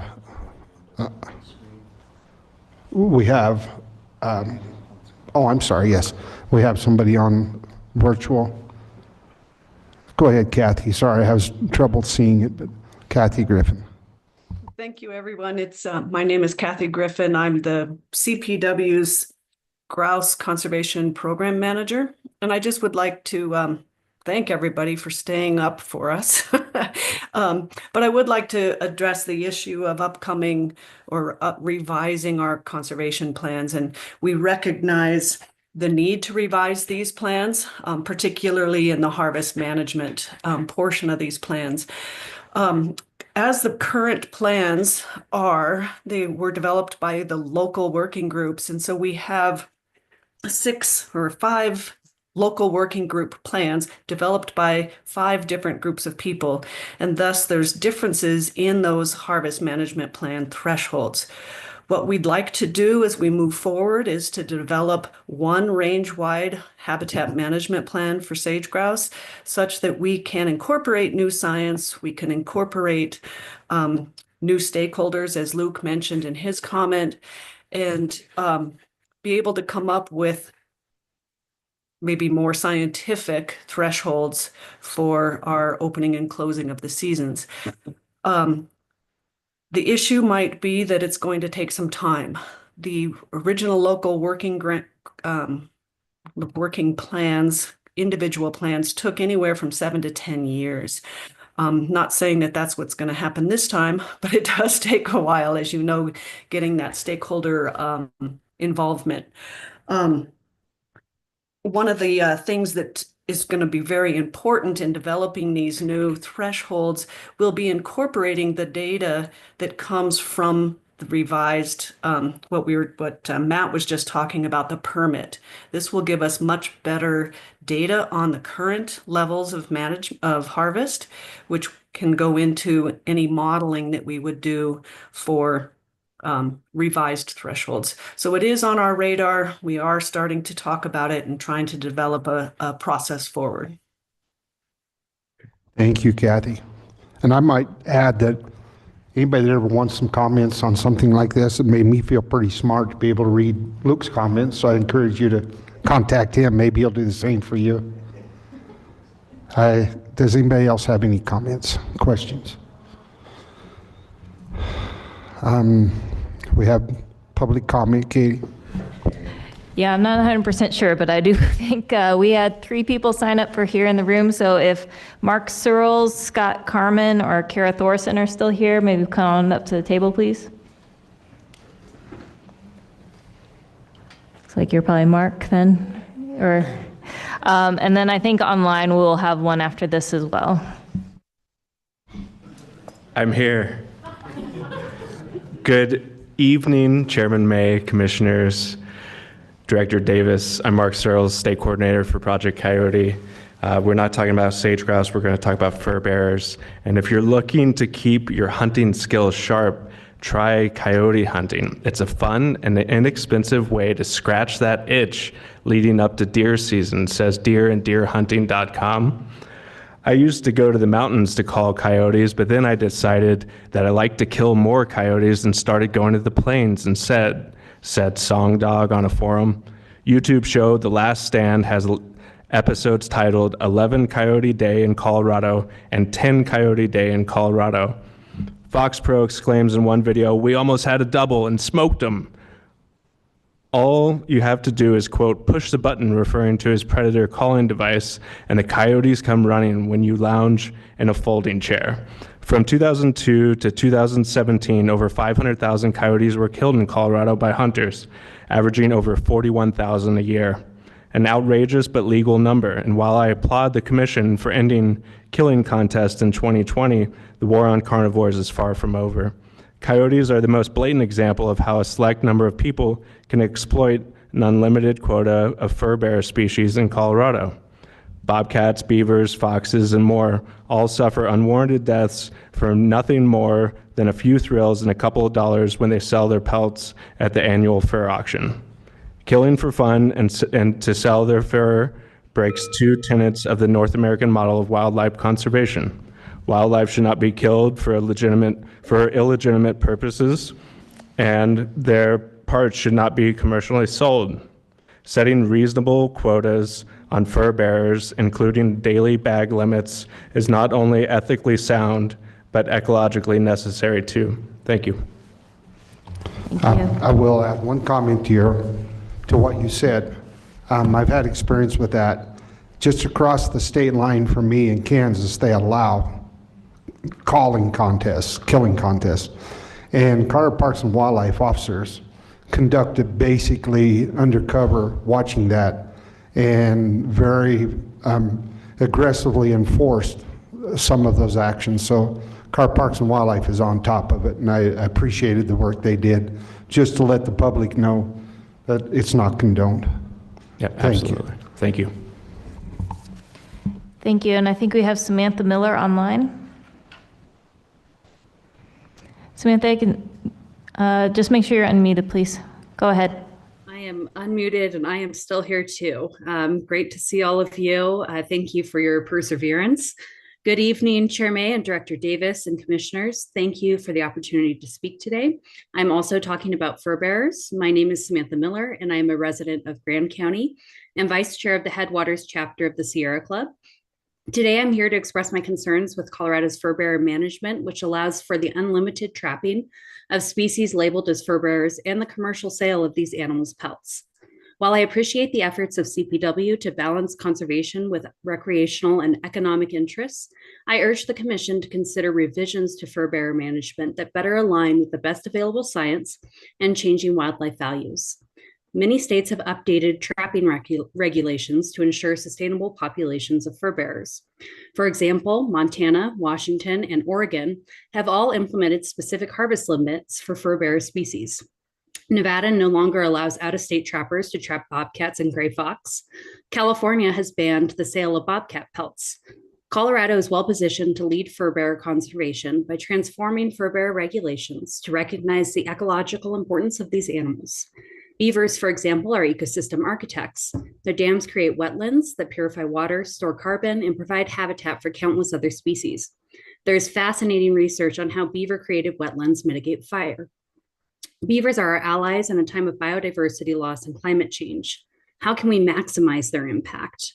Other species considered fur bearers, like pine marten and ringtail, face challenges that cannot be ignored.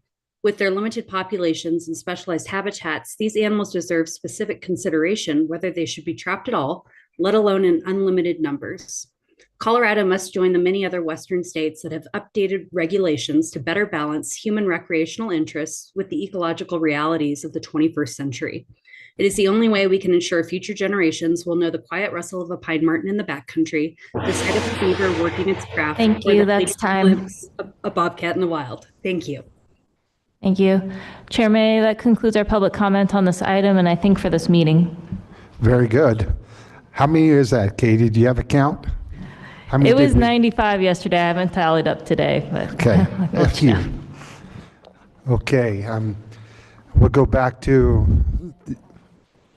okay, I'm sorry, Commissioner Touchton. Thanks, Chair May. Well, just since they waited so long, in response to the two public comments that we just heard, I think when we had our future topics discussion, we did flag, or I know I tried to flag. Yeah, and fur I bearers. should have announced this. Molly's only sent me 3 notes now, but we canceled the executive session. So we're right at the finish line. Okay, so with that note that we are trying to get that on an agenda where we would have a discussion for the matter at hand on sage grouse and Columbia sharp-tailed grouse and the permits for, why don't you phrase the motion for me, Hillary, and I will make it. So this is just an informational item. It's only So informational? No Oh, motions, just any other final questions or discussions before we move to the next topic? Well, I think we had, at least I support these items. I would like the effort to redo the plans continue. Okay, we're on to that completes this agenda item. Now we'll go on to, what is it, 25? Small game migratory birds, okay. And I think this is our last agenda item. So we'll be on agenda item. Well, we can do future topics if you want to. Well, I think we covered it yesterday pretty well. So Commissioner Bull, you feel free. I mean, we can open it, we can do it quick. Let's do it. Let's do it. But let's finish this and we'll do future topics just before we adjourn. Okay. Back to you, Hillary. All right, so agenda item number 25 is found on the white paper for chapter W5 small game migratory birds in step 1 of 2. This issue paper covers the proposed season dates for migratory birds for the upcoming season. In the packet, you'll see the proposed recommended dates and bag limits in a table on pages 2 and 3, and then in calendar views on pages 4 through 12. These recommendations are in compliance with the proposed federal frameworks, and the season dates reflect the changes for the 2025-2026 calendar. In addition to the calendar date changes, the northern pintail daily bag limit is recommended to be increased from 1 to 3 in both the Pacific and Central flyways.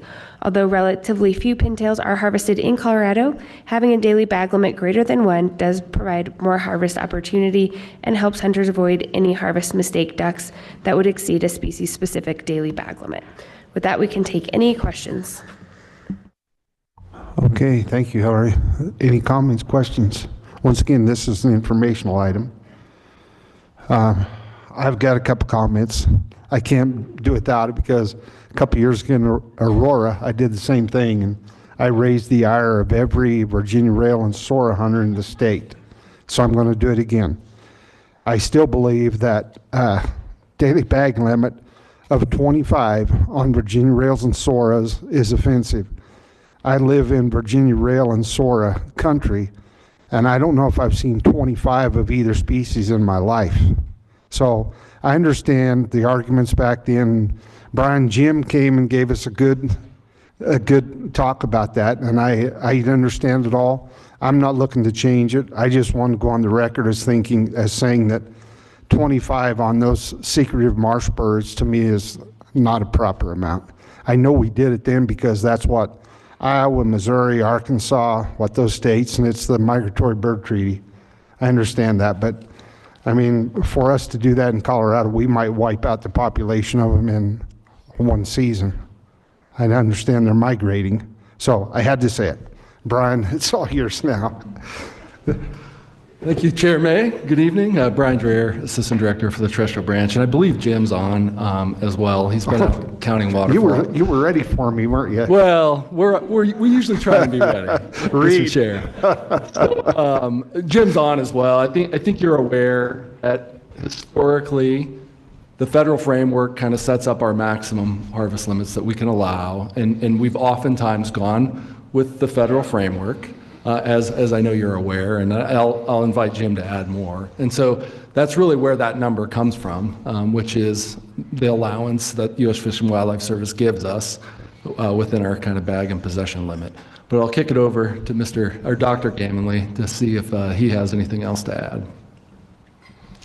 I don't really have much to add. For the record, I'm Jim Gamenly, the Avian Research Leader for CPW, and thank you, Chairman May and commissioners and directors. Yeah, it's a high bag limit relative to a lot of other species, and that has a long history and is mainly applied to other states where rails are much more abundant, and the Fish and Wildlife Service just applied the same frameworks to all states.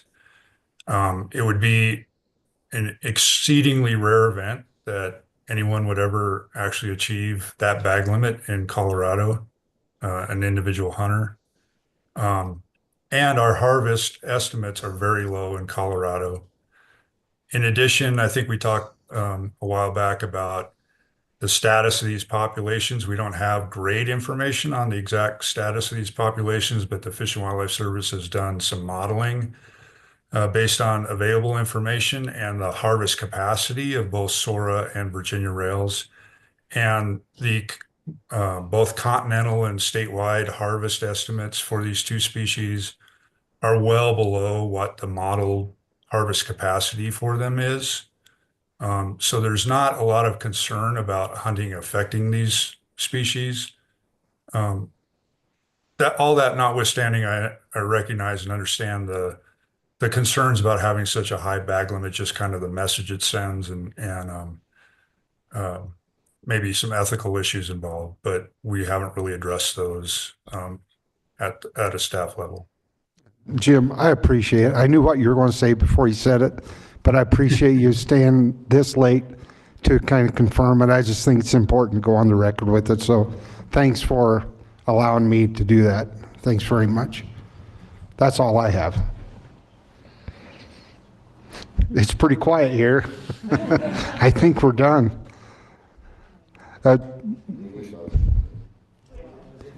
Yeah, this is an informational item also. So, Commissioner Beaulieu.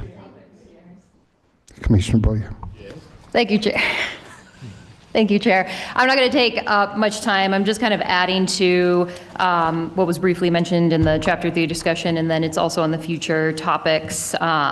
The more information regarding small game licenses, including trapping permits. So I don't remember who added that or what was kind of discussed. I just wanted to voice that I support that future agenda item or research any sort of review of Chapter 3 that assesses bag and possession limits for those that are unlimited. I still have concerns, so would like to get more information, learn more about that, particularly with bobcat, beaver, and swift fox. I'd also love some data on accidental capture. So just kind of like what's going on there when it comes to killings and release, just adding to that future topics. And yeah, that's it. Very good. So, Director, you have what you need on it? Yeah, thank you, Mr. Chair. So in regards to that, we also received a citizen petition around data gathering, essentially for those 3 specific species. I know there's an interest in talking about commercialization. We heard that in some of the public testimony too. So it is our intent that we want to sit down with the petitioners and other people. There's other agencies involved in some of the nuisance side of this too, and making sure that we all are looking at the same data and seeing, do we have a problem? And if so, what are the best appropriate ways to go about solving it? Okay.